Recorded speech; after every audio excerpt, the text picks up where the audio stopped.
Hi, my name is Barbara, but people call me Barbie because I look like one. Please like and subscribe before I continue. Dad was a billionaire who owned a multi-industry company. Growing up, my twin brother Ford and I were used to getting everything we wanted. But for him, it wasn't enough because he wanted everything for himself. On our 5th birthday, Dad gave me a Barbie doll while he gave Ford a toy car.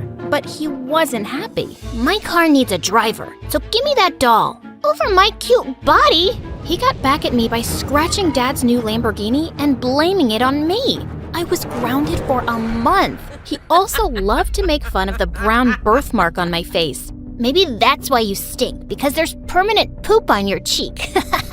Stop saying I stink when I don't. Everyone might think it's true. Too late. I've already told everyone about it. I tried complaining to Dad, but he was always too busy to care. But one day in the 5th grade, I discovered a way to cover up my birthmark by using loads of makeup. I told Ford that I had it removed by a doctor, and he was so stupid he actually believed it. He was always a pain in the butt, until he started dating this gold digger Tiffany in high school. He got too busy to annoy me all the time, thank God.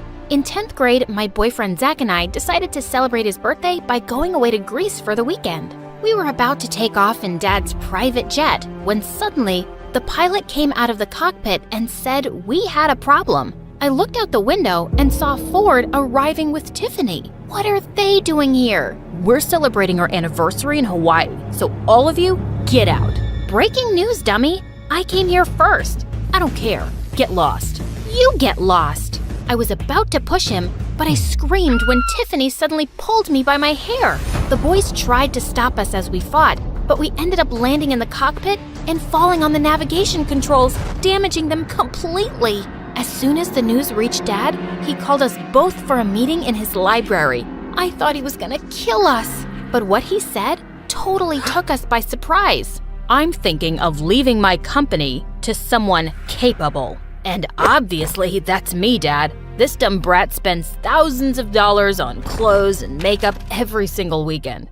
Hello? You literally buy whatever your girlfriend pouts her lips for. Enough. You're both too dumb and spoiled. I'll give you a month to prove yourself, or I'll leave the company and all my fortune to a stranger instead. Prove ourselves? In what way, Dad? Figure it out, and make me proud for once. It was gonna be tough, but there was no way I'd let Ford win this. The next day, I visited Dad's company's headquarters to study the performance for the past year, and I found out that Dad had been planning to develop a new mall, but he was having a hard time getting approval for its location from the mayor's office. Wait a minute, what if I dated the mayor's son, Leo, so he'd help me win his dad's approval? Leo was a senior in school, and Dad would be impressed if I was dating a smart future politician. There was only one problem, my boyfriend. I needed to get rid of him. The next day at school, we were having lunch together when he suddenly sneezed, and I started crying hard.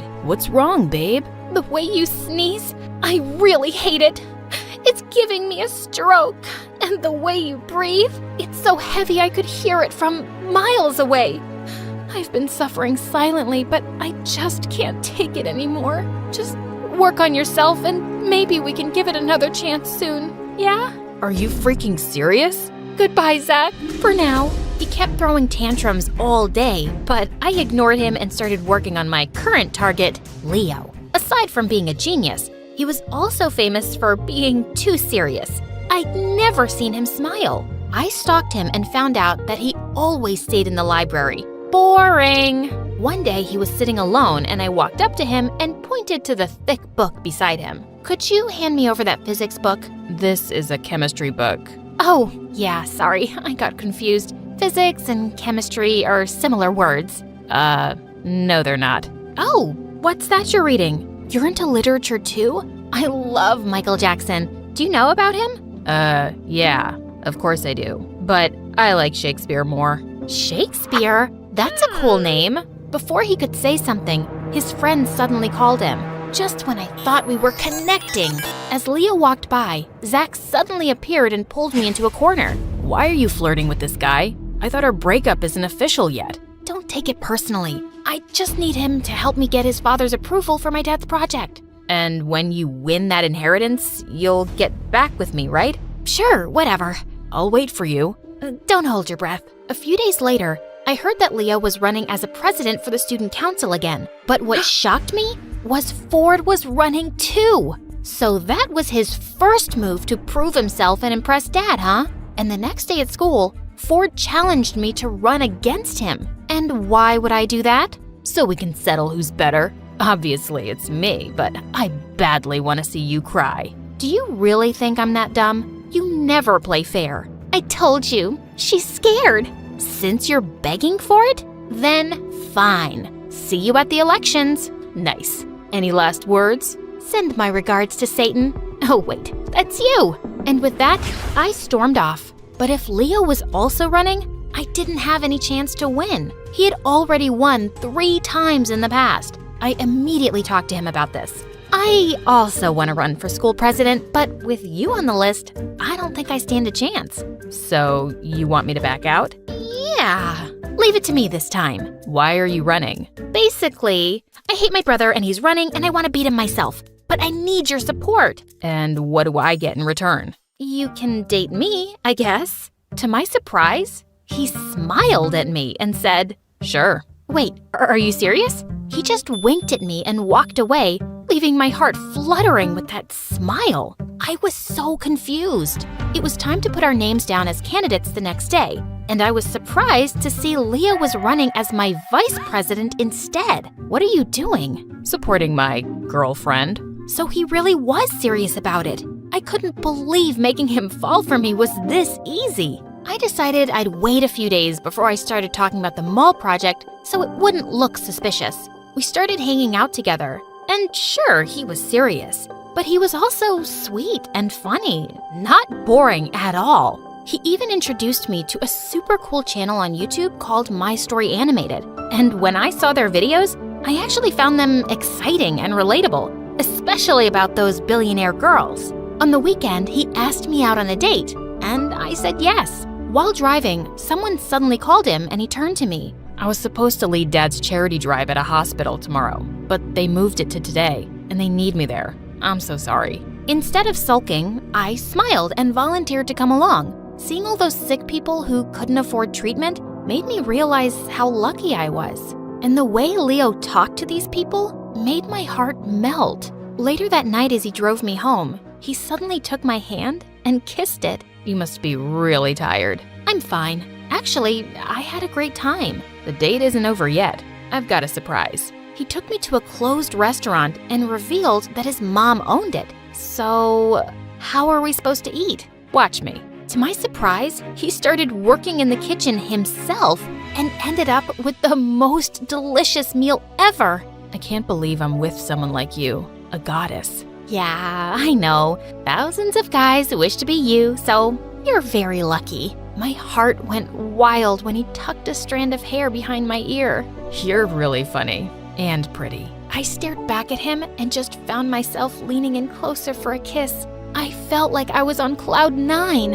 It was the least fancy date I'd ever been on, but it was the best time I'd ever had in my life. Soon, we made our relationship official, and Zach wasn't happy. You broke up with me because of him, didn't you? No, Zach, we just didn't work out. I'm sure you can find someone better. You're gonna regret this. Zach was too dumb to do something that could actually ruin me, so I just ignored him. When the election campaign started, Ford and Tiffany were spending Dad's money like crazy. They covered the whole school with pictures of their stupid faces and threw the biggest parties every single night. Ford also promised everyone he'd turn the whole school into a teenage paradise, making him win by a landslide. I lost so badly. He kept on bragging about his victory at dinner, and Dad looked impressed. I think I'm gonna win this too. And when I take over everything, the first thing I'll do is make you miserable. Say goodbye to all your credit cards. Don't be too confident. Maybe you'll be the one who ends up crying. I really doubt that. Ford made me so mad. I had no choice but to finally use Leo's connections for Dad's mall project. I brought it up, and to my surprise, he immediately talked to his father about it. A few days later, I introduced him to Dad over dinner, and he looked stunned when he learned that Leo was the mayor's son. You should have informed me earlier. I would have told the chefs to make something fancier. I'm fine with anything, sir. It's a pleasure to finally meet you. They seemed to be getting along really well, and Dad then finally brought up the project. Oh, Barbie mentioned it to me the other day, and I've already talked to my father about it. He's looking forward to meeting you. Dad looked super happy, and once the project was finalized, he even threw a party to celebrate it. You made this happen, my dear Barbie. You've shown me how valuable you can be.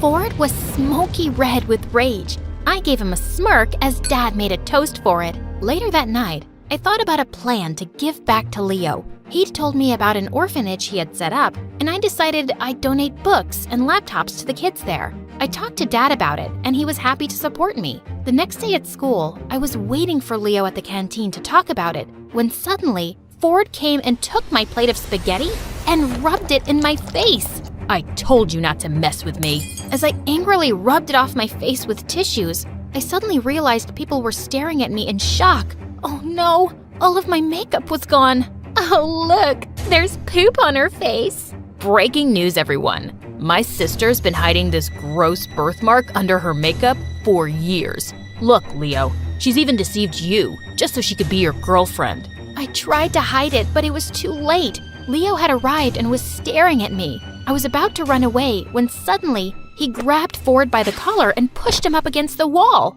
She's still the most beautiful girl in the world to me, but you sure are the biggest jerk. I heard everyone actually agreeing with him, but Ford started laughing like a maniac. Okay, the poop mark didn't change your mind, so how about this? To my surprise, Zach showed up from behind him and started playing a recorder with an evil grin.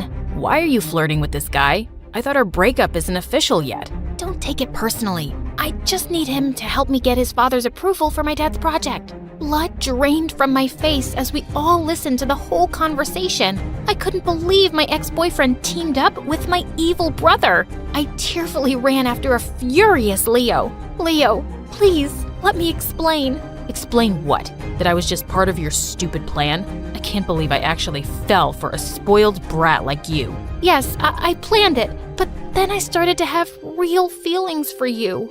Yeah, right. Please, don't ever talk to me again. He ignored me completely after that, and I lost all my motivation. Ford took it as an opportunity to redeem himself. He spent tons of money on billboards across the city advertising Dad's clothing stores with himself and Tiffany as models. The sales actually went up. A few days later, Dad informed us that he'd finally made a decision. I was sure Ford had won, but I didn't even care by now. I decided to give everything to...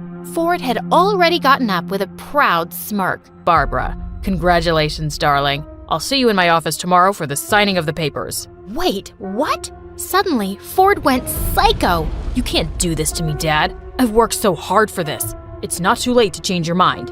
I based my decision on how you spent my money the past month. You wasted $10 million and never did anything meaningful. Barbara proved her interest by learning about the company, and she even made a huge project happen. You're talking nonsense, you stupid old man. And then I just snapped. I flung a glass of juice at his face. You can insult me all you want, but don't you dare talk like that to our dad, you jerk! You're gonna pay for this. Before he could hurt me, Dad called his bodyguards to take Ford away.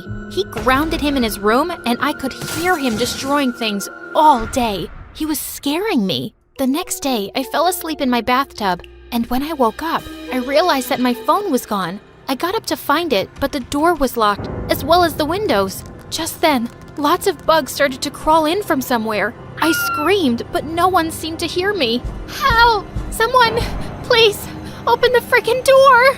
The bugs were getting nearer, and I passed out. Dad's worried face was the first thing I saw when I opened my eyes again. I was in the hospital. My darling, Barbie, thank God you're okay. Dad, Ford tried to hurt me. I know. Your brother's gone. I sent him away to a boarding school in Russia. I was surprised and relieved at the same time. Maybe I shouldn't have made you two compete. It was a stupid decision, and it made Ford crazy. Even you started dating someone you don't even like. No, Dad, it's the complete opposite. I really like Leo. He's the best thing that ever happened to me. Suddenly, Leo showed up from behind Dad. And you're the best thing that happened to me too. Leo, what are you doing here? I heard you were in the hospital, so I had to come see you. And your dad also talked to me about your plan with the orphanage. The kids would really love that. Does this mean you've decided to forgive me? I'm so sorry, Leo.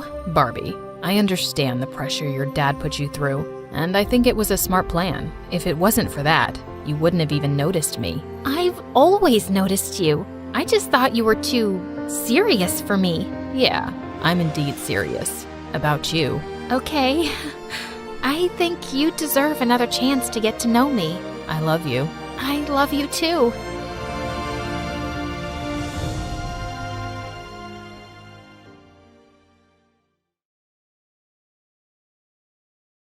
Hi everyone, my name is Judah, and I live in Seoul, South Korea. I was only 4 years old when I learned that something was very wrong with my mom. Other kids always hug and kiss their parents. Why can't we do that, Mommy?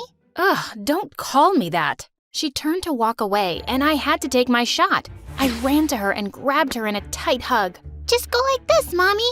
It's easy. She literally ran away from me. Don't touch me. I'm wearing Chanel. She didn't really want anything to do with me. She used maids, butlers, and money to keep me away from her my whole life. At first, I thought something was wrong with me, but my cousin Hari totally disagreed. Judah, you're my best friend in the whole world because you are perfect. Your mom is just a witch. I was so jealous. Hari's parents were amazing. Even though they were really poor and lived all the way in America, they tried to visit every other year. They video called me all the time, and I loved them. One day, Hari called me with some amazing news. My dad's company just blew up overnight. We're finally gonna be rich. That's amazing. What's more amazing is that I can afford tickets to see you. Ask that witch if I can stay over. I went out to talk to Mom, but she was sitting there with some strange men. Judah, here you are. Come meet the boy I want you to date. You what? He owns diamond mines. Diamonds! You can date him now and get married after college. No way! Have you gone insane? Don't you dare insult me in front of everyone. Don't you dare try to ruin my life! Hari is right. You're a witch. Her guests laughed and she turned red. You ungrateful little... Go to your room. I did go to my room. I also called up Hari and made my first and best evil plan. I can't take it anymore. I'm running away from home. Now that your parents are rich, can I live with you? If they say no, I'll hide you in my room. Get over here. Thankfully, Aunt and Uncle loved the idea and welcomed me there with open arms. They didn't even tell my mom, and I could escape without any drama. I finally got away from my crazy mother. And the best part? I was gonna live with my best friend. Hari and I literally jumped and screamed the entire first night. On my second night, reality hit me. I was in a new country. I didn't know the language, and I was gonna start at a new school. Yikes! What if everyone hates me? What if they think I look weird?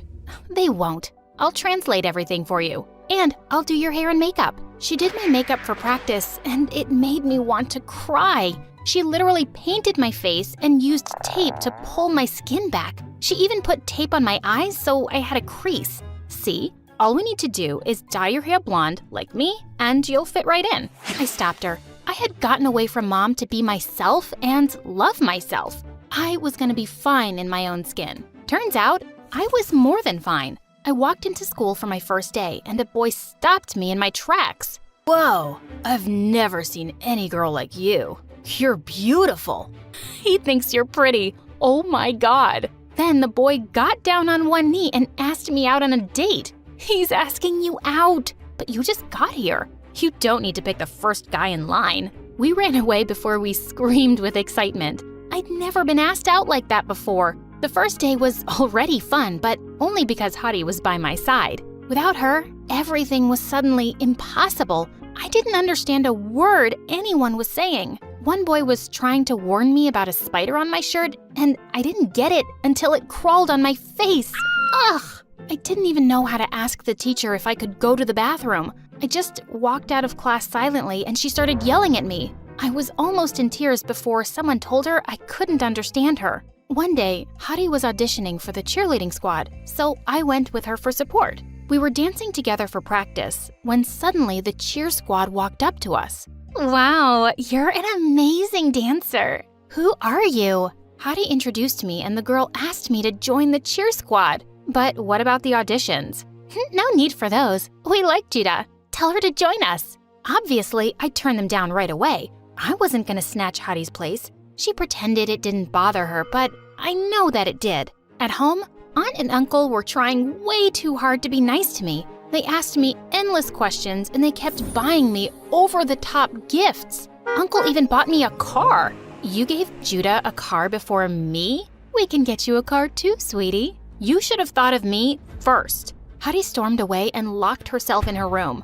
I had to slip like 50 apology notes under her door to get her to come out. They just feel bad for me because of my terrible mom. Come on, don't be upset. She came around and I thought things would get better until one day when Derek, the cutest guy in school, walked up to us at lunch. Oh my God, I have such a huge crush on Derek. Have you told him that? I dropped major hints the last time we were in class. Maybe he's finally gonna ask me out.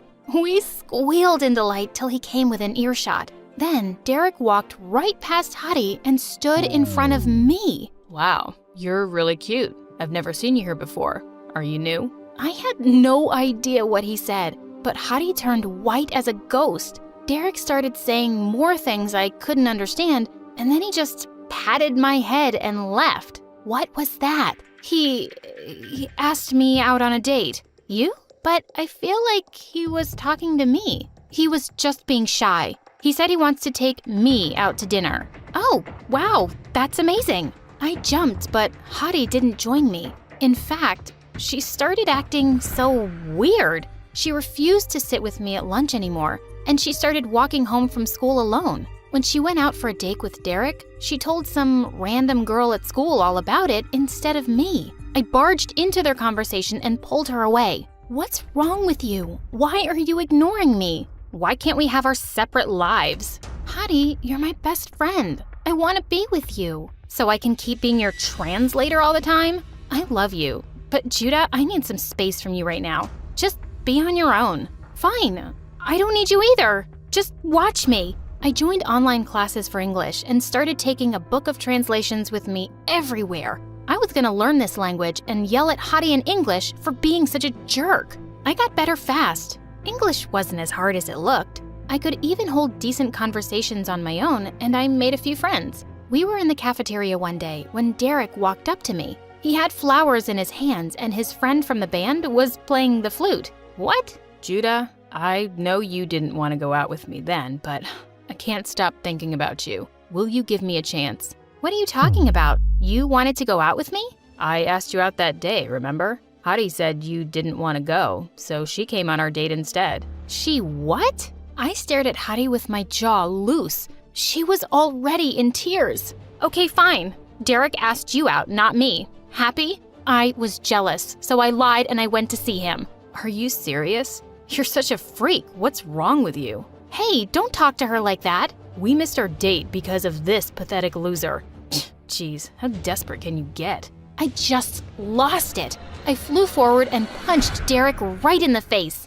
It was a total blur, and suddenly, I was at the principal's office. Derek had an ice pack on his bleeding nose, and my aunt and uncle were getting screamed at. I got suspended from school for a whole week. Hadi and I had the biggest fight ever at home. I would never date someone you had a crush on. How could you be so mean to me over some stupid boy? It's not about the boy. Ever since you came here, you've just taken over. My friends, the cheer squad, the guy I like. You're getting everything. Even my own parents like you better than me. Hadi, don't say that. You're sisters. We're cousins. I'm your daughter, but all you want to do is talk to Judah and buy her crazy presents when I never got treated that way. We're just trying to make up for past mistakes. What mistakes? That was when my aunt told us her final secret. Hadi and I were non-identical twins. They were my parents. I sat there in shock while my aunt explained how poor they were when we were born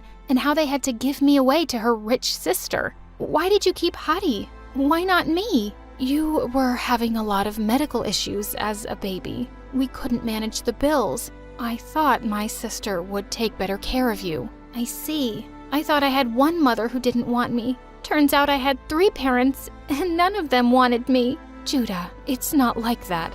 I got up and ran to my room. I started packing my things through a haze of tears. Judah, no, please don't leave. I'm so sorry. You abandoned me with a monster. You waited 17 years to tell me the truth? Don't pretend you care. I stormed out and didn't look back once. I was done trusting my family. My heart was broken. I sold the car Uncle gave me and used the money to rent an apartment. I got a job and focused on my studies. I turned my heart to stone. So when Hadi tried to apologize to me 100 times, she always failed. I did miss her a lot, especially during the special moments of my life. When I got into the college of my choice, when I got my first job, on the day of my wedding, I almost called her twice. Hadi had become a huge influencer with millions of followers. She was only a DM away, but I felt too guilty for not making up earlier. My husband and I went hiking in a national park for our honeymoon when suddenly a crazy storm hit us and I got separated from the hiking group. I shouted till I lost my voice, but no one heard me. I walked and walked until I realized I was just moving in circles. I'm not giving up. You can't have me, Forrest. I was lost in that jungle for 3 days and 3 nights. I hid in caves when it rained, and I only survived because of the water and food in my backpack. On the 3rd night, I was about to go to sleep when I suddenly heard people shouting my name. Thank God!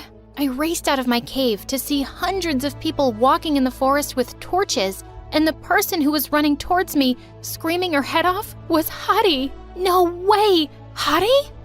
I found you. I found you. Hadi and I hugged each other so hard we fell to the ground. I'm so happy you're okay. Oh, thank God. How are you here? Who else was gonna find you? My followers work way faster than the police. I burst into tears and hugged my sister tight. Hadi, I don't know what I would have done without you. I'm so sorry. Don't you dare say sorry to me. You were the one who got left with that witch. I was all you had, and I was so terrible to you. Just forget everything that's happened before this. Today, you saved my life, and I'll love you forever for it. I love you too. Oh, I've missed you so much. Just then, Mom saw me, and she broke down crying. Judah, you're safe. I thought I'd lost you forever. I'm so sorry, Judah. I'm sorry I gave you away, my baby girl. I just thought I couldn't take care of you. I loved you too much, and if something happened to you just because I couldn't afford the medical care, I would have... You did your best, Mom. I know you did. Didn't you just say Mom? Yes, Mom. Oh my God. My mom hugged me again, and Dad joined in seconds later. We cried and laughed together, and my family was finally whole. Hey guys, I'm Kaylee from LA. Please like and subscribe. Ever since I was a little girl, I've always loved to sing. My grandma was a professional singer. She sang around the world with the most prestigious orchestras and operas. I miss her and her voice so much. When I got to 10th grade, I became the singer of the family. I went to the most prestigious performing arts school on the West Coast. My favorite class was music, of course, and my favorite club so far was show choir. We had been the best in the state for 14 years, with the trophies to prove it. My best friend Addison is also in show choir with me.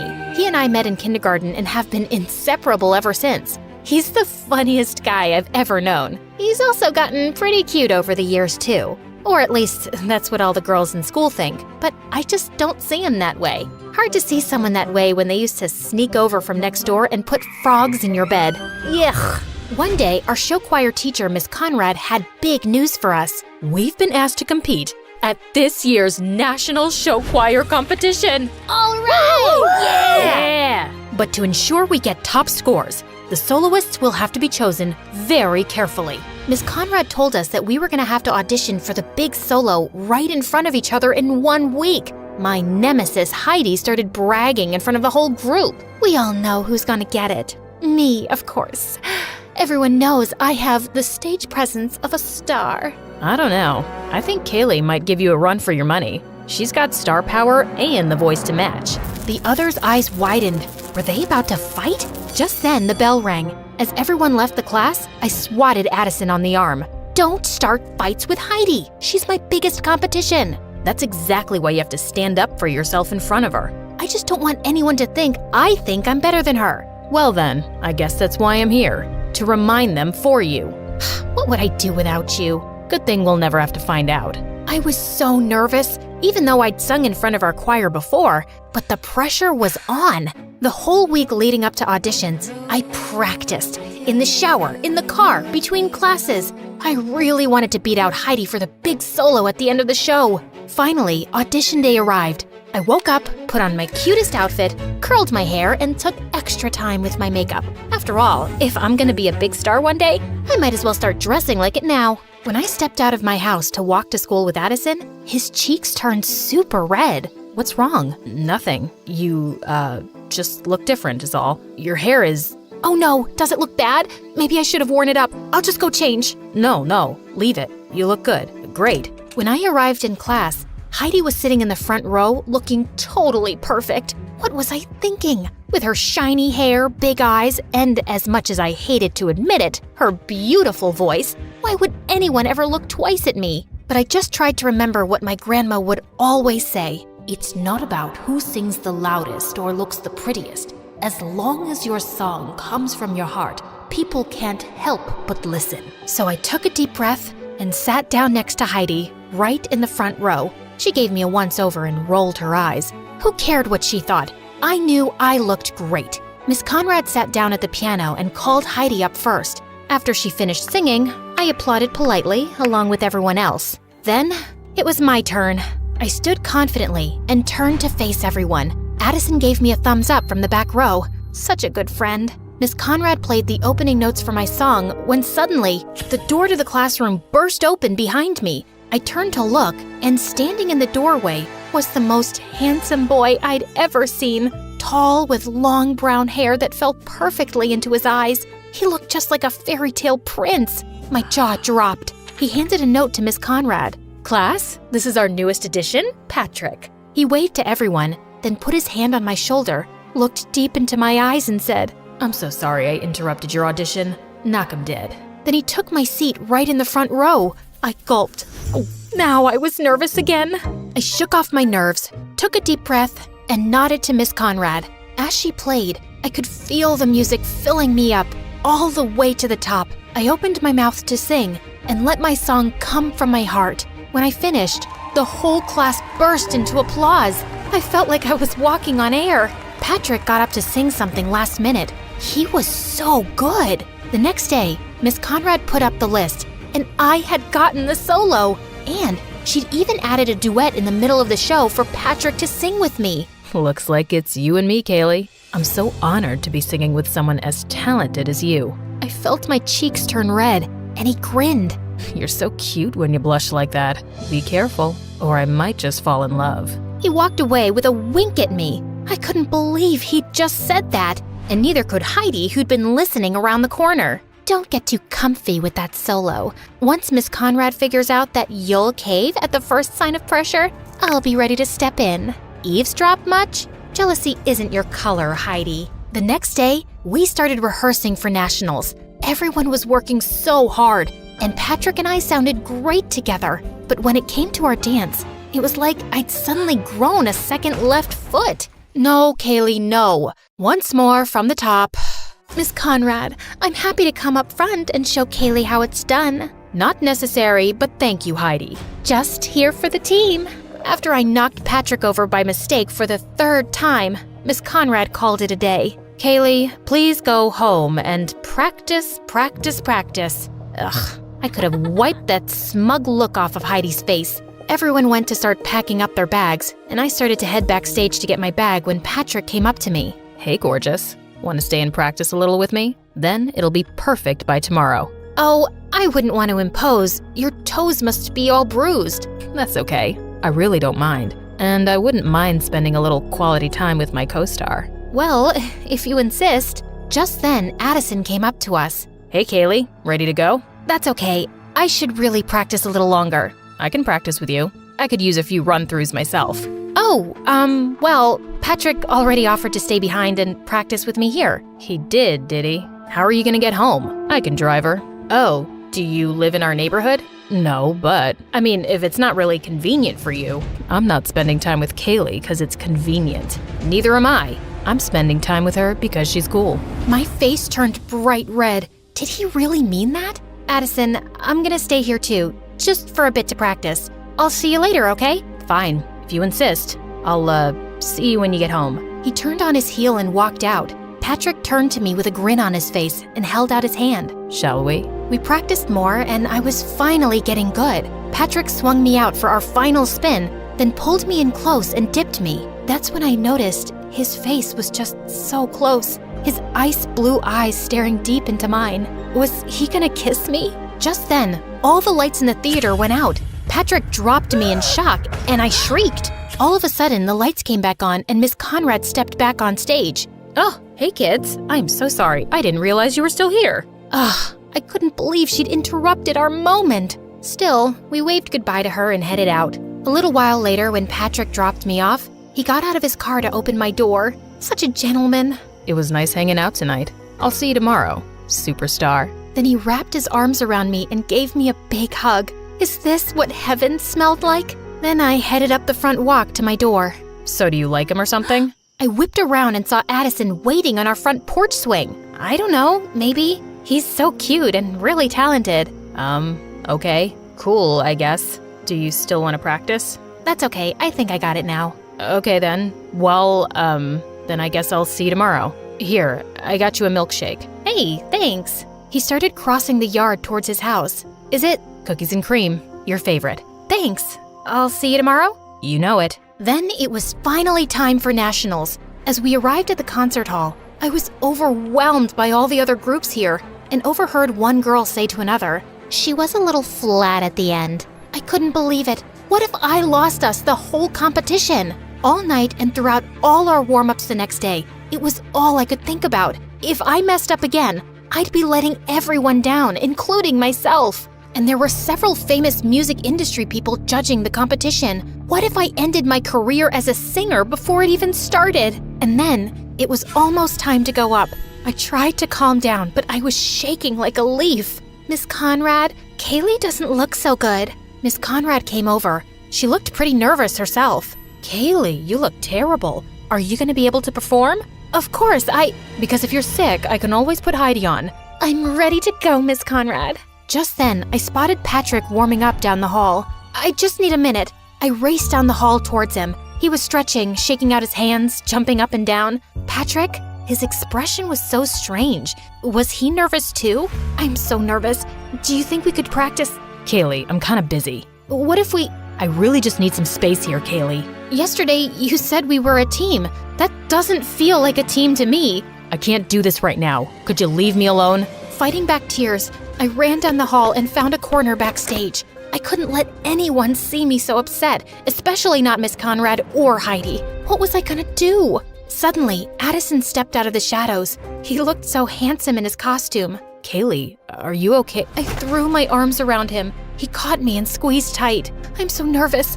I overheard one of the other teams say I sounded bad. Miss Conrad is ready to replace me with Heidi. Patrick isn't any help, and there's amazing industry people out there, and... Ugh! You sounded amazing in rehearsal. Those other teams were just jealous. Forget about Patrick and Heidi. Remember why you love to sing. What was it your grandma always said? Sing from your heart? Exactly. Just do that. I took a few deep breaths, and Addison was right. Will you just run the last part of the number with me? Of course. And there, in our little corner of the theater, we stepped, we twirled, we kicked in time together. Addison took my hand, spun me around, and dipped me low. I felt his arm slip. He was dropping me, but right before I was sure I'd hit the ground, he caught me with a twinkle in his eye. I swatted his arm. You tricked me. I'd never drop you, and even if I did, I'll always be here to catch you. Thank you, Addison. Then he smiled at me so genuinely, and my heart fell into my stomach. What was that? Places, please, students, places. Kaylee, are you ready? Yes, Miss Conrad. As we all rushed to take our spots to start our number, Addison shot me a wink. Knock 'em dead, superstar. You too. As soon as the lights came up on stage, I felt a little thrill of excitement. We danced, we sang, we twirled. Everyone had brought their A-game. When it came time for my duet with Patrick, we totally nailed it. But any spark that had been there was gone. As the opening chords of my solo began, the lights shined down on me, and I opened my mouth, and the music poured from my heart. I knew my grandma was right there with me. I hit my final note and held it out forever as everyone finished their steps behind me. As we struck our final pose, the crowd erupted into applause, a standing ovation. I beamed. We totally nailed it! That night, after all the points had been tallied, all the teams gathered on stage behind the judges. Addison reached for my hand and I squeezed back. Thanks for the pep talk. I could have never done it without you. Of course you could have. I'm just here to remind you. You're always there for me. He leaned in close, and I felt a flutter in my stomach as he whispered in my ear. And I always will be, if you let me. I turned to look directly in his eyes. Kaylee, I have to tell you. Just then, the announcer started announcing the winners. Second place, runner-up. Our whole team clasped hands and took a deep breath together. And the grand prize for this year's National Show Choir Competition goes to... As they said our name, the crowd roared. It was so loud I could hardly think. Confetti rained down on us as Miss Conrad stepped forward to accept our trophy. I threw my arms around Addison and he picked me up, swinging me in a circle. We did it! We did it! As we packed up our things in the dressing room and said goodbye to the new friends we'd made at the competition, one of the judges knocked on our dressing room door. He was an exec for a record label back in LA. I was so impressed with you. Your vocals were so clear, and you've got some real presence up there. Give me a call if you think you'd be interested in recording a single. He handed me his card, and I shook his hand, totally awestruck. Maybe dreams really do come true. I felt so relieved. Not only had I not let everyone down, but I'd made myself proud. On the bus, Addison dropped down in the seat beside me, running a hand through his hair. When he saw me watching him, he grinned, and the butterflies were back. I'm totally beat, aren't you? Definitely. I, got you something. Oh yeah? I pulled out a bag of gummy worms. Your favorite. You're the best, Kay. He ripped open the bag and dug in. Hey, Addison, what was it you were gonna tell me earlier? I don't know. I don't remember. Well, I have something I want to tell you. Yeah? I like you. Really? Really. I like you too. I have for a while now. Really? Really. He took my hand and I know my cheeks turned pink. I got something for you too. Ooh, okay. I love presents. And then he put his hand on my cheek, leaned in close, and kissed me. It was the perfect end to a perfect day.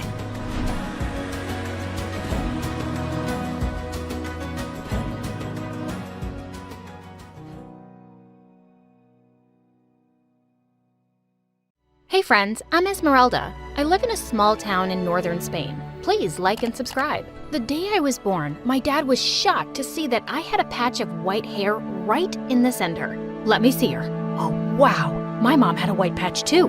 We've been blessed by Mother Nature. My mom was so different from other moms. She was very superstitious and into exploring the healing power of nature. To protect me from the evil eye, she would cleanse the house with sage smoke and make me wear all types of charms. Well, my dad got sick of all this and left us when I was just 5. Because of Mom's beliefs and my white hair, the town folk were rather mean and called us witches. I always thought these people were so foolish because Mom was the nicest. She never seemed to be bothered by them, so I wasn't either. But things started to change in 7th grade, and I had a crush on a guy at school, Caleb. When I told Mom, she put a charm bracelet around my wrist. Oh, sweetie, take this for some extra luck and ask him out. But when I did, Caleb started laughing in my face. In your dreams, Grandma. Why would I like a freak? You could have just said a simple no, jerk. Oh God, have I made you angry? What you gonna do now? Ask Mommy to turn me into a frog? Or make some love potion for me? And I just saw red and attacked him. We were both sent to the principal's office and ended up in detention. You're such a witch. Oh yes I am. And you know what we do with people who know our secret? We We curse them in their sleep. So I guess I'll see you tonight. The very next day, something bizarre happened. Caleb wasn't present, and his friend told everyone he'd gotten chickenpox. Suddenly, everyone was looking at me like I had something to do with it. Guess he should have gotten vaccinated. It was a joke, but the others didn't get it and started avoiding me like I had horns on my head. I was in a bad mood all the way home. Can't we just move away from this stupid place? I hate how people see us, Mom. What's important is how you see yourself. We don't run away from our problems, love. Easy for you to say. You don't have to go to school. I stomped out of the car as soon as we got home, when suddenly a ball of snow hit me in the head. It was Mom, and she was grinning at me. Before I knew it, we'd gotten into a snowball fight and we were lying in a heap laughing. Say it. You know you want to. Come on. Okay, you're the best mom ever. I could never be mad at Mom for too long, but soon I started losing the few friends I had because of Mom. She would either make them stupid charms or would do tarot card readings for them, and their parents really had a problem with that. Once at a parent-teacher meeting, Mom walked into the classroom and climbed onto the teacher's desk. The vibes in this room are so negative. Let me cleanse the aura first so we can have a positive, wholesome day. And then she closed her eyes and started chanting something, and everyone screamed and left the room. After that day, I became the school's official outcast. Why did Mom always have to be herself? I decided that things would be different in high school. I told Mom she didn't have to pick and drop me off anymore because I'd be taking the bus. I just wanted her to stay away from my school as much as possible. When I walked into the hallway on my first day, I heard some noise, and I saw a girl dressed as a goth holding Caleb by his collar. Don't mess with me, punk. You think you're really cool for making fun of me, huh? I'll make you scream for your mommy. When she let him go, I couldn't stop myself from clapping, and everyone stared at me. What? That was pretty awesome. Finally, someone showed him his place. I guess she's a witch just like you. Did you both go to the same summer camp for witches? Hey, shh. Do you hear that? It's the sound of me not caring about what you say. Seeing everyone laugh, Caleb looked like a ripe tomato. I'll get back at you both. And he stormed off. What a jerk. Yep, I can't believe I had a crush on him once. By the way, I'm Esmeralda. I'm Aria, and I love your hair, girl. You look like a rock star. OMG. It was the first time someone had complimented my hair, and I freaking loved it. We clicked instantly, and later that day, we even walked home together. We were going through a rich neighborhood, and I was shocked when she stopped in front of the most beautiful mansion on the street. Wow, her house was awesome. In school, Aria was fast becoming one of the most popular girls. Her dress sense was so cool, and she aced all subjects. She was like a beauty with brains. Since we'd become really good friends, I got a taste of what it felt like to be popular too, and I was rather enjoying it. But then one day, Mom came to school to pick me up unannounced. I so wanted to run away before Aria could see us, because if Mom met her, she would say or do something weird for sure. But it wasn't my lucky day. Aria spotted us and came over, and the two started talking. And then, Mom offered her a palm reading. Mom, can we please go? I don't think Aria is into that kind of stuff. No, I'm really curious. Your mom sounds awesome, and I'd love to know. Mom looked at her hand and then spoke.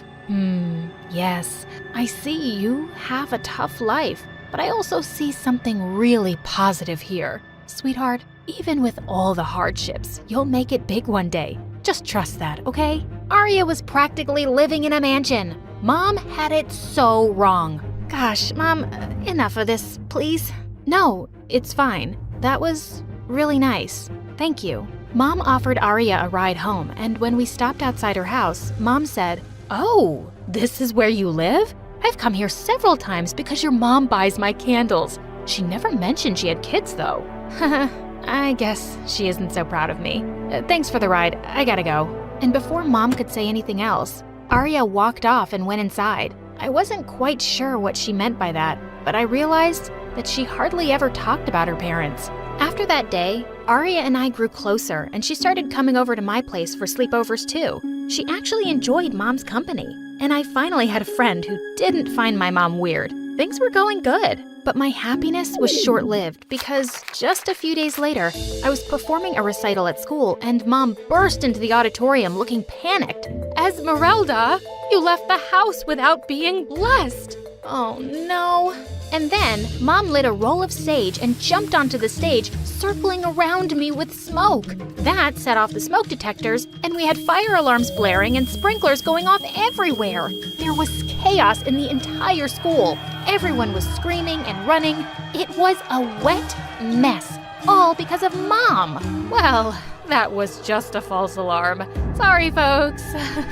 Mom, are you completely crazy? You ruined everything. Everybody is staring at us now, and I'll be the butt of everyone's joke. Honey, aren't you overreacting a little? No one will even remember this incident by tomorrow. I'm overreacting? Gosh, Mom, you really don't get it. You do weird things and it puts people off, and no one here forgets. We'll just be hearing about this till the end of high school. Sometimes I wish you'd just be more normal. I regretted my words as soon as I saw the hurt look on her face, but I was too mad to apologize. And it was true. I'd had enough. When I went to school after the weekend, I could feel people looking at me. And then Caleb popped out of nowhere. Wow, amazing that you can show your face after the stunt your psycho mom pulled off. But before I could say anything, somebody leapt forward and pushed him hard. Aria, Buzz off, jerk, and don't talk about her mom like that. She is 10 times the person you'll ever be. Yeah, 10 times crazier. Better crazy than a loser. Seriously, dude, no one cares about what you have to say. So why don't you just go and get a life? I was really grateful to have a friend like Aria on my side, but it was just her, because everyone else said and thought the same things as Caleb. I tried to ignore them, but at home, I also grew distant from Mom. I just wanted to be 18 and get out of this place, and maybe even from her. It was almost the end of the term, and we were busy preparing for the school's talent show. Aria and I had paired up for a dance-off, but during practice one day, we found out that our favorite music teacher was leaving soon. We all really wanted to get her a farewell gift, so the entire class pitched in money and gave it to the class monitor the next day. During recess, I realized I'd forgotten my lunch in the classroom, and when I went to go get it, I got the shock of a lifetime. Aria was taking out money from the class monitor's bag. Aria, what are you doing? Oh, I found it on the floor. It must have fallen out of her bag. I was only putting it back. Just then, Caleb suddenly walked in, and he started yelling at the top of his lungs. Oh my God, thieves! His yelling attracted some other kids, and he told them he'd caught us stealing the money red-handed. Ultimate jerk! We were both taken to the principal's office, and she called our moms, but only my mom showed up. Stealing? That's impossible. My girls could never do such a thing. I know my daughter. And I can also vouch for Aria. You better check that kid Caleb. He's always been trouble. And what a coincidence that he caught the girls. Mom took my hand and squeezed it gently, and my heart just melted. I've been such a jerk to her lately, but she was really the best person I knew. She then gently touched Aria's head, and all of a sudden, Aria started crying. What's wrong? I can't lie about this. I did steal the money earlier today when everyone went to gym class, but I realized I was so wrong. So during recess, I decided to put it back. That's when Esmeralda walked in, and then Caleb saw us. He didn't steal anything, and neither did she. It was me, and I am so sorry. What in the world? Before I could say anything, the principal sent me back to class. I didn't know what happened next, but when Aria didn't return, I decided to go to her place after school. But the lady there said Aria wasn't her daughter. She said Aria only came sometimes to mow the lawn. What? Luckily, the lady knew Aria's actual address and gave it to me. And when I got there, I found her sitting on the stairs. What are you doing here? What are you doing here? Is this where you live? Gosh, who are you, Aria? And why have you been lying to me all along about living in that mansion? I never said that was my place. I just said I'll stop here. Esmeralda, even this isn't my home. I don't have a home. I'm a foster kid. But why didn't you tell me? And you always wear nice clothes and shoes. How did you manage? If you're thinking I steal regularly, I don't. I work part-time and I shop at thrift stores. And I only took the money this time to buy a costume for the talent show. It was wrong and so stupid. And I never told you about me because I didn't want to be pitied. I just wanted to fit in. I'm sorry. I sat next to Aria and hugged her, and I told her I loved her no matter what. If it wasn't for your mom, Esmeralda, I would have been expelled today. What? And then Aria told me how Mom convinced the principal to give her a second chance. As a result, she was just suspended for a week instead of being expelled. I swear, your mom is an angel. At that moment, I felt even worse about all the things I'd said to Mom. I ran home, and the moment I saw her, I hugged her tight. I'm such an idiot, Mom. I'm so sorry I was so awful to you.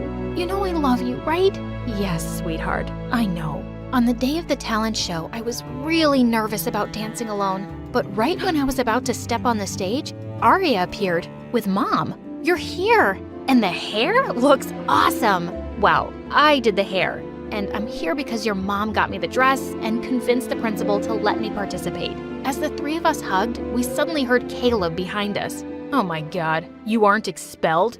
I'll have to take it up with the school board. Zip it, kid. When Mom turned and glared at Caleb, he suddenly stumbled on something and fell on his butt. You're all witches. When did I say we weren't?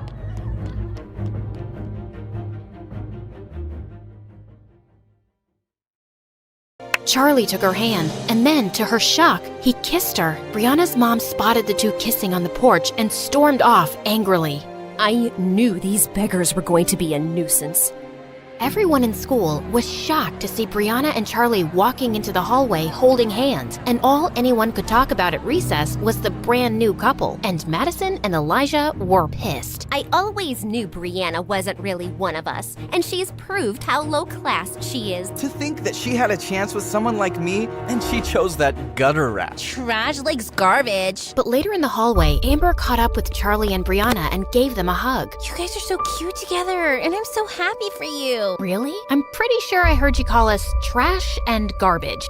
That's just an act from Maddie. You know how she gets? But I always knew you'd end up together. I have an eighth sense about these things, like an octopus. Just then, Elijah and Maddie walked into the hallway, and Amber jumped back. Ew, it hurts my face to look at you two. When I become president one day, I will ban scholarships for poor people in rich schools. She winked at them as she walked off, and Charlie and Brianna couldn't help laughing. A few days later, Brianna and Charlie were hanging out in their favorite park, and Charlie could see Brianna seemed distracted. Brianna, don't freak out, but there's a giant tarantula next to your head. Yeah, sounds cool. Wait, what did you say? I was kidding. Where are you lost today? It's nothing. Well, it's not nothing. Ugh. Here, read this critic's review on the latest Stargirl episodes. It's awful. You can't be taking this seriously. You don't sound like you have a half a brain, and your acting isn't underwhelming. Come on, this guy doesn't know what he's talking about. Yes, he does. And I know the show isn't the best, but I had to start somewhere, right? Of course. And people love it. Except that the show's ratings are tanking, and the next season might be canceled. Maybe Mom was right all along, and I'm just kidding myself with this acting business. No, you're brave to pursue your dream, and you're lucky you get to do that without worrying about money. Don't give up on it. Well, there is something I've been thinking about to boost ratings. Don't judge me, okay? I have this doctor who I could pay to make fake medical records and say I have a serious disease.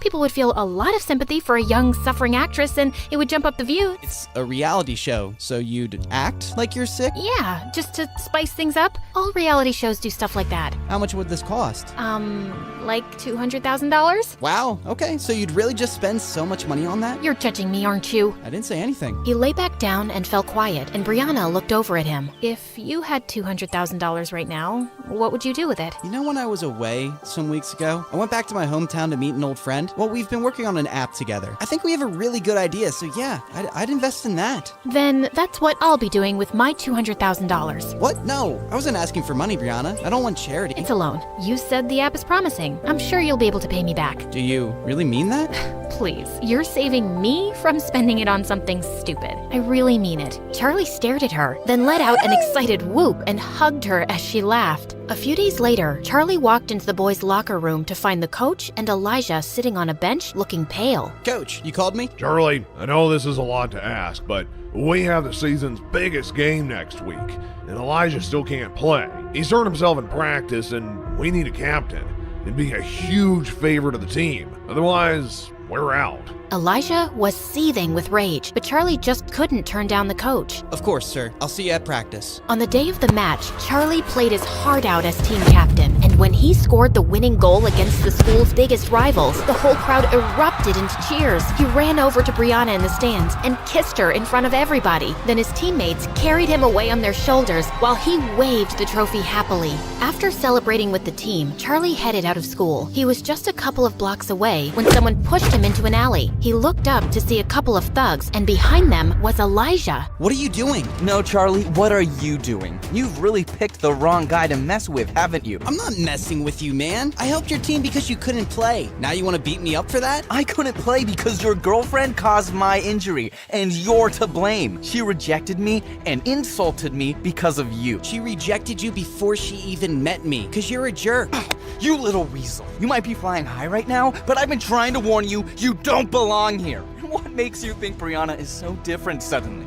How can you be sure she isn't making a fool of you again? I'm sure. Now back off. I'm the school's hero right now. I don't think you want to mess with me. Elijah looked ready to punch him, but some kids passed by the alley just then, and he stepped away. This isn't over. 2 days later, the school was holding its annual spring dance, and Brianna walked into the gym looking for Charlie, who had said he'd meet her there. She saw Maddie, Amber, and Elijah glaring at her from a corner, then turned away to spot Charlie talking to someone. Hey, there you are.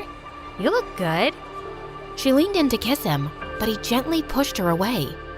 We need to talk. I can't delay it any longer. Okay, you sound serious. What is it? Brianna, I'm breaking up with you. What? Haha, very funny. Do I look like I'm joking? Charlie, come on, what are you doing? I said I'm breaking up with you. I don't understand.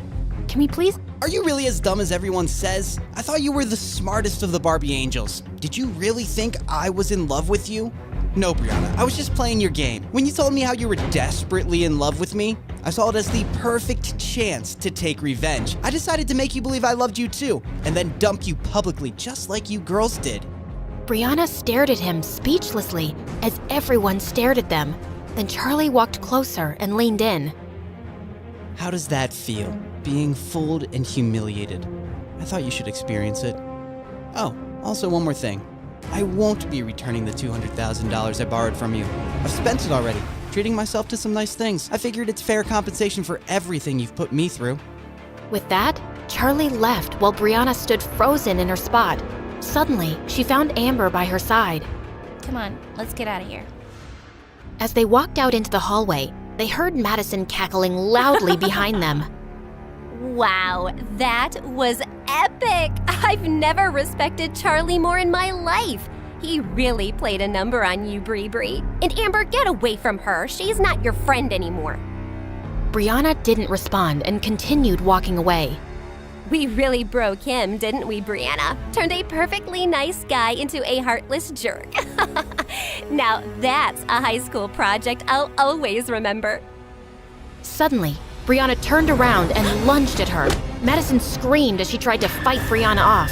A few kids, including Amber, finally managed to pull them apart. God knows I've been wanting to hit you since the day I met you, and that's a memory I will cherish for years. Brianna turned away and ran out, breaking out into sobs. Brianna refused to go to school and just stayed in bed for days, feeling completely miserable. One morning, a maid brought her a letter. It was from Charlie. She anxiously ripped it open, and the check she'd given him for $200,000 fell out. He didn't even use it. He was just teasing me. I really don't get this jerk. He's completely messed me up. She buried her head in her arms and started to cry, but then she stopped and picked up the check. I don't care what Charlie thinks of me. I'm gonna use this to save my show. She jumped out of bed, stuffed the check in her bag, and put on her coat. A few days later, Charlie and Grandma were watching the local news on TV when suddenly Brianna's face appeared on the screen with the headline saying, "Young TV star diagnosed with Crohn's disease." Charlie stared in shock, then his face darkened.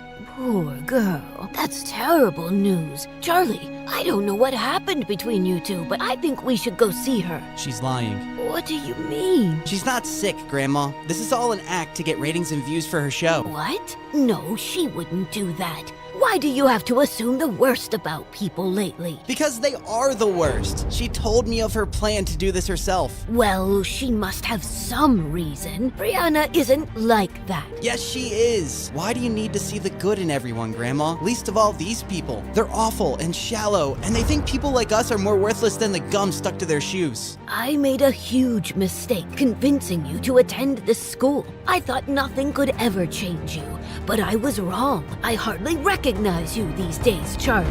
Grandma walked out before Charlie could say another word. A few days later, Brianna was told someone had come to see her downstairs. She made sure she looked pale and walked weakly into the lounge to find Elijah sitting next to her mom. "What are you doing here? Mom, I told you I feel too sick to have visitors." Brianna, please sit down. This is important. Brianna, we both know you haven't been very nice to me, but I've always cared about you. It just crushed me the way that poor scumbag humiliated you. What do you want, Elijah? Oh, I don't want anything, but I brought you something that will really teach Charlie the lesson he deserves. That day at the spring dance, one of the kids standing close to you made a video. Elijah handed her his phone, and Brianna stared at it in shock to see Charlie caught on camera saying, How does that feel? Being fooled and humiliated. I thought you should experience it. Oh, also one more thing. I won't be returning the $200,000 I borrowed from you. I've spent it already, treating myself to some nice things. I figured it's fair compensation for everything you've put me through. Brianna, when were you going to tell me about this? If Elijah hadn't shown me this video, I would never have checked your account and known that $200,000 have been withdrawn. How dare he threaten to not return your money? "Oh God, how can I tell Mom that Charlie returned the money? If she asked me where I spent it, I can't tell her I used it to bribe the doctor." Brianna, answer me. Has he been making any other threats? "No, Mom, he hasn't. Please, I'm just too sick to deal with all this. He'll give it back." Oh, you bet he will. When I sue him, I'll have my lawyer send him a notice today. "No, I don't want to do that." Honey, I'm not asking you to be a part of this. You just need to rest. I'll take care of everything. There is no way I'm going to let some good-for-nothing beggar rob us blind. He's treated you very poorly, Brianna. Don't worry, we'll make him pay. Brianna got up and left the room, feeling panicked. When Mom accuses Charlie, he'll rat me out. What if the news gets out and everyone discovers that I faked my illness? My reputation will be ruined for good. Oh God, what have I done? The next night, Charlie found a courier at his door, handing him over a legal notice to appear in court the next morning. It was served by Brianna's mother, accusing him of stealing $200,000. He crumpled the paper and threw it aside, holding his head in his hands. Moments later, he got up and looked at himself in the mirror. I gave her back the money, and she used that to bribe the doctor. But of course she didn't tell her mom, and now she's too scared to tell the truth. So her mom thinks I still have the money and I'm some thief. If I said the truth, Brianna's reputation would be ruined. I won't stand a chance against people like them in court. Why should I suffer anymore because of Brianna? I shouldn't even go. But I will, because I'm in love with her. The next morning in court, Brianna nervously stole glances at Charlie as she sat next to her mom and Elijah. Charlie just sat there blankly, not turning to her once. Would the plaintiff's lawyer please read out the charges made against the defendant? The defendant, Mr. Charlie, is accused of the theft of $200,000 from Miss Brianna. We have submitted video evidence where he admits himself that he has no intention to return money given to him as a loan. The defendant is also accused of bullying and harassing Miss Brianna, causing severe emotional and psychological damage. We have submitted documents of Miss Brianna's recent illness triggered by extreme distress. Objection, Your Honor. Is there any medical evidence to prove that? Your Honor, I know it's not my place to speak, but as a mother, I simply cannot stay silent. My only child has fallen extremely sick after being harassed by him.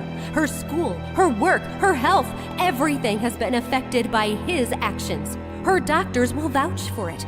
And people like Charlie are predators who prey on the feelings of rich young women to get money out of them. He must be made to pay for it. Brianna's mom burst into tears as she took her place, while Brianna stared at her in shock. She's a better actress than I am. Would the defendant like to say something in response to that? Charlie rose from his seat, slowly. No, Your Honor. Did you intend to return the $200,000? No, Your Honor. And do you believe your actions have caused Miss Brianna psychological and emotional damage? Yes, Your Honor. Young man, do you understand that the charges against you are very serious? If you are unable to return the loaned money as well as damages, you could land for 2 years in prison. Charlie looked up and hung his head. I understand, Your Honor. Very well. Since you have pleaded guilty on all counts, the court gives you a day to arrange $500,000 or face prison. No, this is enough.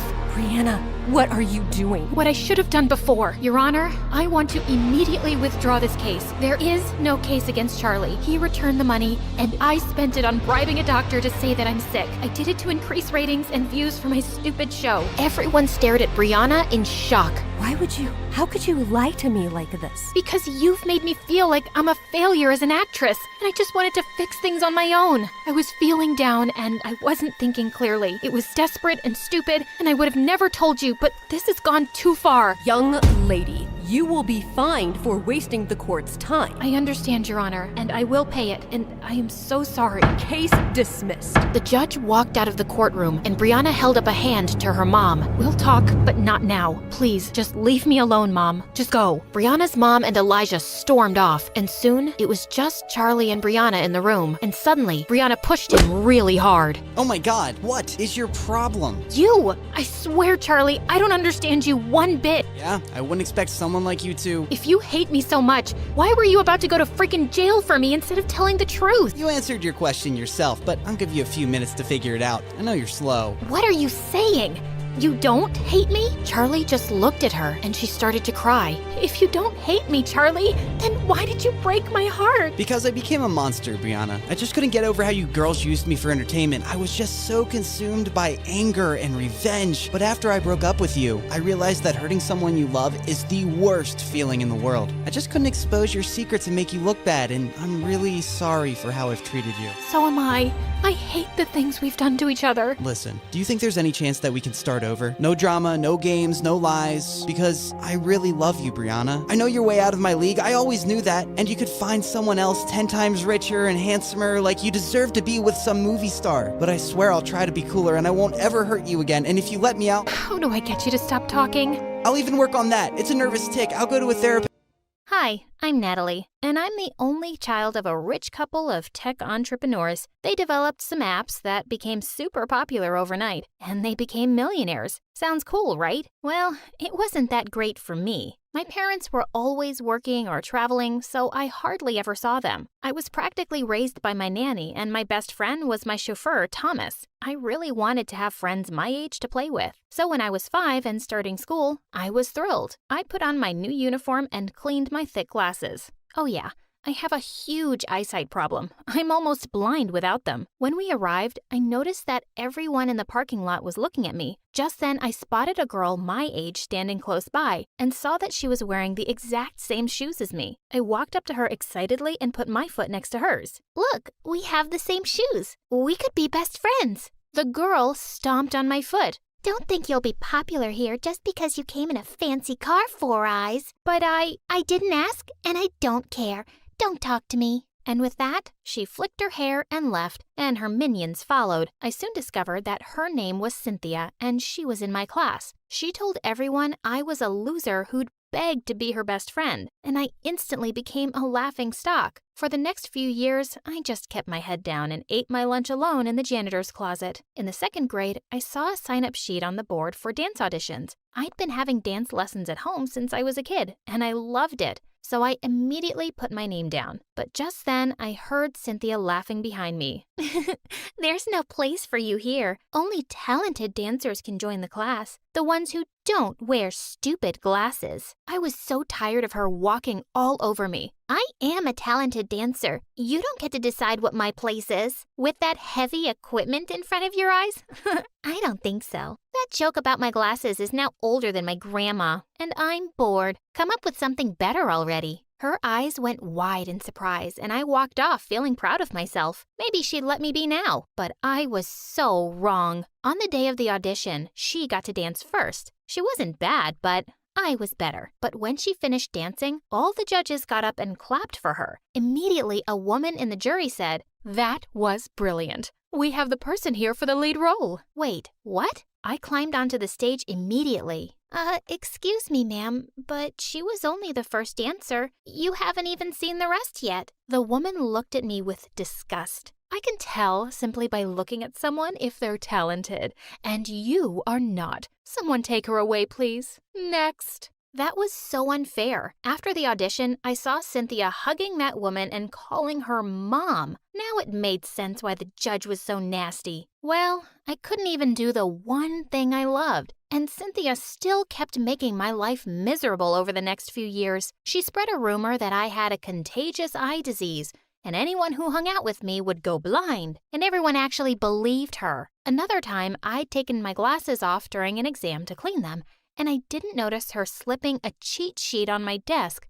I nearly got suspended. I spent most of my time denying all these stupid rumors, and it was exhausting. One day in 7th grade, as I was walking down the corridor, Cynthia pushed me and my glasses fell off. I started to crawl, feeling the floor with my hands. As I vaguely spotted the glasses and reached out for them, Cynthia stepped forward and crushed them with her foot. That was it. I attacked her blurry figure, knocking her to the ground. We were wrestling and pulling each other's hair when a teacher intervened, and we both ended up in the principal's office. Cynthia looked totally chilled out, and her mom landed 2 minutes later to defend her. Oh, I know this child. She's a troublemaker. Her mom was on the school board, and the principal seemed to believe her instantly. Where are your parents? Your father said he'd be here right away. Before I could answer, Thomas opened the door. Oh, that's not her father. That's her chauffeur.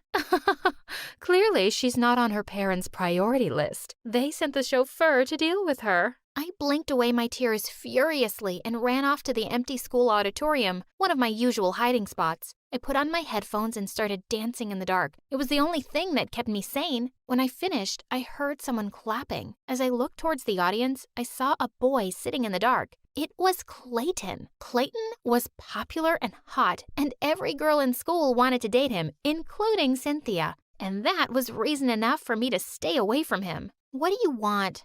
I was just watching you dance. You're really good. Please, just stay away from me. I stepped down from the stage, and as I was walking past him, he gently took my arm. Wait a second, okay? I just want to talk. I stopped, my heart beating a little faster. He removed my glasses. You're really pretty. As he pulled me closer, I shut my eyes, waiting for my very first kiss. But before anything happened, he started to laugh and ran away with my glasses. Hey, wait! I started panting and sweating. Everything was dark and blurry. I heard laughs coming from every corner. Loser. Four-eyed dork. I covered my ears and started to cry. Suddenly, Thomas opened the door and shouted, Natalie, where are you? Oh, here comes the superhero to the rescue. Or should we say, super chauffeur? Cynthia and her tribe skipped out laughing as Thomas took my hand and then drove me home. I didn't go to school for a few days and stayed in bed, but the more I thought about it, the angrier I felt. I was alone, and my parents weren't going to come bail me out. I had to stand up for myself.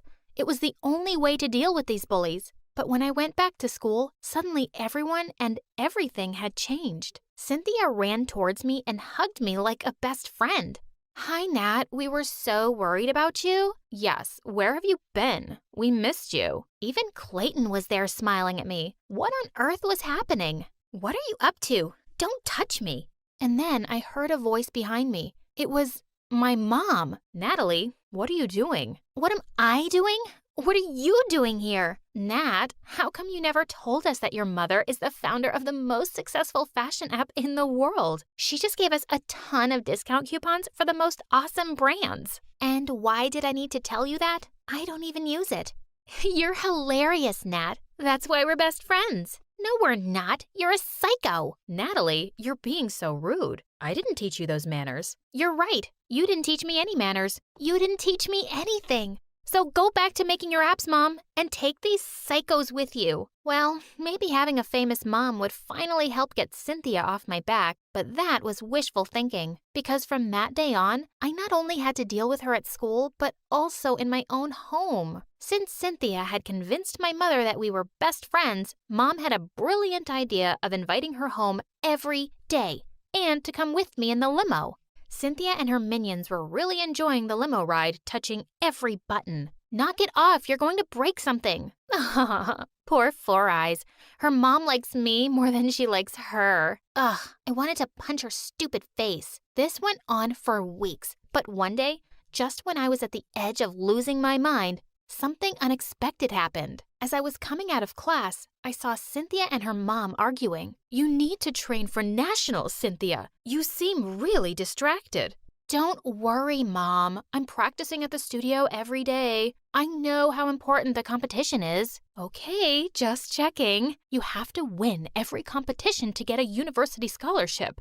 Your stupid father has left me with no money, and you have to go to Juilliard. It's important for my reputation." "I know, Mom." I realized Cynthia had been lying to her mom about going for practice because she was always at my place. Now was my chance to get rid of her once and for all. That afternoon, when Cynthia was at my place as usual, I stole her cell phone, took her mom's number, and called her, acting as a secretary from the dance studio. "Hi, I wanted to tell you that your daughter had an accident at the studio and you're her emergency contact. Can you please come over immediately?" "Oh my God, is she okay?" "Yes, she's fine, but she's asking for you. I'm sending you the address." "I'll be right there." Okay, that was a bit dramatic, I know. When I heard a car screech to a halt outside my house, I went running out. Cynthia's mom was shocked to see me. "You? What is this? Some kind of prank?" "Oh, no, please believe me. You have to come see Cynthia." As her mom looked at me suspiciously, I led her to my bedroom where Cynthia and her minions were reading magazines lying on my bed. Gosh, I think I'll just run away and become a teen model. Or marry some rich billionaire. I don't want to dance and go to stupid college. Mom is really annoying. No wonder Dad left her. You ungrateful brat." "Mom, I was just kidding." "Shut up. You're coming with me right now. You're grounded for life." She took Cynthia by the ear, like a 5-year-old rascal caught doing something bad by her mommy. It was heaven, and I'd been recording the whole thing on my phone. It was an Oscar-worthy film I could watch on repeat, and then I shared it with the whole school. By the next day, Cynthia was the laughingstock, and that was the end of her popularity. But when I got home that day, Mom was waiting for me with her phone in her hand. "You made this and circulated it everywhere? How could you do this to that nice girl? You're a terrible person." "I'm glad at least this made you pay some attention to me, Mom. Did you know Cynthia has bullied me from the day I started school? Do you know she's knocked me down, broken my glasses, spread rumors about me, and humiliated me in front of everyone? You wouldn't know because you were never here. Her mom always came to defend her, but mine never showed up for me." "I'm sorry, Natalie. I didn't know. I was so busy all these years to build a great future for you. This app, this company, this money, it's all yours." "Well, you know what, Mom? I always thought I was angry at you for never having any time for me. But now I think what's been bothering me all along is that I'll grow up to run your company one day, and I'll become someone like you. And I don't want to be like you. I don't want to ignore the people who love me the most for some company or money." "Oh, I didn't know you hated me this much." "Mom, I don't hate you. I hate the fact that I might turn out to be a mother like you." "Please, forgive me. Please, give me a chance." I wasn't ready to forgive her right away, and I didn't talk to her for months. But it seemed like my words had really moved her, and she kept trying to make up for all the lost time. And eventually, I decided to give her a chance again. And, well, Cynthia, she never bothered me again. She was now a prisoner of her mother, who didn't take her eyes off her and forced her to dance every single day.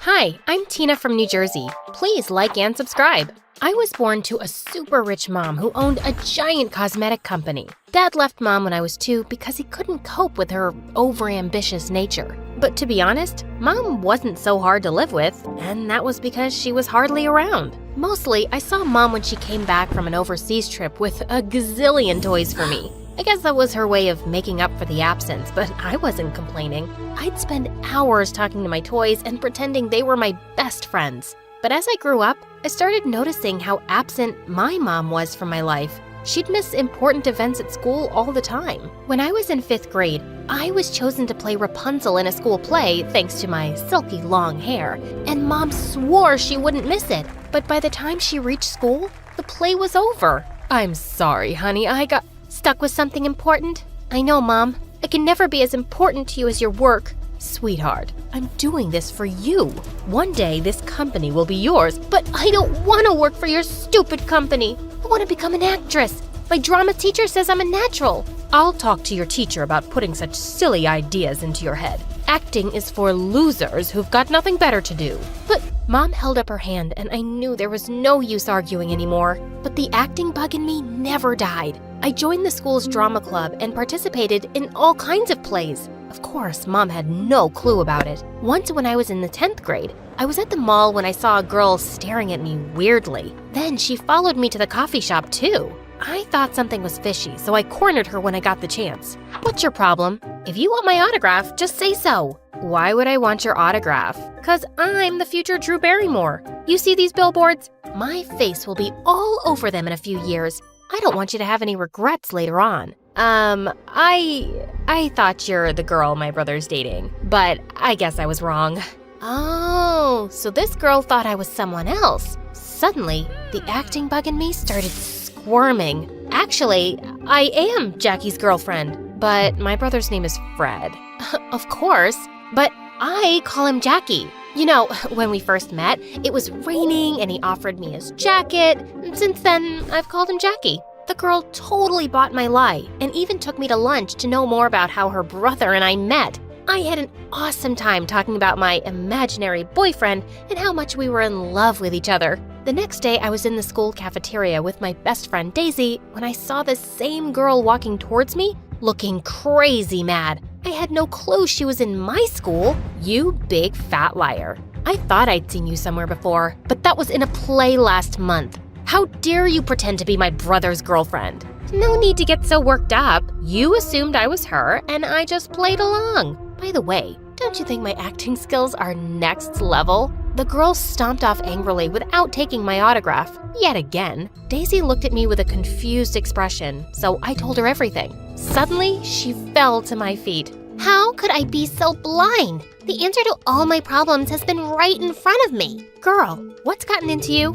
I'm the one who's supposed to be melodramatic. Daisy told me she wanted to dump her boyfriend Zach since she'd fallen in love with her new neighbor. Since Zach went to another high school, we'd never met. But weren't you telling me last week how you were deeply, madly, and hopelessly in love with him? That was last week. It's been 168 hours since. You just have to make it look like he's been cheating on me so I can easily dump him. Okay, but what do I get in return? The opportunity to practice your acting skills. Future Scarlett Johansson. You know how to push the right buttons, girl, don't you? Zach was supposed to take Daisy out on a date at a fancy restaurant that weekend. Moments after they were seated, I barged in with a massive curly wig and the ugliest glasses. The love of my life, the apple of my eyes. You said you loved my thick curly hair. Then what are you doing with this witch with a boring ponytail? Who are you? Do we know each other? Oh, don't be so cruel, my coochie-coo. I know I've put on 25 ounces, but I promised to put in the extra hours at the gym. Stop it. Daisy, believe me, I've never met this girl before. She's lying. If you want to dump me, just say so. I'm willing to die for you, my precious, but don't call me a liar. I know your favorite color is blue. You love dumplings. You still watch Popeye. And you fart when you sneeze. Am I lying, Daisy? Daisy simply shook her head. That doesn't prove anything. Actually, it does. I can't believe you've been cheating on me with this thing. I'm done with you. With that, Daisy marched off before Zach could make sense of what had just happened. I quietly snuck out too. The next day at school, Daisy and I couldn't stop laughing about the whole thing. Thankfully, Zach didn't try to contact her again, and she got busy dating her new neighbor. At home, things were going from bad to worse between Mom and me. She wanted me to focus on studies, but my heart was in theater. I wanted to join an acting school in New York, but she just wouldn't let me. One morning after a heated argument with Mom, I was rushing to my class when I bumped into something rock solid. What the rock? You got buttons for eyes? I looked up and saw Zach. What are you doing here? I transferred to the school. It was getting hard to stay away from my girlfriend. Let go, you moron. I am not your girlfriend. But wasn't I your coochie-coo just a few days ago? Listen, mister, I was just trying to help my friend get rid of you. Actually, you did me a favor too. I knew Daisy was going around with another guy while we were dating. What? And you still dated her? Are you a nutcase? Well, I was about to confront her that day, but you made things easier. You put up a nice act, by the way. He gave me a lopsided smile, and for some reason, It made my heart flutter. He knew it was me. Zach was actually pretty cute. Then suddenly, he was touching my long, silky hair. Your hair is gorgeous. It's a shame you hid it behind that ugly wig that day. I mumbled an awkward thank you and literally ran to my class. The next few days, I had a feeling Zach was intentionally bumping into me. I saw him near the lockers, during lunch, at football practice, in the auditorium. Heck, he even agreed to play the role of a rock in a play I was participating in. One day, I was coming out of the library when I spotted him standing outside, whistling to himself. Are you stalking me? I could say the same. You were the one falling all over me a few days back. I angrily walked towards him to give him a piece of my mind, but I slipped on something and landed straight into his arms. Did you just fall for me? Again? Before I could respond, he helped me get back on my feet and then gently pulled off the scrunchie I was wearing. Your hair looks better this way. Free. Then he simply turned around and left, leaving me stunned. You'll burn a hole in his shirt if you keep staring like that. Whoa! You scared me, Daisy. You like Zach, don't you? What? Nonsense. He's not my type. I would have never dumped him if he looked at me the way he was looking at you. A few days later, we had to go to another school to perform our play, and I got my period on the bus. As I was getting off, Zach pulled me aside and wrapped his jacket around my waist. I rushed to the washroom and changed, and when I came outside, I found him waiting for me. He stayed close to me throughout the day, and I could feel his eyes on me every now and then. I was slowly falling for Zach, and when I told Daisy about it, she squealed with delight. I knew it! I know he feels the same about you. Why don't you ask him out? Mom has a party planned this weekend, so maybe next week? That weekend, Mom threw a grand party for her business associates. I hated being part of these boring parties, but I had to, for Mom's sake. I was sulking in a corner when I heard a familiar voice. Hey, this party just got 100 times better. Zach, what are you doing here? I'm here with my mom. What about you? This is my house. My mom's the hostess. I spent the evening chatting with Zach, and we had an amazing time. Zach was smart and witty, and at one point, I was about to ask him out when I noticed Mom gesturing to me to meet her outside. Tina, my sweetheart, you're looking gorgeous today. Cut the drama, Mom. Get to the point. Okay, that boy you're talking to, his mom owns a supermarket chain, and they're one of the biggest potential buyers of our cosmetic products. If you date him, it'll be great for our business. I almost told her that I was going to, but then I had an idea. But I don't even like him. Please, Tina, think about the business. I want to see our products on their supermarket shelves. Okay, but then you'll allow me to apply to that acting school. When Mom reluctantly agreed, my heart did a double hooray. I was gonna ask Zach out anyway, and now I'd also be able to follow my passion. Zach and I started dating, and the next few days were pure bliss. He was even better than I'd expected. I was falling hard for him, and he seemed to like me too. Then on my birthday, Zach planned a surprise party for me and invited the entire school. We were having a blast when suddenly Zach grabbed a mic. Tina, I have another surprise for you. Here, come take this.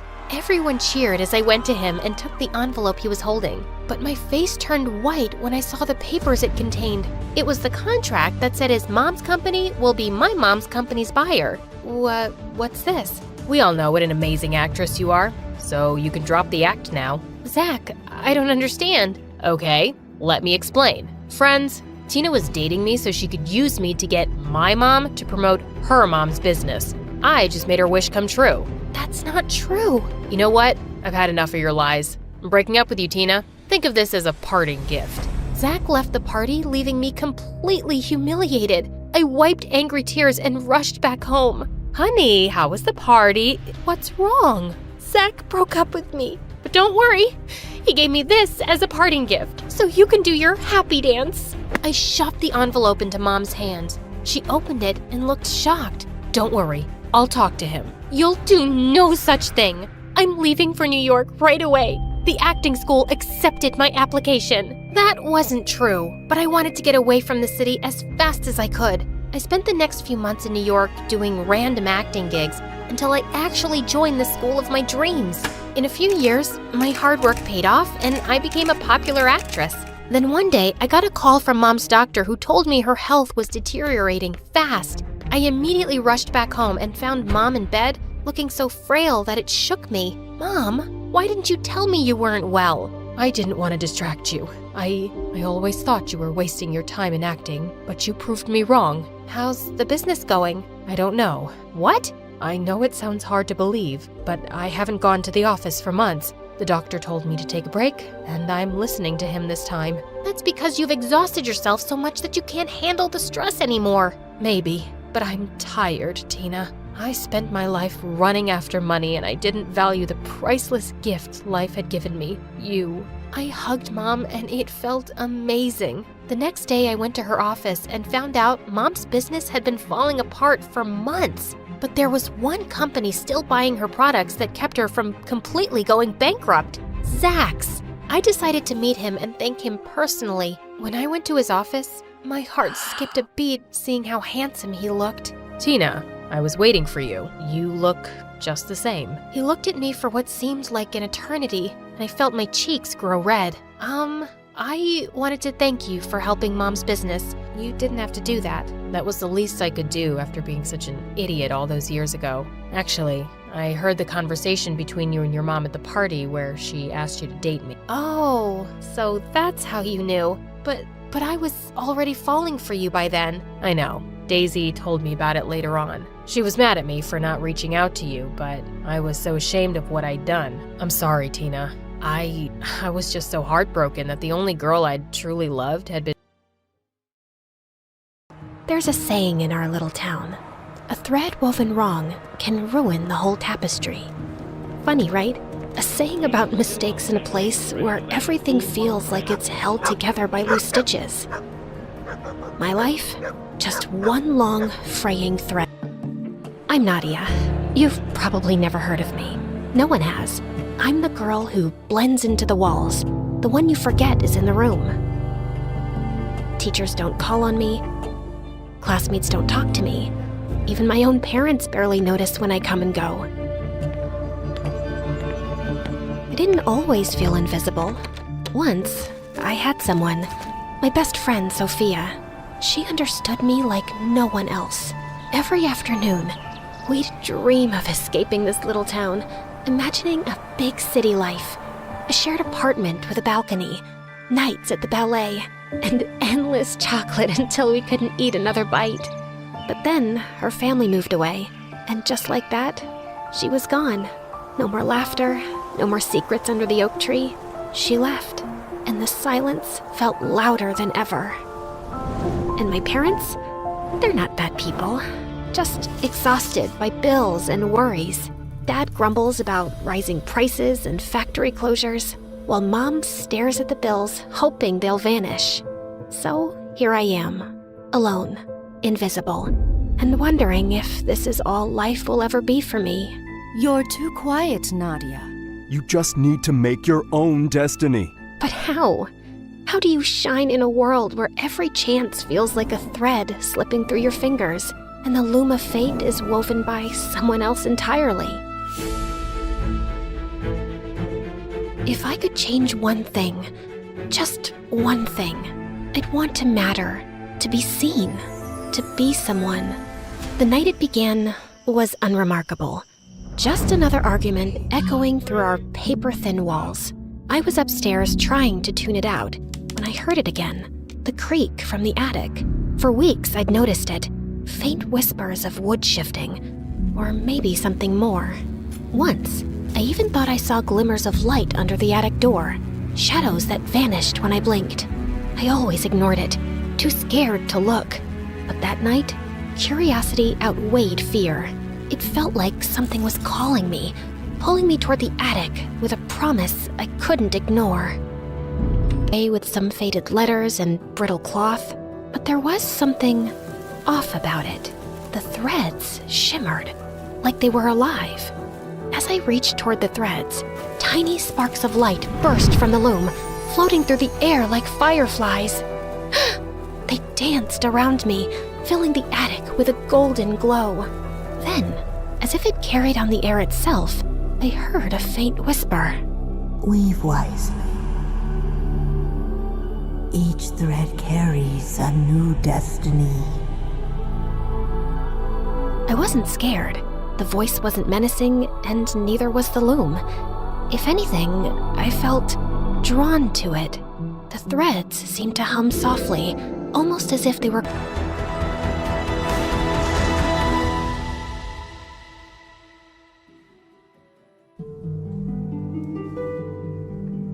I wasn't sure what I was doing, but when I finished, I felt it, like the world shifted, just a little. The next day, just like I did before, the golden light flashed again, as it had the first time. The next morning at school, something strange happened. A pair of classmates I barely knew waved and spoke to me. Hey, Nadia. I love how you did your hair. Thank you. It couldn't be a coincidence this time. The loom? It was real. And it was powerful. Once you start weaving, it's hard to stop. I mean, why would you? I tried another pattern, this time for my mom. She'd been passed over for promotions for years. But within the week... You're not going to believe it. I got offered a better job with better pay. I never thought this would happen for us. It's a miracle! Suddenly, there were fewer fights at home. I even wove something small for myself. A perfect score on my math test. Not because I didn't know the material, but because I wanted to see if I could. And it worked. No matter what I wish I had, it always worked. Would you want to come to my birthday party, Nadia? You have to come. It wouldn't be the same without you. I wasn't invisible anymore. The world was finally bending in my favor, one thread at a time. And the loom? It seemed almost eager, like it wanted me to keep weaving. Weave wisely. Each thread carries a new destiny. But the thing about weaving destinies, life wasn't just good. It was perfect. Or so it seemed. Nadia, can you sit with us at lunch today? We really want to hear about your morning classes. Sure, why not?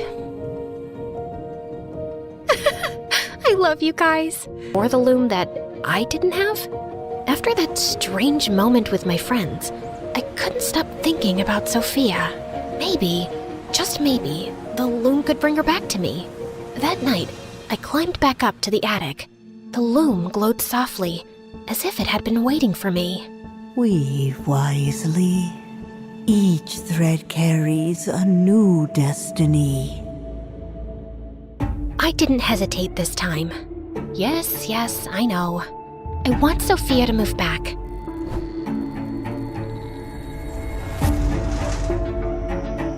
Do I know you?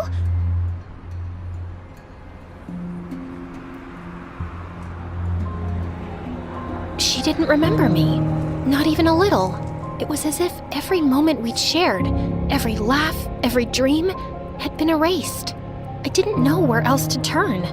The loom had always worked before, but now Sophia didn't even know me. It was like I'd wished her into a life where I didn't exist. I thought about telling my parents everything.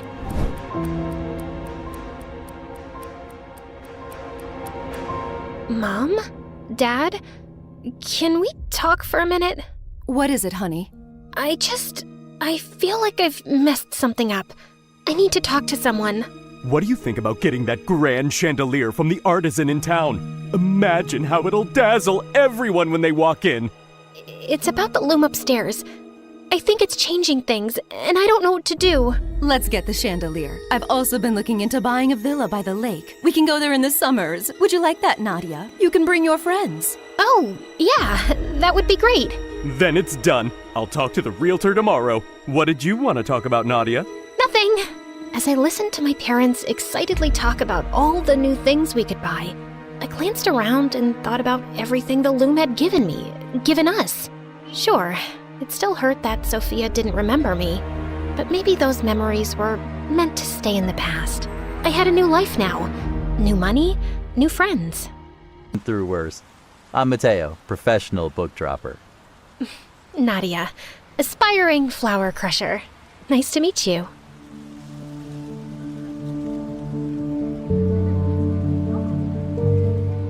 There was something about him, something different. We started talking, and it felt so easy, so natural. like we'd known each other forever. As we talked, I started to learn more about Mateo. He was new to the city too, chasing a dream of opening his own book. The time I spent with Mateo, the more I realized how much we had in common. He had a way of listening, really listening, that made me feel seen in a way I had never felt before, in a way I hadn't realized I had been missing. I felt like I'd met the perfect guy. And then, one day, he even surprised me by visiting me at work. So, this is where you disappear to every day? Surrounded by old things? You say that like it's a bad thing. Some of these old things have more stories in them than we do. I don't know. I think I've got a few good stories in me. Oh yeah? Like what? Like the time I walked into a museum and forced the lovely curator into giving me a private tour. This was dangerous. Being around him like this, so easy, so natural, it made it impossible to ignore what I really wanted, to be with him. This was woven over 400 years ago. Every thread was placed by hand. The amount of hard work it took to make this, it takes my breath away every time. Wow, can you imagine that kind of patience? And I wasn't trying to take something that wasn't mine. Mateo and I were supposed to be together. I just needed things to change a little. Weave wisely. Each thread carries a destiny. I just want her to leave, that's all. That was it. No harm, no pain, just a shift in fate. The next morning, I wondered if the loom had worked. Would there be some sign? Some shift in the air? Mateo? Hey, Nadia. You okay?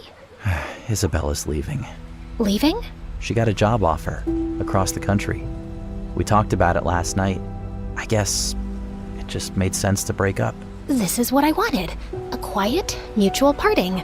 No fights, no heartbreak. Just fate gently pulling them apart. And you're okay with it? Yeah, I think I am. Hey, do you want to take a walk? I'd love to. It wasn't long before Mateo and I got together. Our connection... But happiness has a way of making you forget the past. And sometimes, the past finds a way of reminding you it's still there. Nadia? What's this? Get away from that. What is it? It looks ancient. Does it still work? Mateo, please, don't touch it. Please, you don't understand. Nadia, what is this? It's a loom. A magical one. I've used it many times in my life. Used it? For what? To change things. Know if I can believe that.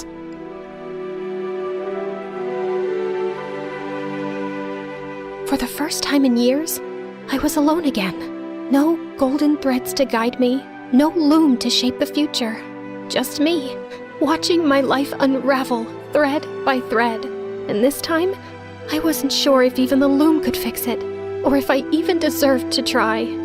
I wanted to take it back, all of it. I wanted to erase the moment I ever touched the loom, to undo every weave, every selfish decision, every golden thread I had forced into place.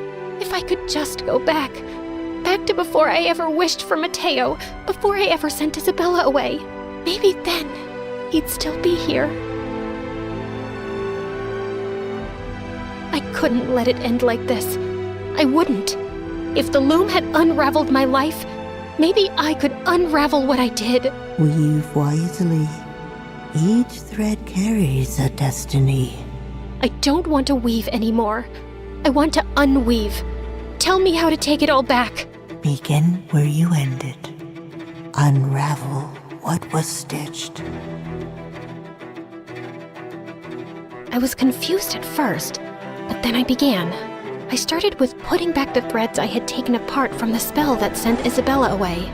The loom began to hum, and swirls of light glowed all around me. Every thread I pulled felt like a piece of my heart breaking. I undid all the patterns. Sophia moving back, getting valedictorian, my parents' wealth, my classmates becoming my friends. I saw the life I'd built, the one I'd clung to, fall apart moment by moment. But I kept going until...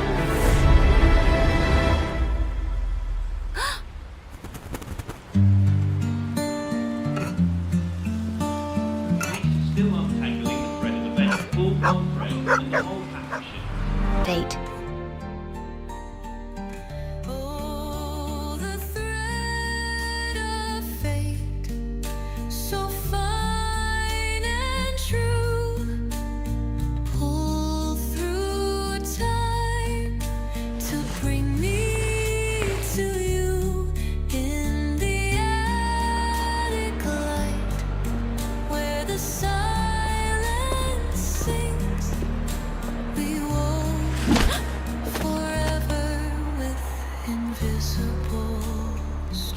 I'm so sorry. My books don't like staying in one place. Are you okay?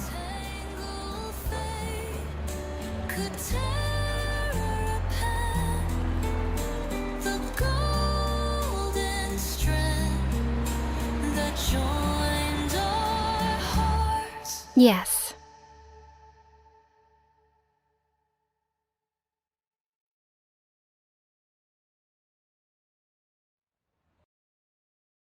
Hi, I'm Rue from Chicago. Please like and subscribe. My mom was a renowned doctor and loved me to bits, but when I was 6, I fell from a tree and hit my head. And even though I recovered fine, Mom went crazy. She never let me out of her sight after that. When I started school, she hugged me and cried like a baby at the gate, and she'd even drop by during recess to check on me.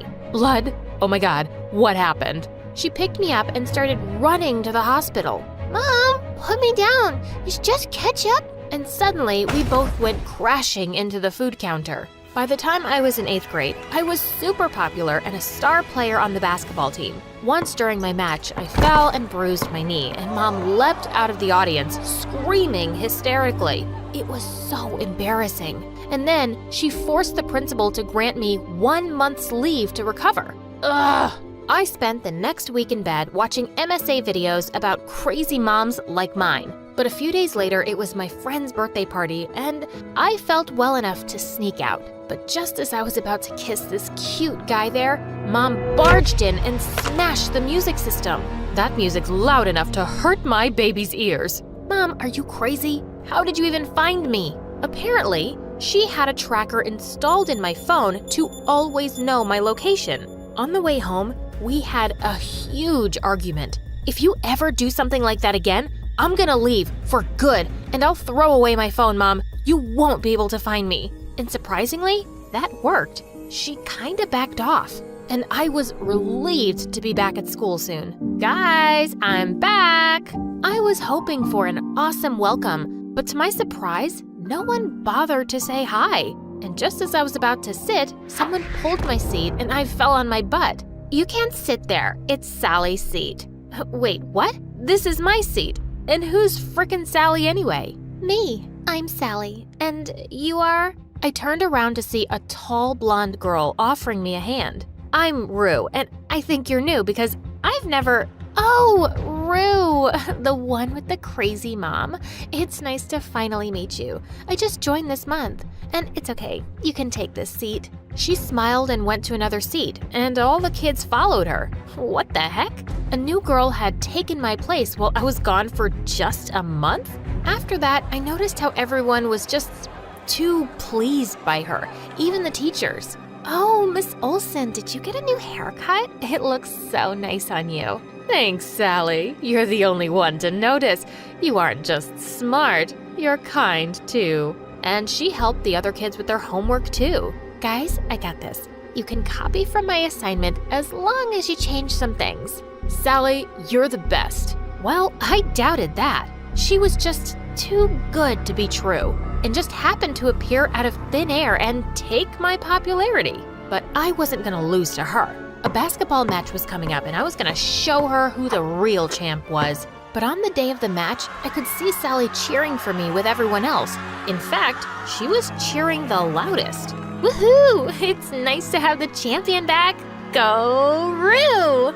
Just then, I slipped on the basketball court and fell flat on my butt with a sprained ankle. OMG, someone help me pick her up. She's hurt. Sally made me lean on her and took me to the nurse's room. She stayed with me the whole time the nurse attended to me, and I was beginning to think I'd misjudged her. She really was quite nice. Later, when I reached home, Mom came running and hugged me tight. Oh my God, are you okay?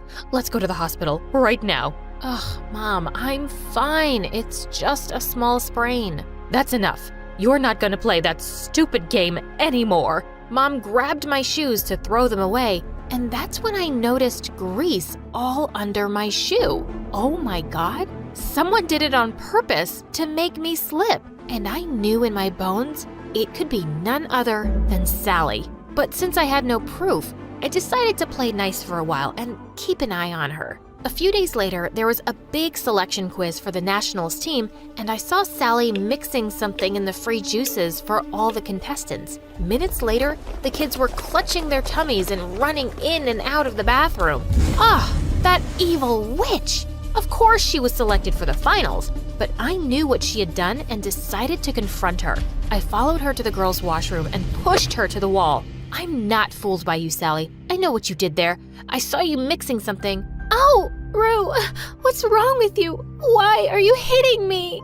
And saying that, she slapped her own face really hard and started crying loudly. What? Suddenly, some girls came out of the washroom cubicles and pushed me aside. Gosh, Rue, look at her face. You slapped her so hard. It's all red. We're gonna tell the principal that you're bullying Sally. No, don't do that. I don't want to cause trouble. We should give Rue a chance to fix this. If she says sorry to me, I'll let it go this time. What the freaking frogs? Me? Say sorry to her? Ugh, no way. I pushed her harder this time and stormed out of there. But now I knew she was a cunning fox, and I had to play smarter than her. Soon, the elections for the new school president were announced, and I was super excited to participate. But guess who else was running for president? Sally! She already had loads of kids working for her campaign and making her posters. One day while I was in the library working on mine, I heard some noises. I went ahead to check, and I was shocked to see Sally bullying a kid. What do you mean you didn't complete my assignment? I need it back within an hour, or I'll kick your butt, you moron. She took his glasses off and threw them on the ground and crushed them. The guy looked terrified as Sally walked away. Just then, I had a mind-blowing plan. I quickly went in and picked up the guy from the floor. Hey, you don't have to be scared of her, okay? I'll help you get rid of her, but you'll have to help me too. You just have to speak the truth in front of everyone, and I'll make sure she never lays a finger on you again. Deal? The guy looked at me with teary eyes and nodded. A few days later, we had an event where each candidate had to speak up in front of the entire school, and I was all set to see my plan in action. Minutes before Sally was about to come on stage, I was so happy to see the guy she'd bullied standing there already. Sally's whole act was about to be exposed. Yippee! I need to tell you all something. One of the candidates here is a chameleon who pretends to be your friend, but in reality, she's a bully. And saying that, he pointed at me. What in the father frickin' world? That's her, Rue. She even smashed my glasses the other day and put my head inside the toilet. She's a bully. What?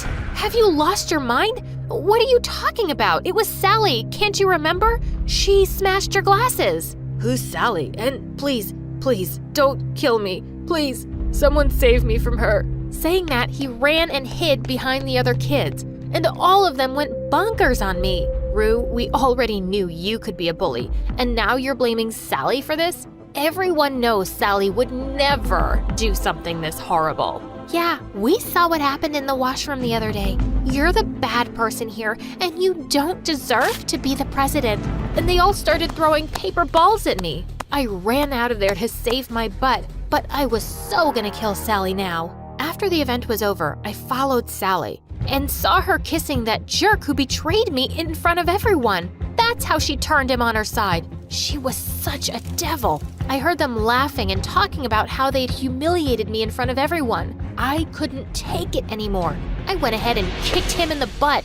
You! You're such a world-class jerk. You lied in front of everyone for a wicked lizard like her. Watch your mouth, Rue, or I'll tear off your tongue. Whoa, look at that. Finally, your true colors are coming out, Sally. But guess what? I've known from day one that you're a witch, and soon I'll prove it to everyone. You recorded us? Oh, yes, I did. You know, I'm tired of pretending to be nice to you. I wish you had slipped and hit your head that day, but you just got away with a little sprain. But today, I'm gonna kill you, Squid Face. Saying that, she charged at me like a mad bull, and we broke into a wild fight. Within minutes, the cheating jerk came in and held me by my hands. Let go of me, you idiot, or I'll put your face in the toilet seat for real this time. I tried to fight them both, but they locked me inside a small janitor's room. No one's going to come here till tomorrow, Rue, and I'm gonna be the next student president by then. And your little phone? I'm gonna destroy it. Both of them left, and I tried to break open the door, but nothing worked. When I'd almost given up, I suddenly heard a loud thud on the door, and it flew open. Mom! Oh God, I can't believe you found me. I hugged her tight. Are you okay, sweetie? What happened to you? Wait, Mom, how did you find me here? Oh, honey, after you said you were gonna throw away your phone the next time you run, I may have put a tracker device in all of your shoes. Mom! Okay, sorry, but see, it helped. I was able to help you today after you didn't come home for so long. She was unbelievable. I immediately ran out to find Sally and saw she was making a bonfire in the school backyard, and she had my phone in her hand. I went in and hit her from behind, and the guy ran away, seeing Mom with me. What are you doing? Let go of me, you witch! I'm gonna kill you this time. Oh, you can try, but you're not getting away with anything now. This time, I tied her and made sure she didn't run away until we called the principal and her parents. Oh, we are really sorry, but she has a histrionic personality disorder. Because of that, she wants to be noticed and praised all the time. We kept it out of her records when she joined this school. Oh, God. I didn't know I was taking such a dangerous kid. But you've been really brave, Rue. I'm gonna announce you as the next student president tomorrow. No, I'm the best one. I'm the best. She's nothing. Saying that, she broke the ties and leapt towards me. I'm gonna burn this entire school with you in it, loser. Thankfully, the principal had called security and they took her away. After everything was over, I turned to Mom thinking she'd go all crazy again, but she hugged me. Oh, honey, are you okay? I was so scared. I'm fine, Mom. Thanks for saving my life today. I love you, but no more tracking devices, please. Hi, I'm Abina, and I live in an orphanage in Ghana. And before you start feeling sorry for me and blah, blah, blah, relax, man. Everyone is super chill here. The coffee is bomb, and I have a little brother who worships me. So I guess that's why I've never wanted to get adopted. Before I continue, please like and subscribe. Ever since I could remember, rich, stupid foreigners would come every month to take one of us home with them. But I knew they were just using us to brag about how they'd done such a noble deed by adopting a poor orphan. So whenever those snobs would drop by with their camera phones and designer clothes, I'd convince my brother Kofi to help me mess with them. Come see our room. We just got new blankets. Sweetie, I'm taking a selfie with... Our new blankets smell like lavender. Ah! Is that pee? Silly me. I forgot. We have a bedwetting problem. A bedwetting problem! The woman ended up bursting into tears from the awful smell. So traumatic. But one day, the warden had had enough of my behavior. You're 14 years old now, and Kofi's 8. It's important for your development to have parents. So the next time a visitor arrives, you better behave yourself. I was about to refuse, but I wanted Kofi to be happy and healthy, so I gave in. Except when a couple finally decided to take us home, I immediately disliked them. Apparently, they were both philanthropists who loved doing charity work. They were just too sweet, and I had a bad feeling about these people. Just like that, they whisked us from our beloved home to some mansion in America. Who wants to see their new room? Do you want to see your big boy bed, my cutie wootie widow mouse? Ew, gross. We hate mice, and don't talk to Kofi like he's a baby. Of course, dear. I'll try again. Yo, dudes. Who wants to see their billion-dollar golden baller sleep in place? You hear me, bro? There's gotta be a cliff I can jump off of. At least I had a giant bed with a mattress from heaven. But the next day, things took an awful turn. I discovered that Kofi and I were all over the news, and the paparazzi were right outside our window. Were my new parents famous? How come you didn't tell us you guys were celebrity philanthropists? I don't want to live in the public eye, and I've got an 8-year-old brother. I don't want his picture everywhere online. Oh, come on. Being a celebrity is fun. You never have to wait in line. You get free stuff. Give it a chance, Abena. It's Abena. I've told you 3 times. You know what? Just call me Abby, since I'm an American now. Mom looked hurt when I said that, and from that day on, things went downhill. Mom and I fought about everything imaginable. Like, she'd get mad because I hated being interviewed by reporters, or because I hated the itchy $1,000 clothes she bought me, or the fact that she kept feeding Kofi fancy food that he wasn't used to, even though I told her to just give us something more simple. By the time school started, I was exhausted from all the media attention, and I didn't want a bunch of kids coming up to me since I was the famous Ghanaian orphan that they were fascinated with. So I decided to ditch class and hang out in the school garden. Then suddenly, I heard a voice near me. Hey, are you okay? I looked over to see a boy my age with neon hair dressed in rags. Even the clothes I wore at the orphanage were nicer than his. No? I don't know. My parents are annoying. Your biceps are gorgeous. Never mind. The guy just laughed, and suddenly, I found myself pouring my heart to a total stranger about everything that had happened. I found out his name was Carter, and we went to the same school. He apparently skipped classes regularly so he'd have enough energy to work nighttime shifts, and it was all because his parents barely had enough money to buy food. I felt bad for Carter, but I was kind of relieved to finally meet someone here who wasn't rich. He ended up walking me home, but when we arrived, Mom greeted us at the door, and she immediately asked Carter to leave. Abby, I know that boy. He lives in a trailer outside our neighborhood. I want you to stay away from him. He's a criminal. You'll be in danger, and people will think my daughter's mixed up with a crook. Because your publicity image is all you care about, right? You don't actually care about my safety. Well, guess what? You're not my real mom, which means I don't have to listen to you. Mom grounded me after I said that, but I didn't let that stop me. Carter and I started hanging out all the time. Sometimes we'd ditch class together, and sometimes he'd sneak in through my window so we could watch MSA videos together on my TV. I'm so glad you watched these on YouTube instead of TikTok. Promise me you'll never watch MSA on TikTok and fry your brain, please? I didn't believe Mom about the criminal nonsense until one day I noticed Carter take off his baseball cap to reveal a clump of shiny jewelry. Please tell me he didn't steal all that. Abby, you know I have a family to support. Yeah, I feel bad for stealing, but a job washing dishes can only pay so much. Look, I get it, but you don't have to become a thief. No wonder Mom thinks you're a delinquent. Maybe I'll ask her to give you some money. She and my dad love bragging about how they give to charity. Then suddenly, Carter got this really serious look on his face, and then he told me something disturbing. My parents were known for being frauds. Kofi and I hadn't been the first kids they'd taken home. Apparently, they'd foster them for a year or two, use them to get publicity, and then they'd send them somewhere else. That makes no sense. They took me home and signed the papers. Are you sure? Because they've never adopted an actual kid before. Look, I don't know the logistics. I just don't want you getting hurt.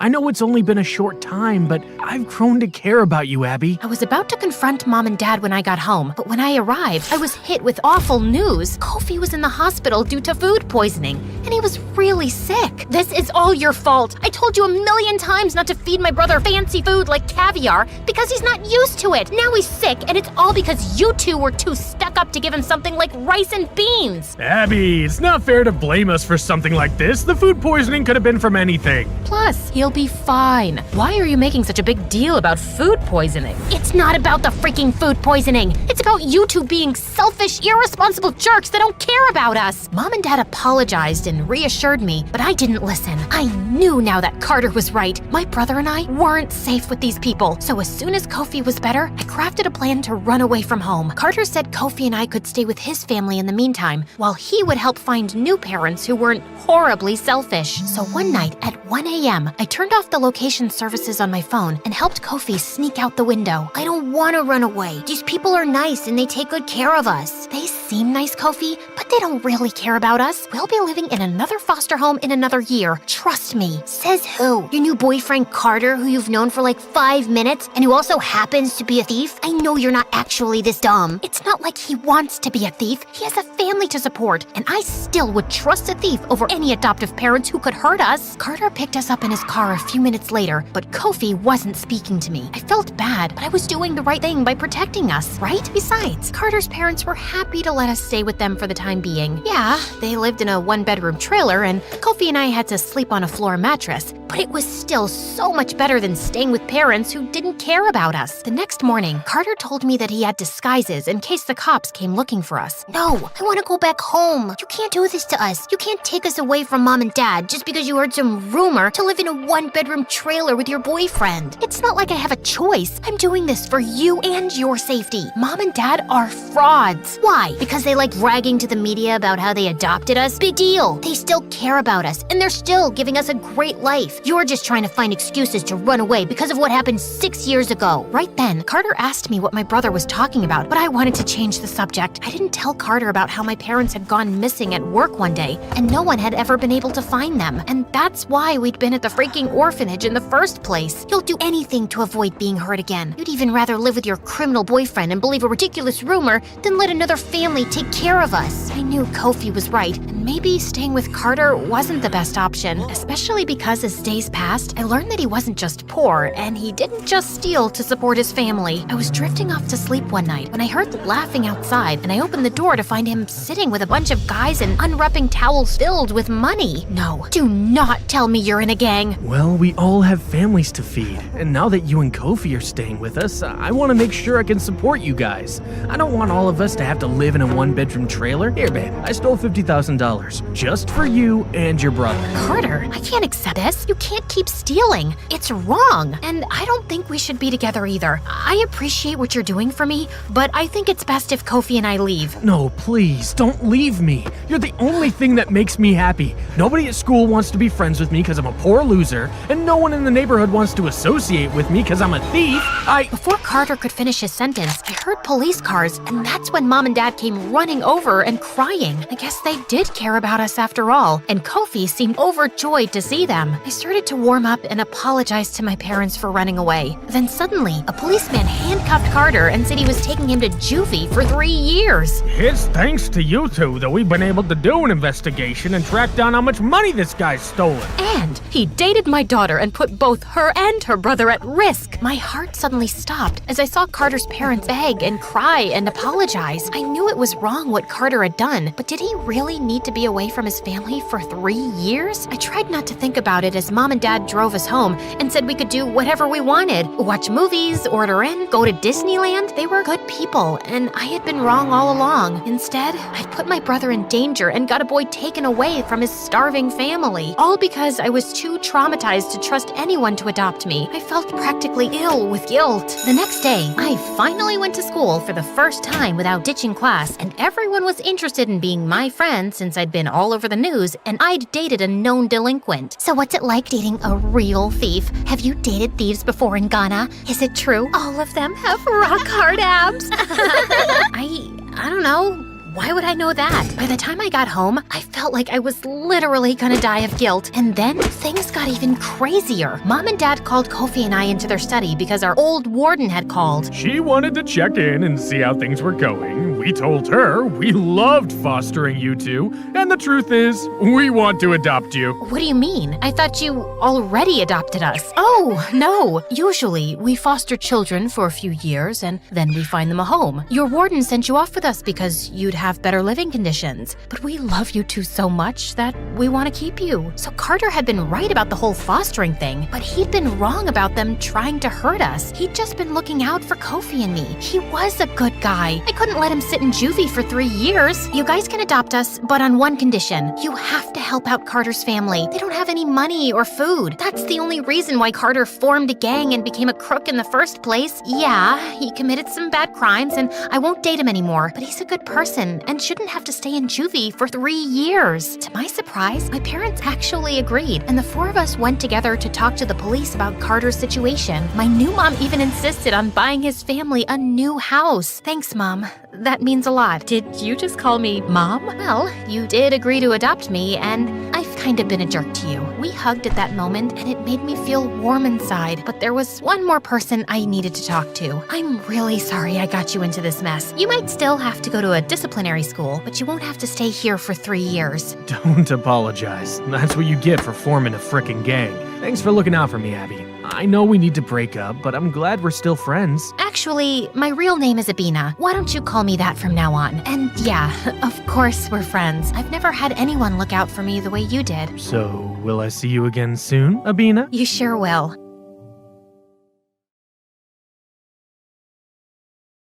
The couple held each other's hands nervously as they walked into the hospital nursery. The nurse pointed out their baby, and the woman screamed. No. This can't be. Oh God, she looks like a monkey's butt. I'm gonna be sick. Can somebody adopt her, please? Ma'am, that's not your child. This one is. The woman instantly stopped crying and picked up the baby, and the couple stared at her in delight. Ooh, of course this one's mine. She's beautiful. And that beautiful baby was me. Hi, I'm Jessie from LA. Please like and subscribe. I was born to parents who'd been pageant kids and teen models, and the first life lesson I learned was that it's really important to be beautiful. Ugh, our baby has such gorgeous hair. Did you see the poor neighbor's kid? I bet she's got pigeons living in that nest on her head. And her brother? Ew! That kid has so many freckles. We should keep Jessie away from him. What if he's contagious? Growing up, I'd always have people telling me how pretty I was, and nothing seemed to make my parents happier.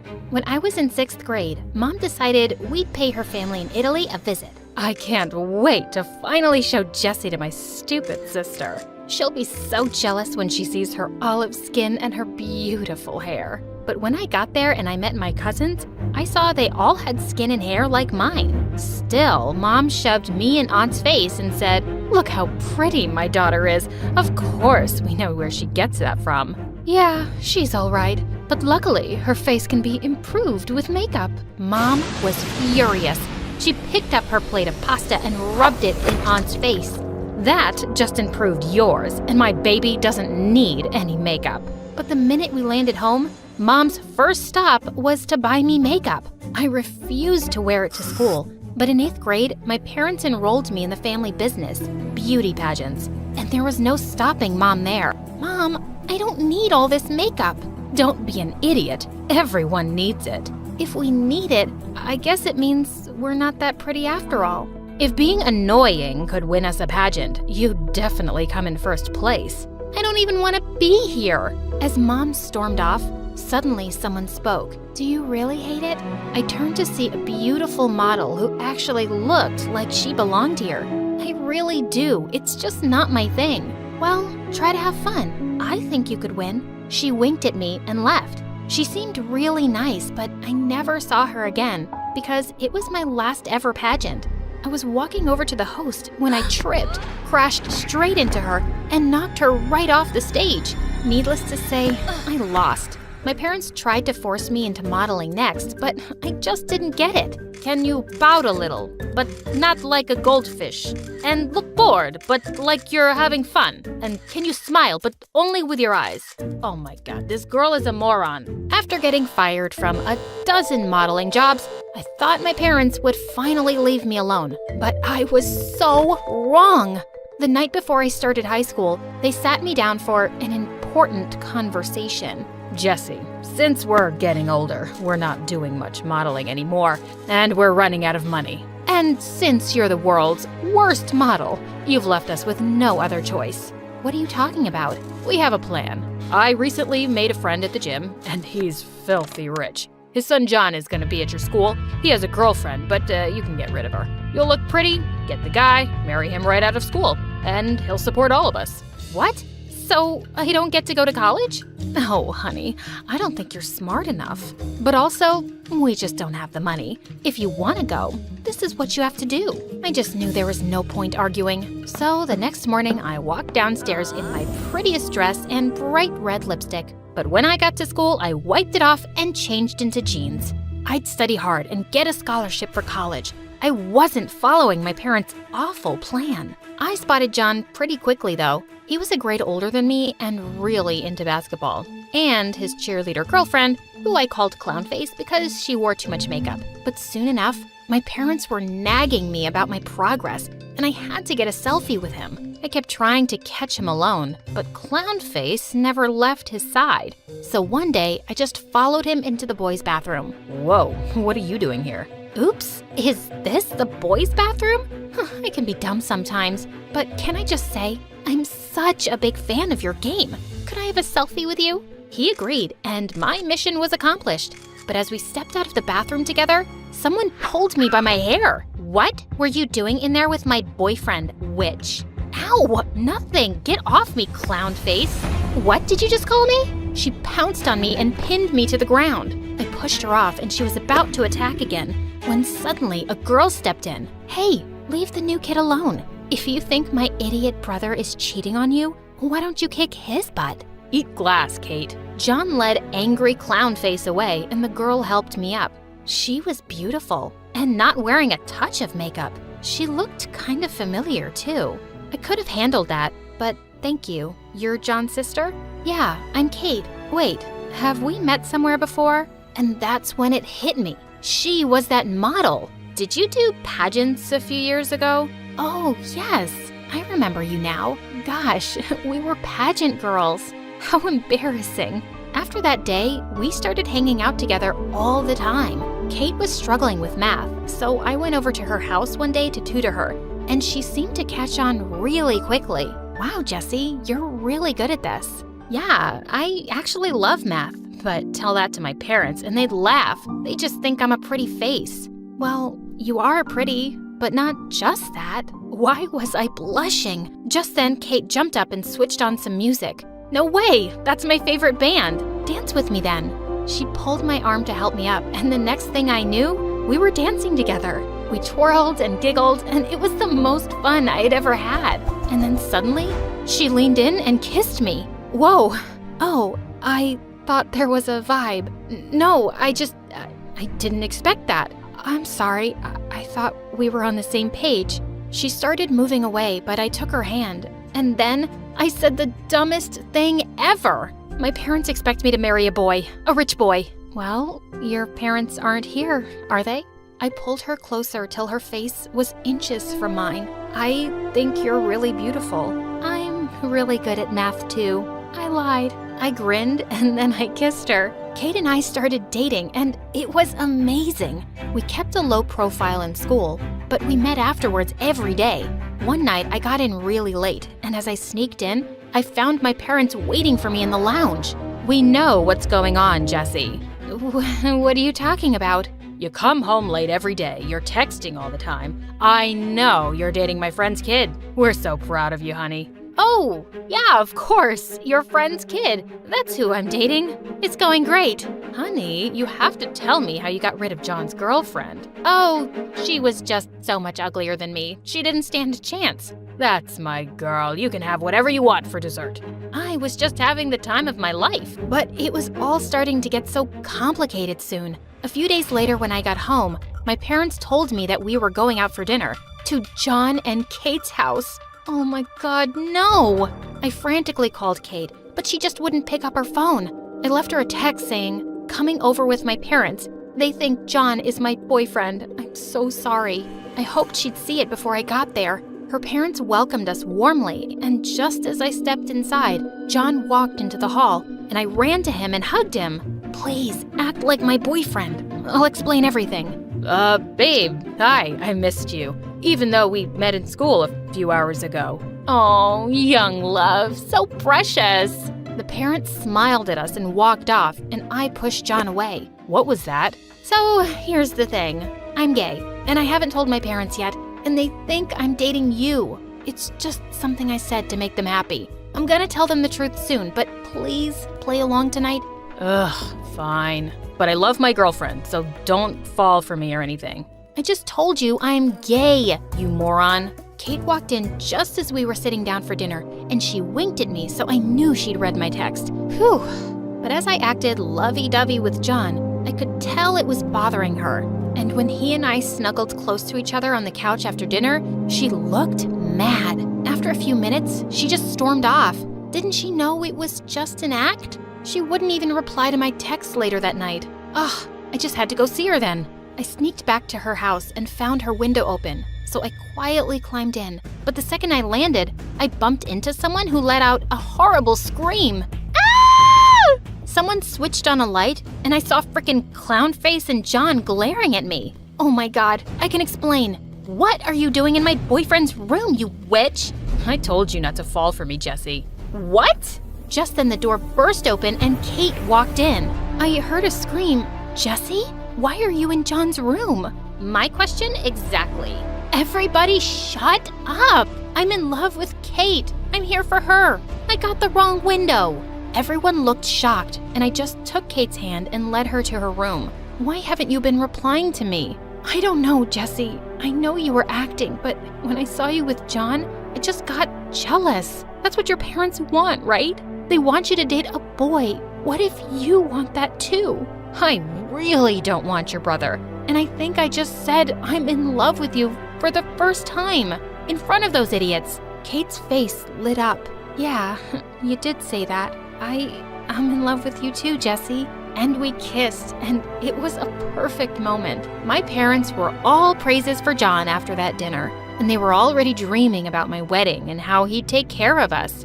I had to end this act and tell them the truth, and an opportunity turned up soon. John's parents had invited us all to his big basketball game, and Kate and I decided to tell everyone afterwards, as my parents wished John luck before the game. Suddenly, Clownface came over and pushed them aside.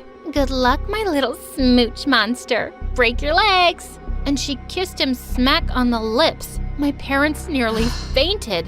Jessie, do something. I thought you got rid of her. Rid of me? As if. I'm marrying John one day, and we're having so many babies together. As the two walked off, Mom turned to me, horrified. You broke up? How could you let him go? Mom, we were never dating. Never dating? But we saw you two together. Who have you been dating then? That would be me.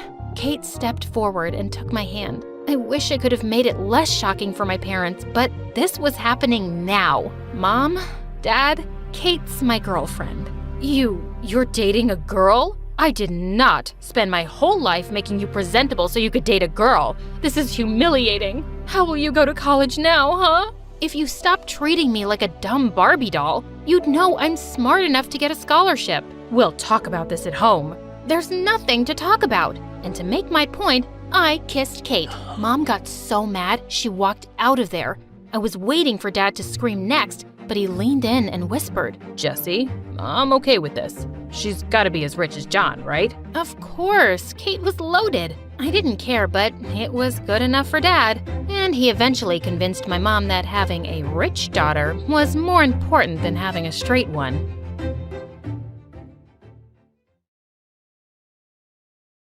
She started crying, like a little girl. "Don't leave me," she said. I rolled my eyes. If she believed what I said, that's her problem. But then again, I wasn't really surprised. Girls are always like this. They believe me every time. I left her house, then headed back to mine. There, I saw my parents fighting. Again. Mom was holding up her phone and showing Dad a picture. It was Dad, with a very hot girl. "Who is she?" my mom yelled. She wanted to know the details every time Dad so much as breathed near another woman. "Give a man some space to breathe," my dad yelled back. I defended him. I was always by his side. He was the coolest and smartest man ever. "Well, for God's sake, Mom! You're being dramatic for no reason. He's not cheating. Just get over it." Mom looked at me, coldly, and then said that I was just like Dad. With that, she walked out. "Thanks for the compliment," I called out after her. Then Dad turned to me and said, "Now that she's gone, son, I have a very important task for you. I'm going to meet a very important man." He said that this person was one of the most important businessmen in the state, and that he wanted to convince him to become his business partner. Now, this man has a very lonely child who he loves a lot, and your mission is to make her fall madly and deeply in love with you. You have to make her convince her dad to sign the deal. I grinned. "Piece of cake, Dad. Consider the deal sealed." The next evening, we went to a restaurant. My dad had created the most romantic atmosphere. He really wanted this. My parents met her parents cheerfully, and I tried to flirt with her. But damn, she was ugly. Her mom, though, she was gorgeous. To make matters worse, Dad kept elbowing me and winking at me to approach the girl. He even told her mom we'd make a great couple. Ugh, there was no way I was doing it. She also kept batting her eyelashes at me. I was really creeped out. Just then, Josh, a close friend, walked into the restaurant with his parents. As soon as he spotted my date for the night, he really couldn't stop grinning. This was so bad for my reputation.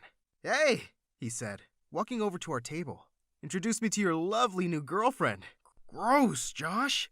She's not my girlfriend. She's, my sister.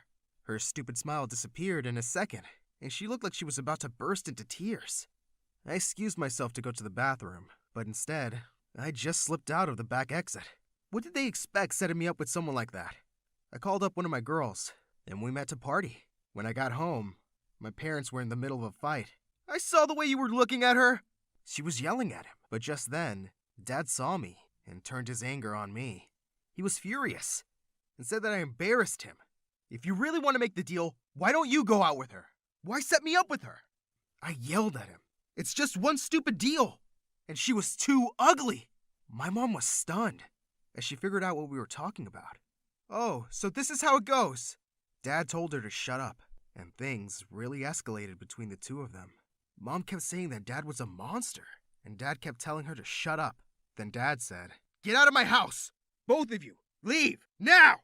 At first, I thought he wasn't serious, but in a few days, we moved into a small apartment. I knew that I pissed off Dad, but I was sure he would take us back. At least, he'd take me back. I didn't really care about Mom, but days turned to months, and we heard nothing from him. Mom didn't talk to me either. She said she was ashamed of me. "I'm just letting you stay because I feel sorry for you. You're an embarrassment," Mom said. Well, yeah? Who cares? I did the only thing that made me happy. Going out with girls. I called my friends over. We had a wild party. Mom got really mad and kicked everyone out. One day, Dad called and said he misses me and wanted me back. "I have so many important tasks for you," Dad said. I was thrilled, but he said he didn't want my mom. "I'm tired of that ugly woman," he said. I know, right? I grabbed my stuff and left to live with him. There, I saw something that thrilled me. He had a new maid. She was around my age. She was gorgeous. Her name was Stella. I was sure Stella would fall for me in no time. So I flashed her my most charming look. "Hey, how are you doing?" I asked. She looked at me and then looked away, like she'd seen a car crash or something. For a moment, I didn't know what happened. Had she just ignored me? She probably doesn't speak English, I thought. But then she said something to the housekeeper in fluent English. I gasped. Was she ill then? Terminally ill? But the way she worked, I knew she wasn't. Then what is it? I couldn't stop wondering. Meanwhile, when I wasn't completely distracted by the gorgeous Stella, Dad kept giving me all these missions to make wealthy men's daughters fall for me. I did it every time, and I gained my dad's trust again. But I just couldn't stop thinking about Stella. I saw her everywhere.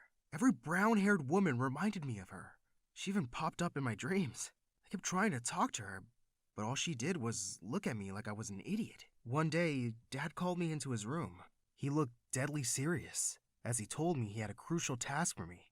"There's this man from New York, and he's willing to make $1 billion investment in our company," he said. That was great news. Why did Dad look so worried? He said that the trouble was this man's daughter. She was really nosy and always trying to influence her dad's decisions about the company to favor her boyfriends. Her dad listens to everything she says. I knew my job without him having to say anything else. "Don't worry, Dad," I said. "I won't embarrass you again. The girl I was supposed to flirt with was pretty and all, but man, she was insane.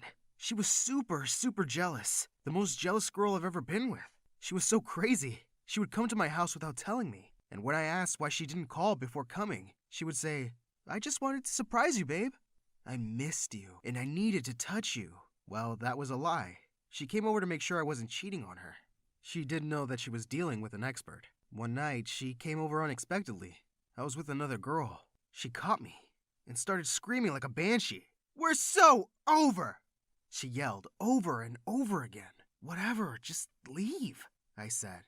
I was so tired of her drama. But then she looked at me with her big eyes and said, 'Aren't we going to make up?' Damn, we love each other. Ugh, I didn't want to deal with this crackpot right now. Just then, Stella came in with some soda. My super crazy girlfriend took one look at her, and she freaking blew up. She just went insane. She grabbed the can and threw it at Stella, saying, "What the actual hell are you doing here? You disgusting gold digger!" Stella looked shocked as my girlfriend kept saying she was planning to steal me from her.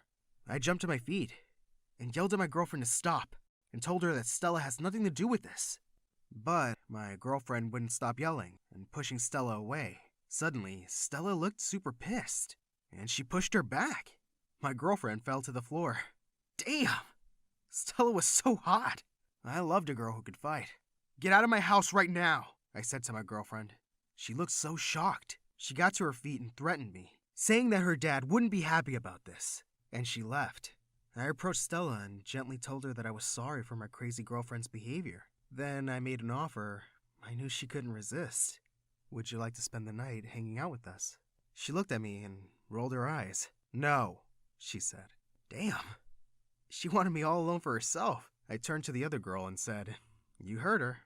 She doesn't like sharing. Get out." But Stella said, "God, no!" Again, what was wrong with this girl? She tried to walk away, but I grabbed her hand. "Are you into girls?" I hope she was. At least, that would make me feel better. But she looked at me like I was a dumb kid and said no. I asked her if she had a boyfriend, but she said no. With that, she pulled her hand away and left. I stood in shock as she coldly walked away from me. This was the first time I'd been rejected, and I had to admit it. It broke my heart. I was devastated and lost.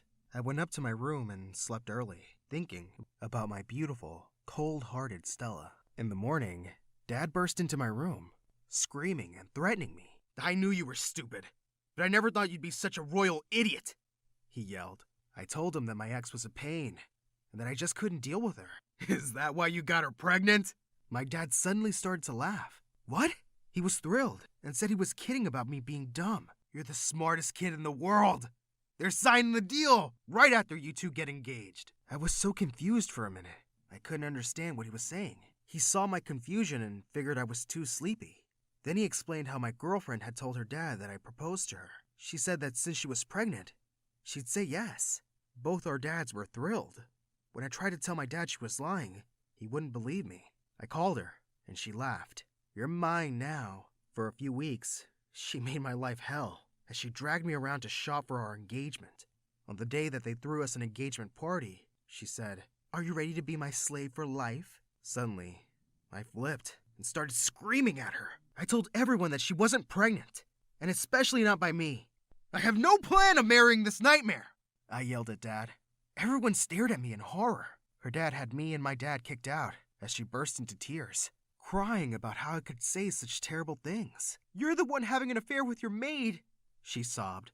I tried to deny it, but no one believed me. Dad didn't speak to me the whole day. The next day, I couldn't find Stella anywhere. When I asked my dad about her, he calmly said, "I fired her." I was furious. How could he do that? "I'm not your freaking employee. You don't own me," I yelled.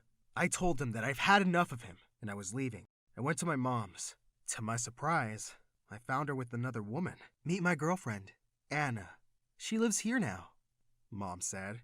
I asked her what the hell was wrong with her, and she said that Dad had made her hate all men. As much as Mom loved Anna, she was a real pain in my butt. She didn't like me, at all. Apparently, Mom had told her what I used to do with girls, and she thought I was a jerk. And man, was she crazy. "You're the scum of the earth," she said to me every time she saw me. She would go into my room when I wasn't around and leave notes on the desk. Mirror, walls, every freaking where, saying that I was a cheater, a player, a rat. This one time, she said she had a surprise for me. I thought she was finally warming up to me. She gave me a jacket that had the words, "I am a rat," printed on it. Mom thought it was hilarious. A few weeks later, one of my girls came over. I was so psyched because I really needed to stop thinking about Stella. As I was getting ready in my room, my mom's girlfriend told my girl that I needed to change my clothes every 2 hours because I sometimes soil my pants. I had just stepped out when I heard her say it. The girl looked at my new clothes, and with a very disgusted look, she left. "Mind your own freaking business!" I yelled at Anna. But Mom jumped in to side with her. "Shut up! Don't talk to my girlfriend that way. This is my house, and here we respect women," she yelled. I was so incredibly pissed. I wanted to leave, but I had no place to go, so I decided to try to reason with my mom's girlfriend. "I'm really not as heartless as you think I am," I said, with the biggest puppy dog eyes I could manage. I told her she didn't know what it was like to grow up with parents who were always fighting. "And you think I can't love? Oh, I've loved. I've loved and lost." I said my heart was broken, and all these girls were just soothing balm for my aching heart. I kid you not. I saw some tears in her eyes. She said she would do anything to help me find Stella. So she suggested I go to the police. "They'll help you find her. I have a friend in the police. I'll talk to him," she said. I went to the police station and asked about Stella's address. The guy helped me, and in no time, I was outside her shabby little apartment. Her crazy father opened the door. He immediately figured out that I was some rich guy. He took one look at me and said, "Wrong address. Leave." "I know Stella," I said, just as he was about to slam the door in my face. He was surprised and looked at me again, more carefully. Behind him, I was able to see Stella with a lot of kids. She was trying to calm them down while she chased after them. She was feeding one and scolding another. Apparently, they were her siblings. "Stella!" Her dad screamed and demanded she come over. She came to the door, and immediately, her dad went inside. But I could see him trying to eavesdrop from behind the door. I took her hand and said, "I am so sorry, Stella, for everything. I love you. Will you be my girlfriend?" She pulled her hand away and shut the door in my face. I heard her dad yelling, "You crazy brat! Are you out of your mind? He's rich! Marry him!" He opened the door again. Stella looked at me and said, "I can't be with someone like you, no matter how rich you are. I want a guy who will love and appreciate me and stand by my side no matter what." Then she closed the door. Again, I couldn't believe it. For the first time, I cried. I headed back home. I knew my heart would never be the same again. But while I was walking along the street, I saw a very beautiful girl. She had black hair, gorgeous legs, and when she spoke into her phone, I could hear her lovely accent. Man, she was hot. I wiped my tears away and gave her my charming look. She smiled back. I headed straight over to her and offered her my hand. Hi, I'm Nadia from New Jersey, and My Story Animated will give $1,000 to one lucky person who subscribes in the next 7 days. Tell your friends, your sister, brother, and mom to subscribe now. I was born to filthy rich parents and a sister who was 5 years older than me, Angela, and I discovered early on in my life that they just weren't very nice people. Like once when I was 5, we were all walking out of a shopping mall when suddenly a lady holding grocery bags tripped over something and fell face forward. I ran to see if she was okay, but my parents and Angela burst out laughing. Why are you guys laughing? Because it was so funny the way she fell. No, it wasn't. You must have missed her face. She looked so dumb as she went flying. And they started laughing again. I felt so mad as I helped the lady gather her stuff, and she quickly walked away looking embarrassed. My family could be such a bunch of jerks. They weren't even nice to people related to them. When I was in the 2nd grade, Mom's poor sister came by one day and asked her for help. I can't even make rent this month. If I lend you money once, you'll just keep asking for more. Why don't you get off your lazy butt and go get a job? I work 2 shifts at the supermarket. I mean a real job. I'm sorry, sis, but we really don't have extra to spare. We just put a lot of money into our vacation home in Italy. My aunt had a daughter my age, and I signaled her to follow me quietly. I took her to my room and gave her all the money I'd saved in my piggy bank. She hugged me tight and said she hadn't had anything to eat properly in 2 days. So I snuck down to the kitchen and filled her backpack with food, and she was so happy. But Mom found out, and they were banned from ever coming by again. And I was grounded. For what? Being nice?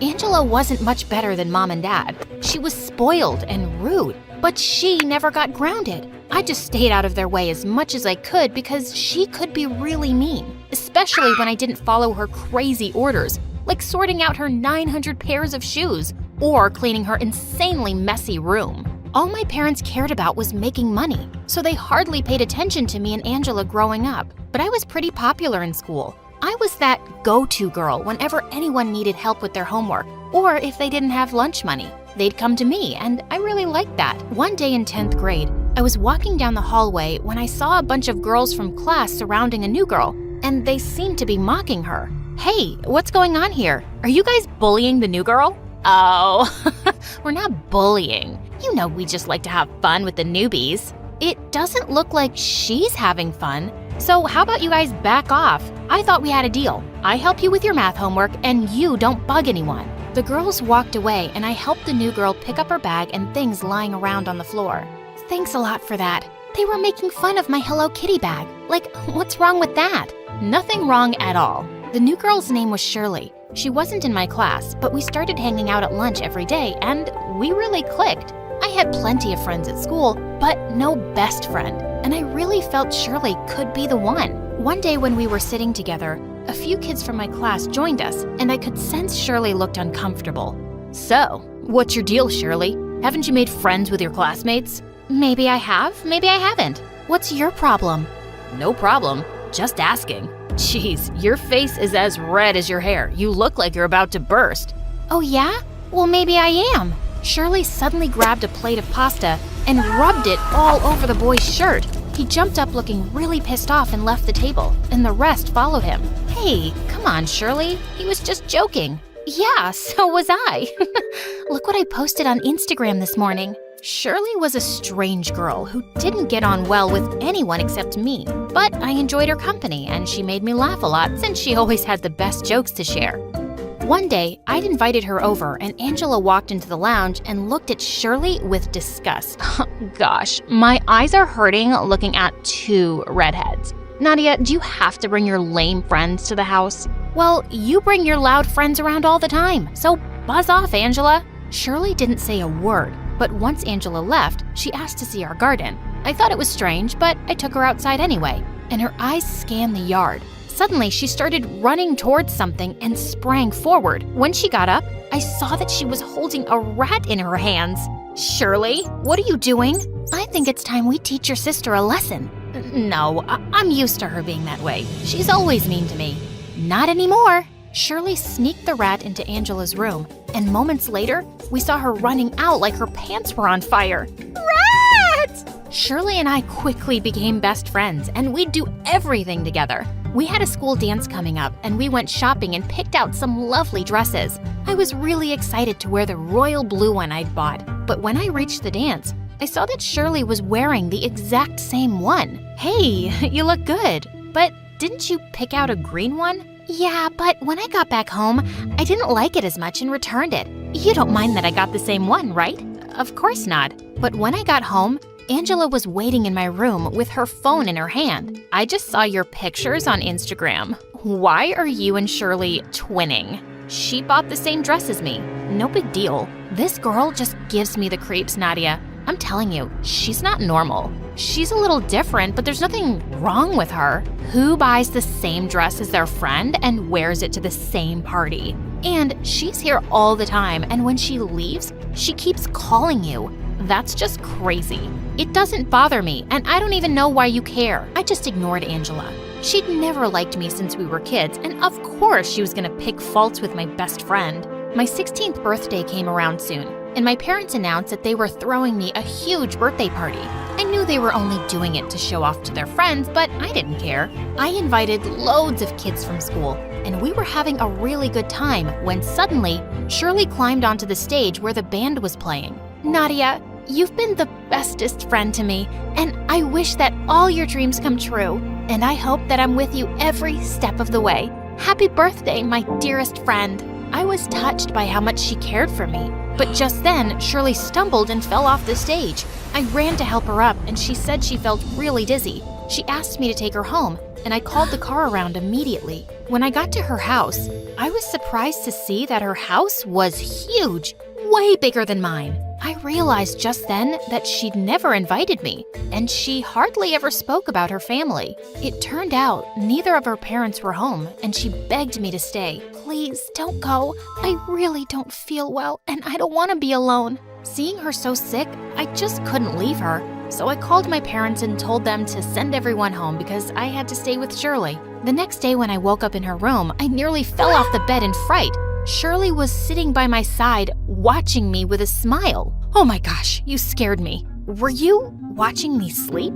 I was just waiting for you to wake up, silly. Here, I made you coffee, and breakfast is waiting for you downstairs. Oh, and you can wear my clothes. I've laid them out for you. It looked like her chef had cooked up a feast for a party, but it was just the two of us. Her parents still weren't home. As I was heading out, Shirley hugged me warmly. I'm so glad you stayed. I feel so much better now. Yeah, I'm glad too. Shirley had her driver drop me home, and 5 minutes after I'd left, she sent me a text saying that I was the most caring friend ever. I felt sorry for her. It seemed like her parents were even more neglectful than mine. The year flew by, and soon we were graduating high school and going to different universities. Shirley was really quiet during the graduation ceremony. After it was over, we walked out of school and carved our names on a tall oak tree outside the gates. Promise you'll call and text me every day?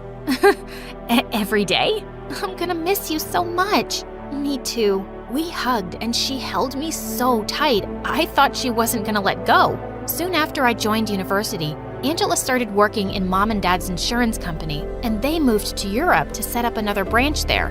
It was just me and Angela now, which wasn't that different from before. I started interning at their company during my free time. One day I was walking out of the office kitchen with my coffee when a guy bumped straight into me, and it fell all over his shirt. Oh my God, I'm so sorry.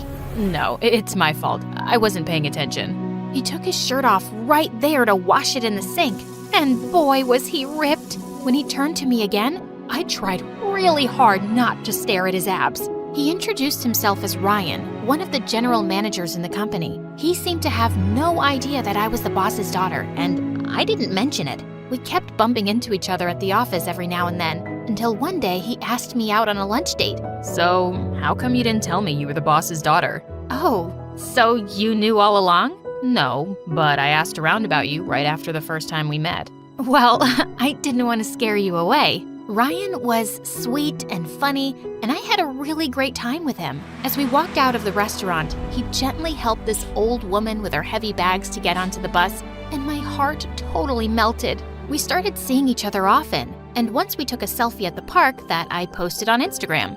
Shirley immediately sent a heart reaction to my post and said she missed me and would come to see me soon. But later that evening when I got home, I found her sitting outside on our porch. She was crying non-stop, refusing to tell me what was wrong. I took her inside and made her a cup of tea, and she calmed down. Okay, are you ready to tell me what happened now? I had a fight with my parents, and I don't want to talk about it. I just don't want to go back there right now. I hugged her and told her she could stay for the night. Just as the two of us had settled into bed to watch a movie, Angela walked in and stopped short when she saw Shirley. You again? When are you gonna leave my sister alone, weirdo? Angela, can you not be a jerk for once? Angela stormed off, and just then my phone rang. Hi, I was just thinking about you. I couldn't stop smiling when I heard Ryan's voice. We'd just started talking when suddenly, Shirley started choking on popcorn. I quickly hung up and ran to the kitchen to get her some water. Oh, thank you. I don't know how that happened. Who was that on the phone? It's this guy I met recently. You know, the one I posted a selfie with? Oh, you have a boyfriend now? Yeah, I think you could call it that. And suddenly, Shirley looked mad. And you didn't think I deserved to know about this? Best friends are supposed to tell each other everything. And this is why you haven't been calling me like you promised, right? I'm sorry, Shirley, but I have other things to do in my life. Not everything can revolve around you. Shirley started crying again, and I felt bad. Please, don't cry. It's not like you care. With that, she just ran out the door. I didn't stop her because she needed some space to clear her head. After some hours, I called her to check if she was okay, and she didn't answer. But the next day at work, I received a bouquet of flowers from her with a card saying that she was sorry. Her behavior was getting really weird. And one day when Ryan and I were having lunch at our favorite restaurant, she popped out of nowhere like a rabbit. Hey, Shirley, what are you doing here? Oh, I was just passing by and I saw you guys. I'm Shirley, Nadia's best friend.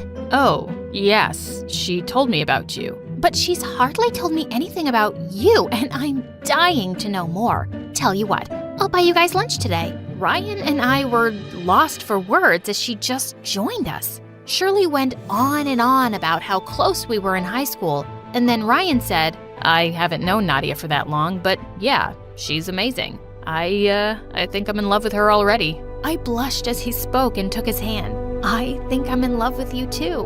When we looked up at Shirley, her face seemed to be twisted in rage. What? You just met the guy. How can he love you so fast? I think he's a psychopath. Shirley, tell me you're joking. No, just look at him. He's too good to be true, which means he's totally fake. I'm only trying to look out for you, Nadia. What the heck? I don't need you to do that, Shirley. In fact, I think you should leave. Shirley looked at us like a crazy person and then left. But a few days later, I received a call from the police station that Ryan had been arrested for attacking a woman. When I got there, Ryan said the police had picked him up from his place because Shirley had complained that he'd attacked her in a park. I got him out on bail, and then I told Shirley to meet me. Shirley, are you insane? Why are you doing this to me? Ryan attacked me. You're gonna take his word over mine? Yes, I will. You have a problem, and I need you to stay away from me and my life. After that, Shirley dropped the charges on Ryan and started sending me cards and flowers to my house, telling me how sorry she was. One day, she even came by my house at midnight and started screaming and crying outside, begging me to talk to her. But she went running when Angela got up and chased her away. I told you this girl was crazy, Nadia. I know, and I don't know how to stop it. I broke down and started crying, and for the first time ever, my sister comforted me. It's okay. I won't let anything happen to you. Promise.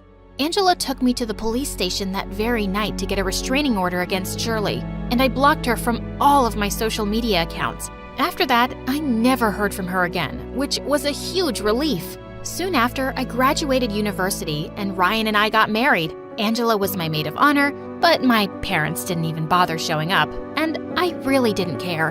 A year later, we had a beautiful baby girl, Rose. She had red hair like mine and Ryan's beautiful blue eyes. My life was going good until one day, while I was pushing Rose in a stroller in a store, Shirley appeared in front of me. Hi! My heart started pounding because a part of me was scared of her, but I tried to calm myself down. Hello, how have you been? I got myself into therapy, and since then, I've been great. Is this your baby? Oh, it's your hair. I mean, our hair. Yeah, I'm in a hurry. We'll catch up soon. I quickly went up to the counter to pay, and just then, a couple of girls behind me started screeching as they looked at their phones. OMG, a new episode is up on My Story Animated. I was waiting for it all day. It's my favorite channel on YouTube. As I looked away from them and turned back to my stroller, I froze. My baby was gone. Just then, I spotted Shirley outside, running away with Rose. I screamed and went after her, but she got into her car and started reversing. I managed to catch up and opened the back door and jumped in. What are you doing, you crazy witch? You never should have left me, Nadia. I was your best friend, and I would have done anything for you. Best friends don't hurt each other. Stop right now. Shirley drove the car faster, and I secretly dialed a call to Angela. Thankfully, she answered, and I kept it on speakerphone so she could hear everything. Where are you taking us, Shirley? We're going to our high school, so we can show little Rose where we first met. And when we got to the school, she took my baby and walked to the tree where we'd carved our names. You see, this is where your mom and I made a promise to stay friends forever. And then she broke that promise. I couldn't bear to see Rose in her arms, and I leapt forward and attacked her. She let go of Rose, and as the two of us fought, we suddenly heard police sirens. The officers quickly arrested Shirley, while I held Rose tightly to my chest. Just then, Angela arrived on the scene too, and she threw her arms around us. Oh my God, I was so scared. I just knew you'd pick up my call and would know exactly what to do. You were always right about Shirley. You've been trying to look out for me since then, and I ignored you. I don't blame you, Nadia. I wasn't the best sister growing up, but you're an amazing sister and aunt now. I'm just glad you're both fine. Rosie, are you okay? Rose pulled a strand of Angela's hair and said, "Ooh, gaga," and we both started to laugh.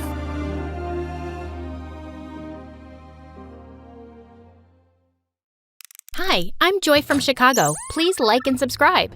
My parents always loved to call me a unique child. When I was little, I was always making toy buildings out of random stuff. Seashells, bottles, cereal boxes, anything I could get my hands on. I was also kinda shy and found it more fun to help out with chores at home than play with other kids. One day, Mom was teaching me how to make pancakes when she suddenly stopped and stared at me. Sweetie, what's the matter? Am I going too fast for you? No, Mommy, everything's fine. But you keep blinking a lot, like there's something wrong. I hadn't even realized it, so Mom took me to a doctor, and I got diagnosed with an excessive blinking condition. It was nothing serious, but in school, kids started making fun of me for it, and I'd mostly just stay away from them and sit alone. One day in 3rd grade, I was making a presentation and this stupid boy kept interrupting. Miss Brown, why does Joy blink so much? Just keep quiet and listen to Joy's presentation, please. But how can I listen when Joy's eyes are doing all the talking? The whole class burst out laughing. Just then, this kid Martin walked over to the annoying boy's table. Hey, don't talk about Joy like that. Oh yeah? Who are you, her boyfriend?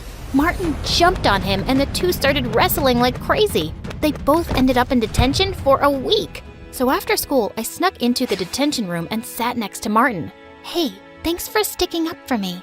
I hate when people tease you. You're like the awesomest, smartest girl in our class. I joined Martin for detention every day, and after that, we hung out all the time.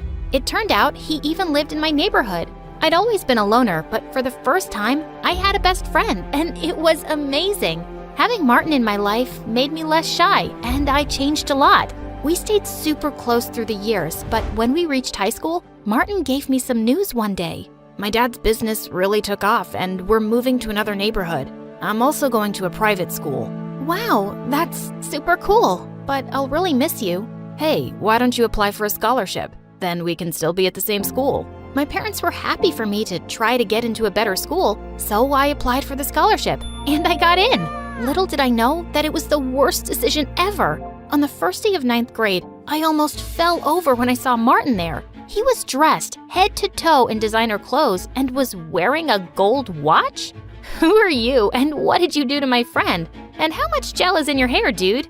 This is just how the cool kids dress nowadays. You didn't know that? No. Should I? Yeah, you should.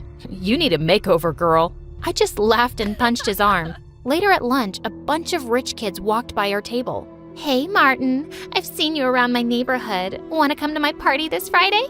Sure. Can I bring Joy with me? She'll have to buy new shoes first. I bet the one she's wearing right now came from a garbage dump. Hello, I'm right here, and I love these shoes. Joy, she's joking. Calm down. The girl walked away with her minions, and I felt so annoyed at Martin. How could he think that comment was a joke? Apparently, there were lots of kids at school who lived in Martin's neighborhood, and it seemed like he was becoming friends with them overnight. That next Monday, I didn't see Martin until lunchtime, with his arm around a really pretty girl. Hey, saved a seat for you at our usual table. Actually, I have a girlfriend now, so I'm gonna go sit with her. Oh, okay. Well, have fun. I went to sit by myself and watched Martin from afar. He looked happy, but he just wasn't acting like himself. As weeks went by, Martin got super handsome and muscular and really popular. I missed my friend, but I gave him his space. But one day, I caught Martin and his friends surrounding a younger kid, and Martin was reading his diary out loud. Stephanie Twain, the love of my life since 5th grade. I ran forward and snatched the diary from him. What are you doing? What? I'm just here to entertain people. Reading idiots' diaries is my opening act. Martin, why are you acting like this? Just because you're rich now doesn't mean you have to be a jerk. You know what? I think you're just jealous because I have other friends now and I'm not a nerdy loser like you. Look at me. I'm Joy and all I do is study in the library because I have no life. Then Martin started blinking really fast and shaking his head.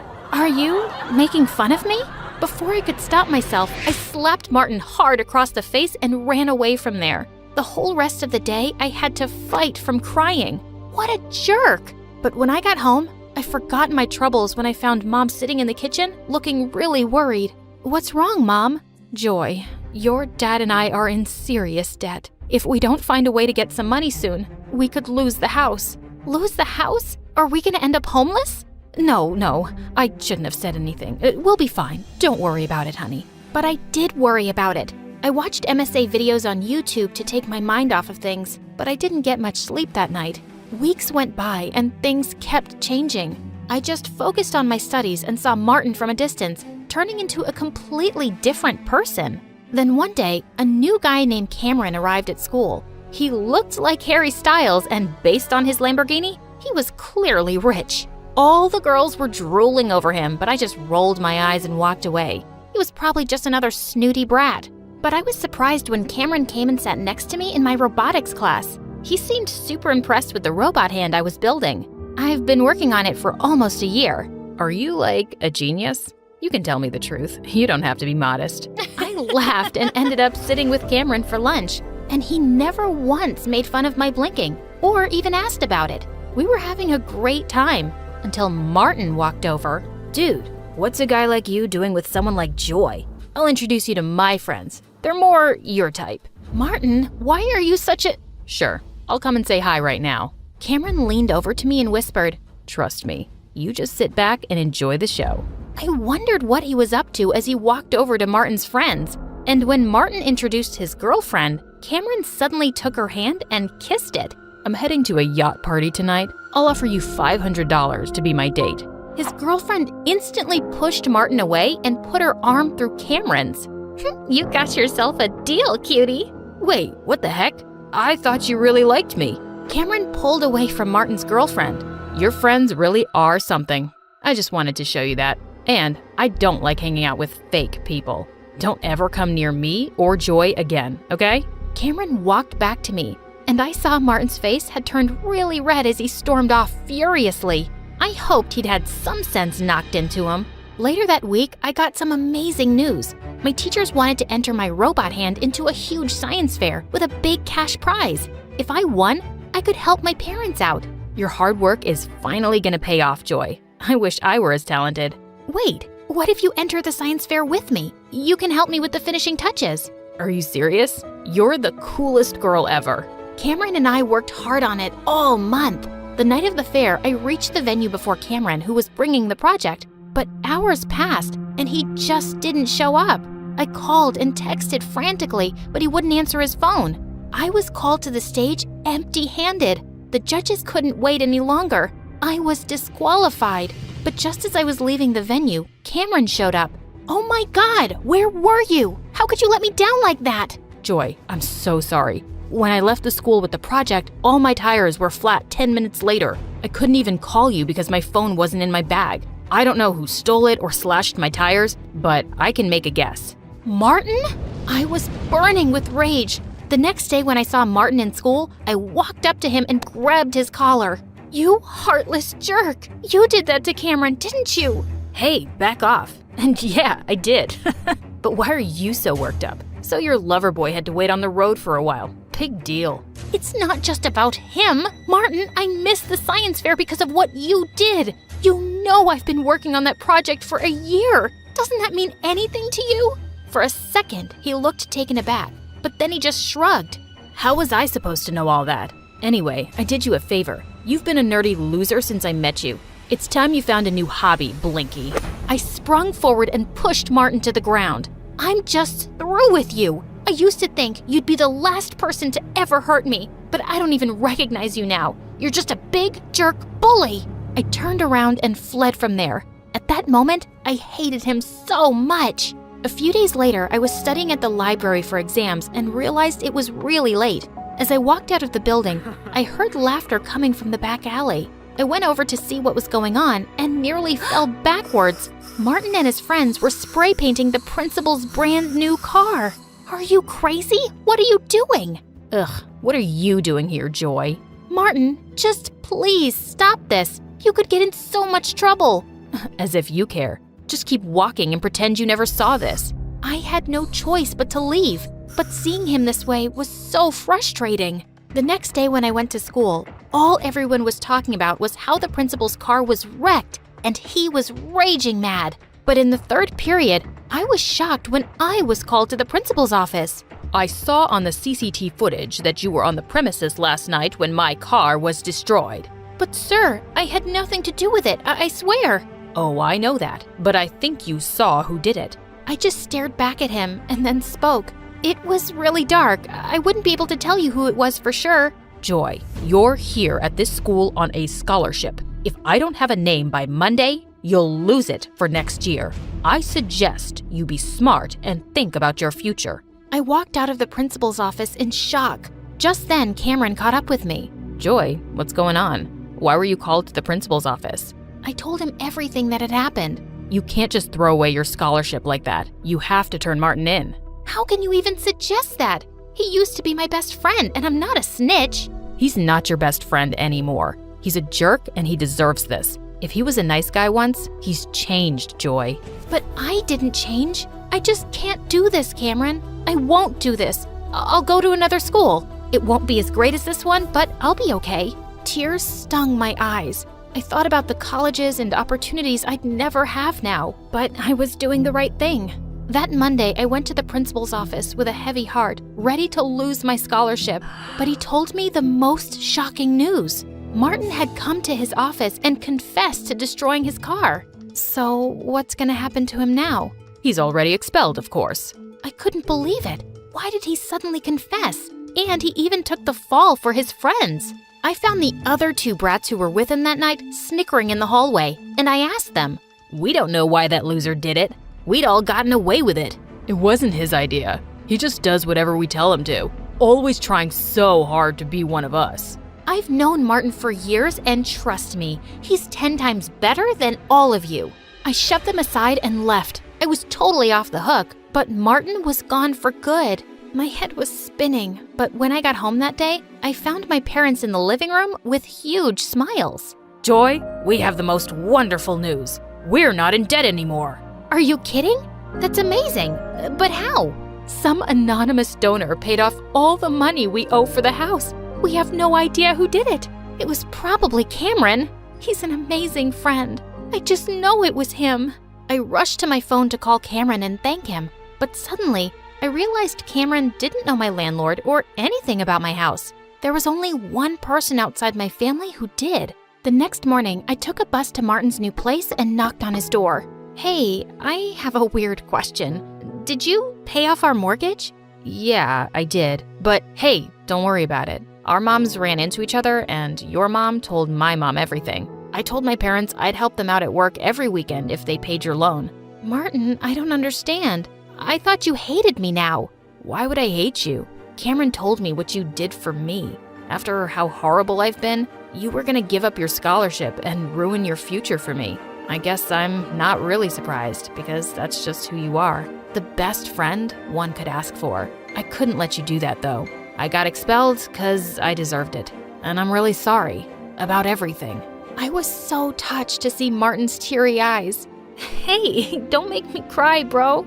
It's okay, and thank you for apologizing. I'm just glad to see my old friend back. Me too. And for the record, Cameron's a really good guy. You have my blessing to be with him. Yeah, I didn't ask for your blessing, but thanks anyway.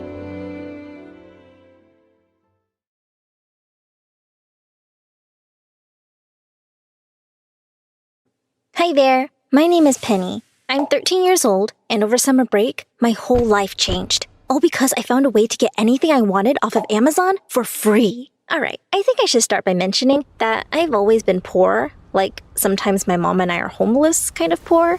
And I'm pretty sure it's part of why I've always been super unpopular at school. Anyways, we were recently kicked out of our last spot and moved in with my aunt, which is great for me because at her house, I always get my own room with a TV and a computer in it and everything. Well, one day, I was on my computer surfing around on YouTube when I came across an interesting video. The title said, "How to Get Everything for Free from Amazon." I didn't really think it would work, but I was interested. I clicked in and began watching. "If you're watching this video, you must be ready for your whole life to change," the guy started. I was hooked. "This video is brought to you by a bug in Amazon's system." The guy continued with a sly wink. As he went on, I followed along, making sure to copy each step exactly. The whole process didn't take long at all, and before I knew it, I was at the last step. Enter. Nothing seemed to happen.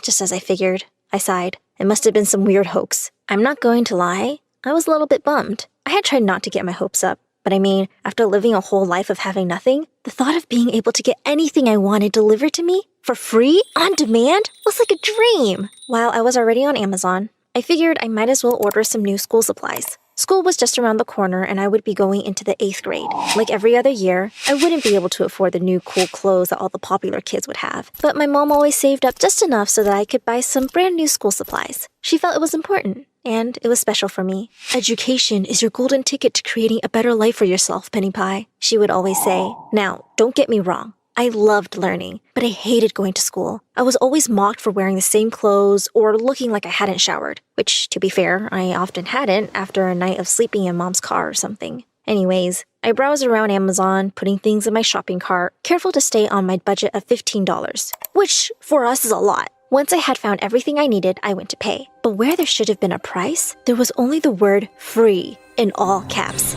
No way, I whispered to myself. I couldn't believe my eyes. Had it really worked? My heart was racing a little bit with some newfound excitement. Carefully, as I might mess something up if I moved too fast, I dragged the mouse to where it said, confirm order. Click. Off my order went, and up came a notice saying that my package would be delivered in 2 days. Only 2 days? I looked at the top corner of the screen and noticed that I somehow had Amazon Prime. I checked on my subscription, and it said my Prime membership had just been activated for $0 per month. The code must have automatically given me free membership. Suddenly, my mind was filled with all of the possibilities, but I didn't want to get too far ahead of myself or get my hopes up just to be let down. So I decided to place another order for a slightly bigger purchase, and I knew exactly what I wanted. It was a super trendy backpack that I knew all the cool kids would have this year. I had seen it while browsing for supplies, but it was $50, so I didn't even bother clicking on it. Until now. I found the exact backpack I wanted, and I picked my favorite color, which made the price jump up to $57. It felt weird not to care. I went to pay, and there again was the word free where the price should have been. Click.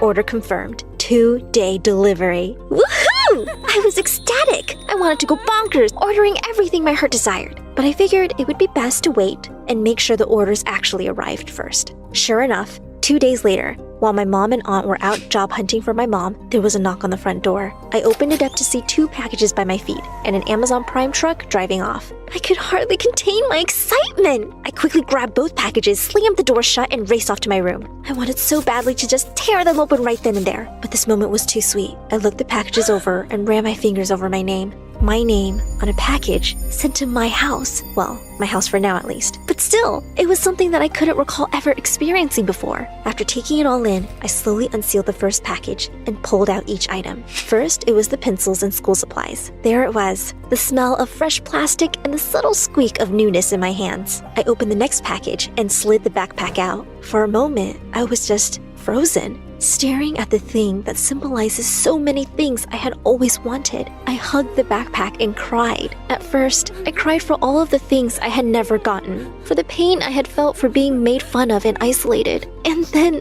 the tears turned into tears of happiness, and I began to laugh just thinking about how different life would be from here on out. And then, in a craze of emotion, the real shopping spree began. I bought new clothes and jackets, cool accessories and makeup, hair extensions and fake nails, all the latest gadgets and tablets. Whatever I wanted. I would go to school this year as a whole new person. Nobody would even recognize me. I suddenly had a new confidence about me that I had never known before. On the first day of school, sure enough, nobody recognized me at all. Not even my best friend Claire. She couldn't believe it when I told her it was me. We walked together in the hall and everyone stared, even the cool kids. At lunch that day, one of the most popular girls in school, Jade, even sat down next to us. "Hey, new girl," she said. "Cool backpack. I have the same one, but in Jade, which is my name. What's yours?" I laughed and said, "Jade."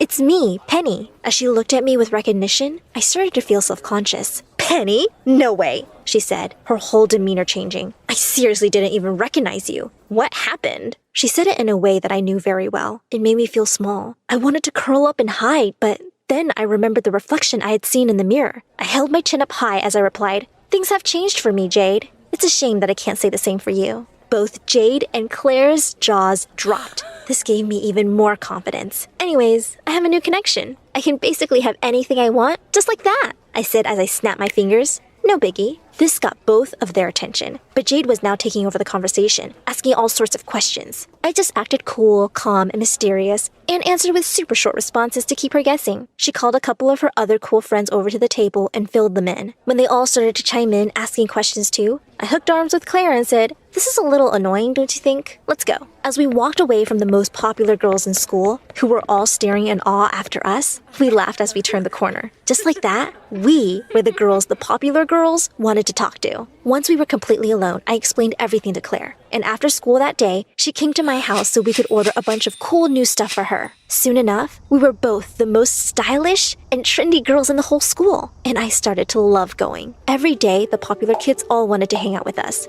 Just to keep them happy, I even bought some things for them. And you should have seen how happy and grateful they were. They were practically bowing down to me as their queen. Within weeks, I was receiving between 20 to 30 packages a day. On some days, the other kids would even line up in gym class as Claire and I would sit on the bleachers, passing out gifts like a modern-day Lady Santa Claus. Of course, while school life was getting better and better, things were becoming more and more difficult back home.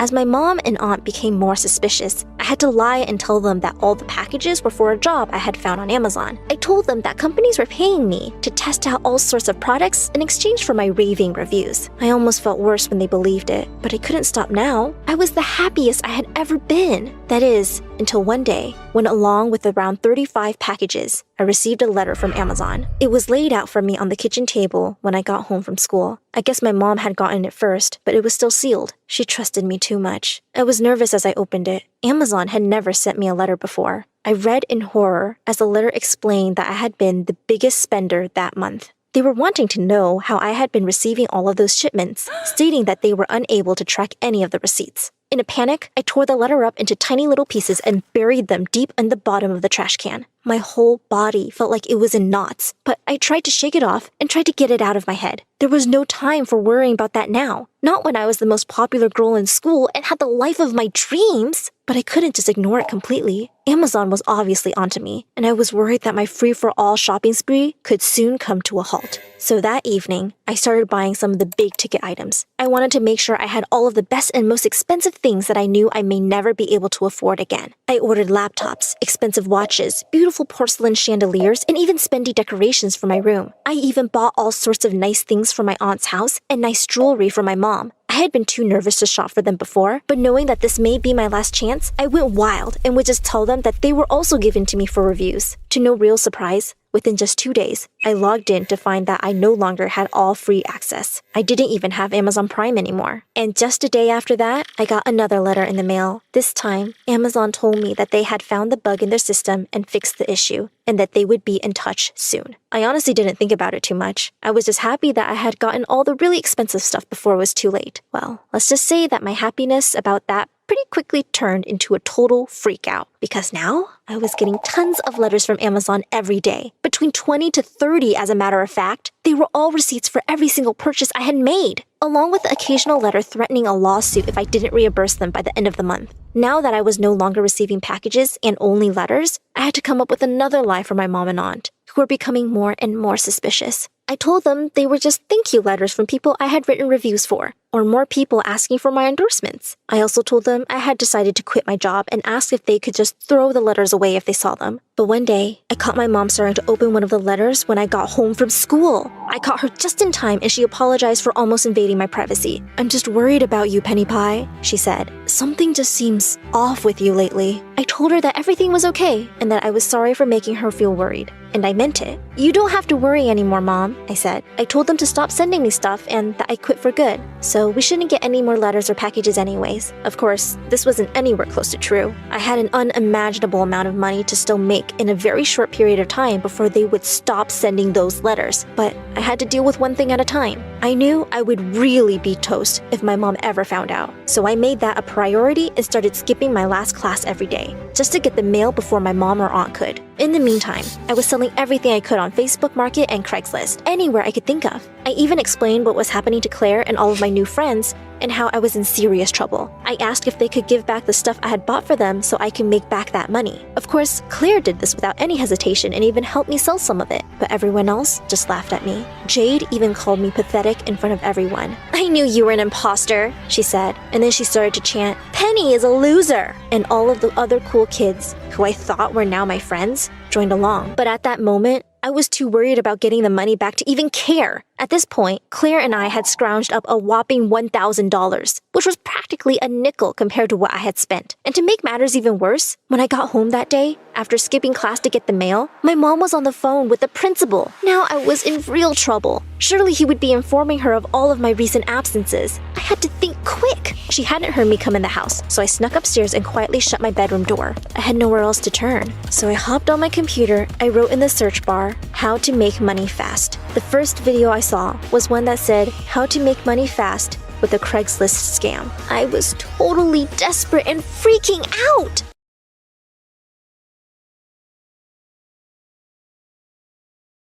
Hello, my name is Simona and I'm from Spain. Please like and subscribe. Growing up, what I hated most was when my parents argued and yelled at each other. And it happened a lot. But there were some moments when we'd all laugh together. Like when I turned 3, Dad came home with the biggest unicorn doll for me. And Mom baked my favorite vanilla cake. It was the happiest day of my life. Simona, you're the best thing that's ever happened. When you were born, our world changed. Yes, darling. You mean everything to us. Mom worked as a secretary at a big insurance company, and Dad worked at a local store. So we lived a pretty average life. But then one day when I was 4, Mom came home driving her boss's expensive car and told Dad that she was leaving him. Please don't go, Mom. I love you. Oh, my baby. Tell you what, you will visit me at my new house every weekend.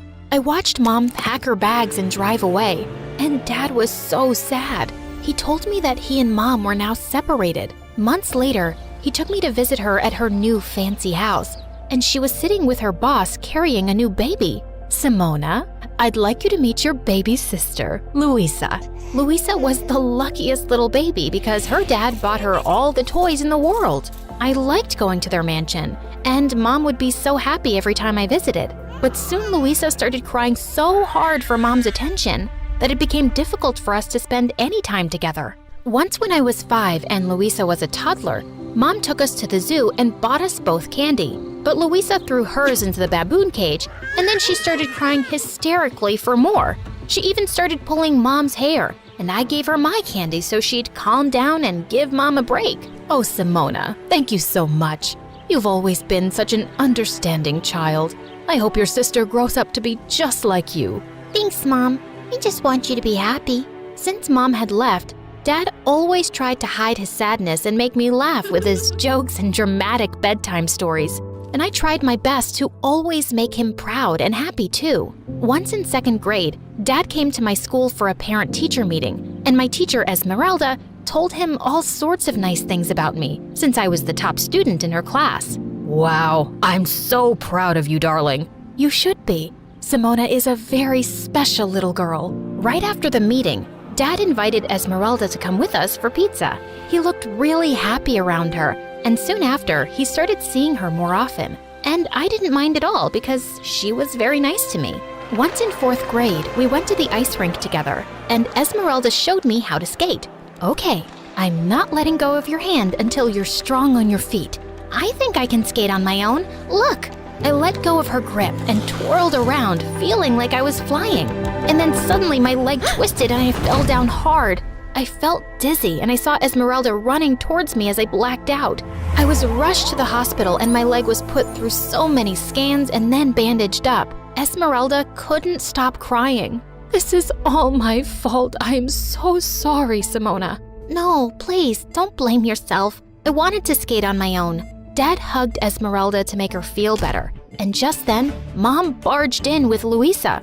How could you let this happen? She started yelling at Dad, and they both got into a big argument, forgetting all about me. Guys, stop! Everyone looked at me, and then Luisa came closer to my bed, looking angry. I had a big concert today, and I was the lead, but now I'm here because Mom was worried about you. You ruined my concert. Luisa, You can't speak to your sister like that. She just got injured. Louisa pulled an ugly face at me, and just then the doctor walked in with some bad news. He told my parents that my leg would never be normal again. I walked with a limp, and at school I couldn't participate in any sports, but I still remained the top student in the class. And everyone was so nice to me since I'd never had trouble making friends, and I always helped them with their homework. One day when I was in 7th grade, Esmeralda watched how I helped some kids understand a math equation, and she was so impressed. Simona, you would make a really good teacher one day. Yes, I would love to be a teacher one day, just like you, Esmeralda. Esmeralda really cared about me, and when I was in 8th grade, Dad told me that he wanted to marry her. I was so happy for them. Dad even invited Mom and her family. This was his way of finally making peace. Just before the event started, I found Louisa standing and glaring at the big wedding cake. What are you doing here, alone? Whatever I want. This cake looks so delicious. Yes, it is, but don't stand too close. We don't want any accidents. She smirked at me, and then suddenly, she stuck her finger out and scooped the frosting off the cake. Hey, you can't do that. But she just laughed and reached for the cake again. I ran forward to pull her away. As she tried to push me off, we both started wrestling and crashed straight into the cake. Just then, Mom and Dad appeared, looking speechless. What have you girls done? It wasn't me, Dad, honest. Mom surprised me when she yelled at Louisa. I'm so tired of your behavior, Louisa. Your father has spoiled you so much that everywhere you go, you ruin things. Simona was such a good child compared to you. Well, maybe I should tell Dad to send you back to your poor family. Both Dad and I were so shocked at the way Louisa spoke to Mom. And after the wedding, when I visited Mom again, I noticed that Louisa was awful to Mom all the time and bossed her around because her dad gave her the power to do so. Mom, my Prada jacket still has a stain. Get it cleaned right now. I need it for school. Okay, dear. Why are you so mean to Mom? Because she never does anything right. And if she doesn't listen, my dad will kick her out. She's our mom. Don't you love her? Well, she loves you more, so I guess I love my dad more. When I tried to talk to Mom about what was going on in her life, she told me not to worry and said she could handle it. There wasn't much I could do to help her. One day in 10th grade, I was studying in the school library when a boy came out and sat on the table opposite to me. I knew exactly who he was. Jared. He was one of the hot, popular guys at school and was reading one of my all-time favorite books. My eyes kept wandering to him now and then, and I tried not to make it too obvious.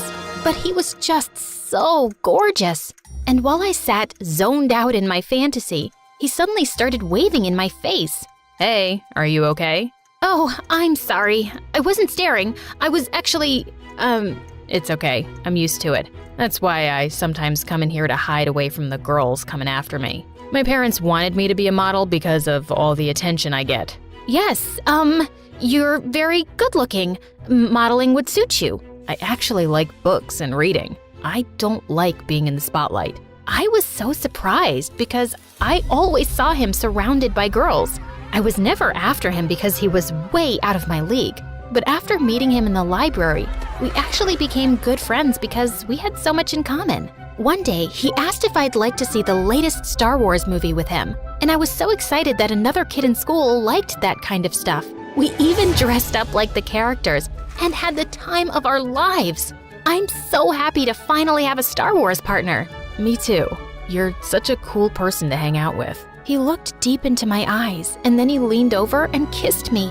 I was so shocked because it all felt like a dream. And then I looked down at my leg and started doubting myself and wondering if any of this was real. Hey, what's wrong? Jared, you're like the hottest guy on this planet, and there's so many pretty girls without any issues like mine. So why me?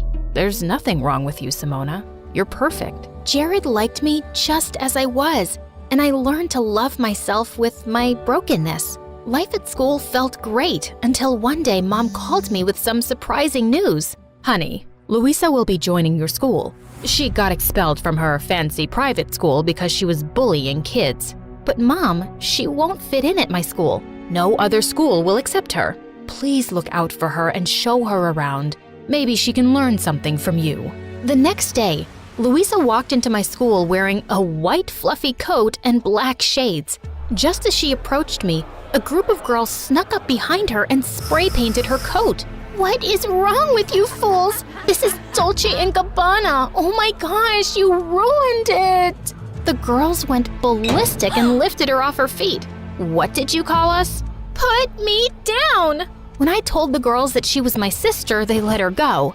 What is wrong with the people in your school? This is not one of your fancy schools, and all the newbies get spray painted.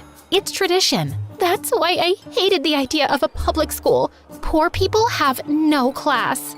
Ugh, she was such a snob. While I was showing Louisa around, we bumped into Jared and he kissed me before running off to class. Louisa looked at me, stunned. Oh my God, how did the hottest guy in school end up with you? Why? What's wrong with me? Everything. You're boring, you dress like a granny, and you have a broken leg. You're just a very ugly person inside and out, Louisa. I'm going to steal him from you. Watch and see.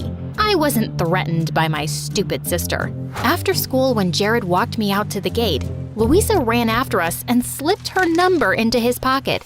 Before I could say anything, Jared spoke up. "Louisa, what's wrong with you? I'm with your sister and I'm crazy about her. Please, just stay away from me." I smiled widely as Louisa turned red, and just then Esmeralda came to pick me up. We had to wait till Mom came for Louisa, and she yelled on the phone at Mom for being late. Hey, you can't speak to your mom that way. Mind your own business, lady. You are not my stepmother. Louisa was just out of control. I decided I was done with her. I completely ignored her for the next day at school. And during recess, she insulted some girls by calling them poor, and they all surrounded her. But I didn't run to her rescue. Hey, aren't those girls hurting your sister? Yes, but she can't control her awful mouth. Whatever happens to her, she deserves it. Yeah, but she's still your sister. Jared always had a way to make me think twice, so I stepped into the circle of girls and found my sister crying. Simona, please tell them to bring back my bag. Not until you promise to change your ways, especially how you speak to Mom. I promise. Please, please save me from these mean girls. It's not so nice when it's done to you, right? I told the girls to leave my sister alone, and then she joined me and Jared for lunch. And to my shock, she actually apologized for being a jerk. I'm really sorry, Simona. I've always been mean to you and Mom because I always felt she loved you more. But today, when those girls were mean to me, I felt what it was like to be the weak one. I've hurt so many people already. Well, it's never too late to change. Later that day, when my stepmom and Mom came to pick us up, Louisa apologized to both of them too. And then, Esmeralda told us some thrilling news. She was pregnant. Oh my God, what? I'm gonna be a big sister again. That baby's lucky to have you, Simona. And you, Louisa, will be the best big sisters ever.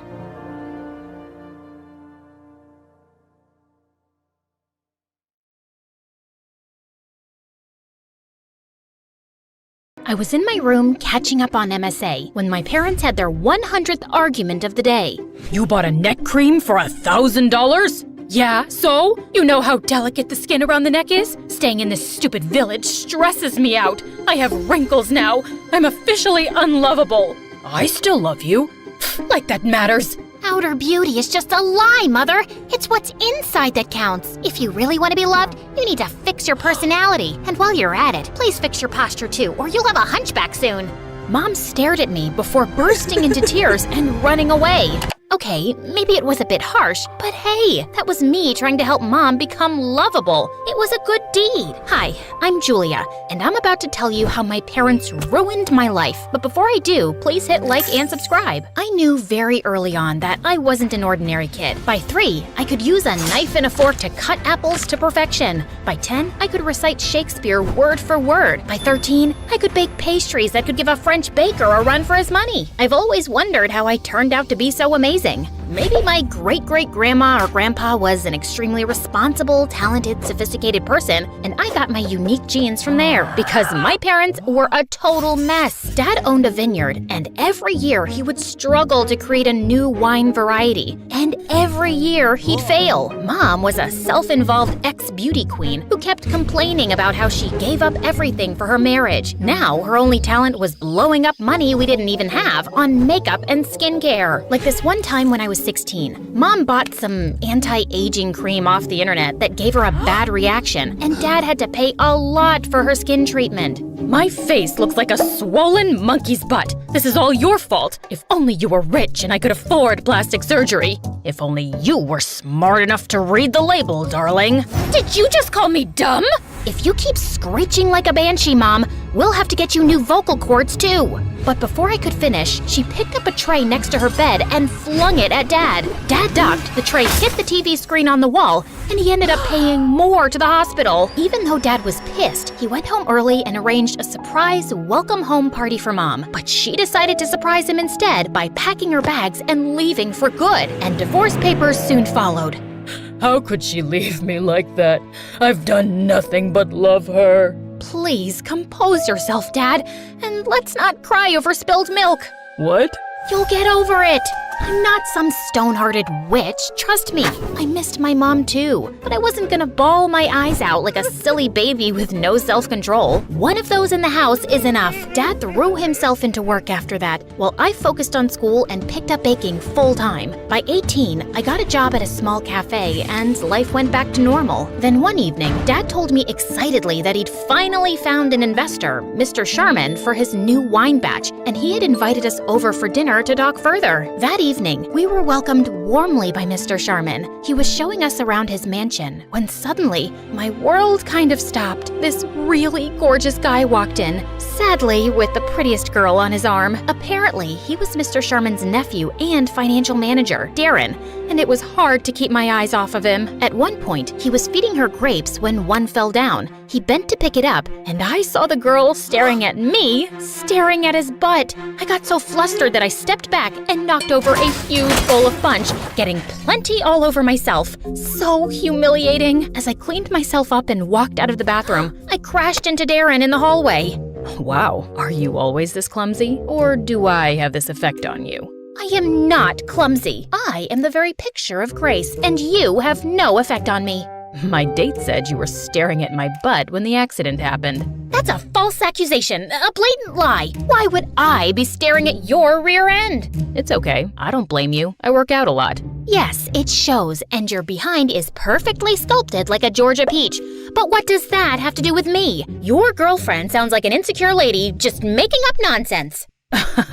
I doubt that you would make her insecure. She's a model and you, well, you look and talk like you're Mary Poppins' daughter. No offense. With that, he grinned and just walked off. I loved Mary Poppins, but it didn't feel like a compliment coming from him. I joined Dad and Mr. Sharman, but minutes later, someone tapped on my shoulder, and I nearly passed out when I saw Mom? Surprise! What is happening? Mom told us how she'd met Mr. Sharman on a cruise and they'd fallen in love. They'd been dating for a few months and she only recently moved back to the city. I went to the house and saw that your dad was still poor as a street rat, so I thought of investing in his business and helping him out. Am I not the best ex-wife ever? This is certainly unexpected, but calling yourself the best ex-wife is an exaggeration, Mother. My father and I have something called self-respect, and we'd like to keep it, so please excuse us. I grabbed Dad's hand and we left. We were still reeling from the shock of meeting Mom, but the next evening, she showed up at our door begging us to hear her out. I wanted to turn her away, but Dad gave her a chance. I know I left you too abruptly and hurt you, and I'm really sorry. But despite everything, you're still my family. I have a chance to make things right by getting your father the break he deserves, and I'd love to reconnect with my only daughter too. I wanted to be less cynical and believe this was an unselfish act, but I wasn't convinced. Dad, however, was staring at her with stars in his eyes, and he agreed to take Mr. Sharman's investment. After she left, I turned to Dad. I know you want to succeed, but is this really a good idea? Trust me, I know it is. Also, I think your mother's still in love with me, and I have another shot. What? Dad, no, she's happy with her rich boyfriend. We'll see. Good Lord, was this gonna end up with Dad as a weeping disaster again, and I'd be picking up the pieces again? But I couldn't do anything to stop it. Soon, Dad and Mr. Sharman were meeting regularly and getting to know each other before making the deal, while Mom wanted me to hang out with her so we could bond, which meant I had to see a lot more of Darren every time I went over to their house, or when Mom took me to some fancy party. And to my dismay, he even started visiting the coffee shop I was working at every time with a new girl. Can't you find another cafe as your saliva-exchanging rendezvous spot? Your mom told me you're the baker here, and I thought I was doing you a favor by bringing you business. But I get it. Seeing me with all those girls makes you jealous. Do you wish you were one of them, Julia? You can be, you know. I've got 20 minutes before my date turns up. As if I'd ever want to date an insufferable Neanderthal who thinks he's God's gift to women. One kiss from me, and you think I'm God's gift to women too. I'm curious, have you ever kissed anyone? I mean a boy, not your cat or your grandma. Of course I have. I have a very steady boyfriend of 2 years, and I'm wildly in love with him. Wow, does he also talk like he has a stick up his butt? I'm dying to meet him now. Let's have a double date tomorrow. How about a movie and dinner? I'll text you the details. Just then, his date of the day turned up, and I walked off. I had to find myself a boyfriend by tomorrow. I asked one of the newest interns at the cafe to be my date and showed up at the movie theater the next evening. After I'd introduced my boyfriend happily, we took our seats and the movie started. But Darren and his date kept giggling and whispering like teenagers. Sorry to disturb you guys, but my boyfriend Billy, actually it's Bobby, Billy, Bobby, tomato. Anyway, Barry and I are trying to watch the movie and would appreciate it if you guys could keep it down. Darren simply smirked and looked away, but minutes later he started making out with his date. You're still noisy. You're still annoying. Cut it out. Bite me. I grabbed Darren's soda and spilled it on his head. He got angry and knocked down my tub of popcorn, and we got into a huge argument. Soon enough, we were thrown out by security. Wow, this was a terrible date. I'm so sorry. Let's part ways with these two and grab some burgers? Sure, if you can tell me my name. You're so funny. Baby? It's Bobby. My date stormed off angrily, and I caught one look at Darren's smug face and fled the scene. But the next morning, as I was walking to school, a car slowed down by me, and I saw it was Darren. Hop in, I'll drop you. No thank you. I do not need you to rub last night in my face. You're clearly troubled if you can't manage to have a real boyfriend. But I don't have time for that right now. I need to talk to you about your mom. That caught my attention, and reluctantly, I got in. I've been working with my uncle for years, but ever since he started dating your mom, things have been a mess. The business is running in losses, and the accounts are all over the place. I can't help thinking she's stealing from my uncle. How are you so sure? Call it a hunch. She has really expensive taste, and she's not really rich, so... So, just because she doesn't have your kind of money, you think she's a thief? Have you ever thought that maybe your accounts are a mess because you're too distracted with your girlfriends and you're bad at your job? Julia, This conversation is over. Stop the car. He did, and I got off. I was so annoyed at Darren for accusing Mom, but I couldn't shake off the nagging feeling that he might be right. Mom had always valued money more than relationships. Could it be true? I didn't have to wait too long for an answer, because late that night, I woke up from my sleep when I heard a car pull up in my driveway. I looked outside and spotted Mom and Dad talking in the garden. I went out the back door and crawled behind a bush close to them. Darling, I was a fool to let you go, but now everything will be perfect. Once we have the money, we can leave this place and go anywhere. But what if we get caught? My boyfriend's an idiot. I've been stealing money from him for months now, and he has no idea. By the time he realizes it's me, we'll be long gone. And baby, don't you want Julia to have a better life? Dad nodded, and then they kissed. Mom left, and as soon as Dad walked in, I cornered him. Hello, Dad. Oh my God, Julia, you scared me. You can't cheat Darren's uncle. He's willing to invest in your business, and you're just gonna take off with his money? Why are you ruining this amazing business opportunity? Because your mother and I love each other, and that matters more than anything else. Once we have the money, we can start over and be together anywhere we want. It's still illegal and criminal. This isn't who you are, Dad. And what makes you so sure she won't leave you again? Because she's changed, and I know things will be different this time. She really loves me. The only two things Mom loves are money and herself. I have a big day tomorrow, Julia, and I would like you to stay out of it. I tried talking to Dad again the next day, but he just blew me off. So I went to Darren's place and told him everything. We needed proof, and I started with searching Mom's room. I was going through her stuff when I found a bunch of fake passports and IDs at the back of the drawer. I shoved everything into my pocket and was leaving when my foot got caught in the carpet and I fell flat on my face. Just then, Mom walked in. Julia, what are you doing in my room? I came to see you, and I was just admiring this carpet. The thread count is amazing. The embroidery is exquisite. So elegant. Your taste is so chic, and you passed it all to me. I am so thankful to you for making me the lady I am today. I kissed Mom's hands, hugged her tight, and ran out. Right outside the room, I caught Darren snickering and pulled him into an empty room. Admiring the carpet? How'd you come up with that? Quick thinking, and I found something. But before I give anything against my mom, promise me that Dad will not face any criminal charges. I know he's at fault too, and I'm asking a lot here, but he's just an innocent man who is blindly in love with the wrong woman, and he's the only family I have left. Darren touched my cheek gently, and suddenly I felt hot tears rolling down my face. I get it, Julia. My dad left when I was really young, and it's not easy dealing with something like that. I promise you, I'll keep your dad safe. You really mean it? Darren nodded and pulled me into a hug, and it felt amazing. He dropped me home, and that night, I slept with Darren in mind. The next morning, Darren called me up and told me that he was chasing some lead and would meet his uncle at a golf event to tell him everything. I wanted to talk to Dad one last time before Darren exposed Mom, but he wasn't around. That's when I noticed an invite to the same golf event on Dad's table. I quickly took a cab and reached the venue. The place was huge, and I was running out of time, and that's when I spotted an old lady climbing onto a golf cart. "Excuse me, ma'am. I'm really sorry for what I'm about to do, but it's an emergency."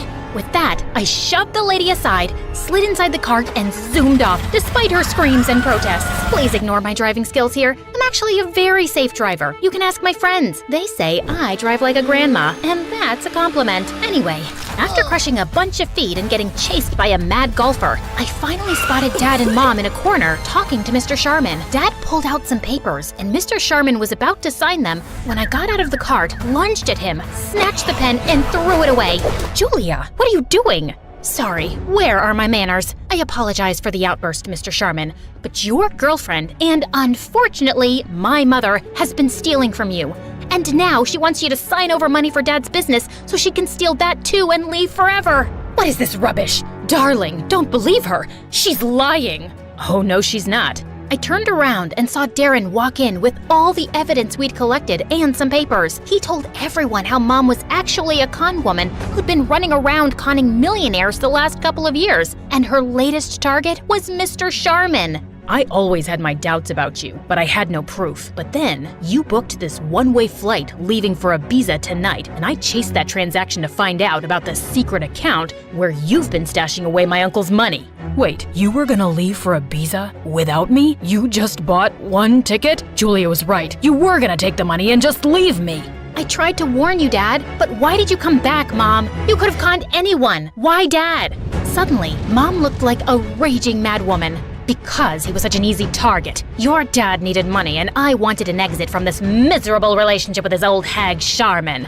So I decided to use him to get the money and leave the country. I would have been successful if you hadn't butt in, Julia. Seriously, why do you hate me so much? I don't hate you, Mom. I feel sorry for you because you're doomed to stay alone. Have fun in jail. Mom got arrested that day, and I never saw her again. Darren convinced Mr. Sharman to not press charges against Dad, and it took some pleading, but thankfully he agreed. Dad and I were on our way out when suddenly I heard Darren calling my name. Dad left to wait in the car as Darren caught up with me. I just wanted to say thank you. That can't have been easy for you, watching your mom being taken away. Honestly, it wasn't that hard, and thank you for not sending Dad to jail. Actually, I wanted to tell you that I like you, Julia. I kinda have from the first moment we met. Do you think you could go out for a movie and dinner with me as my date? So I can be another trophy in your Playboy Hall of Fame? I politely decline. Will you listen for a minute? All those girls you saw me with are blind dates my mom set up. She's dying for me to find a girl I can settle down with. I clearly don't like her choices because I've had eyes for you only. Oh, well, that's flattering. But you'll have to woo me and treat me like a lady and work your way to my heart. Darren's still trying his best to impress me. And I'm almost in love with him. Okay, fine, I am in love with him. We're getting engaged soon, and all of you are invited to the party.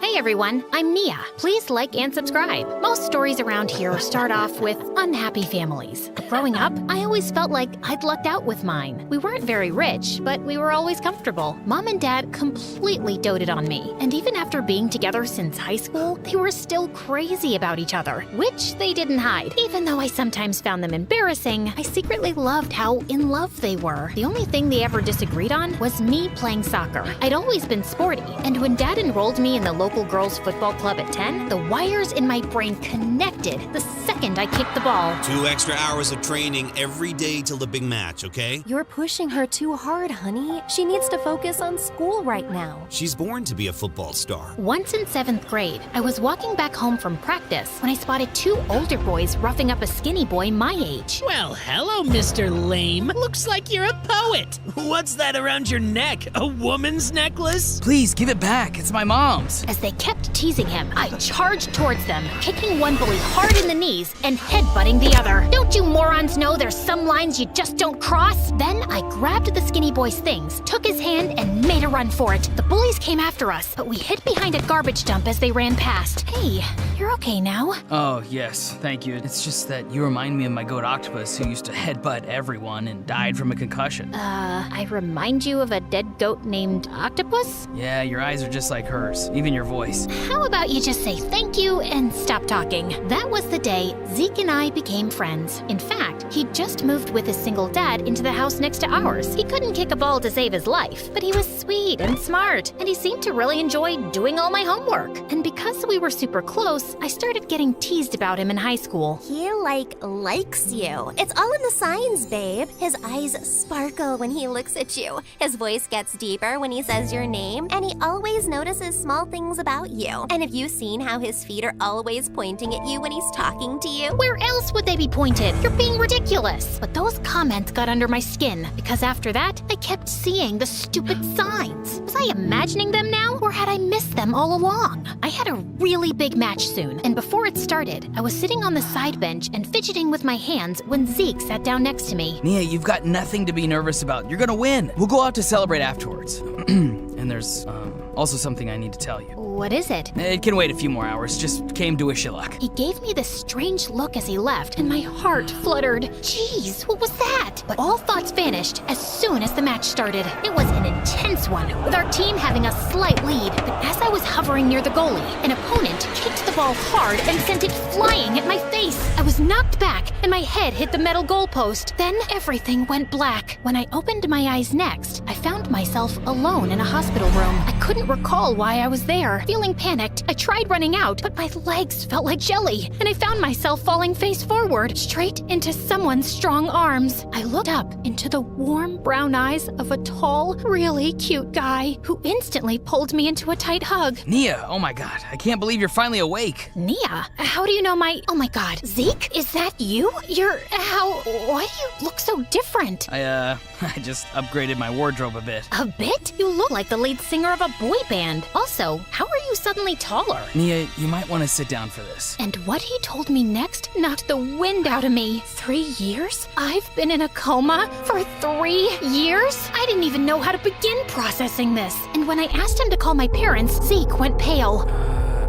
I don't know if I should tell you this, although it's kind of important. Okay, I should, but don't get upset, because you might. Spit it out. I don't want to send you back into a coma. I swear to God, I will twist your arm so hard. Okay, your parents got divorced and your dad has a girlfriend who seems to be a total witch. What? I'd lost 3 years. My parents were divorced. My dad had a witch girlfriend, and my geeky best friend had become hot. After the doctors had run all their tests, I was told I'd need physiotherapy, but I was ready to be discharged. Soon after, Mom and Dad both arrived at the the hospital, and we had a teary reunion. Mom said she'd take me home with her and answer all my questions about their divorce. As we went down to the hospital entrance, suddenly 4 men in black suits surrounded us, but no one else looked surprised. I think I'll leave this first. I wouldn't want the crowd outside to overwhelm Nia.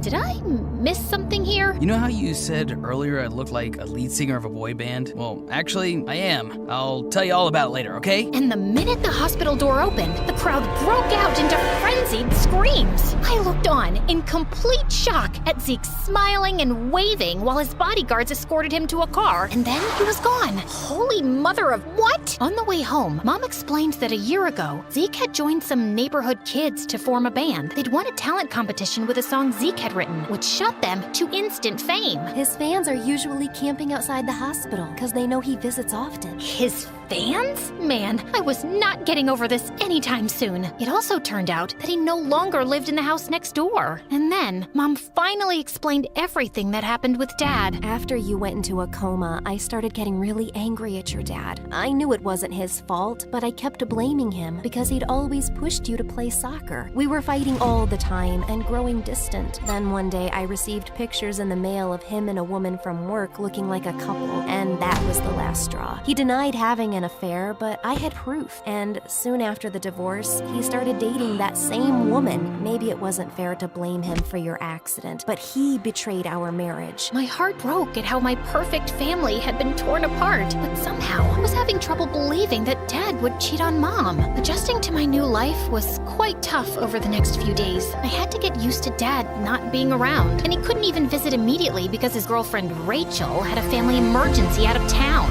I couldn't play soccer till I was done with physiotherapy, and I was 3 years behind everyone in high school, which also meant that Zeke and I were no longer in the same class, and it was almost impossible to even have a conversation with his bodyguards lurking in the background, or his fangirls all over him. Just a week later, Mom suddenly had to go overseas on a business trip and was worried about leaving me alone, and I suggested I could stay with Dad. I can't leave you with him and that woman. Mom, I haven't had any time with him since I woke up, and I miss him. Mom reluctantly agreed to arrange things with Dad, and the next day, she dropped me off at his mansion. Apparently, his company had skyrocketed to success while I was in a coma. Dad greeted me with a bear hug, and just then, I saw Rachel walk in. She was pretty, but like a witch. Oh, I finally get to meet Nina. It's Nia, sweetheart. Close enough, my. You look just like your mother, don't you? Definitely didn't sound like a compliment. I'll get Nora settled in, babe. Why don't you order something nice for dinner? Yeah, of course. Not so fast. You forgot to hug me when I came home earlier, honey buns. Oh, sorry about that, sugar booger. Ew, I was about to vomit. As soon as Dad left the room, Rachel turned back to me with a cold smile. Oh, darling, isn't it just divine how fate brings people together? Here I am, the new beacon of light in your dear father's life. And there you are, the previous light. But let's not dwell on the past. We must look to the future. And sweetheart, the future is Rachel. Previous light? I'm his only daughter. Yes, but till last week you were a vegetable, and people move on. One must keep up with the times, mustn't one? Oh, and speaking of time, I imagine you'll be wanting to spend a considerable amount of yours at boarding school, summer camps, perhaps even a nice long exchange program. Oh, the places you'll go. I'm not going anywhere. And why are you talking like that? I don't think you're listening to me, my little chickadee. While you were sleeping, a new world order was established. There's room for only one queen bee in this hive, and you're looking at her. Oh, but don't worry. I'm sure we'll find a lovely little worker bee role for you. Good job, Aunt Rachel. You've been practicing that speech all morning, and you nailed it. A boy my age walked in behind us, and he was drop-dead gorgeous. Rachel just made a face and introduced him as her nephew, Brian, who was staying with her for some modeling gigs in town. As the two of us talked, I felt rather relieved that Brian was around. He seemed cool and fun, and easy on the eyes, too. Later that evening, we decided to play Twister, and we couldn't stop laughing as we got tangled up. Left foot yellow. As Brian reached over awkwardly, his elbow bumped into a table, and the huge vase on it wobbled. We both jumped up to catch it, and Brian ended up wrapping his arms around me instead of the vase before we collapsed on the floor. Just then, the door opened, and we found Zeke looking down at us. Am I interrupting something? Oh, no, nothing. What are you doing here? I dropped by at your place and your mom was just leaving for the airport. She told me you were here, and I thought you could use some company. Well, luckily for her, I'm staying with my aunt here for the next few weeks too. Wait a minute, you're that boy band singer, right? I'm shooting a shampoo commercial with you tomorrow. Ah, right. You're the model. Small world. As Brian excused himself, I told Zeke about how weird Rachel was. I just don't know what Dad sees in her. Also, I'm finding it hard to accept that Dad cheated on Mom. I want to find out more about how exactly Rachel ended up in Dad's life. Yeah, she's shady. Don't worry, if there's some dirt, we'll dig it up. We? I doubt a celebrity like you has the time. I'll always make time for you, Nia. I remembered what Mom had said about him visiting me in the hospital often, and my heart skipped a beat. I'd be careful of Rachel during your stay, and maybe you should stay away from that Brian dude too. I mean, he is her nephew. He seems nothing like her, though. Wait, you're not jealous, are you? No, why? I mean, that would... Of course not.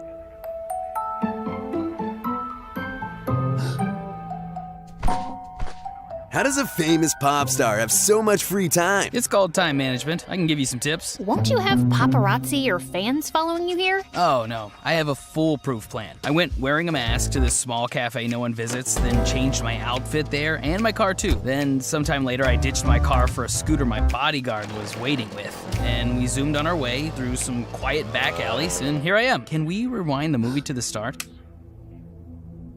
Hey, Nia, I thought you'd like to go watch a movie, so I booked the whole cinema for us. We'll go through the back entrance. No one will know I was there. That sounds amazing, dude. Can't wait. I meant me and Nia, us. There isn't space for you. It's a whole cinema. Of course there is. You look a bit cranky. Here, have a cookie. Dude, did you follow us here? Of course not. It's my favorite place. I practically live here. Nia, you've got to try their slushie. Can't you see we've already ordered them? Oh God, brain freeze, brain freeze!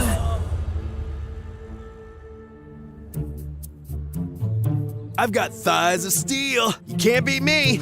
Watch me, buddy. I can do this all day while singing. Do I need to be here for this?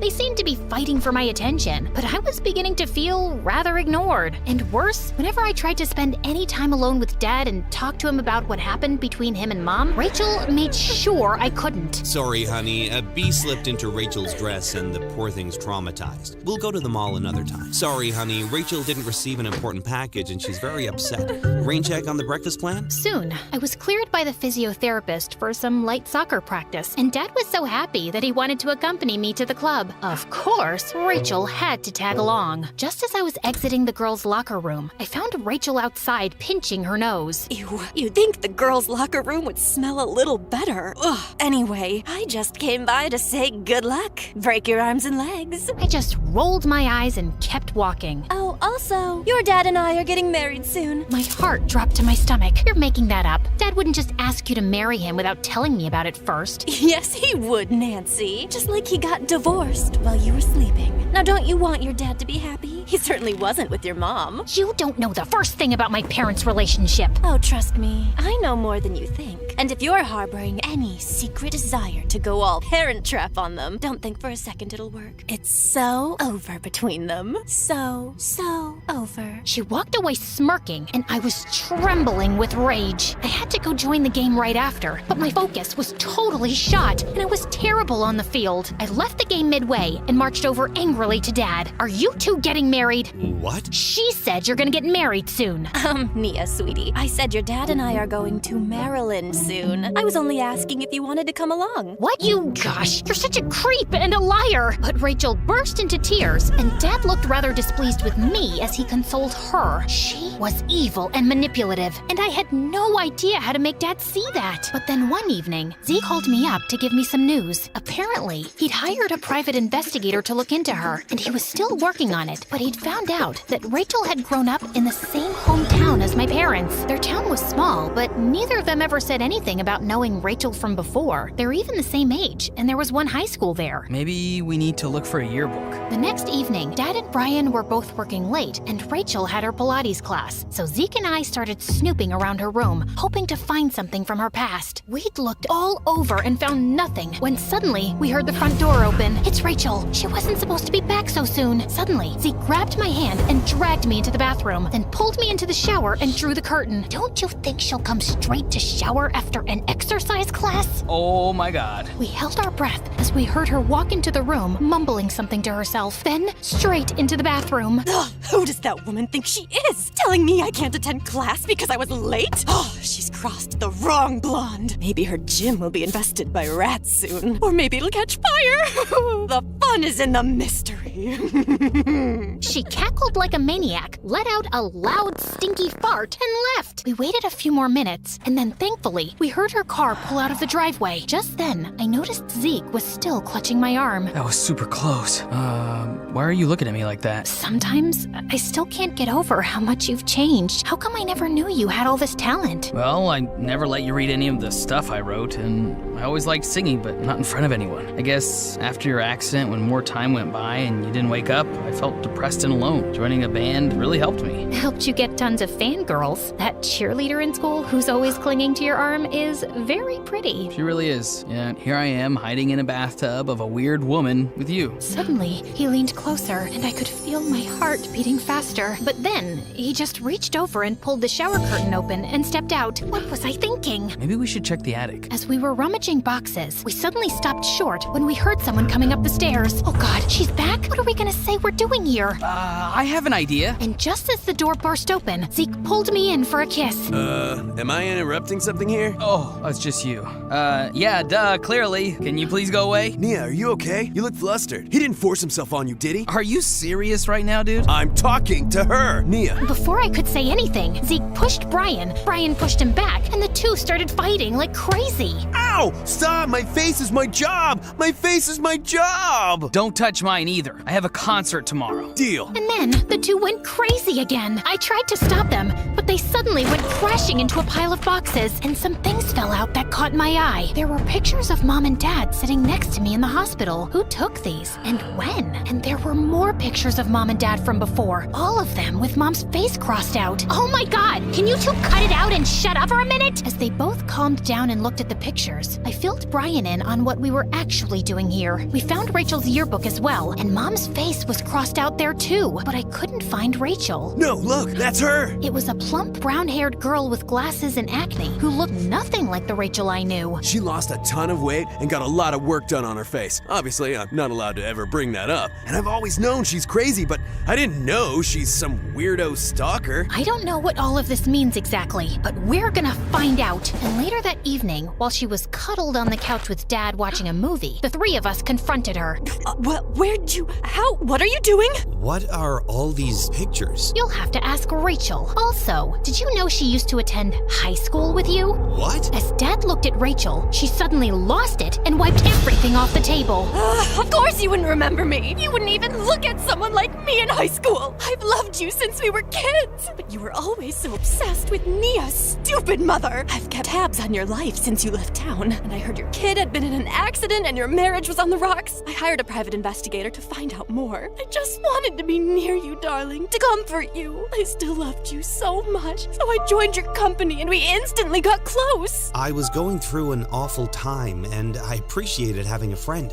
But that's all it was back then. I never understood who would Photoshop pictures of us holding hands and send them to my wife. That was you? Why does that change anything? You guys were already at the edge of the cliff. I just gave you to the last push. And see, you've been so much happier since then. Honey buns. I want you to leave right now. Go to a hotel or wherever and I'll send you all your stuff. You can't stay here another minute. Rachel looked at him in shock, then screamed and lunged forward to attack him. But Brian and and Zeke dragged her away. Dad collapsed on the sofa in shock. I can't believe this. Me neither. She broke up you and Mom. Dad lifted his head slowly. Not really, Nia. I can't believe Rachel sent those pictures to your mother. But the truth is, we were already broken. Your mom couldn't stop blaming me, and I should have been patient and comforted her, but instead I lashed out too. And she just wouldn't believe that I didn't cheat, so things had to end. Maybe we can fix everything now. Don't get your hopes up, love. Yes, we can start to forgive each other, but it may never be what it used to be. I still love your mom, and we both will always love you. Things slowly started to mend between my parents after they talked things over, but I wasn't sure if the old spark would return. But I was glad they could be friends. And a month later, when I was back at my first friendly soccer match, it warmed my heart to see them both in the stands, along with an unexpected visitor. What are you doing here? I thought you were still on tour. I canceled some shows. I couldn't miss this.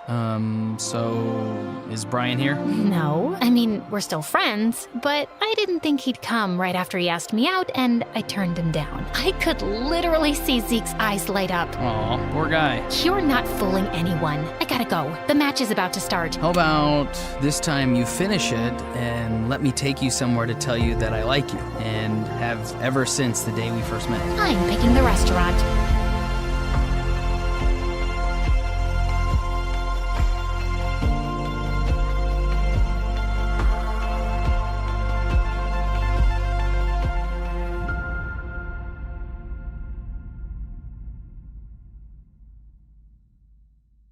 Hi, I'm Clarissa, and this is my story. Please like and subscribe. My twin sister Bella and I look identical in every way, right down to the dimple on our left cheeks, and I hate it. Anyone who thinks it's cool to be identical twins is stupid. Mom and Dad thought it was super cute to dress us up in matching outfits all the time, but growing up, it started getting so annoying. No one could tell us apart, not even our parents, so they just called us the twins or the girls. It's like I had no identity of my own. I was just part of a pair. Yeah, we got a lot of buy one, get one free jokes too.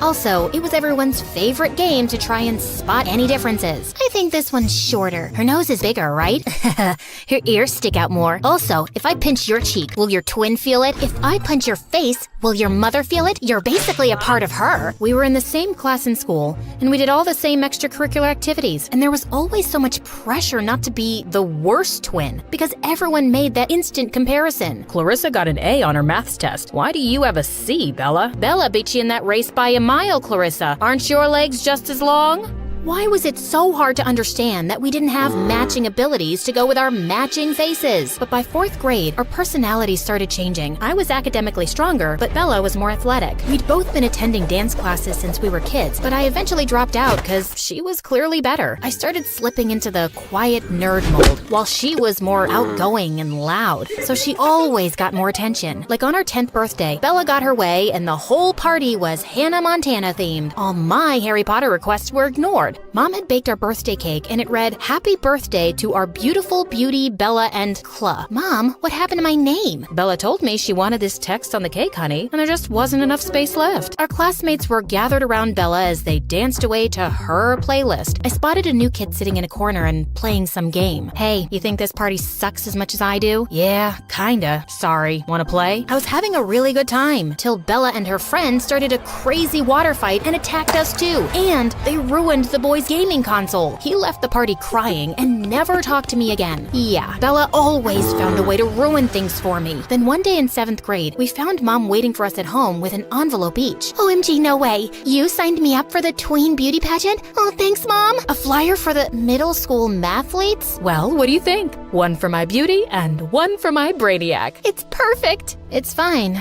I guess. From then on, my sister got more and more popular, and I became more invisible. By the time we were in high school, Bella's pageant trophies were on full display all over the house, while my mathlete trophies collected dust in my room. My parents clearly loved to show her off more. Well, at least my mathlete's teammate Eugene thought I was really cool. The way you gave that answer right before the buzzer went off, what an adrenaline rush. You're so smart. You're too nice, Eugene. And you're like a 45-degree angle. You know, 'cause 45 degrees is an acute angle. You're a cutie? Yeah. Good one. So I was thinking, maybe you'd You'd like to have my phone number? I was only half listening because just then, the football team captain Mika walked into the cafeteria. Man, he was some descendant of Hercules. Just sheer perfection. I'd never have the guts to say hi to him, and he'd never notice me. Clarissa? Yes, sure. I'll take your phone number. So you'll call me then? If the need ever arises, then definitely yes. Thanks, buddy. I gotta go to class now. Then one day, things took a bit of a turn when Bella came down with the flu. Oh, my head hurts, and I have a fever. I can't perform at the mall pageant today. Oh, no, my poor baby. Go lie down, and Clarissa will bring you some tea. She can make her own tea, and I'm busy. She's unwell, and you're not doing anything important. Now go. I was so sick of being second to my sister, but when I got back with the tea, I found her snoring, and then I got a crazy idea. Next to her bed was her pageant bag, all packed and ready to go. I grabbed it and snuck out the front door. I was just as beautiful as Bella, and I was gonna prove it. When I got to the mall, everyone was smiling and waving at me. I felt like a movie star. Her dress fit perfectly, and the show went super smoothly. And the winner is Bella. Just as I was accepting the trophy, I heard the most annoying voice in the world. She isn't Bella, I am. Mom couldn't find you at home, and when I saw my bag gone, I knew exactly where you were. How dare you? So what? You're just mad that I could be as good as you any day. Shut up, loser. You mean winner? Bella leapt onto the stage and attacked me. The fight not only lost us the trophy, it also got us banned from all pageants in the area for life. Our parents were furious with me. I was grounded for 2 weeks, and Bella basically pretended I didn't exist after that. She even blocked me on all social media. But at school, it seemed like everyone had heard the pageant fight, and people were noticing me more. And I almost turned to jelly when Mika approached me. Hey, not Bella, right? Right. I'm, what's my name? I forgot. Clarissa. I'm Mika, the football captain. I loved that gutsy stunt you pulled at the mall yesterday. We're having cheer tryouts tomorrow. Why don't you come too? Cheer tryouts? Sure. I'll be there. Perfect. But, change your look or something. I want to be able to tell you apart from Bella, okay? Sure, Mika. I've wanted to change my look anyway. I was so excited for a fresh start. At home, I looked up some videos online on how to cut my hair. I decided bangs would be easiest. So I went to the bathroom, plugged in my dad's electric razor, and cut myself some bangs. And they turned out super cute. That was until they moved a bit, and I saw that I'd shaved off my eyebrows too. I was horrified. There was no way I could go to tryouts looking like that. I couldn't even leave the bathroom looking like this. I started rummaging through the cabinets to find something that could help fix my eyebrows. I found a bottle of spray on hair that my dad sometimes used to cover his bald spot. I aimed it at my forehead and sprayed, but it made me look like a caveman with a bushy unibrow. I scrubbed it off just as there was a knock at the door. Clarissa, are you in there? You better not be stealing my makeup again. Just washing my face, Mom. I'll be right out. Oh, I could use my mom's makeup to hide the damage. I found an eyebrow pencil and quickly scrawled them on as best as I could. Then I brushed my bangs over my forehead and snuck quietly out of the bathroom. There you are. Wait, did you just cut your hair? Some people are just desperate for attention. So pathetic. Just trying something different. Mom, I have to go run to the store and get some things for a school project, so bye. At the store, I was lucky enough to find the perfect solution. Tattoo sticker eyebrows. I rushed home with them and went to my room to try them on. Just put them on, spray a little water, and voila! I set the timer on the phone and laid back with the washcloth over my forehead, awaiting my beautiful new eyebrows. But when I looked at the results, I almost fainted. They looked super crooked. I scrubbed and I scrubbed, but they just wouldn't come off. I laid in my bed, sobbing uncontrollably. Why are you making sounds like a... Instead, even though I had the urge to confront her, I decided that I wasn't going to look for her anymore. I would focus on the two most important people in my life, my real parents, Clara and Jacob. Hey, I'm Claire, and my life's a mix of checkmates and chaos. Smash that like and subscribe button to keep up with my adventures. My mom had me and my older sister Joy while she was quite young. Whenever we went out with her, people often mistook her for our elder sister. She raised us as a single mom since my dad left her for someone else. Mom has always been overprotective of us, and she was extra paranoid when it came to boys. She would always sit Joy and me down and make us chant some words. I am a precious girl. I'm not allowed to date any boy until I'm 30. Mom did everything to ensure we had everything we needed. She often worked 2 or 3 jobs just to afford rent. Joy, only 2 years older than me, was often left in charge of me because we couldn't afford a sitter. One day when I was 7, Mom left me with Joy and I was doing crafts when I accidentally spilled paint all over Joy's dress, her only nice one. It's ruined! Now I have to go back to wearing my torn hand-me-downs from our cousins. Here, you can wear this pretty one. I cut out a paper dress from a magazine and handed it to Joy, but she was too upset to appreciate it. She would often stare out of the window, watching her friends play while she was stuck at home watching me.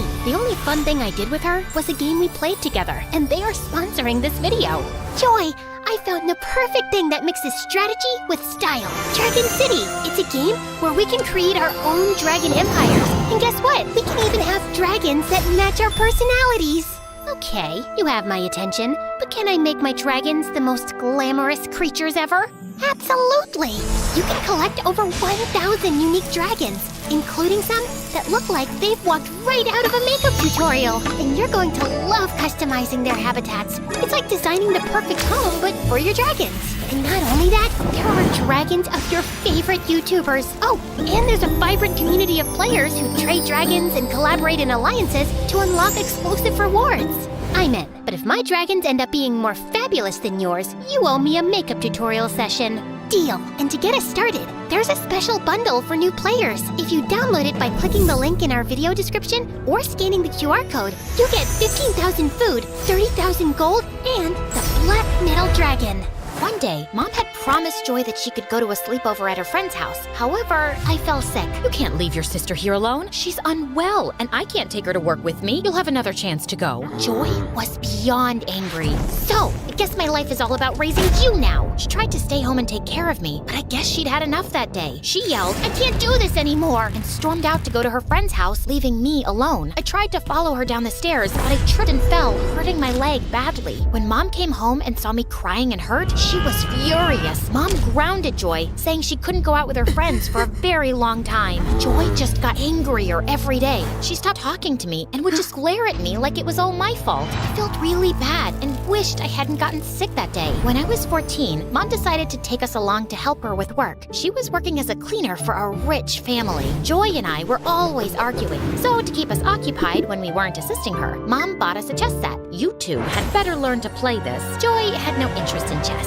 She was always preoccupied with makeup and talking about Dan, a boy she had a crush on at one of Mom's jobs. I had never met Dan, but from Joy's descriptions, he sounded handsome. One day, while Mom was cleaning a client's house, I sneaked into his office. He had an amazing chess set. I set it up and started playing alone when he walked in. I'm so sorry. I just wanted to try it out. I've been watching you play by yourself for the last hour. I'm impressed. Would you like to play against someone? I've never played against anyone, but I can try. He sat down to play with me. Feeling nervous, I imagined that I was alone, and to my surprise, I won in less than 5 minutes. We played over 10 games, and I won each time. Checkmate. Whoa, I didn't see that coming. Maybe I've lost touch with the game. After many tries, he finally admitted defeat. He showed me his trophies from various chess tournaments, revealing that he was once a world champion. I was astonished that I'd won against him. Maybe you need a younger challenger. He then introduced me to his son Dan, who was incredibly handsome. This is my boy Dan. I'm training him to be a champion too. Don't expect me to go easy on you just because you're pretty. Bring it on. Playing against Dan was a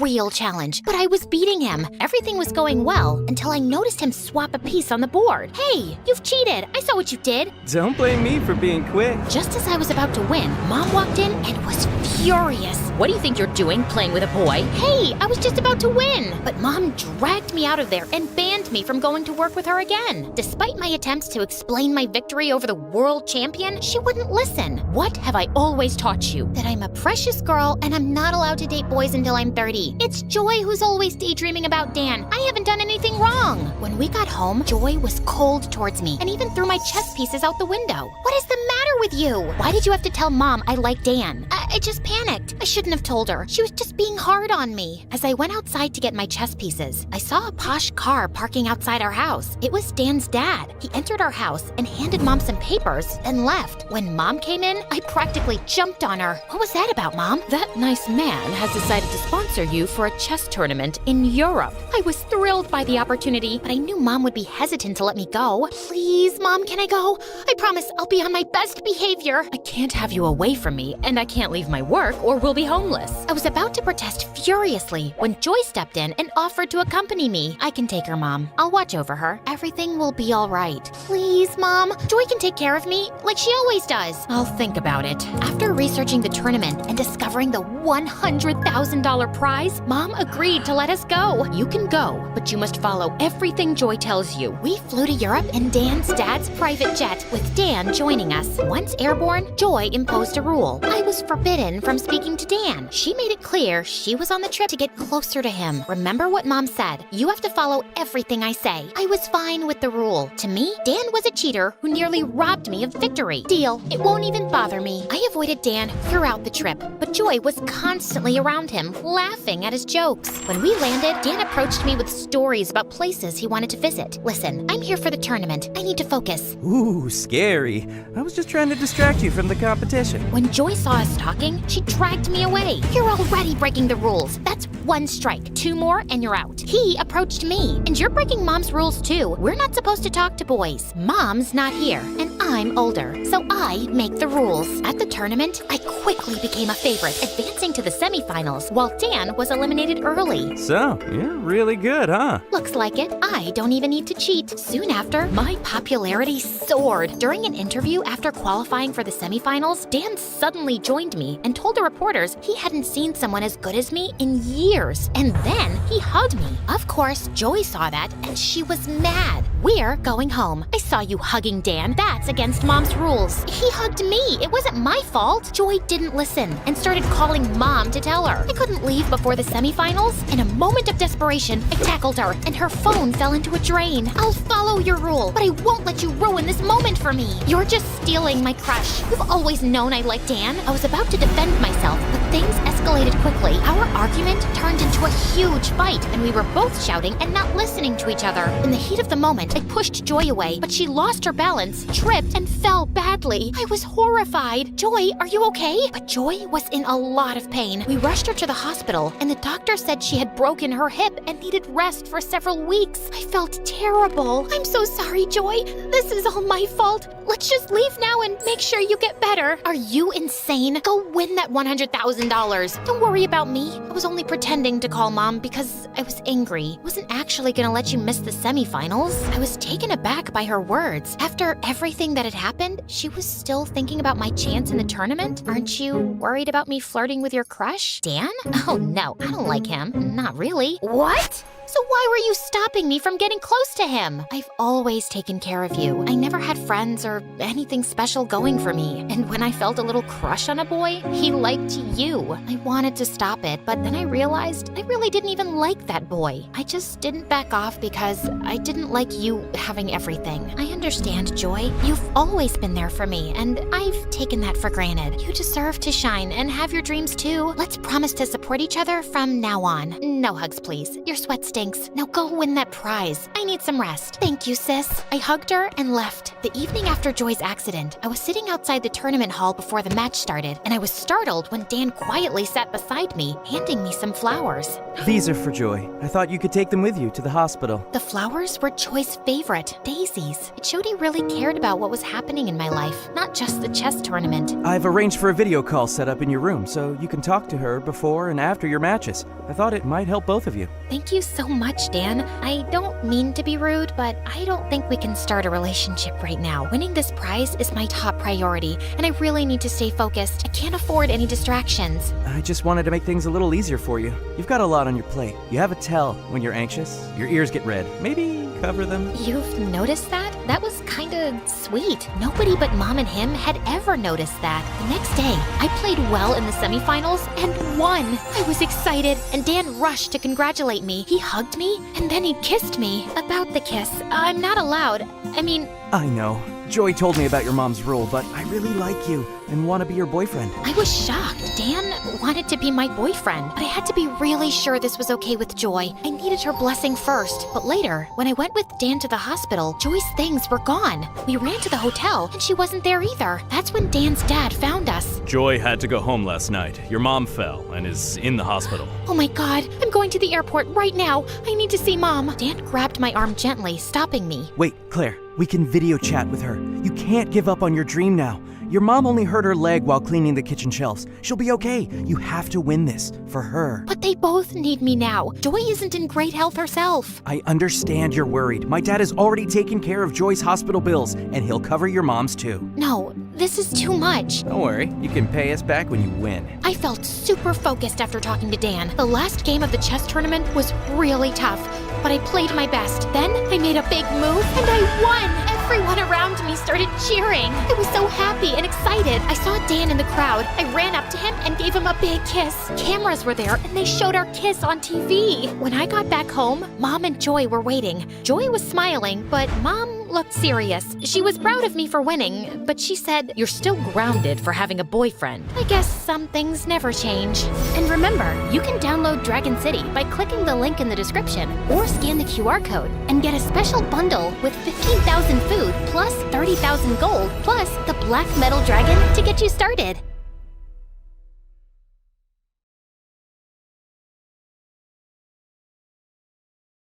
Hello, I'm Lily from Estonia. I grew up in an orphanage with my brother Joe. He's 2 years older than me, and we're total opposites. But before I continue, please like and subscribe, and you might get a kiss from your true love. My big brother Joe had shiny blonde hair and blue eyes, and he always got all the attention. Look at this gorgeous kid. He's so beautiful. But I was the opposite. I had dark hair and dark brown eyes, and my skin wasn't as fair, and no one ever said I was pretty. They hardly noticed me at all. Joe was tall and outgoing, and everybody liked him. I was short for my age, and the mean girls loved to tease me. Aw, poor Lily. She's just so ugly. How does it feel to be a loser with a perfect brother? But Joe always had my back. Maybe you should learn to respect others.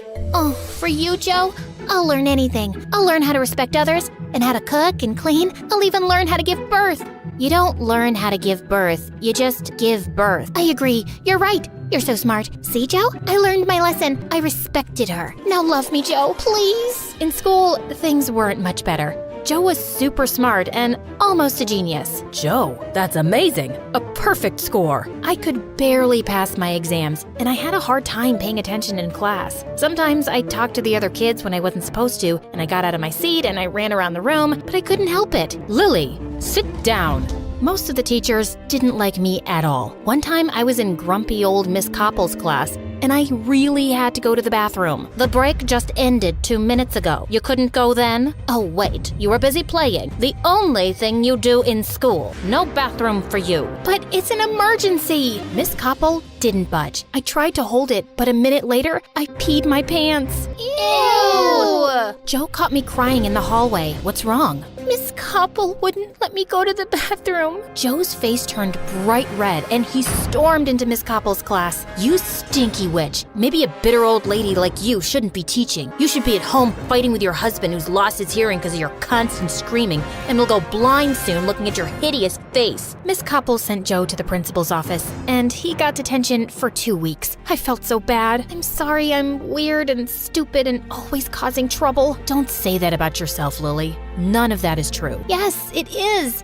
You're just pretending it's not. Don't worry about me and my problems. I'll handle them on my own. You don't have to be my big brother anymore. No way. I'll always be your big brother, and I'll always have your back, no matter what. And one day, I hope you'll see how special and smart and beautiful you are. Joe hugged me, and I cried like a big baby. Then one day, the most amazing thing happened. We were adopted by a really nice couple. They had a big house. Joe and I got our own rooms and new clothes. They even enrolled us in a fancy school. I was nervous at first because school was still hard, and I always got distracted. I was scared that my new teachers would hate me too. But then my new parents took me to the doctor. Lily has ADHD, which means she's a bit hyperactive and has trouble paying attention. But she's a smart girl. Her IQ is well above average. I went to therapy for a while to help me learn to stay focused. It was difficult at first, but Joe and my parents were really supportive, and eventually I got better. I started getting A's on my tests, and I even won Student of the Month for best behavior. When Joe and I reached high school, our lives totally changed. One day, Joe and I were hanging out at the mall when a strange woman ran up to us. Your face is a work of art. Have you ever thought of being a model? Not really. Stick with me, darling. I'm gonna make you a star. The woman was a modeling agent. Joe signed a contract with her, and soon, every other weekend, he was doing photo shoots all over the city. My life was much better too. My grades were at the top of my class, I had a bunch of new friends, and when I looked in the mirror for the first time, I liked what I saw, especially since my mom always told me how pretty I was and that I should love myself just as I am. I had a newfound confidence, and everyone noticed. Even though Joe and I weren't together all the time, we were still close. We had our own lives, and that was okay. We were always there for each other. Then one day, our dad got a new job and we moved across town. Another family, twice as rich as my parents, lived next door, and they had a daughter my age. The moment Joe saw her, he started acting strange. He was really dying to meet her. Oh, love at first sight? Something only beautiful people do. Why don't you just go over there and say hello? Just say hello? It's not that easy. It has to be just right. She's my destiny. She's my true love. We're meant to be. We started thinking of ways to make them meet. What made it harder was that she was homeschooled. We saw a lot of sophisticated teachers coming and leaving the house. Joe took one of my shirts and went to her house, pretending he found it in the yard and it belonged to the girl. But a maid opened the door and took it, then slammed the door in Joe's face. One time, I saw the mystery girl leaving her house, and I started calling out random names. Emily, Sarah, Anna, Amber. But she still didn't look up. A couple of weeks passed, and I thought Joe would have moved on, but he was still determined to meet this girl. He hatched a new plan every day, but none of them worked. I needed a break, so I snuck off to the park to sketch. As I was sketching an oak tree, I heard someone walk up behind me. I turned to see a cute boy smiling at me. Those are pretty good.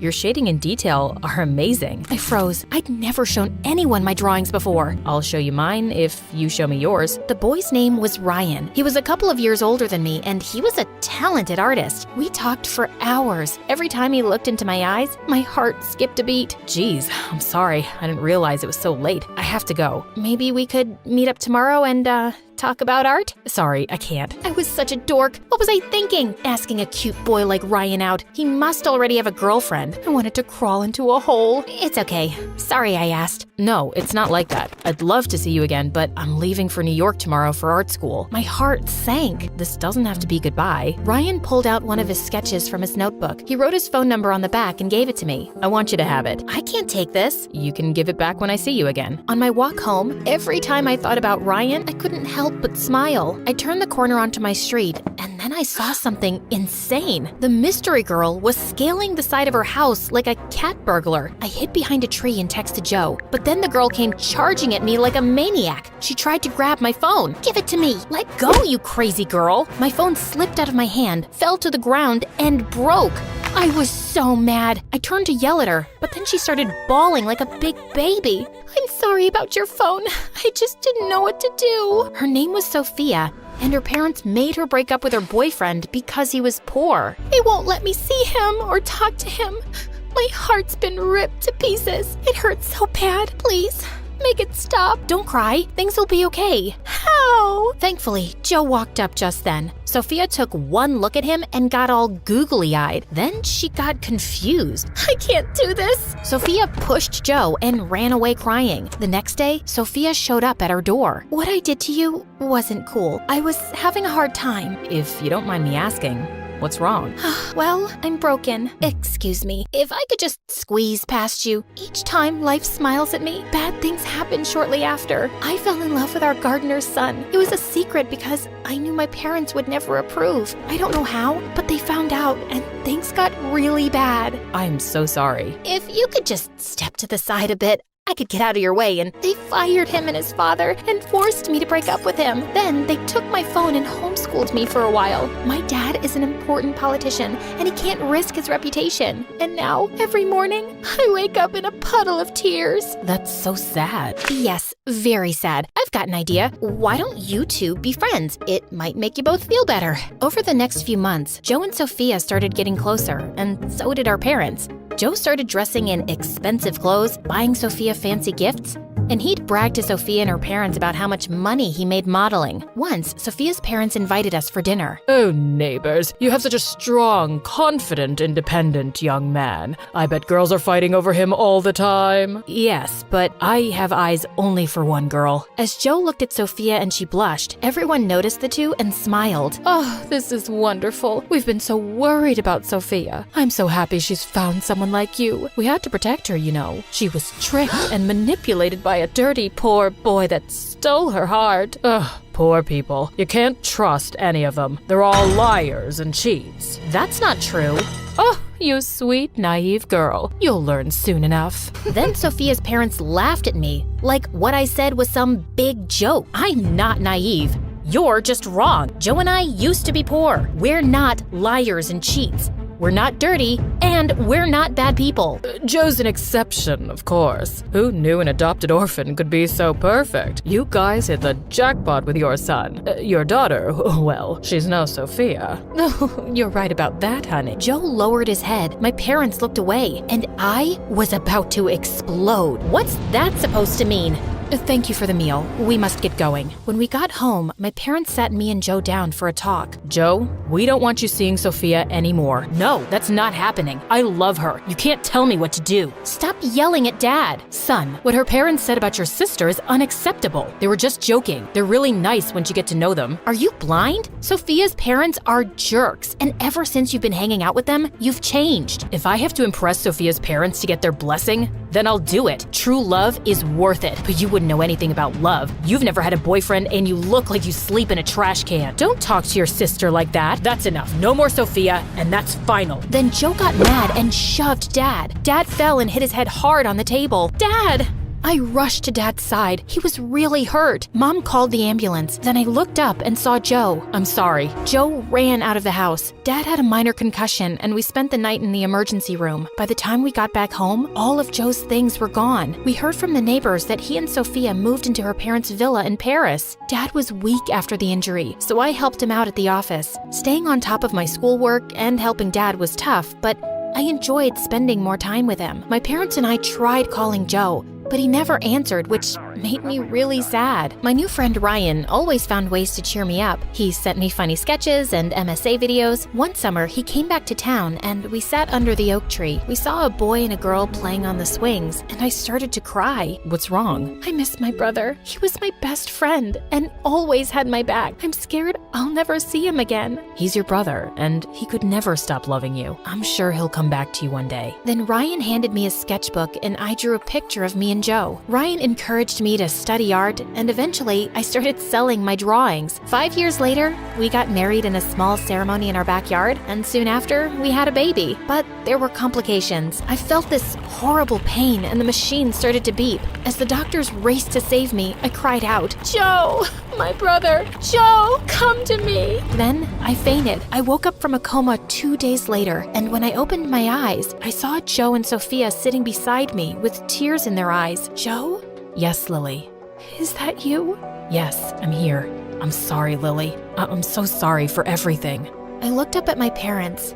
They smiled and nodded. I knew from the look in their eyes that they'd forgiven Joe and wanted me to do the same. You broke our promise. You said you'd always have my back, but you chose Sophia and her parents over us. My parents are just mean and have been controlling my life since forever. We had enough and we couldn't take it anymore, so we left. And they cut us off. But it's been so hard. I couldn't find work. We barely had enough money for food and rent, but I was ashamed to come back and ask for help. We felt like we broke your family. We didn't want to make things worse. Then we heard you were in a coma, so we came immediately. I couldn't let you down again. Lily, I'm not asking you to forgive me. I'm asking you to let me earn the privilege to be your big brother again.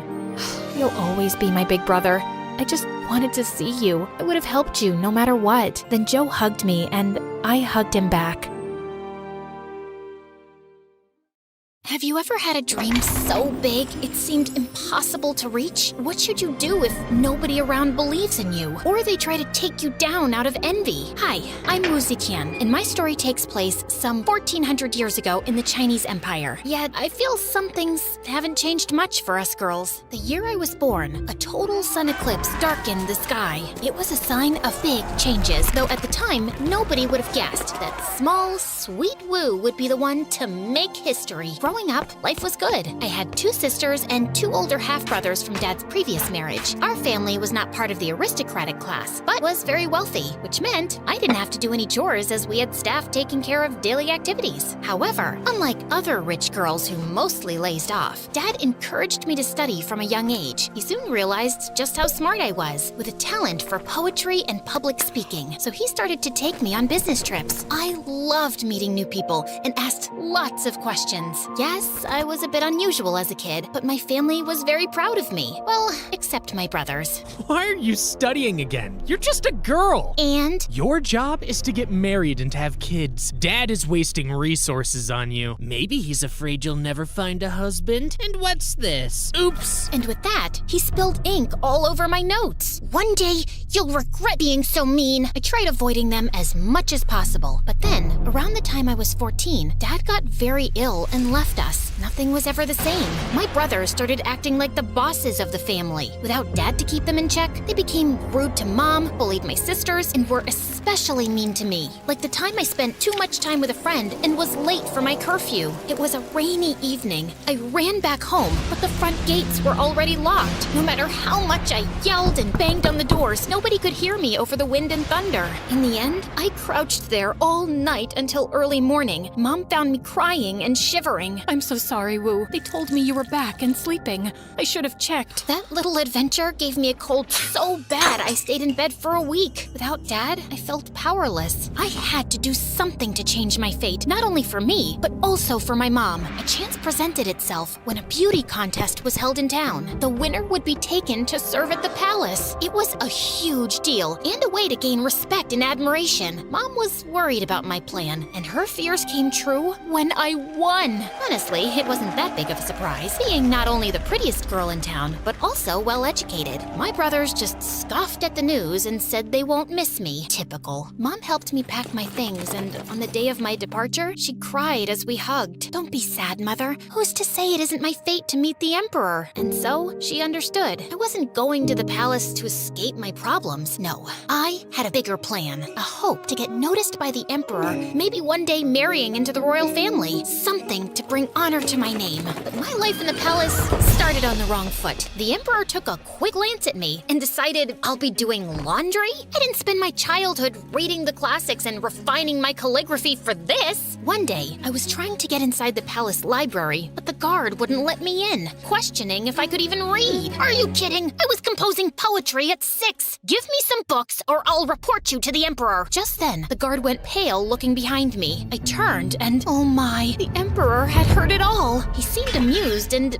I just doubled down, following him around the library all afternoon. By the end of the day, he was so impressed by my wit and education that he made me his secretary. Finally, that was my chance to work my way up the political ladder until, a decade later, nothing has changed. I'm a forgotten secretary. Then, the Emperor passed away and I got sent to a Buddhist convent to be a nun. All that time spent in the palace led nowhere. I even shaved my head. But not all was lost. You see, while I was living at the palace, I got close to the Emperor's youngest son, Li. We met one random day when I was holding a bowl for him to clean his hands, and he flicked some water at me. Offended by his childish behavior, I was ready to give him a lecture. His shy smile and cute face melted my rage. So refreshing. It's quite a warm day, isn't it? He laughed and we started chatting, quickly becoming friends. We were close in age, and unlike other officials, he was kind and humble, easy to talk to. Do you ever regret coming to the palace? You probably probably miss your family. I do. Well, everyone except my brothers. Those two I would banish to the corner of the empire, never to be seen again. I get that. My brothers either pretend I don't exist or act as if I'm beneath them. You think 2 are bad? Try living with 13. Can't you do something about them? You are a prince after all. It's just a title. You'll learn it in time. Having a title doesn't necessarily mean the same as having power. I knew what he meant. Lee, being the youngest, had 0 chances of succeeding his father. However, fate really had a sense of humor. Turns out, his brothers were so busy fighting each other over the title of crown prince that the emperor decided Lee was the better candidate for the throne. And that's how my decade-long crush became the new emperor. He actually changed his name to Gaozong, but I'll keep calling him Lee to avoid confusion. I was genuinely happy for him, even if my new status as nun meant we could never be together. One day, I wrote a poem about how much I missed him and took a chance sending it to the palace. Maybe he wouldn't even have time to read it, but I had to try. To my surprise, it worked, and Lee came to the temple. I got your letter. Is it true? Tears started rolling down my cheeks as I nodded. We hugged, and when it was time for us to part, I could see he was reluctant to do so. Could it be that my feelings were reciprocated? Indeed, he kept visiting, and one evening, I got a note saying I could grow my hair again. 1 year later, I was summoned back to the palace. There, I met Lady Wang, who was quite a big name in court. She was to become empress, having been chosen as a consort by Lee's father himself. But that didn't mean things between them were all rosy and peachy. I had meetings all day, and when I finally got the chance to relax at dinner, Wang started talking about more political issues. It's the last thing I want during my free time. Is that why you're hiding in the stables with me? Not hiding, just surveying your work. Truly, some things never change. Lee was the most powerful person in the empire, yet his life was affected by so many people's influence and choices. I decided to be by his side the best I could, and in time, everyone started noticing how close we were, including Wang. That's when she showed her true colors. One afternoon, she invited me for tea. Tell me about your family. I heard your dad got lucky during the rebellion, but he wasn't aristocracy. My mom is. Ah, yes. And what did she accomplish? Only had daughters and is not well liked by her stepsons? How disgraceful. What is your point, Lady Wang? I'm just reminding you of your place. The only reason you've been called back was so the Emperor wouldn't have to visit that nunnery all the time. But do not be mistaken. You are not part of this world. And then she started giving me so much work I couldn't keep up with it, and then complained about how lazy I was. Little did she know, I was used to palace drama and was prepared to face much worse. One day, Lee surprised me with a beautiful hairpin with pearls and small gold lotus flowers. I was walking back to my chambers holding the small present when I noticed Lady Wang scolding a maid for spilling some water on her dress. The poor girl ran with tears in her eyes, and I felt my blood boil. I knew what it meant to be beneath those of higher rank, both at home and at the palace. But then I got an idea. I followed the maid and gave her the hairpin. Lady Wu, I can't accept it. Sure you can. I want you to feel better. But I could never repay you. Just tell me the gossip you hear around the court. That's all I want. And so, I started befriending servants and lower officials in exchange for news. Soon, I had ears and allies everywhere. And that's how I found out Wang's envy ran deeper than anyone imagined. That night, I ran to Emperor Lee. You have to come with me. Now, we silently walked through empty corridors, and I told Lee to wait outside as I marched into Wang's chambers. There, as the informer said, she was performing some sort of ritual with a voodoo doll shaped like me. I knew you were a witch, but this? Why stoop so low? Why?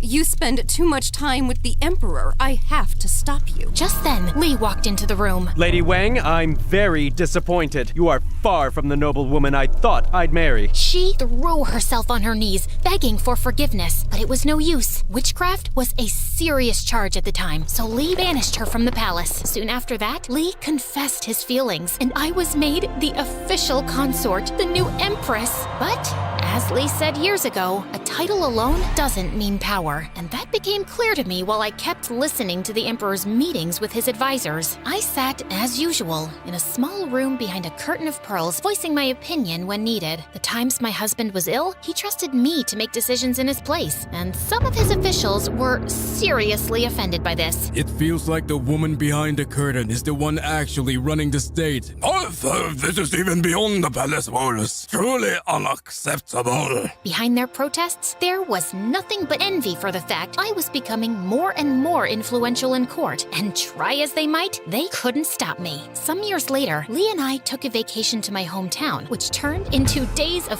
feast and celebration. I had finally brought honor and status to my family. One evening, during a family dinner, Mom brought up the topic with my brothers. Aren't you grateful for everything Wu did for us? She just got lucky. Wu's not special, her husband is. Also, we never asked for the high rank she gave us. Mom flew into a rage, and the next day came to the palace to meet me. Maybe it's time to give them a lesson, Your Highness. And so I sent them to govern a faraway province where they couldn't bother my mother anymore. It seemed like at every turn, I was reminded how my accomplishments were never enough because I was a woman. But what if I could use that to my advantage? Was there a way to stand out from other empresses? The answer was Feng Shen, a religious ceremony. It involved gathering our entire court, leaders and aristocrats from neighboring countries, staff, and an entire army, and all together do a pilgrimage to a sacred mountain. It was extremely expensive, and only 6 emperors out of 300 could afford it. Also, I added a small twist to it. After much planning, I brought up the idea to Lee and the council.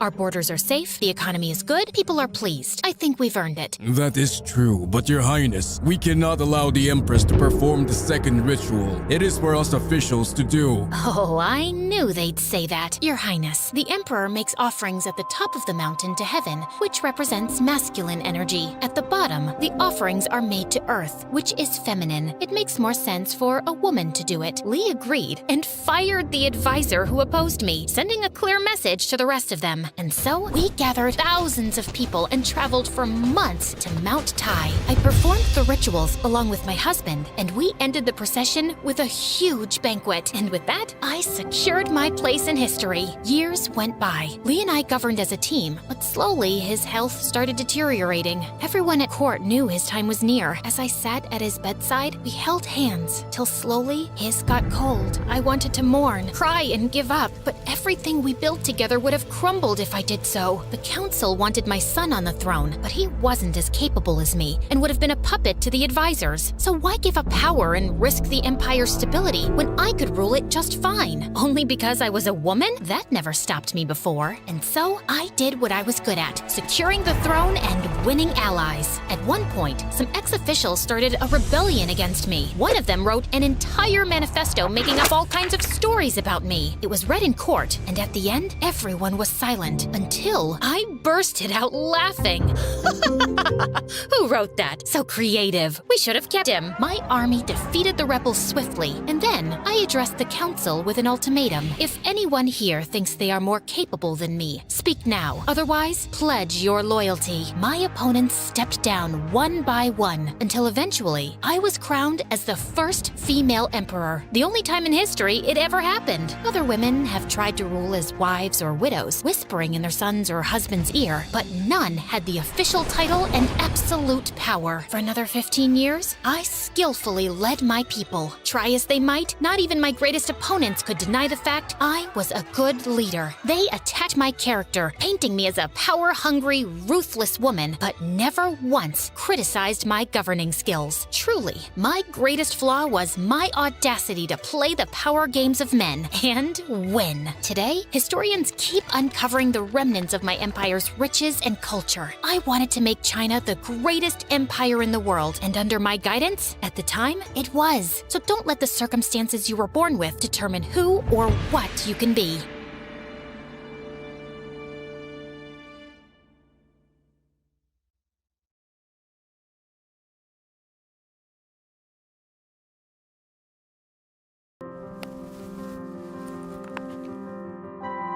Have you ever stared at yourself in the mirror and literally didn't recognize the person staring back? Welcome to my life. A masterclass in fake it till you make it. Hi, my name is Tessa, and I've been living a lie since I was 6. That's when the Crawfords adopted me.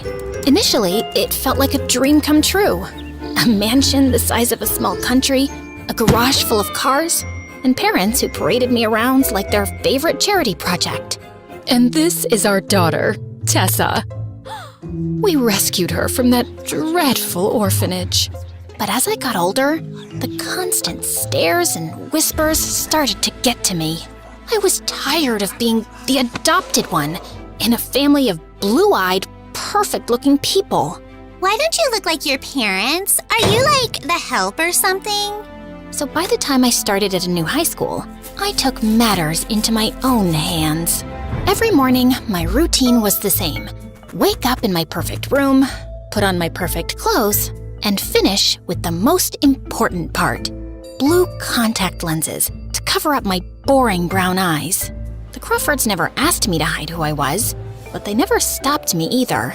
And honestly, it was easier this way.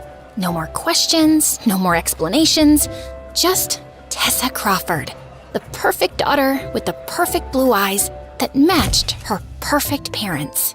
And that perfect image didn't stop there. Very soon, I was the queen bee of my school. Top of the social pyramid, an Instagram feed that looked like a fashion magazine, and grades that would make any parents proud.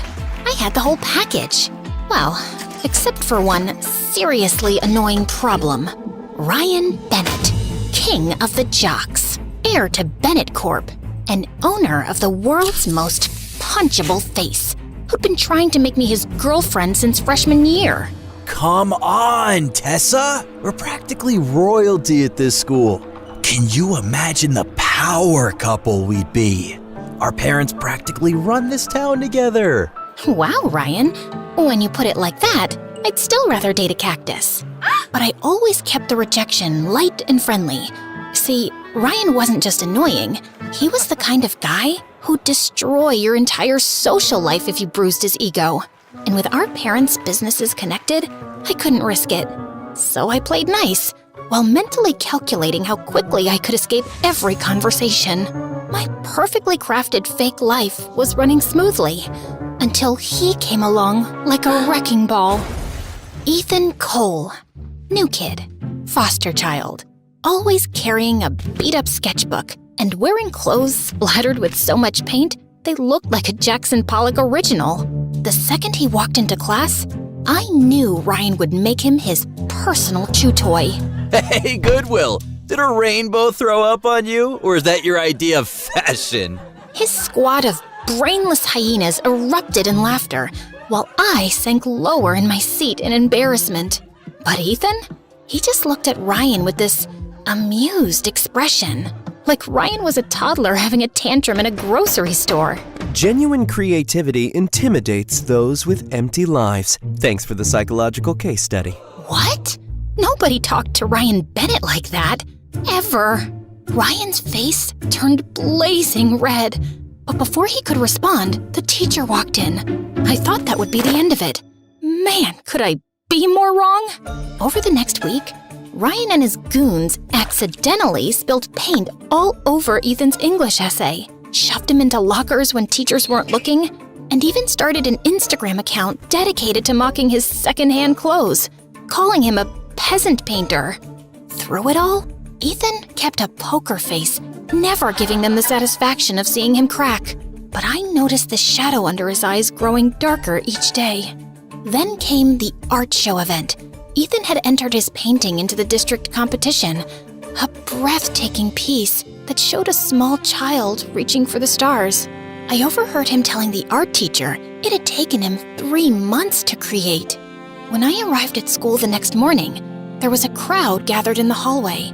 I pushed through to see Ethan standing in front of what remained of his painting, now slashed to ribbons, with crude words spray painted across it, while Ryan and his friends were snickering nearby.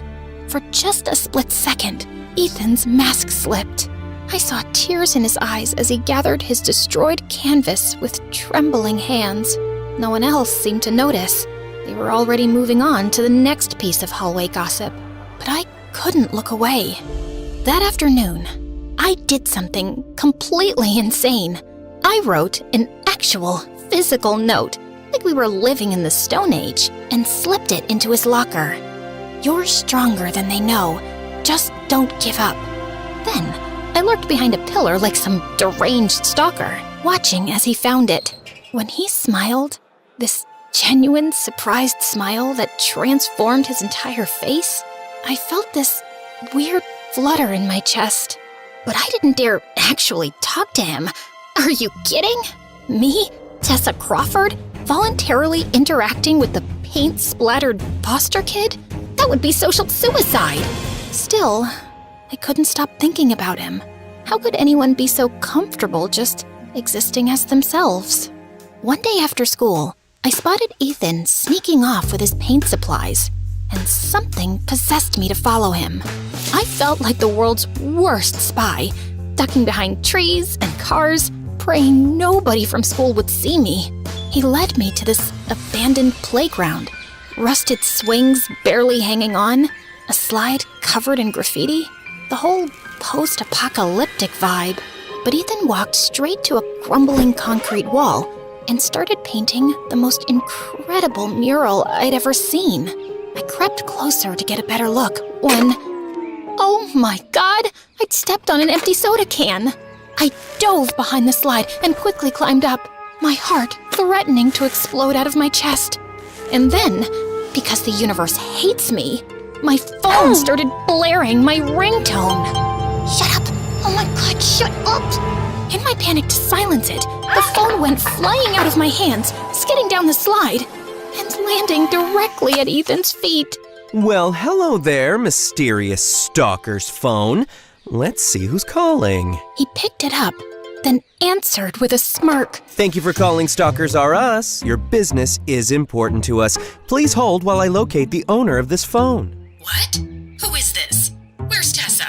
Ah, Tessa. She just went to the bathroom. Can I take a message? Yes. Tell her that her parents are leaving for a charity gala in Paris in an hour, and we'll see her in a few days. Then Mom just hung up, and I wanted to evaporate on the spot. I slowly emerged from my hiding spot, face burning hotter than the sun. I can explain. I was Following me? Pretty sure that's defined as stalking in all 50 states. I wasn't stalking you. I was taking a shortcut, and then I saw you and got curious. A shortcut through an abandoned playground surrounded by a chain link fence with no trespassing signs every 5 feet? Okay, fine. I followed you. Happy now? Just don't tell anyone at school, okay? I have a reputation. Instead of mocking me, Ethan just laughed. Like he genuinely found the whole situation hilarious. Your secret's safe with me, princess. He gestured toward his mural, a stunning scene of people helping each other during a storm, sharing umbrellas and reaching out their hands to pull others to safety. Want to see what I'm working on? Up close? And that was the beginning of the end for the fake Tessa Crawford. Over the next few weeks, I started sneaking away to meet Ethan at that playground. At first, I told myself it was just artistic curiosity, and I liked watching him paint. But the truth was, I liked talking to him. Really talking. Not the fake small talk I did with my friends where we discussed nothing but Instagram likes and who was dating who. One night, sitting on those rusty swings, I finally told him the truth. I've been adopted since I was 6. The Crawfords, they've given me everything a girl could dream of.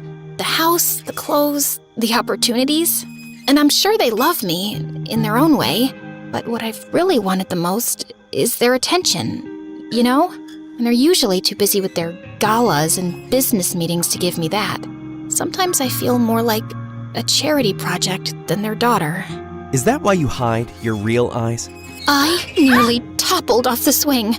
How did you— The blue doesn't quite match your skin tone. Also, the way you're always rubbing your eyes when you think no one's looking. I don't think it's the most comfortable thing in the world. They do get uncomfortable after wearing them all day. So take them out. What? No, There's no one here but me, Tess. Something in his voice made me trust him. With shaking hands, I carefully removed the first one, then the other, blinking as my eyes adjusted. And then, I finally looked up at him. For what it's worth, your real eyes are way more captivating. They've got these little gold flecks that catch the light. Just stunning. Then he leaned in and lightly kissed me. And I felt that for the first time, someone had really seen me. And Ethan just had this freaky superpower for noticing things everyone else missed. Like how Mrs. Daniels, the lunch lady, wore the same worn-out shoes every day because she was sending her kid to college. Or how Mr. Rivera, the librarian, always had hospital forms peeking out of his bag because his daughter was sick. Together, we started leaving anonymous notes for people we knew were struggling, just like I'd done for him that first day. You really think a little note makes any difference? When I got yours, it was the first time anyone at school had shown me a speck of kindness. So, yeah, they matter. A lot. The more time I spent with Ethan, the harder it got to step back into my fake life. It was like having two separate identities that were getting impossible to keep apart. I don't get it, Tess. How can you stand those people? Especially Ryan. The guy's basically a walking cologne ad with the personality of a mosquito. You don't understand how it works. My dad's company and Ryan's dad's company are practically joined at the hip. And the rest of my friends, they're not that bad. Yeah? Think they'd accept me if they knew we were friends? They might. If you tried to fit in a little, maybe tone down the whole... I gestured vaguely at his paint-splattered everything. The whole me thing. Got it. It felt kind of terrible that I'd said it, but to my complete shock, Ethan actually tried. He started wearing cleaner clothes, tamed his wild hair, and even sat with us at lunch. I was touched because it meant he cared enough about me to do something that was obviously hard for him. But Ryan and my friends still found ways to exclude him, making comments disguised as jokes. So, Ethan, is it weird living with random people who get paid to pretend they care about you? Like having a babysitter who never leaves? Ryan! Actually, Ryan, I bet if your parents cared as much for you as my foster mom does about me, you might have had a better personality. But hey, at least you got that trust fund to keep you warm at night. The table went dead silent.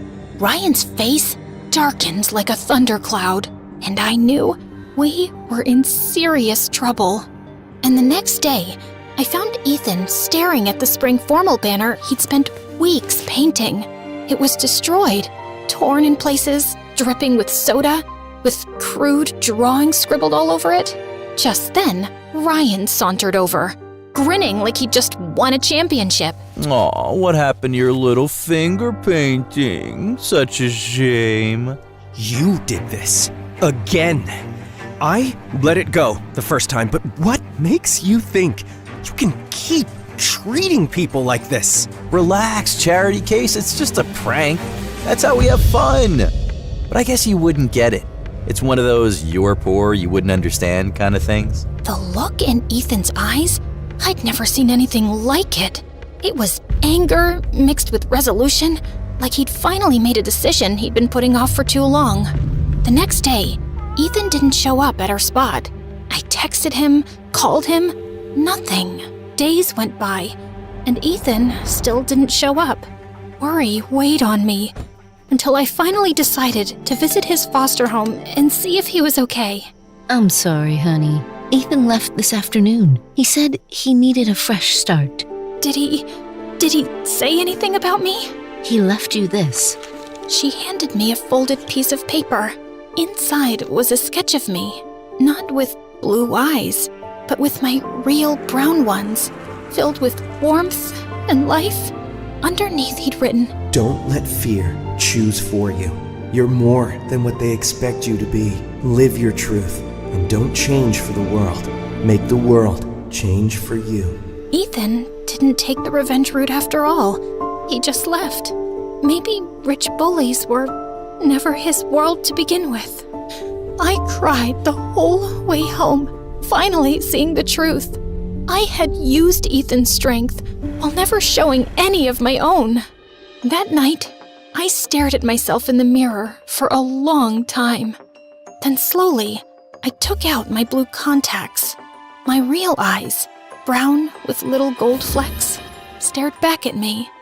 The next morning, I went to school as my real self. No contacts, no fake smile, just me. I started leaving notes like Ethan and I used to. slipping them to people who seemed to be struggling. You're not alone. You're stronger than you think. Your voice matters. To my shock, someone found one of my notes and posted it on the school's social media page. The next day, I spotted similar notes appearing on random lockers. By the end of the week, they were everywhere. Taped to bathroom mirrors, tucked into textbooks, even written in chalk on the sidewalks. The movement kept growing. People started leaving little care packages with the notes. The drama club put on performances about kindness. Even some teachers joined in, writing encouraging messages on the board instead of just assignments. Within a month, the entire school atmosphere had shifted from cold and competitive to warm and supportive. People actually looked up from their phones, held doors open, sat with kids who used to eat alone. A local news station even came to do a story about the kindness movement sweeping through our school.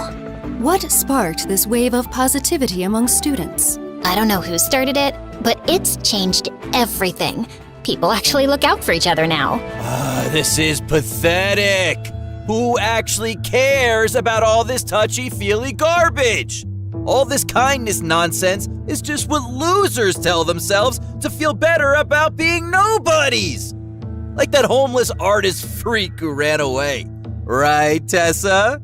The cafeteria went dead silent. Everyone turned to look at me. No, Ryan, you're wrong. And you're a bully. A few kind words can literally save someone who's drowning inside. If you can't understand that, then I feel sorry for you, because your life must be incredibly empty. Ryan's jaw literally dropped. For the first time in his life, the king of comebacks had nothing to say. People actually applauded. These were the kids from every corner of the cafeteria, including the ones who'd been invisible to me for years. I never told anyone I started the notes, and I never saw Ethan again. Sometimes I wondered where he was, if he was still painting his truth on walls somewhere. 6 months later, I was riding the subway downtown when I saw it, a new mural on the wall of the station, a girl with familiar brown eyes releasing butterflies from her hands, and in the corner, a tiny signature, EC. Ethan was out there somewhere, still making the world more beautiful. And thanks to him, so was I. Sometimes, the people who break your carefully constructed world are the ones who set you free. I had just walked a few blocks down when suddenly I stopped short in my tracks at a familiar sight. A boy with mussed-up hair and enough paint on his overalls to make them look like a Jackson Pollock original. Then, his head turned in my direction, and our eyes met, and his smile made my heart flutter, just like the first time. Ethan was still out there, changing the world one wall at a time. And maybe that's what we're all supposed to do. Leave something behind that makes life a little kinder. So if you're listening to this, here's my challenge. Find one person who you think needs a little hope. Someone who might feel invisible, and write them a letter. Slip it into their locker, their notebook, wherever they'll find it. Do it tomorrow. No one has to know it was you. Just let them know that they matter. Because kindness doesn't need a name. It just needs someone brave enough to start it.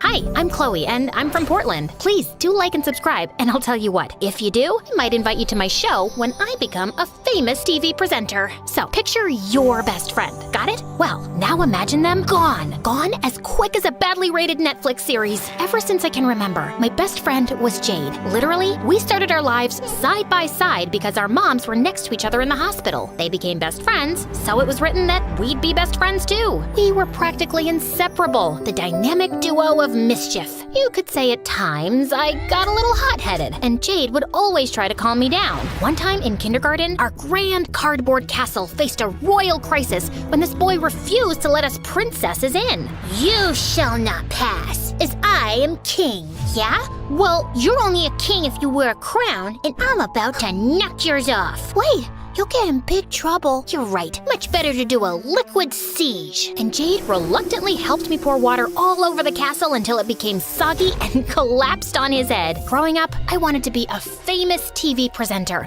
Think Jimmy Fallon or Ellen DeGeneres, but funnier and cooler. Although Jade hated doing it, she always listened to me no matter what. You're the K-pop star of the moment. Everybody wants to know your deepest and most personal secret. Please, say it looking straight at the camera. If you can cry, that would be great too. Don't you want to interview the president instead? Does he have a new double padlocked Balenciaga bag? I think not. One time, when we came home from school, our moms were arguing loudly. They stopped when we walked in. Oh, hi kids. Good day at school? Jade, we're going. But now. And just like that, they stopped talking or going around each other's houses. Mom, come on. Whatever it is, it'll blow over, right? She's just not the person I thought she was. Jade and I didn't pay much attention to them. We had to deal with the usual high school stuff. There were heartbreaks. He asked Bailey to the dance. Bailey! You can do better. I heard he doesn't bathe. Paranoia. What if I freeze and no words come out? Then I pee myself and everyone laughs at me? You're just getting a soda. Complete meltdowns. How am I supposed to remember all this stuff? This is just torture. You could be the first person to sue the school. Nah, who cares? I'm gonna be rich and famous anyway. Jade was always there for me, and I figured we'd be besties forever. But as it turns out, I was wrong. One day, I raced to school because I wanted to show Jade my updated show reel, but she wasn't in. So I texted, and I could see she read it, but didn't reply. It's cool. She's probably ill. Or maybe her mom took her out of school again. Oh yeah, she does that sometimes. For yoga or something. And Jade hates it. Anyway, by the evening, still no reply. Not even a quick, hey, I'm alive text. The next day, she wasn't in school either. Or the next, and nothing was on her socials. Not that she posted stuff anyway. Did aliens abduct her? Is she going through a phone detox? Did I do something wrong? I have to find out. By the time I got to her house, I was angry and preparing what to say. See this friendship bracelet? Given that you don't care about our friendship, I'm gonna rip it off and burn it. But when I went to knock on the door, I realized it was already open. To my shock, the place was empty. I mean, furniture gone, belongings gone, even wallpaper gone. It was as if nobody had ever lived there. I ran up to Jade's room, completely empty too. Then I heard the door downstairs open and bang shut. Someone else is in the house. I sneaked a look over the banisters and saw this scary-looking man with a shaved head and a daisy tattoo on his hand. He was stuffing some paperwork in his pocket and knelt by a section of an open floorboard. I got it, boss. But just then, I stubbed my toe, and I couldn't help but make a noise because of the, oh yeah, excruciating pain. I heard the man start to come upstairs, and luckily, I knew that there was a way out of Jade's bedroom window via an oak tree. My heart was pounding as I climbed down, and when I looked back to the house, I saw the scary man scowling at me from Jade's window. I ran home so fast and told Mom everything. Jade and her mom have gone. What did you and her mom fall out about? It was nothing. People change and grow apart. It's how it is. I thought that was really weird as they'd been as close as Jade and I could never imagine falling out with Jade like that. Soon after that, I was taking out the trash, and there I discovered a scrunched up lyre with daisies on it, just like the tattoo the scary man had. I didn't say anything to Mom because I knew she'd make me stay away from it. But hey, a good presenter is always ready for action. The website on the flyer was a place called Harmony Farm. It looked like one of Jade's mom's yoga trips, but weirdly, there was no phone number or address. A place called Harmony Farm can't be that bad, can it? I figured Jade was okay and would be back in contact soon. After all, we are best friends. But weeks went by and still no contact. I was angry, but when this bully tried to trip me in the canteen, I didn't unleash my inner Hulk with the help of an image of Jade scolding me. No, you'll get in trouble. Then Mr. Triple-Lot turned lunch into a chaotic circus with flying milkshakes and frosted donuts in all directions. Enough is enough. Hey, knock it off. People just want to have lunch. What's it got to do with you, weirdo? You're such a weirdo. Always talking alone and interviewing a mirror. No wonder your friend bailed on you. Oh, that was it. I grabbed his tray and sent it on a gravity-defying journey to the other side of the canteen. Cue the applause. Yep, I was a hero. But of course, heroics come with consequences, and boy did I get in trouble. First detention, and then Mom. I'm so disappointed. This must stop. Jade's moved on, and so should you. Mom is right. She ghosted me. If Jade wanted to break our friendship, so did I. I took down every picture of us and burned our friendship bracelet in the backyard in some sort of ritual of detachment. And the perfect distraction came with my big TV break. They were holding auditions in the next town for a new cool teen channel. I am a teen, and I am cool. This is perfect for me. The next day, I went there. It was this tatty warehouse, and the line went on for miles. But hey, no pain, no gain, right? So I stood in line. Thank the heavens I could watch loads of MSA videos, and I had my trusty MSA water bottle. But as I got further up the line, the most shocking thing happened. I saw these two girls about my age and wearing these hideous yellow dresses, talking to some people in line and handing them something. Please, take a daisy. A daisy? Suddenly, a security guard ran over to them. You two again? What did I tell you? Get out of here. The girls ran away. I had to follow them. They might lead me to Jade. So I went after them and got onto the same bus. They got off at this remote stop, and I followed. They went through a garden gate, and so did I. Exactly 5 minutes after them, I started filming just in case they went all midsummer on me. Here we are at Harmony Farm, but I don't see any animals. Suspicious. And that's when I saw Jade watering tomatoes in the same ugly dress. I thought to myself, Chloe, be calm, collected, listen to her side of the story. But instead, I went bat-tail crazy. You ghosted me! And what is with the outfit? Put on a statement necklace at least. Chloe, you don't belong here. Just go. Oh, hi. Nice to see you too. No need to apologize or anything. What happened to all the BFFs forever stuff? You didn't even give me a "it's not you, it's me" speech. That's because it's you.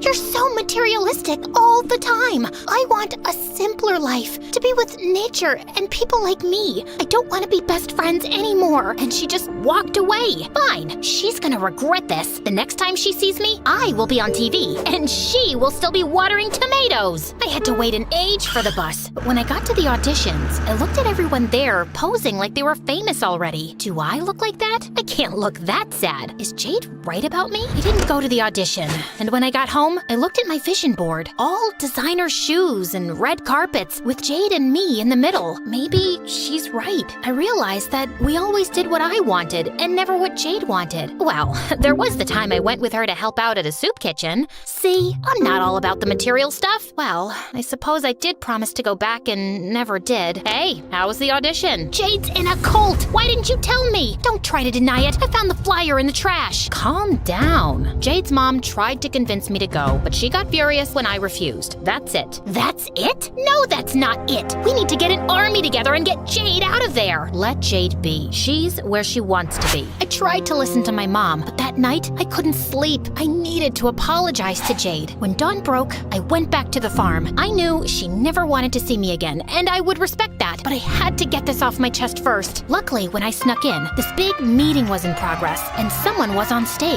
Jade was bound to be in there, and suddenly I realized Jade's mom was on stage, giving a speech. I couldn't see Jade, so I snuck out the back, and weirdly, I found a door with Jade's mom's name on it. It was this really shabby office with hardly anything in it. No compromising paperwork was in the drawers or behind the books on a shelf. Then suddenly, when I moved a book, something clicked. A secret door! Inside was another office, but this was huge and grand with mod cons. I'm talking Apple products on tap, a walk-in wardrobe complete with designer shoes and bags. Not a very simple life, if you ask me. There were also boxes of people's passports, money, and bank statements for Jade's mom. Wow, this is a lot of money. What are you doing? I turned, and the scary man was staring at me. I want to join the cult. I know you. You were at the boss's house. Boss? Jade's mom was the boss? Before I could process that, the scary man started chasing me around the desk. I ran out and ended up on stage. Jade's mom looked at me, shocked. Then she smiled calmly. I gave up on trying to make your mom see sense, but I always had hope for you.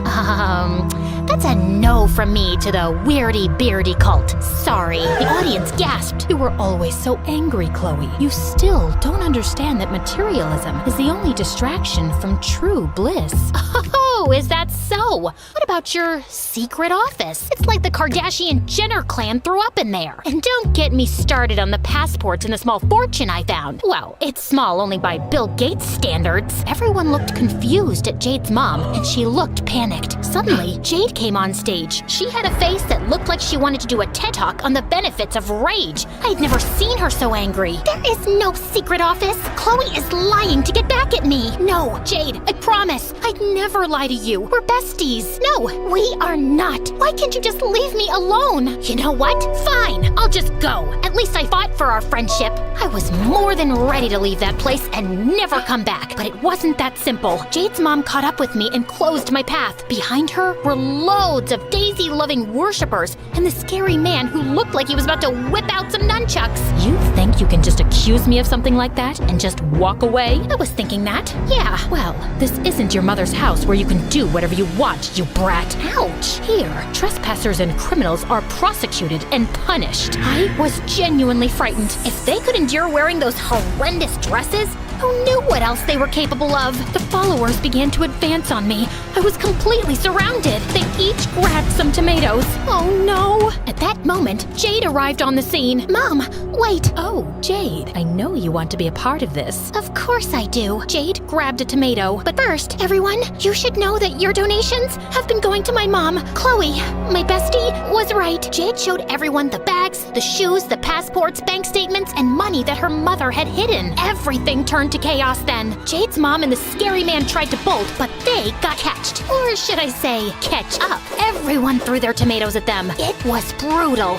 Blood flowed on the farm. Well, maybe it was just tomato sauce. But okay, too many tomato jokes. Got it. I'll stop now. I walked towards Jade. Jade, listen, I'm really sorry. I didn't mean to cause all this chaos. No, I'm sorry. Mom convinced me that leaving everything behind was for the best, that our old life was too materialistic. It's all because of you, Chloe. If you hadn't shown up and questioned everything, I wouldn't know the truth. I missed you. I couldn't give up on our friendship either. Then Jade held up her friendship bracelet. BFF, where's yours? Oh, it's in the laundry. I think after Mom gets arrested, I'm gonna come live with you for a while. And you, my friend, need to take an anger management course. Yeah, and to stop obsessing over celebrities and materialistic things.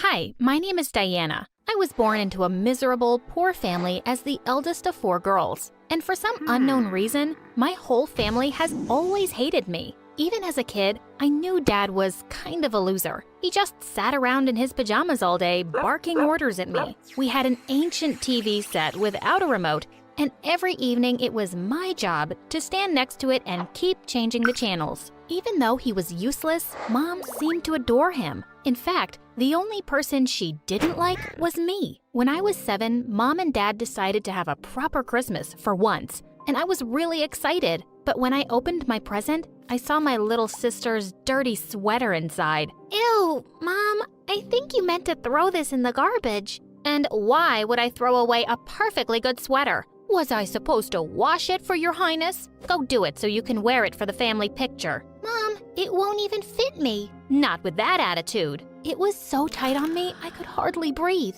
All my sisters got brand new sweaters, and I was the only one who looked like an idiot in the family photo. Even worse, when Mom framed it and hung it up on the wall, I saw that I'd been cropped out of the picture. Years passed and they continued to treat me poorly. I slept in a bed I'd outgrown years ago, and my cupboard was a cardboard box. Whenever Mom ordered pizza, she always gave me the smallest slice. Sometimes I started thinking I wasn't even her daughter. On my 13th birthday, I decided to throw myself a party. But of course, at my friend's place. I had some savings to buy snacks and a cake, and as I was sneaking out, I bumped straight into my 12-year-old sister, Selena. She grinned and said she wouldn't tell Mom if I let her join me. And I didn't really have a choice. We were actually having a good time until one of my friends mentioned my boyfriend, Zach. Oh no, Mom would kill me if she found out. She always said that having a boyfriend is a red line. I tried to signal my friend to shut up, but she just didn't get it. Wait, you have a boyfriend, Diana? Oh, she doesn't know? Well, your sister is really popular with all the boys, but Zach was the lucky one who finally won her heart. Oh, that's cool.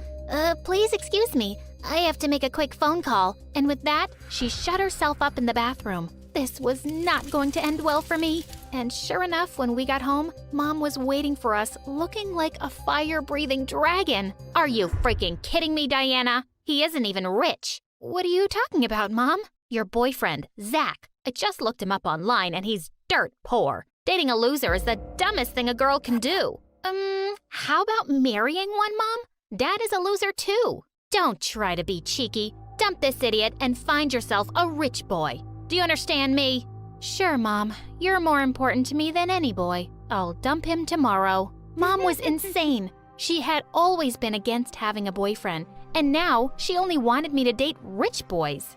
But of course, I did nothing of the sort, and I kept dating Zach secretly. I even managed to hide it from my sisters at school, and Mom had no idea. Well, at least until the 9th grade. I knew Mom would be coming to school to meet Selena's teacher one day, so I had to warn Zach to be careful. But before I could, I walked into the cafeteria to find he'd arranged a surprise party for me. He jumped onto one of the tables and announced, "Hey everyone, today is my lovely girlfriend's birthday, and I have something very special for her because I love her so much." Then he came to me and gave me a freaking diamond necklace. Zach, how did you even pay for that? Babe, listen. But just then, someone pushed me aside and snatched the necklace from him. It was Mom. Oh my God, this is a real diamond necklace. Where'd you get that from, boy? It's okay. You don't have to answer that. Diana, my daughter, marry him. And then she put her arms around Zach's shoulders and mine and took us home. And just like that, Mom was happy with Zach and loved him so very much. She invited him over every day and fed him like crazy. Dad seemed to like him too, and the two played video games for hours. It seemed like Zach was really enjoying himself too, because he never left the house. Sometimes he'd even sleep over on the couch at night. But soon enough, it seemed like Zach was becoming one of them. All he did was sit on the couch and bark orders like Dad, while he and Mom made jokes about me all day. I was getting really sick of everything, until one day someone knocked on the front door, and I opened it to find 2 police officers standing there. "Is Zach here, miss?" "Yeah, what do you want from him?" "We need to take him with us. We think he stole something." I turned around to look for Zach, but he was already running like a scared mouse. The officers managed to catch him, and it turned out he'd stolen that diamond necklace. So obviously I gave it to the police. I was secretly so happy to be rid of Zach, but Mom went ballistic. "Wasn't it enough that you were dating a poor boy, but he's also a thief? Just when I think you couldn't be more pathetic, you surprise me, Diana." "Well, Mom, I wasn't born to impress you, and if you're so amazing, how come you didn't land a rich guy and married our dumb dad instead? Just leave me alone." I didn't talk to anyone for weeks. I was so tired of my family. One morning as I was leaving for school, the doorbell rang and I found a sophisticated woman standing outside who smiled and asked if she could come in. "You must be Diana, right?" "Yeah, who are you?" "I'm your aunt, your dad's sister." I looked at her and then Dad on the couch. "Seriously? You're that guy's sister?" "Sweetheart, didn't your mom ever tell you? That's not your real dad." "Wait, what?" Just then Mom came running in and she turned pale when she saw the woman. "You, what are you doing here?" "I'm here to take Diana to see her father." "Everybody, just hold on for a freaking second. I have a different dad?"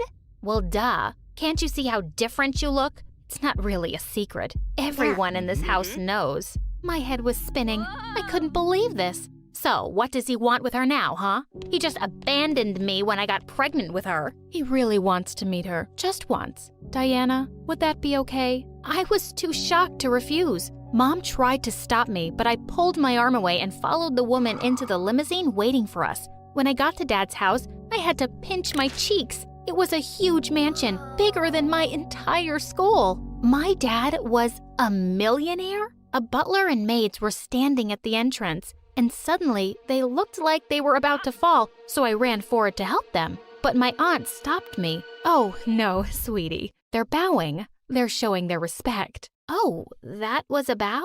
Someone was showing me respect?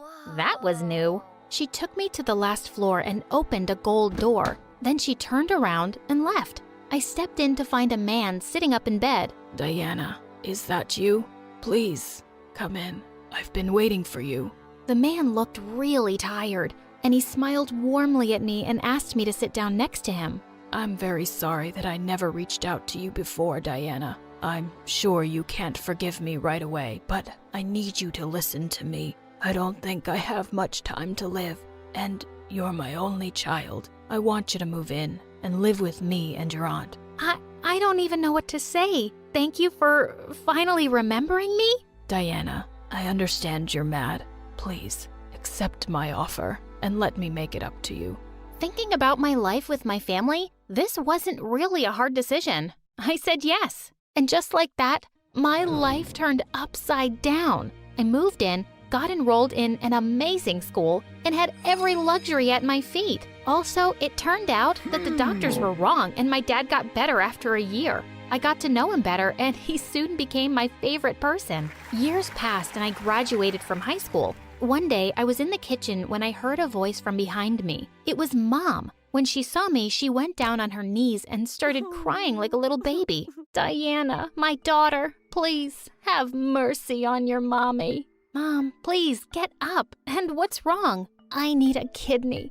You know how hard it is to get a donor these days, and I can't wait for years. I'm really sick, and I might die soon, my darling. Mom, I'm really sorry to hear that, but I can't donate my kidney. Maybe Selena can? No, that's not what I'm here for. I have a donor. It's Zach. He's ready to do it under one condition, that you marry him. He's still so in love with you. Mom, are you crazy? I'm supposed to marry him for a kidney? Not forever. Just say yes. And after the surgery, you can leave. Come on, babe. You're the best person I know. Mom started crying again, and my heart went out to her. I didn't want her to die because of me, so I agreed to marry Zach and said I'd divorce him right after the surgery. Dad didn't support my decision and kept trying to talk me out of it, but I said, if I don't help her, I'll blame myself forever. She is my mom after all. But on my wedding day, I was a mess. As I was sitting in my wedding dress and bawling my eyes out, Mom barged in. Why are you crying? Who cries on their wedding day? Mom, just get lost. Is this how you talk to your mom? Rude girl. She was about to spit at my face when I pushed her away and ran out of the room. It all felt like a big, stupid mistake. I didn't love Zach, and I didn't want to marry him. Just then, I spotted Mom and Selena from a distance, and it looked like they were fighting. What was going on with those two? Seconds later, my phone beeped, and I got a message from Selena. Diana, Mom's lying. Zach is a professional thief now, and he's really wealthy. He said if Mom made you marry him, he would give her a fortune. She faked everything. I was involved in this too, but seeing your sad face right now is killing me. Don't marry Zach. Our mom is a psycho. I couldn't believe it. My mom wanted to literally sell me? How awful could she possibly be? I left my wedding and ran away to Dad. My mom is evil and she hates me. I've had enough. I'm not letting her get away with this. Will you help me? I'm surprised you even have to ask, my darling. And he hugged me tight.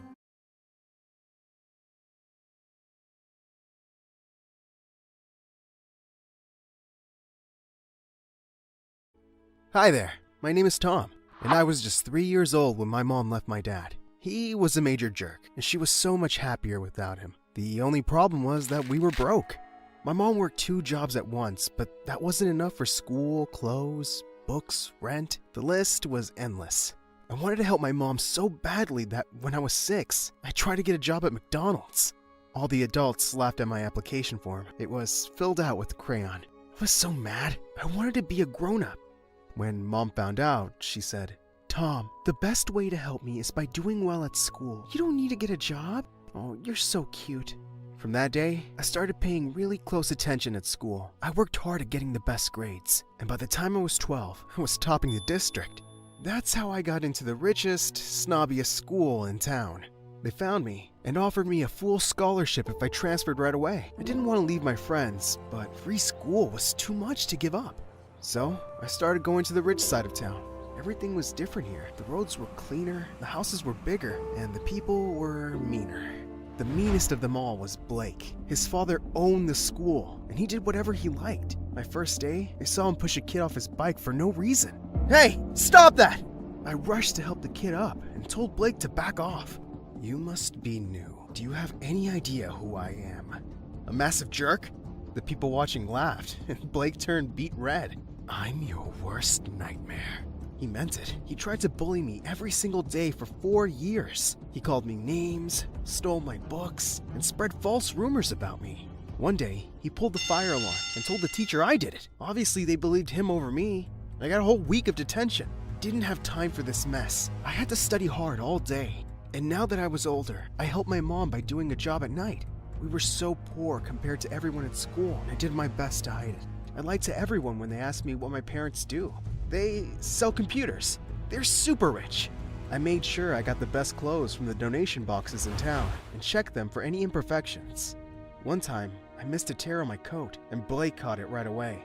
Torn clothes? How pathetic. Are you too poor to afford basic things?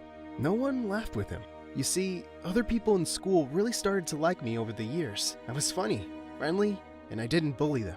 Blake hated this. To top it all off, I beat his grades every single time. The day the school was honoring its toppers, all hell broke loose. This loser cannot win first place! He's a cheater! Excuse me? I beat you fair and square! Blake ran over to me and tried to yank my medal off my neck. Give it to me! Give it! No! I shoved Blake away from me and he fell back. Everyone laughed and he began to yell loudly. Ah! He hurt me! I sprained my leg! Ah! He was good at putting on a show. The teachers dragged us to the principal's office, and I got the worst yelling of my life. I want him out of this school, Dad. Tom is our best student. We can't get rid of him. How dare you hit my son! Blake attacked me first! So what? You should never hit back. You hurt him. He's faking it! He just wants me to get into trouble. You're both in trouble. 1 whole week of detention, and you both have to show the new students around the school. Our school was huge, and new people had to have guides for their first week. I really didn't want to babysit with Blake, but I had no choice. We both met the new student the next day, and wow, she was stunning. She had the most beautiful brown eyes I've ever seen. The moment Blake saw her, he turned to me. You can go. I can help her alone. I won't tell the teachers. No way! You're a snake! Look, that's Lisa. I've known her since we were kids, and her dad is even richer than mine. I want to date her, so just go away! Obviously, I didn't go away. Instead, I raced up to Lisa first and gave her my best smile. I never really flirted with a girl before, but I gave it my best shot. Hi, I'm Tom. You're cute. Do you, like tacos? Yes. I love tacos. Would you like to eat some with me after school? Okay. Why not? You're pretty cute too. Blake literally jumped in between us. Lisa, remember me? Blake? Our dads are in the same country club. Kind of. Do you want to go with me? Tonight? I'll take you somewhere fancy. Sorry, I'm getting tacos with Tom today. His expression was priceless. That's what he gets for messing with me. Lisa and I went out, and I had a surprisingly good time. She was so goofy and hilarious. Some of her jokes made me choke with laughter. Wow, I'm actually having fun. I'm glad I messed with Blake. What? Oh, Blake has a crush on you, and he's been kind of a jerk to me, so I asked you out first. What? I thought you thought I was cute. Uh-oh. I do think you're cute, but what? I'm just a pawn in your boy games? You just used me to mess with someone. You're a jerk. She threw her taco at me and ran away. I quickly paid the taco guy and chased after her, but she was gone. Dang it. Blake was turning me into a terrible person. I tried to apologize to Lisa the next day, but she wouldn't even look at me. I almost gave up until one day, when we ended up in the same elevator together. I acted on instinct. I pressed the stop button. What are you doing? I want to apologize, but you keep running away. Don't bother. I'm never gonna go out with you again. I don't want you to go out with me. I'm just sorry. I act like a complete idiot, and you have every right to hate me. She looked shocked. Really? You mean that? Yes. I'm really sorry. I was so stupid. Agreed. You'll have to buy me like 100 tacos to make up for it. Does that mean we can be friends? Yeah. Okay. I forgive you. Yes! All 100 tacos were worth it, because Lisa was amazing. She was kind, funny, and most importantly, she was a really good friend. She was always there to help her friends with their troubles, and I felt like I could tell her almost anything. Almost. One day, Lisa asked me what my parents did for a living, and I felt real fear. If she finds out I'm poor, she won't like me. I lied quickly, hoping this would go away. But one day, Lisa wanted to walk me home, and I was trapped. I had to take her to a random mansion and pretend it was mine. I went inside and hid in the bushes till she went away. If that wasn't crazy enough, one night, she walked into the restaurant where I worked. The moment I saw her, I ducked and hid under a table. The manager called for me like 10 times, but I just couldn't make myself get out. Why was I going so crazy over this girl? Suddenly, 3 pairs of legs joined me under the table. My manager had seated women there. I immediately crawled out of the table, and all 3 women screamed, sending their food flying all over the floor. My manager caught me by the collar and fired me on the spot. If I wasn't horrified enough, I turned to see Lisa staring at me with her mouth open. Oh no. I just ran home. By the time Lisa confronted me in school, I had a lie ready for her. I got that job so I could learn some responsibility. It's not good to just live off my parents. But why were you under the table? I dropped my phone. I was looking for it. Somehow, the lie worked. And Lisa gave me a big hug to comfort me. Ew, I was close. I was heading home from school that day when I felt someone pull me back. It was Blake. Why were you hugging Lisa at school? None of your business, moron. Didn't I tell you I like her? You better back off before I make you pay. Make me pay? Your dad can't kick me out of school. You have no power here.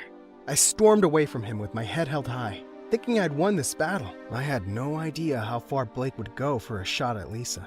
She and I were having lunch in the cafeteria one day when Blake came over with his gang. Hey, Tom, your parents are rich, right? Yes. They sell computers. Then why are you wearing clothes that I threw in the garbage? I was in shock. Blake pulled out his phone and played a video for everyone. It was me, searching for clothes in the donation bins. We saw you hunting for clothes like a cheap beggar. We followed you, and you live in a tiny apartment on the bad side of town. Everyone around me was whispering. I couldn't even bear to look up at Lisa. My secret was finally out. So, what do your parents really do? Do they even have a job? Or are they pathetic like you? I couldn't take it anymore. I got off my feet and punched Blake right in the face in front of everyone. I just lost it. Ah! I'm reporting you to my dad. Everyone saw that, right? He punched me! I was suspended for 2 weeks after that, which was just fine with me. Felt like my life was over. I didn't want to go to school. I didn't want to study. And I didn't want to see anyone. I turned my phone off so none of my friends could reach me. I was locked in my room for a whole week until one day, there was a knock on my door. Lisa was here. She saw me in my tiny apartment. I was wearing old, faded hand-me-downs. What are you doing here? How did you find me? I can track people. Why didn't you answer my calls? I was worried. Maybe I'm embarrassed, and I want to be alone. You shouldn't be embarrassed for being poor. You should be embarrassed for lying to me about it. Oh, I should have told you the truth, that my mom's a waitress and a janitor, that my dad abandoned us, and we live like beggars. Which part makes you want to go out with me? She looked shell-shocked. Wait, you want to go out with me? I never said that. Just leave me alone. Lisa, I went into my room and slammed the door shut. I wanted to be anyone else except me right now.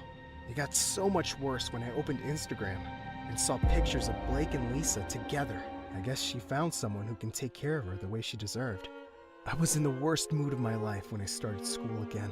Lisa tried to talk to me a few times, but I just ran away from her. I thought I could just avoid her forever. Until one day, we ended up on the same elevator, alone. She punched the stop button, and the elevator came to a halt. How long are you going to ignore me, Tom? You're driving me crazy! I don't want to talk to you about my lies. I don't want to hear about your dates with Blake. We're not dating, you idiot! I only clicked those selfies because he literally begged me. I like you. It took me a few seconds to get that. You like me? Are you blind? I've liked you since the first day we met. It doesn't matter. We can't be together, Lisa. I'm poorer than your gardeners. I have nothing to offer you. You have everything to offer me. You're a good friend. You're an amazing son. You're clever, and you're handsome. I was speechless. Lisa grabbed my collar. and gave me a full peck on the lips.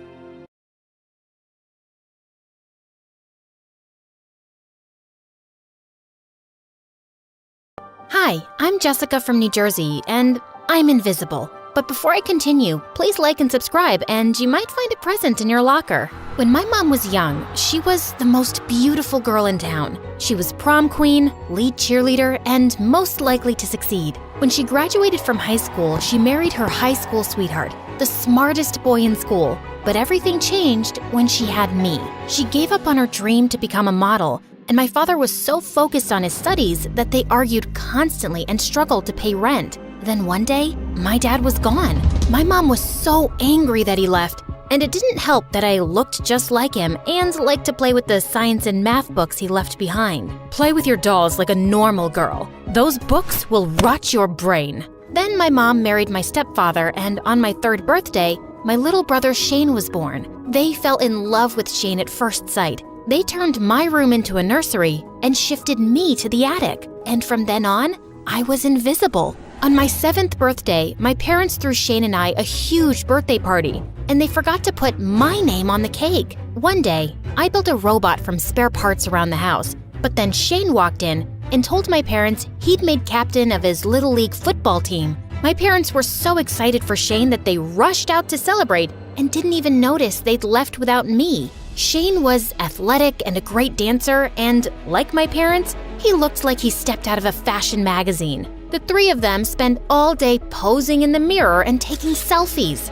You are so beautiful, honey. I know. Be a darling, Jessica. Hold up the light. But when my parents weren't looking, Shane made it his mission to make my life miserable. One day, he switched my shampoo with food coloring.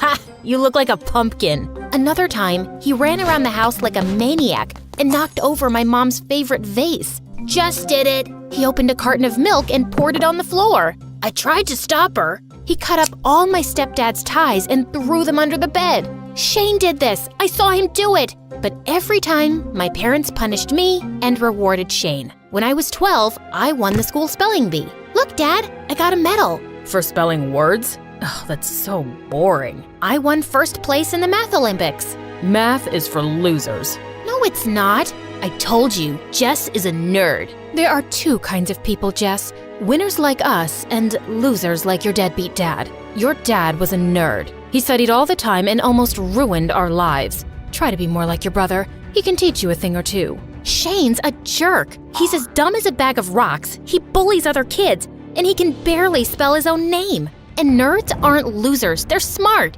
Smart people invented your cell phones, designed this house, and the fancy cars you drive. After that, my parents hid my books and forbade me from studying in the house. They even grounded me when I brought home straight A's on my report card. It's for your own good. This is ridiculous. When I was 15, I secretly entered a national science competition. If I won, I'd get a huge college scholarship, and my face would be all over the news. Then it would be impossible for my parents to ignore me, and they'd finally see the value in being smart. I shut myself in my room for days as I worked on my project. What are you doing? Nothing. Mom, Dad, Jess is doing science for fun. The day of the science fair came, and I'd made it to the final round. But as the judges came by to look at my project, something went horribly wrong. Why is that thing smoking? It's fine. Everything's fine. I just need to adjust the settings. I tried to fix it, but then suddenly my project caught fire. Everyone ran screaming out of the building.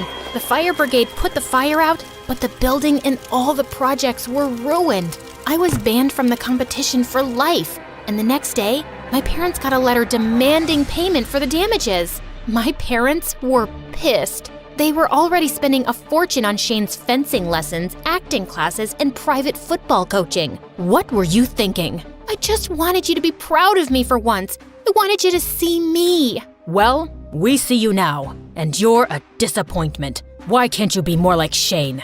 And we're not paying for this young lady. It's time you learn some responsibility. My mom told me to get a job to pay the bill. Well, I'd show them. I'd pay for the damages, and then save up money for college and leave this family for good. A week later, I walked into a weird store that sold scented candles and crystals, and a cute boy named Zach appeared out of nowhere and grabbed my hand. Your aura is magnetic. You're a diamond in the rough. Really? Yeah, and everything in the store is 20% off. I don't have any money. Zach dropped my hand instantly and walked off. Then the owner of the store came up to me. Can you start tomorrow? I accepted the job. Zach and I worked the same shifts. I loved listening to him speak to the customers. His voice was silky smooth, and he looked like a Greek statue come to life. One day, he caught me staring. What are you looking at? I was just, You mind getting back to work? Another time, I wore a fancy dress, a pair of high heels, and some lipstick to work to get his attention. He and a bunch of customers gave me strange looks my whole shift. Then I spotted myself in the mirror. There was toilet paper on my shoe and lipstick all over my teeth. A week later, I was riding the bus to work, and I saw Zach in the seat across from me struggling with a math problem. So, what are you doing? What do you think I'm doing? Do you need some help? Why would I want your help? You're only in high school. I'm in college. I'm really good at math. It's kind of like my superpower. I'm already taking classes at a college level. Zach sat next to me and handed me the math book. My heart skipped a beat when his hand brushed against mine. I solved the problem in less than a minute. Wow, you really are smart. We could study together. Maybe get something to eat too? Like a date, but with books. A date? Oh God, did I just ask Zach out? Sorry, never mind. Just joking. You think dating me is a joke? No, I'm messing with you, Jess. A date with books? Sounds cool. We went to the library and studied for hours. Zach was charming and sweet, and we had so much in common. We liked the same video games and MSA videos. One night, he told me that he felt just as invisible as I did in high school. I didn't have anything in common with all those rich kids from class. All they talked about was their money and their cars. I couldn't afford any of that, and I wasn't interested. So I kept to myself. I still do. Do you ever get lonely? Not anymore. I've got you. One night, I was studying on the porch, and Shane spit a spitball at my head. What's up with you? You're acting strange. What do you mean? It's your face. There's something wrong with it. No, there isn't. You're smiling. You never smile. Then my cell phone rang. It was Zach, and I quickly silenced my phone. You're blushing. Who was that? None of your business. OMG, you have a boyfriend? Shane ran off and told my parents. That's amazing. We were so worried about you, sweetie. Being a lonely nerd just isn't healthy. But she's so weird and boring. Who'd want to date her? Be nice to your sister. She's finally done something worth celebrating. They insisted that I invite Zach over for dinner, so I reluctantly did. Wow, these are nice. You didn't need to bring anything. I'm meeting my girlfriend's parents for the first time. Your girlfriend? We've been dating for a few months now. I kind of figured we were. If I'm wrong, then... You're not wrong. Zach pulled me close and kissed me, and I almost melted. When we walked in, Shane and my parents were already at the table. The moment they looked at Zach, all three of them gasped. What is he doing here? This is Zach. He's my boyfriend. I should leave. No, don't be silly. You just got here. I pulled Zach to the table and we sat down. We ate in silence as Shane gave Zach death glares the whole time. My parents weren't much better. Every few minutes, they'd glance at me and Zach and then whisper amongst themselves. I couldn't stand it. I'd finally found someone that cared about me, and my family was trying to drive him away? What's the problem? Why are you all acting so crazy? Your boyfriend's a jerk and a liar. He's using you to hurt us. And Jess is a dumb loser. She fell for it. What? If I knew Jess was related to this toxic family, I would have stayed miles away from her. Then Zach left. I tried to go after him, but my father grabbed my arm. Let him go. You shouldn't have brought that trash into this house. I can't say I'm surprised that you fell for his lies. You've never been good at making smart decisions. When will you stop disappointing this family? My parents demanded that I never speak to Zach again. They wouldn't tell me what Zach had done, no matter how much I begged, and just shut themselves up in their rooms. The next day, I saw Zach at work. Zach, I don't understand what happened last night. Forget it. People like you don't get along with people like me. Just then, Shane and his friends showed up and headed straight for Zach. Stay away from my sister, you liar. I'm not a liar. Yes, you are. You and your stupid loser of a father. Then, Zach lost it. He shoved Shane into a display case, and they got into the biggest fight. Customers panicked and ran out of the store. A couple of security guards showed up and pulled them apart. Shane and his friends left, and then the store owner fired Zach on the spot. Zach stopped meeting me at the library and didn't answer my calls. I went to his college, but apparently he hadn't come to class in weeks. I was so worried. I had to do something. So I snuck into the office at work and found Zach's address. What are you doing here? I want answers. My family won't tell me why they hate you. You refuse to talk to me. I just don't know what to do. So I've decided that I'm gonna sit here and stare at you till you tell me. You're gonna stare at me? That's your plan? Yep. I stared at Zach for almost an hour, and he finally caved and invited me inside. Your stepdad and my dad were best friends, and they had a business together. My dad was the brains, and your stepdad had the connections. But once they were successful, your stepdad pushed my dad out of the business. Why didn't your dad fight it? He tried, but your stepdad knew so many big politicians and lawyers that my dad never stood a chance. After that, he changed. He'd come home shouting and angry all the time. Then one day, he left me and my mom. Zach showed me pictures of his father and several of his inventions, some of which were my stepdad's best-selling products. This isn't right. You think? My mom and I took your stepdad to court. I told the judge that I worked on some of those inventions with my dad, but the judge didn't believe me. Or your stepdad paid him not to. My blood boiled. My family's fortune was built on a lie, and they always told me that being smart wasn't special and would never get me anywhere, when the whole time, they'd taken advantage of someone else's intelligence. I went straight home and confronted my family, and they didn't deny a thing. Zach and his dad are losers, and they stood in the way of our success. But you stole their inventions. We did what was necessary. And why are you complaining? If it wasn't for your father's choices, you wouldn't live in this fancy house or have nice things. Stop being ungrateful. They just wouldn't acknowledge their selfishness, and they didn't care about the damage they'd done to Zach and his family. You're going to stop seeing that boy. He's a stupid, nerd jerk. Yeah, a stupid nerd jerk loser. And he's a bad influence. You're a bad influence. Well, you have a choice to make. It's either that boy or our family. I chose Zach. We secretly saw each other for the rest of the semester, even though my parents grounded me and took away my phone. Zach left me love letters in my favorite library books and left me secret messages in my mailbox that only I could decode. Zach got a new job and returned to college. He was even able to make up for the tests he'd missed. Things were looking up until the day I graduated from high school. My family saw Zach congratulating me. We told you to stop seeing that boy. It's my decision. Zach is a good guy. He's honest, he's smart, he's kind, and he's 10 times better than the 3 of you put together. After that, my parents kicked me out of the house, refused to give me money for college, and stopped taking my calls. It's okay, Jess. I've got your back. Luckily, I'd gotten into college on scholarship, and Zach and I moved in together. Money was tight, but we managed to make it work. We started working together on perfecting.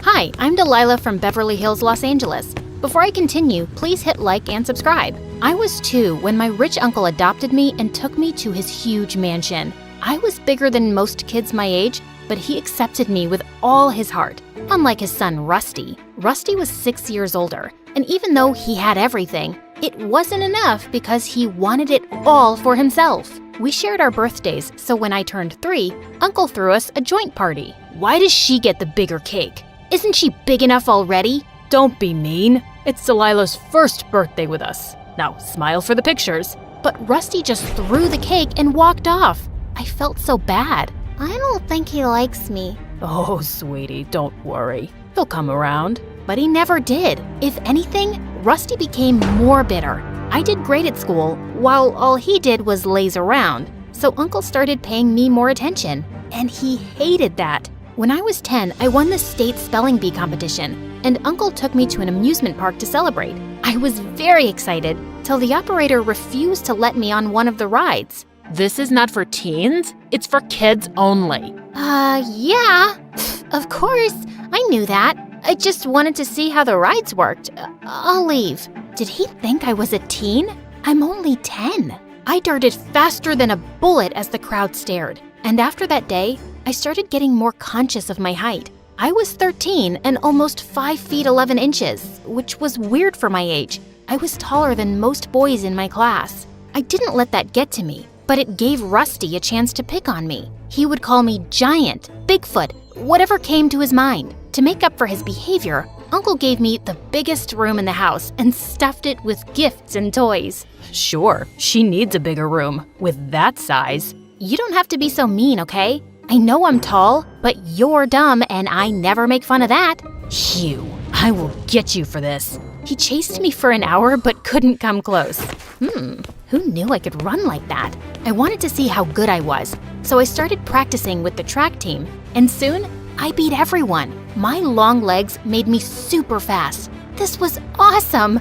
Uncle was proud, but it pissed Rusty off, and he went completely off the rails. He failed 12th grade twice and blew all his money on his girlfriends without blinking. One evening, Uncle had to bail him out of jail in the middle of the night for stealing exam papers. Luckily, he was the school trustee, so Rusty only got suspended for a week. Why do you embarrass me like this? Where did I go wrong? Oh, that's easy. You got her at home, and you forgot about your son. That's not true. Uncle loves you just as he loves me. Don't act like you're part of this family, and never interrupt me again. Enough!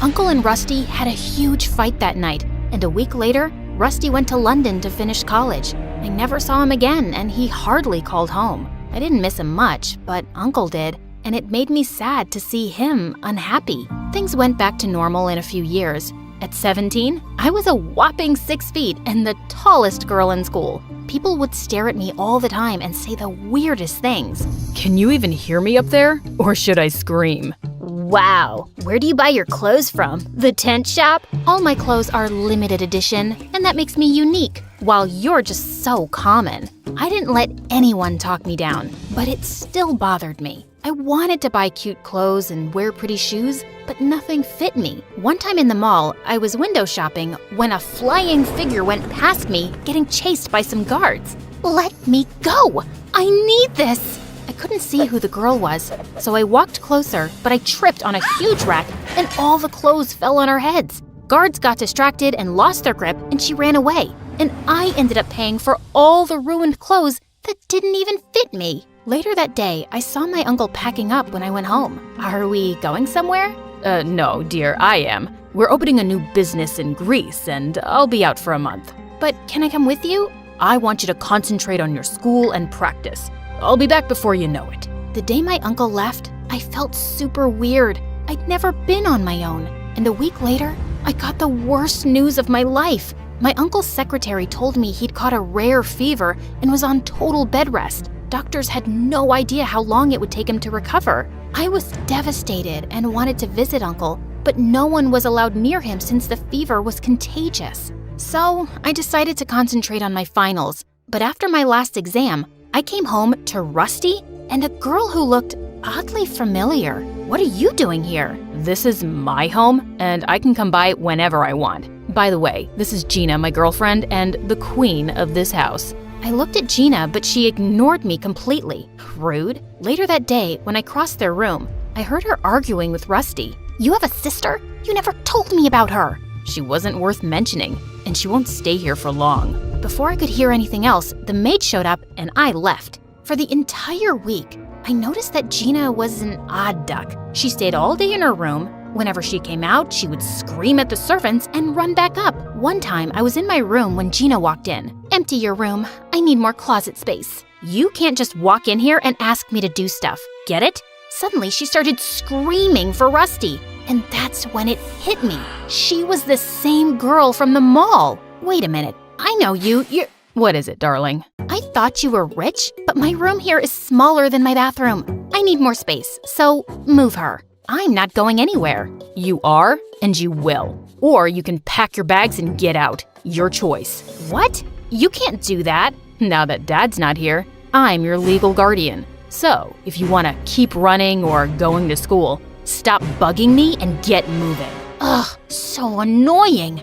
I immediately wanted to call my uncle, but he was too sick to bother, so I kept my head low and started packing. Before I left, I kept a parting gift for Gina and laughed my butt off when she went around crying over her half-eaten clothes. Much deserved. That night, I searched for Gina on the internet, but the girl was a dead end. I knew she was lying, but there was something something else she was hiding. Something big.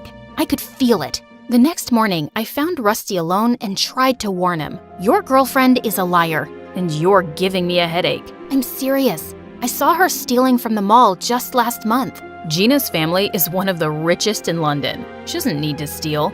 You can fool my dad, but not me. I'm smarter. I need Gina. Don't screw this up or I'll be your worst nightmare. Rusty walked away, and I couldn't help thinking about how this was possible. I was almost certain I'd seen her. But if Gina was rich, then maybe I was mistaken. This was so confusing. I shrugged the thoughts away and left for school. But I was super distracted that day during practice and twisted my ankle while running. I couldn't walk, so the school called someone to pick me up. And Gina showed up. You should have just sent a driver. I was in the neighborhood. Now come on, I don't have all day. She helped me to the car and I tried to talk to her, but she was on her phone the entire ride home. And the moment we got home, she ran to her room without even helping me out. What was wrong with her? For the next week, I rested at home. And every time I would try to get close to Gina's room, Rusty would ask me to back off. He was so paranoid that he had guards outside her room. Is she a princess? Why do you need so much security? Jeez. That's none of your business. She's my girlfriend, and I'll do whatever she wants. Buzz off. The more Rusty said stuff like that, the more curious I got. He didn't love anyone but himself. So all this newfound love for Gina was very weird. I wanted to know more, but soon after, the coach started training us for international track events, and I got busy. Sometime later, Uncle's secretary informed us that they were moving him to a bigger facility, and Gina threw a party the same day. Guess you're very happy that Uncle's not coming back anytime soon, right? What? No, it's my mom's birthday. Really? Then how come she's not here? Because she's not around anymore. Gina started tearing up as she ran upstairs, and just then Rusty showed up. I knew it. What did you say to her? Relax. I'm sorry. I think I may have stepped over a line. I'll apologize. You better, or I won't give you permission to run track. Get that? I went upstairs to find Gina sobbing in her room with her mom's picture. I'm sorry. I didn't mean to hurt you. I know how you feel. I grew up without my parents too. I just miss her a lot. Even though she can't be with me, I throw her a party every year. My mom loved birthdays. Gina and I chatted for a bit, and I realized she wasn't as bad as I thought. I could see how deeply she missed her mom, which made me feel connected to her. Maybe I judged her too soon. Gina warmed up to me after that, and we often hung out. But soon, I noticed how she'd only talk to me when Rusty wasn't around. I asked her one day, and she gave me the weirdest reply. Oh no, I'm just taking a break from all the wedding preparations. Wow, I had no idea. Do we have a date? We wanted to wait for his dad to come back. Gina sounded super excited, but when I asked Rusty about it, he shrugged it off. Didn't I ask you to keep your tall head out of my business? Just don't break her heart, okay? Whatever. I knew he wouldn't listen to me, but I had to try. Gina deserved better than this moron. A few days later, we had the school dance, and I decided not to go. No boy in school had asked me out yet, and showing up alone was humiliating. When Gina heard, she volunteered to tag along. I don't know what's more embarrassing, not having a date or having your almost sister-in-law as a date. Just keep your head high, and you'll rock. I followed her advice and was having a great time, till I heard someone screaming from the other side of the room. It was Gina howling at a girl from my class. Don't you get tired of bullying each other? So she's a little tall. She's way better than all of you, including these frat boys you crush on. You can't match her at all. Literally. I pulled her away, but she continued shouting till we reached the entrance. What was that all about? These people were saying weird stuff about you. I couldn't take it. I'm used to it, and I can take my own stand. I know, it's just that I was bullied as a kid, and this stuff gets to me. Okay, forget about it. We're here, so let's enjoy the dance. Come on. Gina and I danced the night away without giving a fig about anyone, and had the best time. And a week later, I got busy with track practice. I had back-to-back events, and the coach was very tough on us. But it all paid off when I got selected. I immediately called my uncle, but his phone went straight to voicemail. I was excited to tell Gina about it, but I came home to loud noises coming from Rusty's office.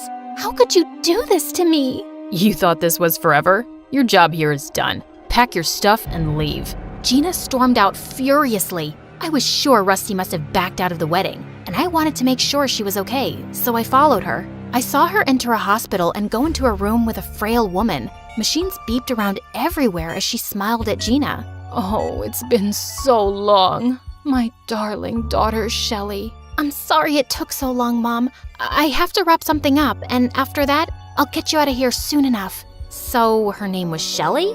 And her mom was alive? Who was this person, and what did she want? I had so many questions. I wanted to go inside, but looking at her mother's condition, I decided to wait for her at home. But there, I had another surprise waiting for me. Uncle was home, and he was going ballistic on Rusty over some papers. Uncle, you're back! How are you? I was so stressed when I found out about your illness. I was fine, Delilah. In fact, I was more than okay. What do you mean? I'm ashamed to even say this, but my own son got me kidnapped for property. Thankfully, the police found me just in time. Kidnapped? How is that possible? I spoke to your secretary. He wasn't my secretary. I went there alone. Uncle sat me down and told me that someone had stolen his phone before he got on the plane, and then on his way home, he was kidnapped. A few months back, Rusty had called him up asking for $1 million, and when Uncle refused to pay him, he planned to get him kidnapped and force him to sign the company over.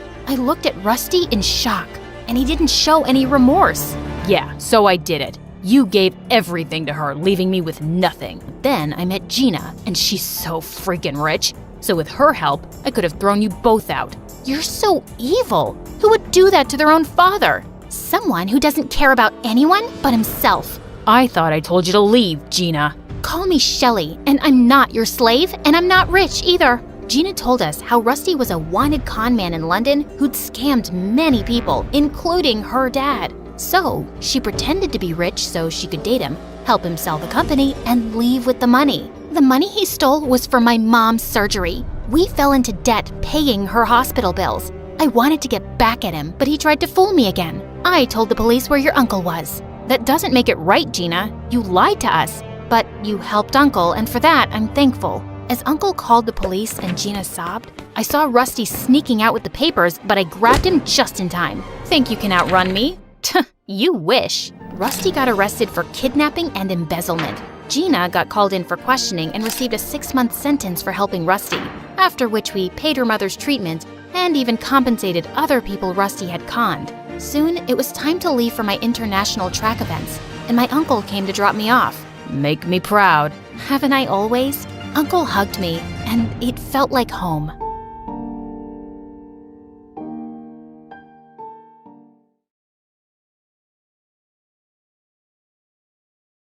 I never knew why, but I always seemed to annoy my parents.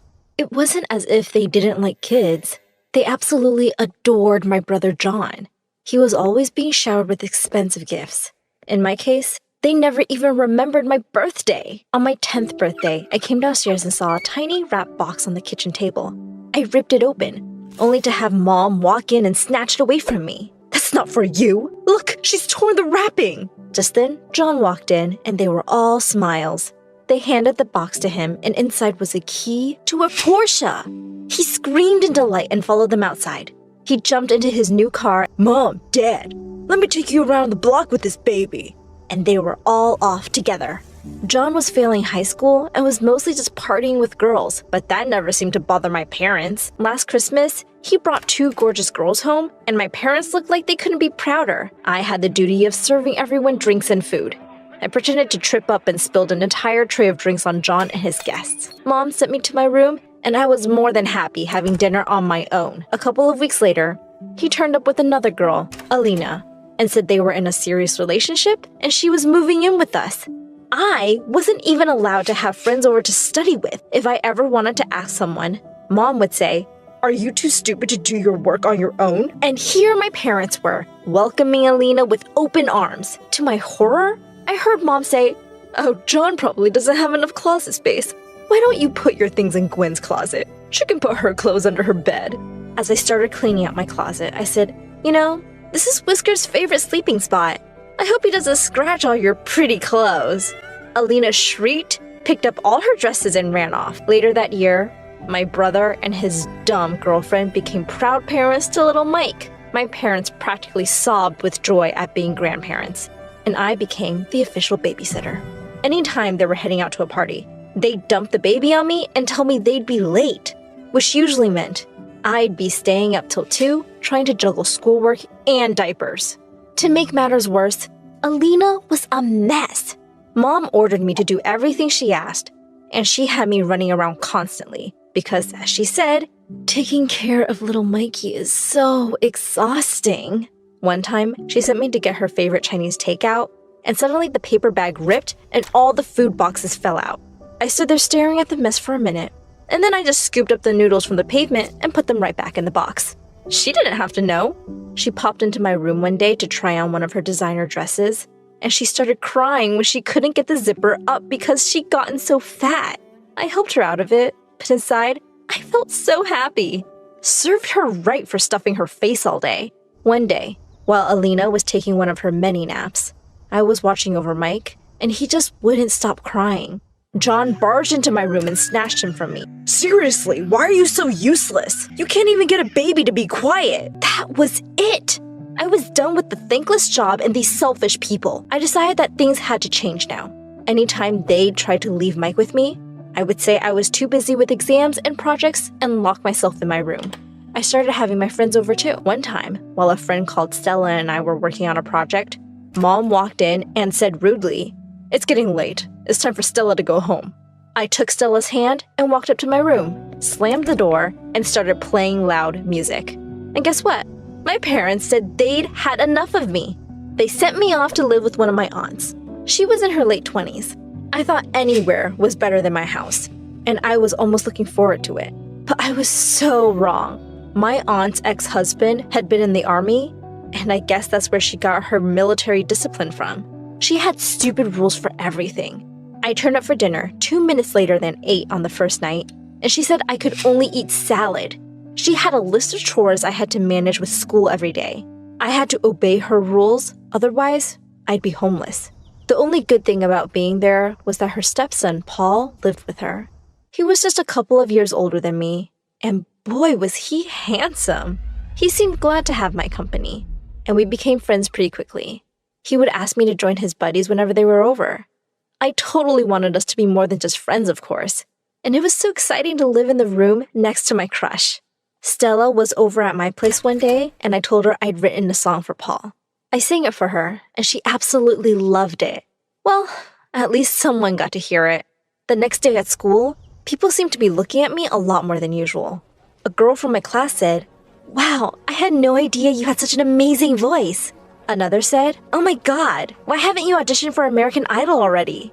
Wait, what? Another girl pulled out her phone and said, "Have you seen the views on your video yet?" I looked in horror at myself singing in my room. I couldn't believe Stella had recorded me and uploaded the video to YouTube. And it looked like everyone was loving it. The video went viral. Suddenly, every girl wanted to be me, and every boy wanted to be with me. I could see the admiration in Paul's eyes, too. If only he knew he was the inspiration. Jacob, one of the most popular jocks in school, came up to me one lunch. He leaned on the table and said, "Want to go out with me sometime?"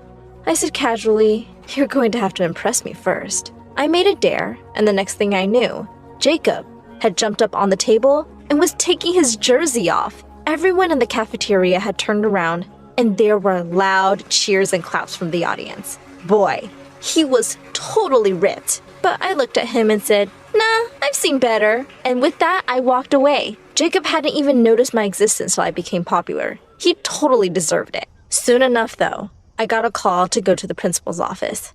The principal glared at me as I walked in. I knew she only liked the nerds. She called my parents, and of course, they had nothing nice to say about me. She warned me that if I wanted to stay in the school, I'd better follow the rules and be a good little girl. I felt so angry. I was so tired of everyone's rules. I got up from my chair and said, "Please don't talk to me like I'm a kid. I'm literally the most popular girl in this stupid high school right now." The principal looked absolutely furious. She said, "This is my last warning. Behave or you'll be expelled." This wasn't over. The principal needed to treat me with respect. I was going to find a way to bring her down. The chance came sooner than I could have hoped for. And it was so much better than any of my original ideas. My aunt had sent me to get food from her favorite restaurant one evening. and I stopped short when I looked in through the window and saw two women kissing. It was the principal and our science teacher. Last time I checked, that was definitely against the rules. I quickly whipped out my phone and made a video of the two. That video was an overnight sensation. The principal and the teacher were both forced to quit, and everyone was ecstatic that we were rid of the horrible principal. And I was the one who made it happen. I was crazy popular now. One day in the science lab, I caught Alexa staring right at me. She smiled at me when our eyes met. Alexa was really popular. The lab instructor told us to pair up, and she quickly came to my side. We became friends and started hanging out a lot. At one of her parties, I told her she looked really good, and she blushed. She took my hand and led me to the dance floor. I could tell she was really into me, and to my shock, I realized that I might be a little into her too. I invited her to my aunt's one day. Paul and some of his friends were watching the game and asked us to join them. My aunt walked in with some snacks, and she instantly seemed to warm up to Alexa. I had never seen her look so affectionately at anyone. Alexa and Paul really seemed to hit it off too. And after a while, I felt a little bit left out of their conversation. Soon after that, Alexa started hanging out with me less, and whenever I'd call, she'd say she was busy. Paul seemed to be home less often too. I wondered if the two were hanging out together without me. One day, when I got home from school, I heard laughter from the lounge. It was Alexa and my aunt. Alexa said, hi, Gwen. I was just here to see Paul. I didn't care if my aunt liked Alexa better. I just couldn't afford to lose Paul. I decided to tell him how I felt about him. The next evening, I texted Paul to meet me in the garden after dinner. He seemed really surprised to see me all dressed up. He said, hey, Gwen, what's going on? I took his hand, looked deeply in his eyes, and said, I'm just a girl, standing in front of a boy, asking him to love her. I closed my eyes and leaned in to kiss him, but I suddenly felt him gently push me back. Paul looked completely shocked. He slowly said, Gwen, I'm a boy who's into other boys. I thought you would have figured that out. I have a boyfriend, actually. I ran away from the scene as fast as I could. High school was about to end, and I didn't want to live with my aunt anymore. Things were really awkward with Paul since that night. And besides, I was making enough from my YouTube singing videos to afford a small apartment on my own. One afternoon, the doorbell rang, and I was really surprised to see that it was Alina. She'd lost a ton of weight and looked fab. She said she needed my help, so I reluctantly let her in. She said, your jerk brother cheated on me. She and John had broken up, and my parents had sent him away to join the army. They were taking care of Mike. Since Alina's parents had stopped talking to her after she got pregnant, she had nowhere to go. She begged me to let her crash at my place till she could figure something out. I could hardly say no to that beautiful face, so I agreed. I thought I'd hate having her around, but I guess not being with my brother made her less of a jerk. In fact, she was going out of her way to cook my favorite meals and kept the house clean. I realized she was really good company. She was great at styling and helped me look amazing for my videos. One evening, I came home to a candlelit dinner for two. Alina looked stunning. Suddenly, she pulled me in for a kiss, and I kissed her back. We were super happy together. Our video series became more and more popular, and we were now a famous YouTube couple. We were making really good money, and we moved into a bigger house. Alina asked me one day if I'd have dinner with her sister. I knew she really missed her family, so I happily agreed. When her sister arrived at our table, I almost fell off my chair. It was Alexa, and she was with someone. It was my aunt. Needless to say, that was one awkward dinner. I just wanted to put the past and these people behind me already. I spoke too soon. Just a few days later, I got a text from my brother saying he wanted to come see us. I was curious about what he wanted, so I invited him over. The next day when he turned up, he looked around the house and said, wow, Gwenny, you've done really well for yourself. Just then, Alina walked in and sat down next to me. John looked a bit angry. I said, yes, as you can see, I have a much better life than you. I have everything you could possibly want. He forced a smile and said, well, yes. So here's the thing. I have a great business plan. I need $100,000 for it though. Can you lend me the money?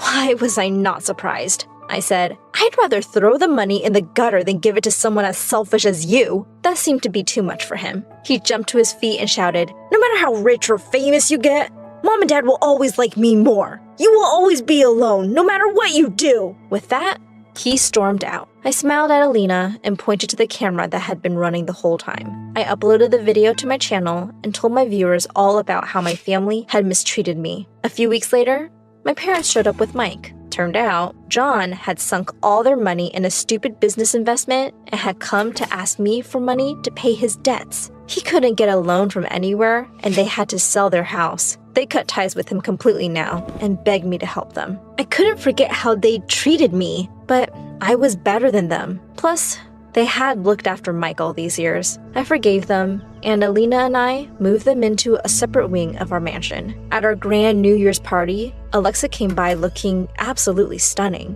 Apparently, she was no longer with my aunt. She kept flirting with me all evening and was conveniently by my side when it struck 12. She said, "I guess I'll have to kiss you now." I pushed her aside and walked off. I joined Alina on the balcony and took her hand. I said, "The best thing to happen to me is you." She smiled and said, "My life with you is just perfect." And we kissed under the stars.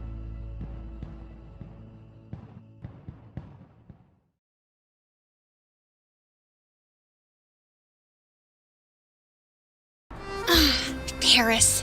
Enchanting, romantic, a place like no other. The city of my dreams. Until now.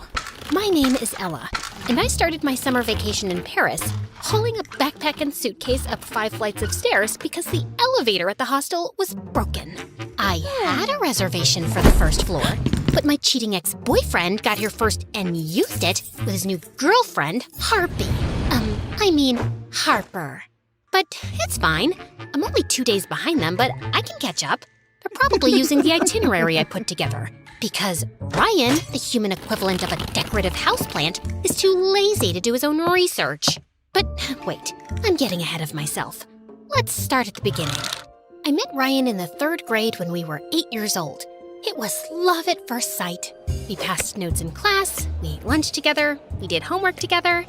Well, technically, I did all our schoolwork, year after year, while Ryan blissfully coasted through life doing whatever the heck he wanted, like perfecting his dumb video game skills. Number 4. The Boston Tea Party was a protest against... Ryan, are you even listening? I'm trying to walk you through the homework so you can actually answer a question if the professor asks tomorrow. I'll be fine. The professor likes me anyway. I don't think so.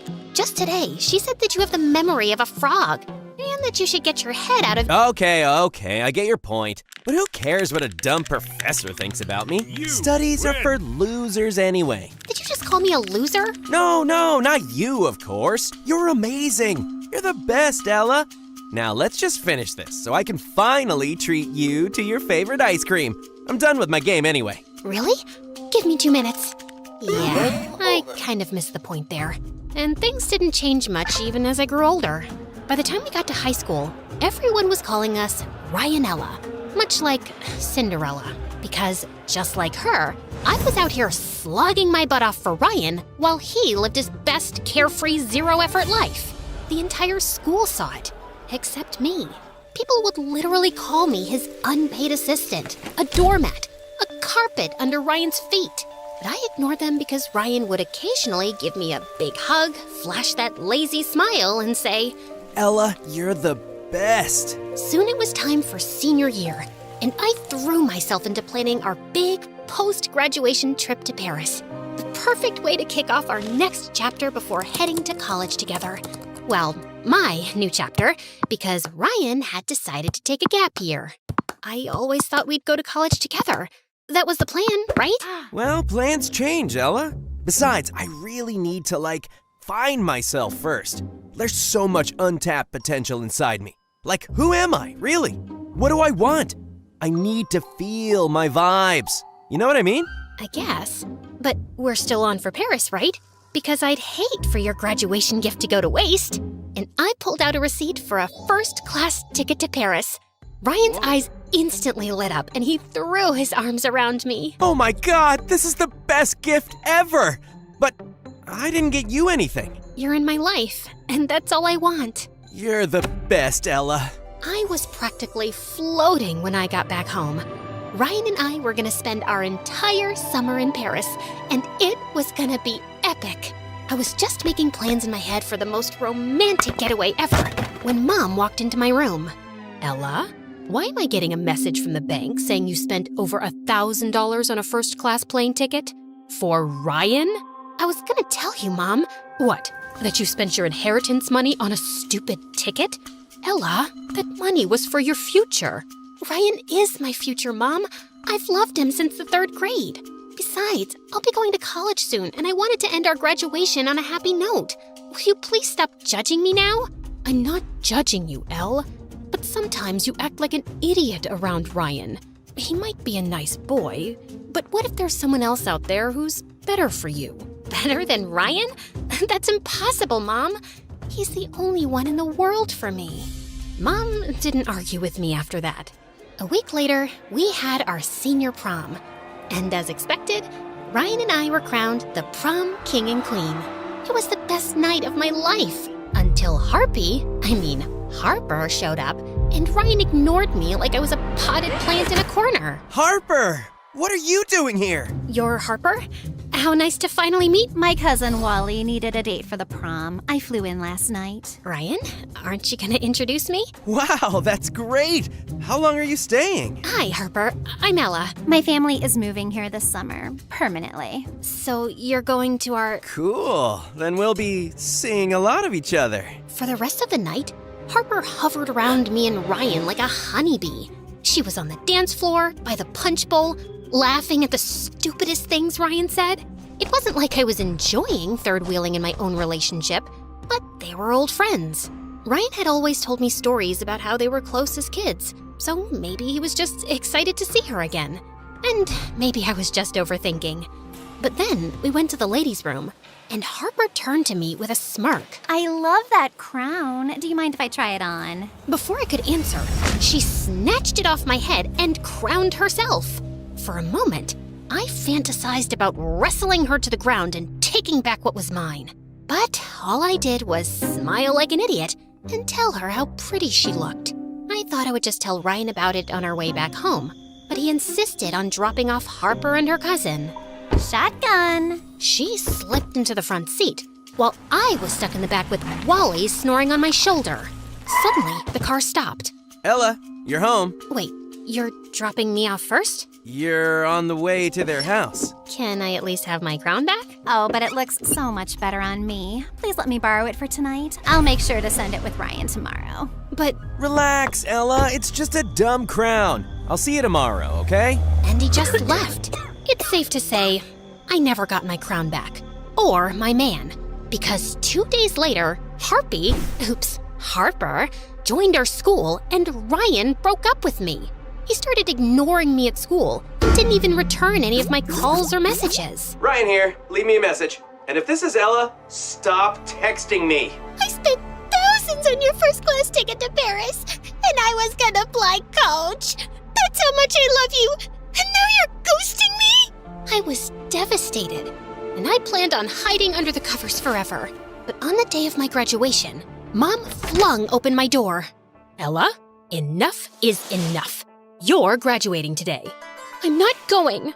You worked hard for this. Don't let that boy take it away from you. Everyone knows he dumped me for Harpy. It's embarrassing, Mom. Well, if you ask me, it's a blessing. Now you won't be stuck with a lazy loser who doesn't know what to do with his life. And you can finally travel to Paris all by yourself, doing things that you like. No, I can't do it. I'll go to the graduation, but to go to the most romantic city in the world without my one true love? I'd rather eat sawdust. Besides, Ryan and I planned that trip together. No, Ella. You planned that trip. Ryan just showed up. Now get up, put on a cute dress, and go to your graduation with your chin up. I did what Mom said, and honestly, it felt like a good idea. My friends tried to cheer me up, and for a moment, I was happy.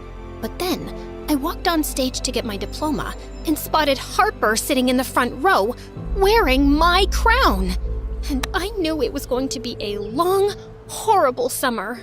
I drowned myself in pity for the rest of the summer. Ate junk food, watched sad movies, doom-scrolled social media till I passed out crying over my stupid single life, while everyone else posted pics of their perfect summer. Volleyball games on the beach under the California sun, trips to the Redwood Forest, the Grand Canyon, Disneyland, Ryan and Harper, the Eiffel Tower behind them. Wait, what? Ryan went to Paris with Harpy? I immediately clicked his social media profile, and there he was, enjoying that two-faced witch on my vacation. Ryan and Harper taking a selfie at an outdoor Parisian cafe. Ryan jumping for joy, the Arc de Triomphe behind him. Harper, holding a yellow umbrella in front of a hotel that we were supposed to stay in. I had it. It was one thing to break up with me, and a totally different thing to take Harper, on a vacation that I planned. My blood boiled, and I screamed for Mom. Mom, I'm going to Paris! The Paris streets were bustling with life. People walking their dogs, couples chatting in outdoor cafes, everyone dressed in immaculate clothes. This was the Paris of my dreams. But I couldn't enjoy it because I was on a mission to find my cheating ex-boyfriend. And the best place to start my quest was at the hotel. I was sitting in an outdoor cafe across from the hotel, sipping my third cafe au lait, when suddenly the hotel doors opened, and Harper, and Ryan walked out, hand in hand. I threw some money on the table and started stalking them until they stopped to look in a shop window. Ryan looked behind, and I immediately ducked into a souvenir shop. I bought a baseball cap and an oversized hoodie as a disguise, and continued tailing them when I saw Ryan hail a taxi. I felt angry, miserable, and humiliated all at the same time, and I wanted to bawl my eyes out. But just then, my phone pinged. It was a social media notification from Ryan. A selfie of the happy couple in the taxi. Next stop, the Louvre.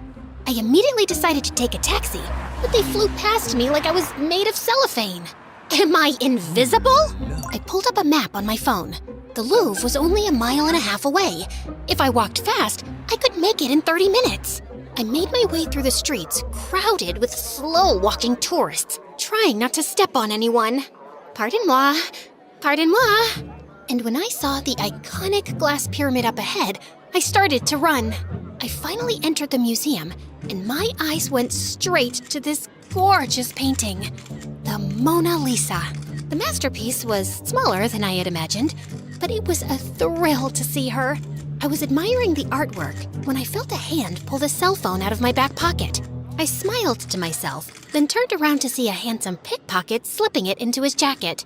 It's a fake. I assure you, the Mona Lisa is quite real. No, I mean the cell phone you just stole, it's fake. The City of Love is quite famous for pickpockets at tourist attractions. So I carry a fake cell phone for thieves to steal, then continue on their way. Then I'll continue on my way. I grabbed his arm and held on. Not so fast. Why are you faking a French accent? I was born here, but then my mother took me to Hollywood. She wanted to act in films. Clearly she must have failed because here you are, robbing tourists. Can you let me go now? No. Look, you have two choices. I can go tell the security guard you stole my phone, or you can help me find these two losers. I showed him the pic of Ryan and Harpy by the Eiffel Tower. Did they steal your fake wallet? No, that's still in my bag. She stole the love of my life, and I'm going to get him back, with your help. Because you speak French, and 4 eyes are better than 2. I'd rather get arrested. Please, I can pay you. Why are you running after the despicable monster who dumped you? Because I've loved him since the 3rd grade. And maybe it's time to grow up. You don't understand. I've spent all these years planning a future with him. Now my future is a big blank because this girl stole him from me. And now they're out having fun on my vacation, and here I am trying to talk a pickpocket into helping me tail them. Oh God, I'm such a loser. I feel like slapping myself across the face. And then I don't know what happened, but I started to cry. Like a real hard, ugly cry. Could you please stop crying? Everyone's staring at me like I stole your kidney. Will you help me? Okay, I'll help you. But your ex isn't here. How could you possibly know? Gabriel pulled out a wallet and flipped it open. Ryan's ID was inside. They were on their way out of the museum when I, bumped into him. I must be an evil person because this news put me in a better mood. Maybe he deserves it. But when we find them, you'll give it back, okay? Of course. There's one problem. How do we know where they're going? I think they're following my itinerary. If I'm right, their next stop is the Jardin des Tuileries. The fountain was even prettier in person, and it took me back to the time I was planning the trip. Back then, I imagined myself strolling the sweeping promenades of the garden with my Ryan. Instead, I was walking around the iconic central pool with a French pickpocket. Since I'm helping you stalk your ex, shouldn't we know each other's names? I'm Ella. Like short for Cinderella? Isabella? Mozzarella? Just Ella. Now, can we focus on finding Ryan? I'm Gabriel, in case you're interested. But I wasn't. I was too focused on finding Ryan. Just then, I took a sip from my harmonica bottle, then casually played a tune on the harmonica built into the cap. Did you just make music with your water bottle? Yep. Coolest thing ever. Hydration and entertainment in one. Whoever invented this is a genius. Okay, that's actually impressive. I kind of want one. Oh, are you planning to steal it? Some things are actually worth paying for. Can I try it? Uh-huh. Fine. Here, try it. Just blow into the cap, like a civilized person. This is cool, and I love it. Where do I get one? Amazon. Link's in the description. Now, can you walk a little faster? What's the American saying? Stop to smell the roses? I'm not here to see the sights. I'm here to get my man back. And what will you do when we find him? Punch him in the nose, drop to your knees, and beg him to come back? Kiss me passionately to get him jealous? All of the above? None of the above. I'll simply tell him we were meant to be together. Oh, sure. That should work. He'll come to his senses. I'm hungry. Aren't you? And suddenly, my tummy started making noises, and I realized that I hadn't eaten the whole day. Gabriel suggested we sit outside a small cafe at the edge of the garden and keep watch from there. I was inhaling my pasta when I noticed Gabriel staring at me. What? Just never seen a pretty girl eat pasta like an uncivilized freak. Let me show you the right way to do it. And then he picked up his fork, spun the spaghetti against the spoon in one fluid, effortless motion, lifting the perfect swirl of pasta to his lips. Slow, deliberate, ridiculously attractive. I was so lost in watching him swirl that pasta that I barely noticed when the waiter brought a bottle of wine to our table and poured 2 glasses. But I'm not 21 yet. In Paris, the legal age is 18. Santé. Santé. As we ate, I learned more about Gabriel. His mother brought him back to Paris when he was 14 so she could help his grandparents run the family cafe. He cleaned tables after school until he was old enough to be a waiter. But then his grandparents passed away in a car crash. Mom wanted to keep the cafe in the family, but she wasn't good at business. She took out several loans and struggled to keep up with the payments. And she got sick and left. Since I was not earning enough to pay the loans, the bank foreclosed on us and I lost the cafe. What about your dad? He's not around anymore, but I don't need him either. One day, I will make enough money to buy my cafe back. This pickpocketing thing, it's just temporary. The waiter handed Gabriel the bill, and he pulled out Ryan's wallet. I think Ryan should buy you dinner, no? Oui. Once Gabriel and I left the cafe, I told him that the next stop on the itinerary was a sunset walk along the Seine River. The setting sun sparkled across the river. Couples strolled hand in hand. It was truly romantic. Then I caught sight of a familiar head in the crowd. That's Ryan! I started to make my way through the crowd with Gabriel right behind me. Shouldn't we discuss strategy? Just follow my lead. But I had no lead for him to follow. All I had was a stupid plan in my head. That I would stand next to Ryan and pretend to trip into him in the middle of the crowd. But just as I leaned, Ryan moved away, and instead of dramatically crashing into him, my face planted straight into the pavement. Ella? Is that you? I got up and flipped my hair back, ignoring the fact that I probably looked like an injured street pigeon. Oh, Ryan, what a surprise. I didn't think you'd be in Paris. You know, on that ticket I paid for. You really have no self-respect, do you? Oh, wow, Harper, is that you? I could barely recognize you. I guess the Paris sun has really roasted you alive. Oh, no, wait. Maybe it's not the sun. Maybe that's just how you glow when you're half human, half pure evil. Ella, you shouldn't have come here. Why?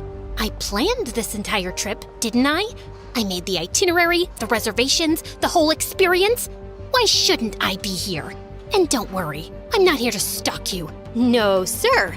I actually came here with my boyfriend. I turned around to see Gabriel staring at me in shock. I grabbed his arm and pulled him toward me. This is Gabriel, my mi amor, the guy who stole my heart away. Right, sweetie potato? Yeah. Nice to meet you. Wait, you have a boyfriend? You were crying over me just last week. Weak schmeek. I'm over you, darling. And why are you so surprised? You moved on in less than a day. Forgot about all our great love like it was yesterday's trash. What great love? Ryan and I had been dating for a year before the prom happened. A year? I thought you loved me, Ryan. Whoa, I never said I loved you, Ella. I said you were the best, and you are. You always made things easy for me. But now it's over. It hit me like a nuclear bomb. He was right. He never said he loved me. All those years, every birthday card was signed, "You're the best." After every date, I'd only get a quick peck on the cheek. My blood boiled with anger. And before I could think, I just whirled around, grabbed Gabriel by the collar, and kissed him. I thought he'd push me away, but to my surprise, his hands wrapped around my waist, and he kissed me back. When I finally pulled away, Ryan just stood there, frozen. Well, that settles it. You and I are officially over. Have fun on my trip. And I think this belongs to you. Found it on the ground, much like your ego. And I ran before Ryan could see my tears, with Gabriel close behind me. You okay? I'm fine. I mean, the guy I've loved all my life was cheating on me behind my back, and my first kiss was with a French criminal. But yeah, I'm totally fine. I'm not a criminal, okay? And what do you mean by first kiss? You and Ryan have never kissed before? Of course we have. Okay, fine. We never kissed. Unless you count an occasional peck on the cheek, like some bird pecking its seeds. I guess that makes me a giant loser who's been in denial about everything. I don't think you're a loser. Maybe just someone who loved a loser. Oh yeah, that makes me feel so much better. What do you want me to say? You're a perfectly beautiful girl who probably has the prettiest eyes I've ever seen. You're smart, brave, and definitely have a personality. So I don't know why you're crying over some guy who barely cares about you when you could have literally anyone else in the world. You sound like my mom. And moms are almost always right. You really think I have pretty eyes? The prettiest I've seen. And I'm not a loser? Maybe a little, but Ryan's a bigger one for sure. Now please, stop crying and let's get you an ice pack. You did fall on your face, remember? Gabriel and I spent the rest of the night wandering through Paris. Even though it was late, the city still felt alive. Streetlights glowed on old buildings, and quiet music drifted out of tiny cafes. I was finally having fun when Gabriel asked if he could drop me home. I don't know if I want to go back to the hotel and run into Ryan. I'm not sure I can resist the urge to break his nose if I see him again. Well, that might give you short-term satisfaction, but maybe not the best idea. All right then, if you're sure, you can crash at my place. By the time we reached Gabriel's place, I was bone tired. I just wanted to crash. But as soon as we flicked on a light, I saw a tall man standing in the middle of the room with a funny-looking cat and a bunch of guys in black. I looked over to Gabriel to ask what was happening, but he just stood frozen. Gabriel, mon fils, I've been waiting. What are you doing here? That's no way to meet your father. What? He's your... No, he's not. How did you find me? I have ways, Gabriel, and you're my heir. You belong with me. I assumed once your mother had disappeared, you'd come back to me. But no, you decided to run. Disappeared? But I thought your mom was dead. He told you that? Oh, Gabriel, you lied to your girlfriend. Bad manners.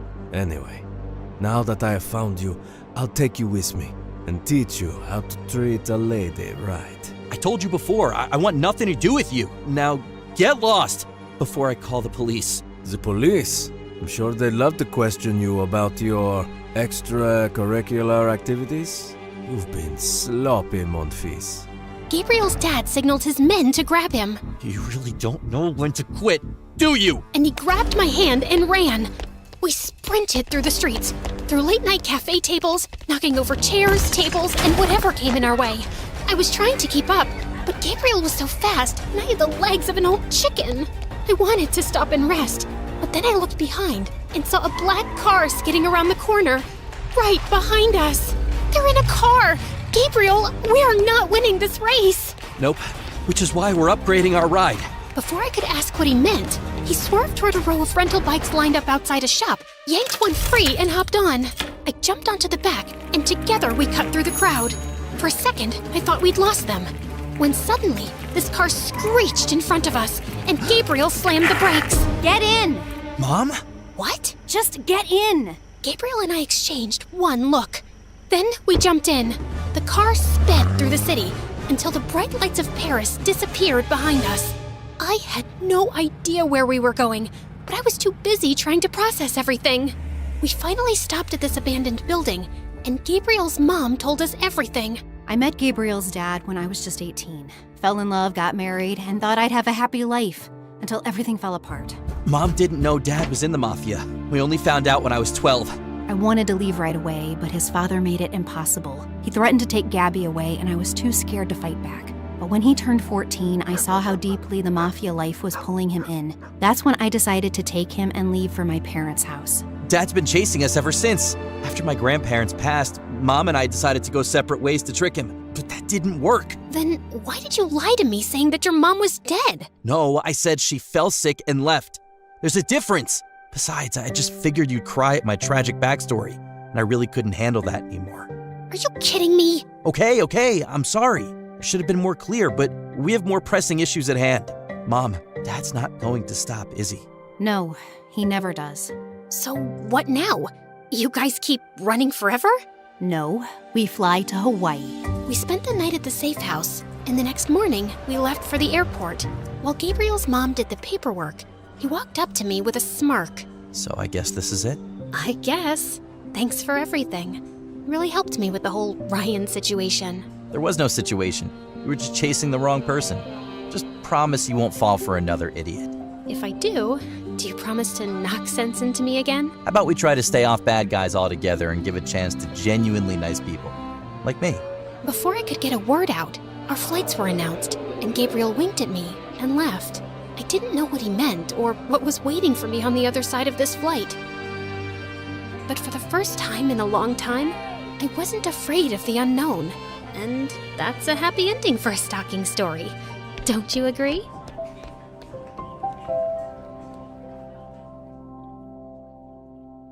Hey friends, I'm Gabby from LA. Please like and subscribe. I lived in a super posh neighborhood with my rich single mom who always adored me and said I was the prettiest. She even showed me off in front of all her friends. Look at her. Isn't she like an angel? Touch her skin. It's baby soft. It's my daughter's birthday. For God's sake, stop showing off your daughter. But Mom never listened to anyone. As I grew older, Mom just grew more protective of me. Gabby, why are you out in the sun? And get away from these dirty kids. Mom, they're my friends, and we were just playing. Mates, get her inside and give her a shower. Now! Mom was crazy when it came to keeping my beauty safe. Since I was always indoors, I'd just end up watching TV. And it became my favorite thing to do. I loved watching how people acted, and I always tried to imitate them. And my passion for acting grew stronger when I joined the drama club right from first grade. And I was super popular in my class. Once during the school play, I was reciting the most emotional lines when I heard kids scream, "Run! Run! There's a snake in here!" Everyone started running out of the auditorium in panic. But just then, I spotted a boy from my class hiding in the corner and shivering in fear. I grabbed his hand and we both ran outside. But as soon as we were far enough, he shook my hand and ran away. What a weirdo. His name was Alan, and he was so quiet that I'd never noticed him much. But I saw in the next few days that he always sat alone, and the other kids from class kept picking on him. Why are you occupying the entire table when you don't have any friends? Get out of here. Well, I'm his friend and I'm gonna eat with him. You guys go someplace else. The other kids left, but just as I sat down, Alan walked away too. Ugh, I wasn't gonna bother being nice if he kept being a jerk. Later that afternoon, I was waiting to be picked up when I heard someone sobbing in the parking lot. I was shocked to see it was Alan. Hey, are you okay? But he shook my hand off his shoulder and I lost my patience. What's your problem? If you want to keep everything to yourself, fine. But you could be nice to the people who care. I lost my dog, okay? He was my only friend. Look, I'm sorry. I didn't want to be rude, but I've never had any friends, and I just don't know how to talk to people. Hey, chill, it's okay. I'm sorry about your dog, and maybe we can be friends. He looked surprised, but then he nodded with a smile, and suddenly it started raining. We both ran to the school building, and he held up his bag to cover me from the rain. From that day on, we became good friends. I even invited him to my place soon and introduced him to Mom, but she wasn't too happy about it. He doesn't seem like he's from a good family, Gabby. You should stay away from kids like that.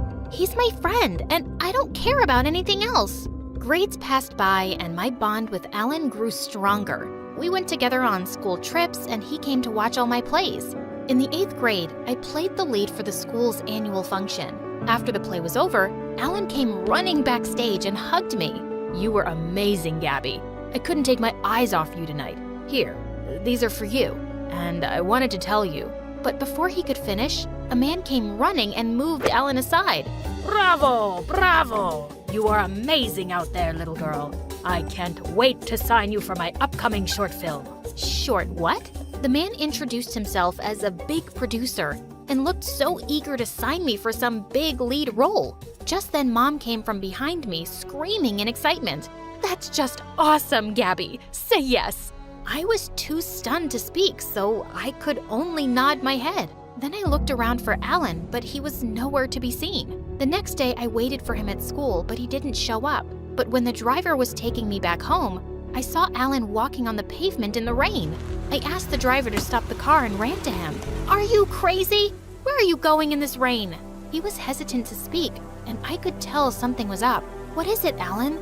Even yesterday you were going to say something, but then you vanished. I like you, Gabby, okay? I really do. But when I saw you getting the chance to live your dream, I couldn't bring myself to tell you about my feelings. I didn't want to ruin anything. No, Alan, you're not ruining anything. In fact, I like you too.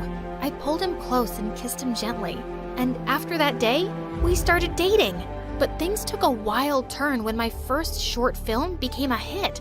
I became a rising star overnight. After that, I had to travel a lot to promote my projects. And the best part was, I could take Alan with me and enjoy these trips like perfect dates with him.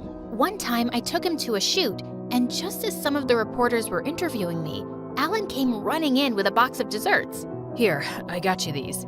Suddenly, all the cameras turned to Alan, and he just ran out of there. When the reporters asked who he was, Mom spoke up before me. Oh, he's just an errand boy for my beautiful daughter. Mom! I wanted to tell them the truth, but then I thought of all the unnecessary media attention Alan would get. I decided it was best if they didn't know. But the next morning, Mom woke me up with shocking news. There were pictures of me and Alan kissing all over the newspapers with the caption, "Young millionaire actress dating her errand boy." You're just starting to get a name in Hollywood, Gabby. And you want to spoil it all for this poor boy? There are so many rich actors you can date. Stop it, Mom. Why are you… I don't want to hear anything.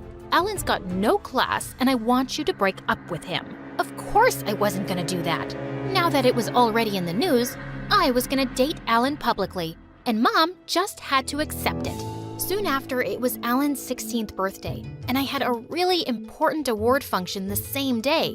So I decided to take him along with me and introduce him to everyone. It's gonna be so much fun, and I even got this Gucci suit specially made for you. But you know I hate crowds, and all that media attention, I don't think… Oh, come on, Alan. For me, please, just this time. He agreed, and we both went to the award night together.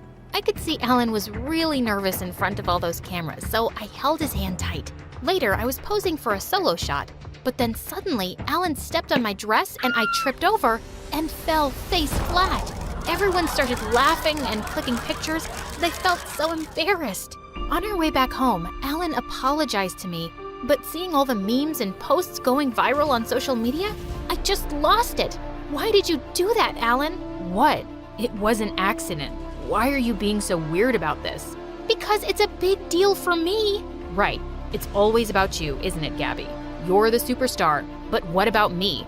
I'm a person with feelings too. Have you ever thought about me in all of this? Stop it, Alan. I've always thought of you, taking you everywhere with me and getting you the best things so you won't feel left out. But I don't want your money or your grooming or any of that popularity, Gabby. I went everywhere with you because I loved you, not because I enjoyed it. But I can't do this anymore. I want to break up. I couldn't believe my ears, but I could tell he was serious. After that day, I never saw Alan again. He even left school, and I felt so heartbroken for months. Mom tried to cheer me up by taking me out for parties and movies, but I just kept myself busy with work. And over the years, my career reached amazing heights. On my 22nd birthday, I went on to volunteer at a campaign for orphan kids, when suddenly, one of the kids lost consciousness. Just then, a guy came running and gave him CPR and saved the kid's life. I learned that he was Paxton, a super rich music producer who worked in the film industry. What you did today was really amazing. I'm the one amazed, actually. It's the first time I'm seeing a rich actress volunteer for a campaign without any cameras. Well, it just makes me happy. I'm sure that's why you're here too. He smiled and we got talking, and he seems like a really genuine guy. A few days later, I was working on my next movie when I learned that Paxton was the one producing music for it, and I was super excited to work with him. We often met on sets, and I loved hanging out with him. We became really close in no time, and even Mom could see it. I guess someone's in love. Oh, come on, Mom, we're just good friends. But Mom wasn't one to give up so easily. The next morning, Paxton was at my door because Mom invited him over for breakfast. We were having a good time until Mom showed him all of my embarrassing childhood photos, and I felt really awkward. No, please, stop it, Mom. You look really cute in all of these. His words always gave me butterflies, and soon after that, we even started dating. Then one night after our movie premiere, Paxton took me out and proposed to me. I was shocked because it all felt too soon, but Paxton treated me like a princess and he was just perfect. So I said yes and we got engaged. Then a few days later, I had a shoot in a public place, and just as I got down from my van, a crazy fan came and held me from behind. I tried to get rid of him, but just then someone came forward and punched him. As he pulled me to the side, I saw that it was Alan. The security guards took the crazy fan away, and Alan made me sit down. Are you okay? Did he hurt you anywhere? No, I'm all right. But what are you doing here? It's been 6 years, I know. And I'm here because I'm the CEO of this company. He was the freaking CEO? Later, when my shoot was over, he took me to a cafe and told me how he'd developed an app soon after high school and worked his way to build this company. I'm really proud of you, Alan. You made it so big. Yeah, your mom was a big motivation in it. My mom?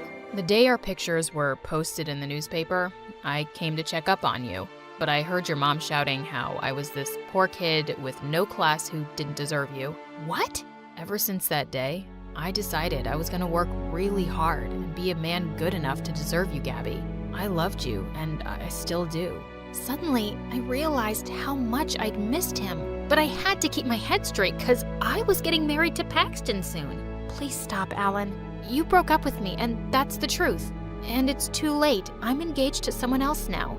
I showed him the ring on my finger, and his face turned pale, and I just left. Then a few days later, I went to try on wedding dresses with Paxton, but just as I stepped out of the changing room, I was shocked to see Alan, who was staring right back at me. Alan, what are you doing here? I came with a friend. He wanted to get a suit for his wedding. Suddenly, Paxton came over with a bouquet of roses in his hands. Look, babe, I got these to go with your dress. But suddenly, Alan leapt forward. Get those away from her. She's allergic to roses. Paxton looked really shocked, but after I introduced Alan to him as my old friend, he ended up inviting Alan for the wedding. Before leaving the shop, I told Alan he didn't have to come. I'm leaving for London that night, Gabby, for good. And even if I wasn't going, I wouldn't be able to see the love of my life get married to another man. The pain in his words broke my heart. On the day of my wedding, I was walking down the aisle, but I kept thinking about Alan so much it was driving me crazy. And when I looked up at Paxton, I knew I couldn't do this. What's wrong, Gabby? I can't do this. I like you, Paxton, But you love Alan, don't you? When I saw you with him the other day, I could see it in your eyes, Gabby. You looked at him in a way that you've never looked at me. I'm so sorry, Paxton. Don't be, Gabby. If that's where your heart is, then go and get him. Oh, Paxton. I ran out of the church and got a cab to the airport. When I got there, I was running around looking for Alan when I heard someone call my name. Gabby? Alan! What are you doing here? It's your wedding. You shouldn't be here. This is where I should be, dummy. With you, the guy I've always loved.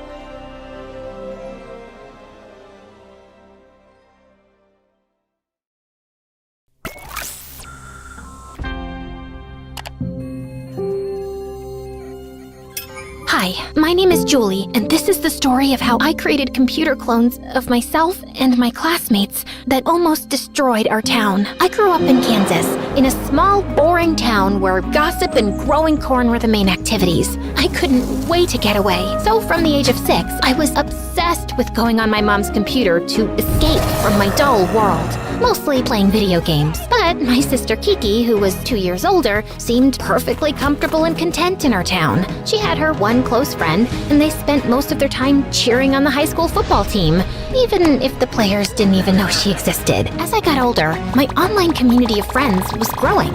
We'd swap cheat codes, innocent hacking tips, and programming shortcuts. I was becoming a computer whiz. When I was 12, Mom gifted me the new computer I'd been begging for. I was ecstatic. She even gave Kiki a school football jersey signed by all the players. But wait, why was she randomly giving us gifts? Dad and I have some difficult news. You can't get a divorce. It would be such a bad look for our family. Wow, Kiki. So nice of you to be concerned about our parents' marriage. Well, good news, that's not the news. The thing is, we have to move to the city for my job. But I'll be making more money, yay! That's why we got you those generous gifts. Are you kidding me? You're bribing us so we won't be livid that you're completely changing our lives without our consent? Kiki was fuming, but I was silently beaming with joy. I was so ready to get out of here. 2 months later, Kiki was still giving my parents the silent treatment, and I was finally going to meet some of my online gaming friends in person. Some of them went to my new school. One girl, Grace, invited me to meet her and her friends at a coffee shop downtown. I was so nervous. I hadn't exactly honed my social skills. Oh my goodness, Julie? Is that really you? It is such an honor to meet you in person. You're like a computer goddess. I feel like I'm meeting a celebrity. Suddenly, all my nerves disappeared. I felt like I was finally where I was supposed to be. Grace was a poet and a painter, and all of her friends were so interesting and creative. So, I assumed they would all be outcasts. But on my first day of school, I realized I was dead wrong. They were the popular kids. Edgy, sociable, interesting. They were the center of attention. And suddenly, people were curious about me. Girl, where did you get that sheepskin jacket? It's so lit. Oh, my sister Kiki actually sheared that sheep herself. That's amazing. Where is she? Good question. I scanned the cafeteria to find Kiki sitting all by herself at the lunch table. It hadn't even occurred to me. I was thriving while Kiki was silently suffering. Before I could get to her, Kiki stood up and disappeared out of the cafeteria. At home, I could hear her sobbing quietly through the bedroom wall. The next morning, my parents were waiting for me at the breakfast table. Julie, we see Kiki is having a hard time here, and we want you to spend more time with her. She can't just be hanging out with us all the time, no matter how cool we are. You were never worried about me in our last town. Because you've always been able to fend for yourself. Do this for her, please. Ugh. I really didn't want to, but there was no use arguing. So, twice a week, I went with Kiki to the suburbs to watch some dumb football game or eat the greasiest burger. I kind of dreaded it, until one day, when we were at the lake, Kiki weirdly opened up to me. Is it weird that I'm kinda jealous of you? Me? I was thinking back in our old town, I sort of blended in, and now in this new place, I don't know who I am, but you've always been so self-assured, so effortlessly yourself. I suddenly felt sad for her, but it was nice to hear that she admired me and didn't think I was her weird younger sister. After that, we started hanging out more, and it was surprisingly nice. But as time went on, and I was excelling at school, my social life, and my programming side hustle, she was getting more dependent on me and stopped trying to make friends. I found myself constantly reassuring her when she felt insecure, keeping her company when she felt alone. I suddenly felt like her older sister. I hate to admit it, but I was starting to count down the months until Kiki would go off to college. And it was me that had to encourage her to go to an on-campus school. You'll go back to the country, you'll meet your people again, you'll be happy there. But I'll miss you. Yeah, but it's all right. We'll stay in touch. It's 2025. There's like 50 ways we can communicate. Kiki agreed, and finally, 3 months later, I was free of her. I could fully focus on my programming skills, my new friendships, and then Michael. He was sitting next to me at the computer lab at school, massive headphones on, practically dancing in his chair. I snuck a peek at his computer, curious. Snooping, eh? He pulled his headphones off and smirked at me. He had the confidence of someone much older. I thought of something eloquent to say. So, do you like computers? Yeah, I mean, I'm an electronic musician, so the computer is basically my instrument. That's so cool. I'm a programmer, so I also have an emotional attachment to my computer.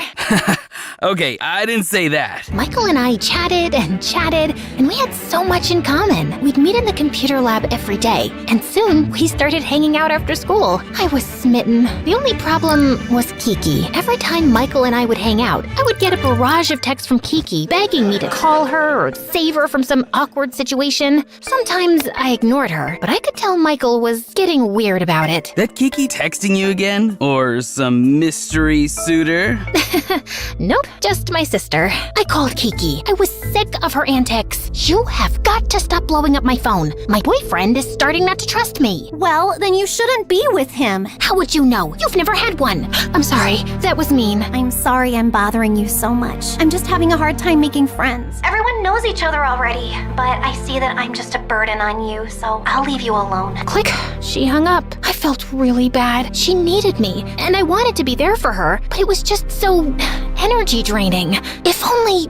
How is your sister doing? Terrible! But then I had a crazy idea. I would make a bot version of myself to keep chatting with Kiki. An even better version. All I had to do was build a program. Enter my browsing data, chats, photos, everything and anything about me, plus a couple of keywords I wanted my avatar to embody. I didn't tell anyone what I was working on, especially Michael. But a week later, it was done. I watched as my bot sent its first message to Kiki. Hey, normal, lonely sister. Sorry for the silence, no text. You got this, girl boss. Okay, whoa. The bot was not ready. I texted Kiki to do damage control. Oh my gosh, so sorry. That was a voice message my phone misinterpreted. What I meant to say was, hey, it's normal to be lonely, sis. And I'm sorry for the text silence. You're a great girl because you've got so much to offer. Ugh, I was honestly just making it worse. Now I sounded like a robot. So I reprogrammed the AI until it came up with something useful. If you want those girls to like you, just ask a lot of questions and build off what they're saying. You can even send me a text during the party if you're feeling weird. Ta-da! This was the AI Julie I was looking for.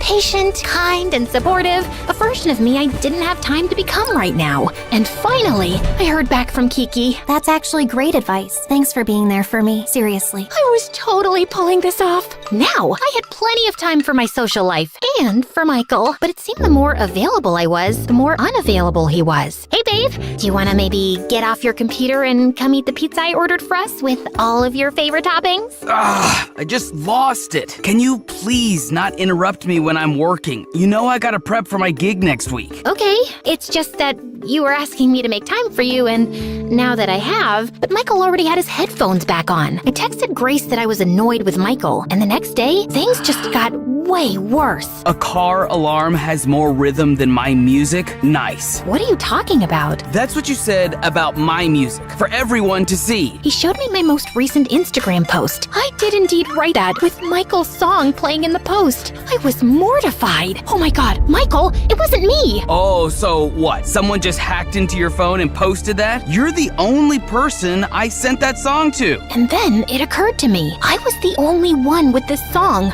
Well, me and my AI. And that's when I realized she must have gone rogue. I'm so sorry, but I can explain. I sort of created a program that created an AI replica of me to keep communicating with my sister so I could devote all of my attention to you. And my bot must have known I was mad at you and tried to get vengeance. I swear it wasn't me. I don't believe you. Show me. I needed Michael to forgive me, so I did.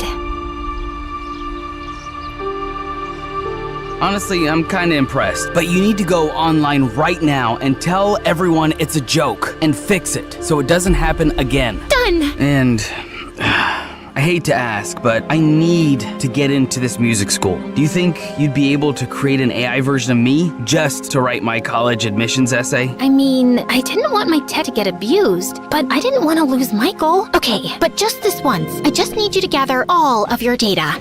Texts, music playlists, anything that represents the best version of you. Then I'll add some additional aspirational keywords, like independent thinker, generous. I am generous. I smiled politely, then got to work making Michael his bot. It was much easier this time around, and it just needed a few adjustments until it became the smart, studious version of Michael. When I showed him, he was ecstatic. Julie, you're a genius. Thank you. He kissed me sweetly. I hadn't gotten a kiss from him in weeks. I was beaming, but our kiss was interrupted by my friend Grace. Julie, I know about your bot. Michael told me. What? I didn't. Grace showed me the text from Michael, saying if she needed help getting a job, she should ask Julie to make her an AI avatar. Then it went on to tell her all about my tech and how I used it to reconnect with my sister. Michael, why would you tell her that? I didn't. It must have been my bot. I did program Michael's bot to be generous and helpful, but I guess it took that too literally when he was chatting with Grace. Ugh, these bots are developing a mind of their own. Grace, I can't help you. Oh, no worries. I'll just message Kiki right now and tell her what you've been up to. Wait, fine. What do you need help with? I need a job so I can prove to these Ivy League schools that I have a good work ethic, but no one will hire me. I'm like, are they just threatened by how much money my family has? I couldn't have Kiki knowing. It would ruin everything we built. Fine. I'll make a version of you that is so good at applying to jobs. But after you get a job, you have to delete it. Deal. She gave me a hard drive with all the data that made up Grace. I uploaded it to the program and, ta-da, a bot was born. We gave it the task of applying to jobs and I monitored it closely. I had to be very careful with the data I put in. And after that, no more bots. The next day after English class, my teacher called me over. Had she found out my secret? We need to talk about the email you sent me. I had no clue what she was talking about. Then she showed me an email that read, "I'm sorry you felt my English paper was only B-worthy. The truth is, I don't need to be here. I'm smarter than all of this, and I don't care about English anyway. Also, you look tired." Oh no, my AI had gone rogue again. I thought I fixed it. It must have run with the word headstrong. I came clean to her. It wasn't me. It was a rogue robot version of me. I know you're an English teacher, so it might be difficult to understand, but I spent about an hour explaining this to her and showing her. She seemed disappointed, but also a little intrigued. I could suspend you for this, or I could ask for a favor. You're right. I do look tired. I am tired. Can you make me a bot that can grade papers for me? Please. Then this stays between us. Promise. I didn't have a choice, so I agreed. When I was done, I was so ready to delete my tech once and for all and come clean to Kiki until... Guess who's the new face of the post office? Yep, I'm gonna be a mail clerk. You helped me so much. Julie, my essay was amazing. Thank you, babe. Who's ready to talk about indefinite articles? I definitely am. Everyone seemed so happy, like my AI was actually helping. Now that I had the bugs figured out, I checked in with my bot and Kiki and I were really getting along, so I let it exist. My Michael was a little distant leading up to the night of the show, but I figured he was just stressed. When the night of the show arrived, the place was packed. I was so proud of him. After his set, I went backstage to congratulate him when Grace came running up to me, fuming. Guess who was just fired from the post office? Yep, my bot was too good at applying to jobs. Her cover letter was so incredible that I couldn't live up to the expectations she set. That's a you problem.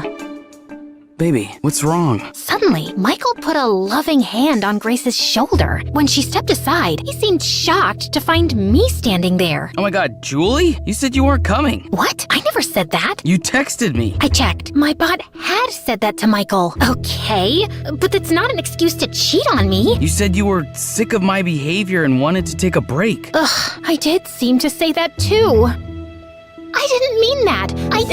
I love you. I'm sorry, it's too late. My bot sort of organically started flirting with Grace like he was attracted to her, and I realized she's the one for me. I couldn't believe it. My bot had betrayed me. I created a monster. Before I let Michael see me cry, I rushed home. But when I arrived, I was met with a surprise. You did what? It was Julie's idea. She told me if I wasn't happy at school, I should do something else. Julie? Kiki rushed up to me and squeezed me tight, but Mom looked livid. I was so confused. I can't believe you told Kiki to drop out of school. Why would you give her that idea? What? I didn't. Or did I? Of course you did. Kiki read me the text. There it was. Me urging her to follow her heart. My own heart sank. Wait, what's that look? What's wrong? I knew Mom and Dad would be upset, but I thought you'd be proud of me. I can't take it any longer. I have to confess something. It wasn't me that told you to drop out. I mean, it was a version of me. I sort of created an AI clone of myself so I could chat with you while I was busy with my friends and Michael. I wanted to be there for you. Whoa, seriously? You spent all your energy building a whole new software just so you didn't have to spend your energy actually talking to me? You know what? That's unsurprising. You always saw me as a burden. Kiki, I'm sorry. That's all you have to say? I didn't know what to say. I was honestly at a loss for words without my AI to fall back on. Both of you are grounded until I have a better understanding of what is actually going on. Kiki ran to her room, slamming the door behind her. My AI had gotten me into this mess, and now I had no choice but to delete her. So, without another moment of thought, I shut her down, once and for all. I felt better already. It was the first step to making amends with my sister. But the next morning, I got a text from Kiki. I said I don't want to talk. That's weird. I had never asked her to. A sinking feeling came over me. I checked my phone. My bot had sent a message to her that morning. She'd come back to life. She was unkillable. When I got to school, I felt horrible. My boyfriend and best friend had betrayed me. And then, when the English teacher handed back our assignments, she had failed me. But not just me. Everyone. There were angry shouts throughout the classroom. I had to do something. Mrs. M, what happened? Apparently, the robot version of me believes everyone in this class is not working to their truest potential, and I finally graded accordingly. And who am I to argue with myself? Robot version? Julie, are you behind this? Suddenly, Grace snatched my phone out of my hand. Oh my gosh, Julie made a bot for the teacher. That's it, I'm destroying it. I yanked the phone out of her hands and tried to pull up the software, but instead, I found a message from myself.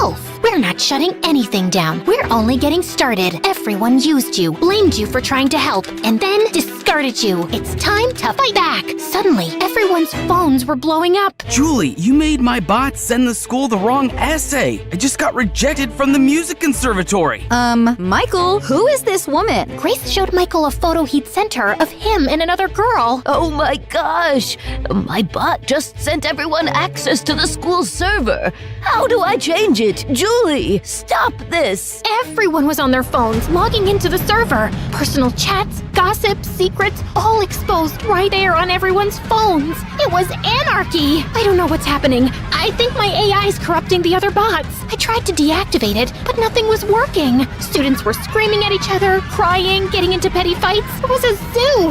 I broke down sobbing. I felt used and blamed. My bot was simply reacting to real feelings of betrayal and sadness I had suppressed. I couldn't deny it any longer. My AI was an extension of me, and if I couldn't shut it down, I'd have to reprogram it. So I went into the AI algorithm and added a few key words to my bot's code. Empathetic, forgiving, and honest. Someone who doesn't hide behind her computer to express herself. After some trial and error, the text stopped flooding into people's phones, and finally, I was able to shut it down, but the damage was already done. I decided to be the brave, honest version of myself I had programmed into my now dead AI as I addressed the rowdy crowd. Everyone, stop! Hear me out! The crowd went quiet. I'm sorry for my part in this, but listen, you can't rely entirely on an algorithm. It makes mistakes, just like you. You have to take responsibility for your own lives. If I had just talked to my sister Kiki instead of avoiding her, I could have saved us both a lot of pain and spared you all some too. But now, your secrets are out and you have to face them. Okay, bye! I ran home. I had to see Kiki. Kiki! I shut the software down. I'm sorry. You were right. I was hiding behind my computer because it was easier than giving you my time. You're my best friend. You've always been there for me, and I need you now more than ever. I love you, sis. Tears were welling in Kiki's eyes. And you didn't get a bot to write that for you? Nope, that's from the human heart. Well, you might have been hiding behind a computer, but I was hiding, period. I didn't drop out because you told me to. It's because I was scared. So was I. I didn't want to say the wrong thing to you and lose you. Kiki hugged me. Now tell me, does this outfit work for my job interview tomorrow? I was sweating, but I had to be honest. Not really. But don't worry, I'm gonna build an app that will help curate the perfect wardrobe ensemble. No!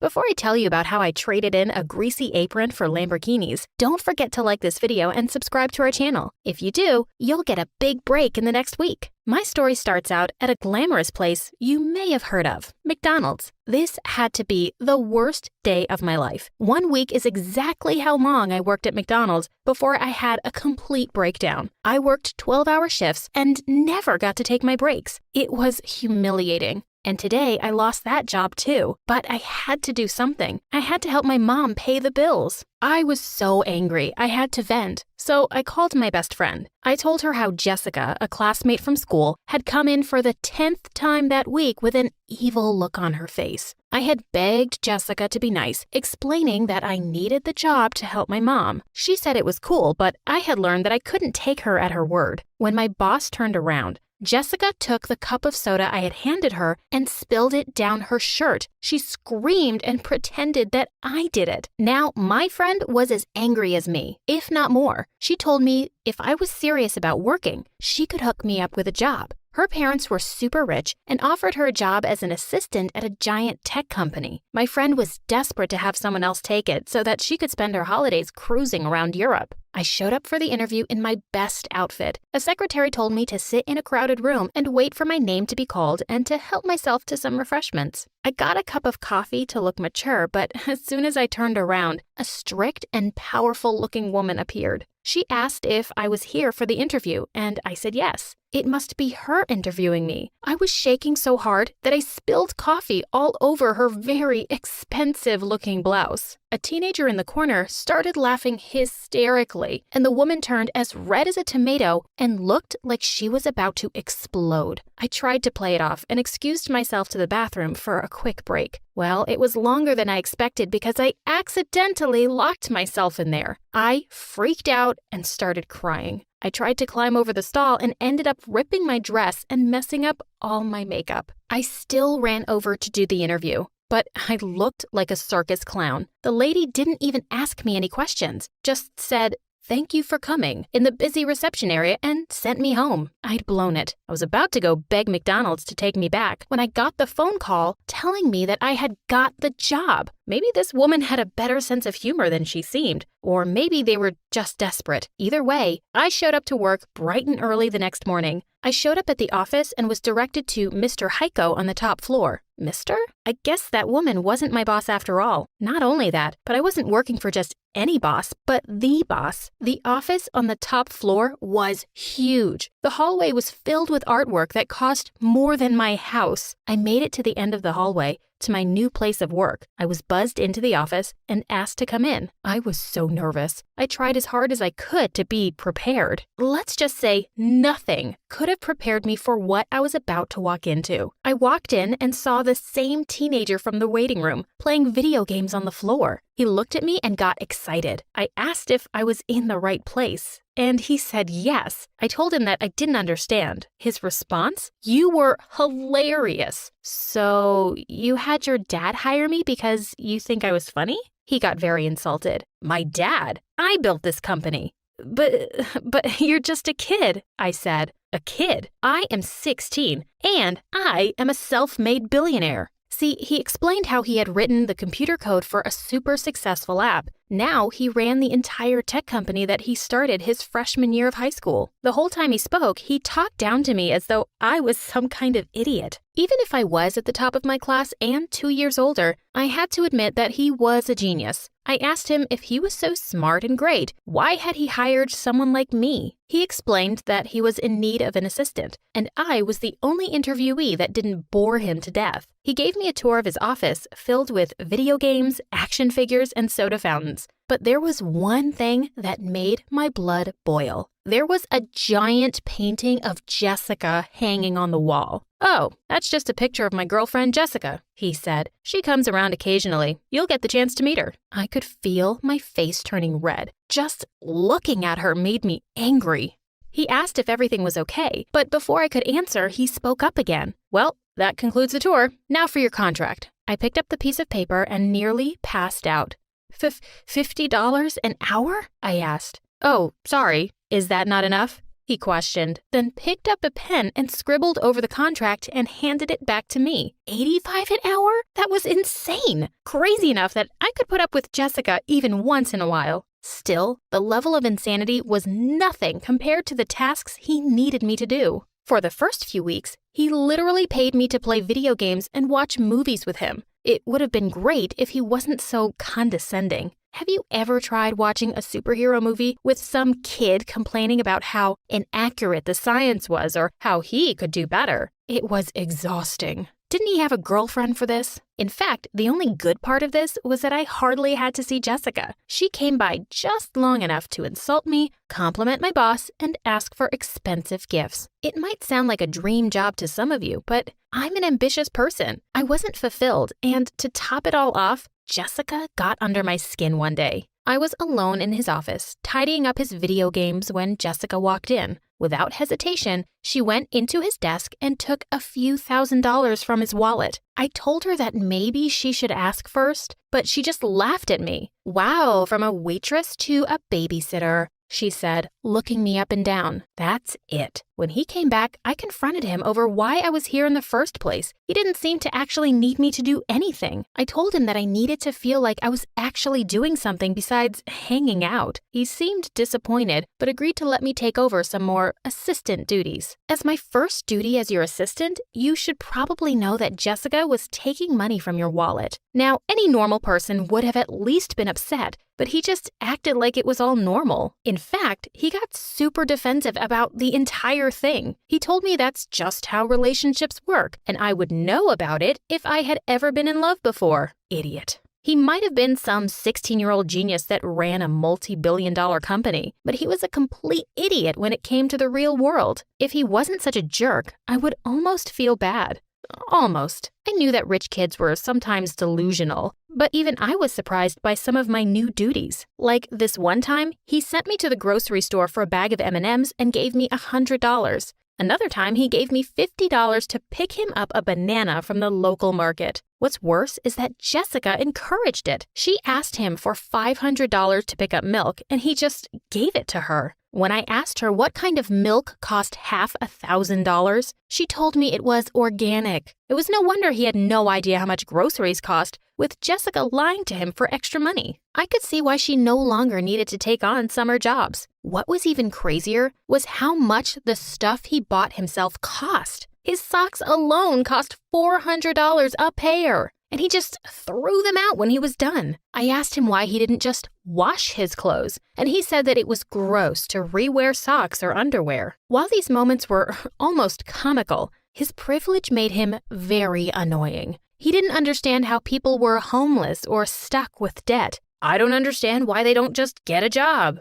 He was so arrogant and horrible. He expected everyone to do whatever he wanted just because he threw a few bucks at them. I felt like I did a lot as his assistant, but there were countless people waiting on him day and night. The closer we got, the more I realized he had no idea how to do anything himself. I will never forget the day he asked me to tie his shoes. I kind of laughed. I asked him how he didn't know how to tie his shoes. His response? I don't know. How were you stuck at McDonald's if you were so smart? That was one of the moments when I was about to walk out right then and there. The same day, I applied to about 15 jobs in the area. He pulled me in for a meeting the next day. I thought he was going to apologize for his behavior. Instead, he had told me that he had told all the CEOs of the positions I had applied to not to hire me. I was so upset. He forced me to choose between here or McDonald's. He was so lucky I was desperate for money. He knew he controlled me with it. One day, Jessica came by with a whole stack of papers and whispered something to him. He looked pretty upset, but just hugged her and came over to me. He offered me $5,000 to work for a couple of hours on my day off.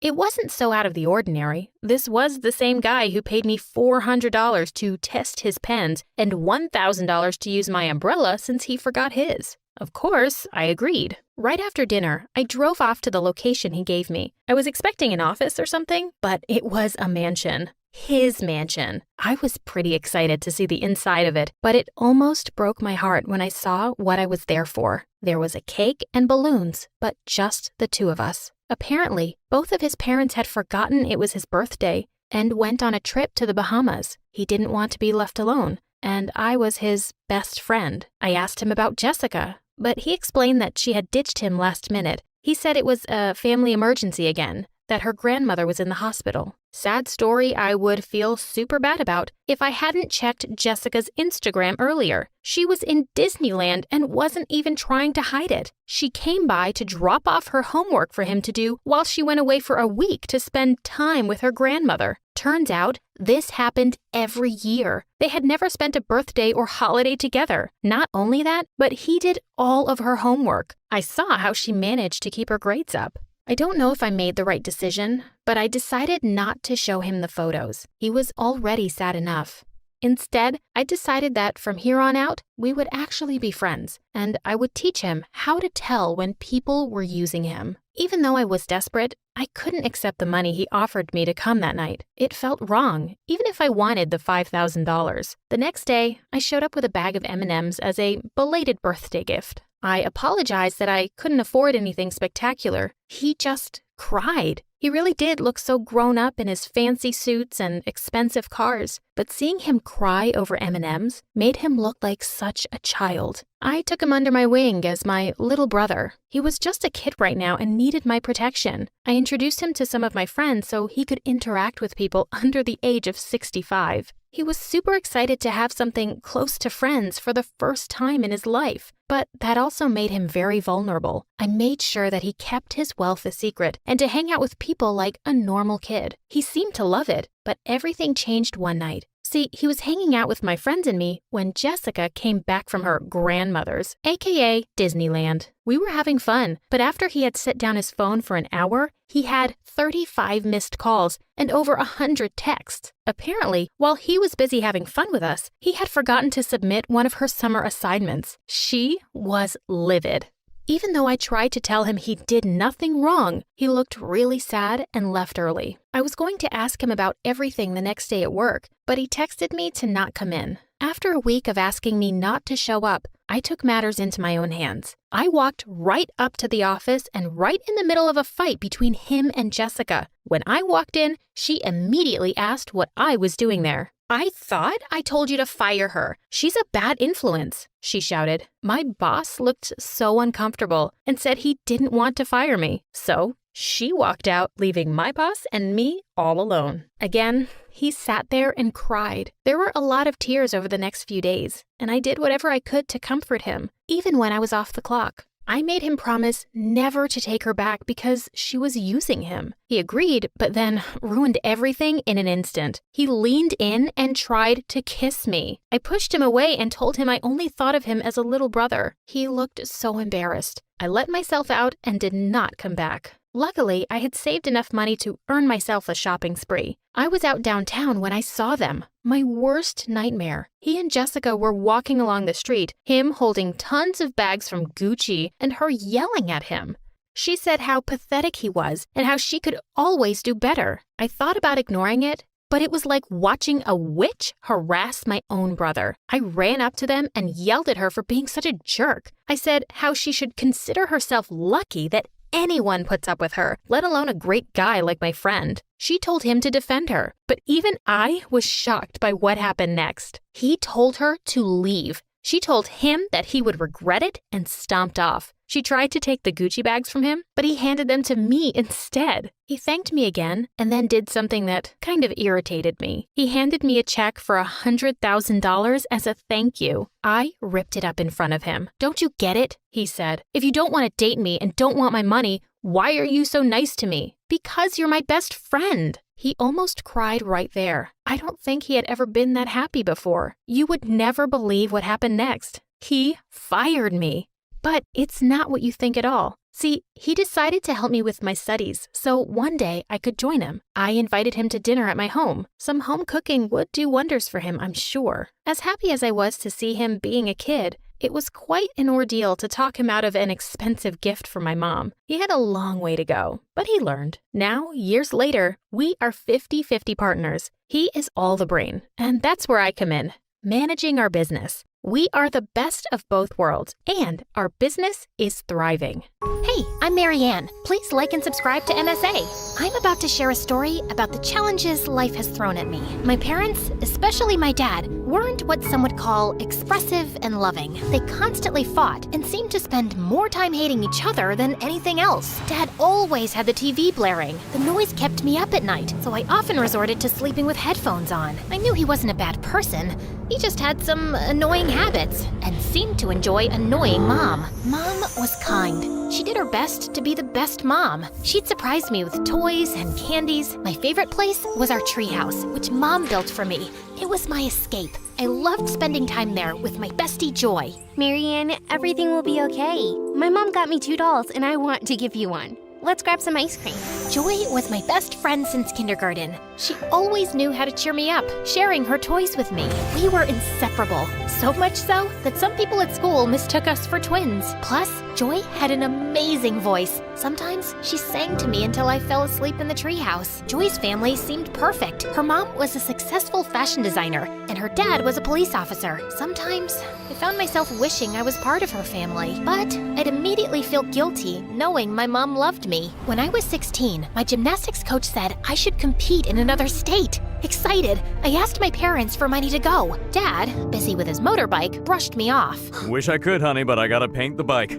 It's my pride and joy. I could tell Mom wanted to help by the way she looked at me, giving me the "I wish I could help you, dear" look. And that day, I made up my mind to do something. I grabbed my dad's motorbike keys, thinking I could ride to the competition myself. But since I didn't really know how to drive, I ended up crashing into a fire hydrant. Dad was furious about his damaged bike, but before he could say anything, Mom intervened. "Don't you dare yell at her." Mom then hugged me and handed me some money. "Here, take this money. I've been saving it for quite a while now. I love you, babe."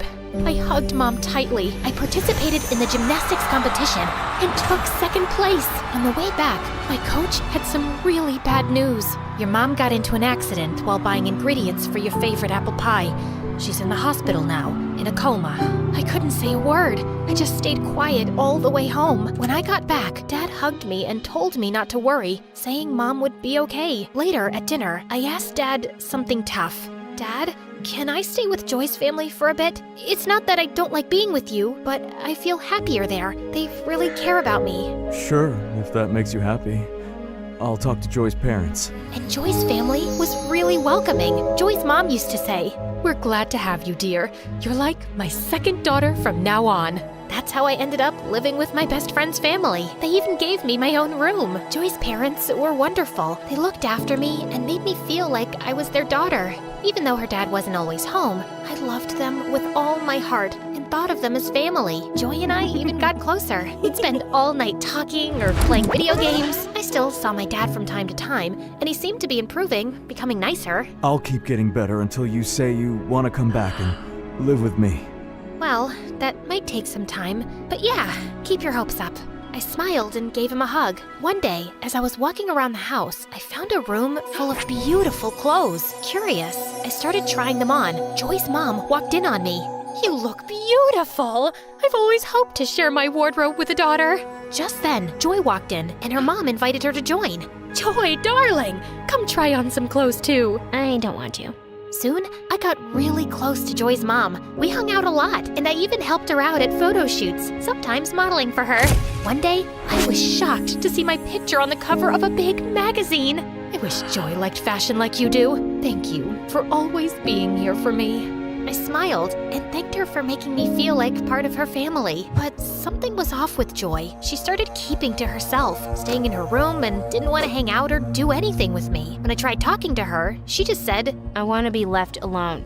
I was really worried about Joy's sudden change and couldn't figure out what I did wrong. I kept trying to fix things, even apologizing, but nothing worked. She sometimes even yelled at me. I had to give her space, even though it hurt a lot. One evening at dinner, Joy's mom shared some exciting news. Marianne, your teacher called. Your college aptitude test scores were amazing. I'm so proud of you.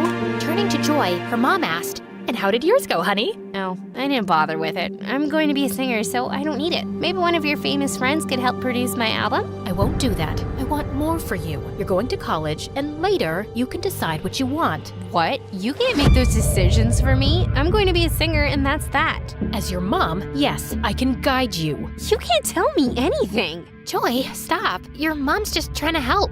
You shut up. My life was better before you showed up. Go back to your miserable family and leave us alone.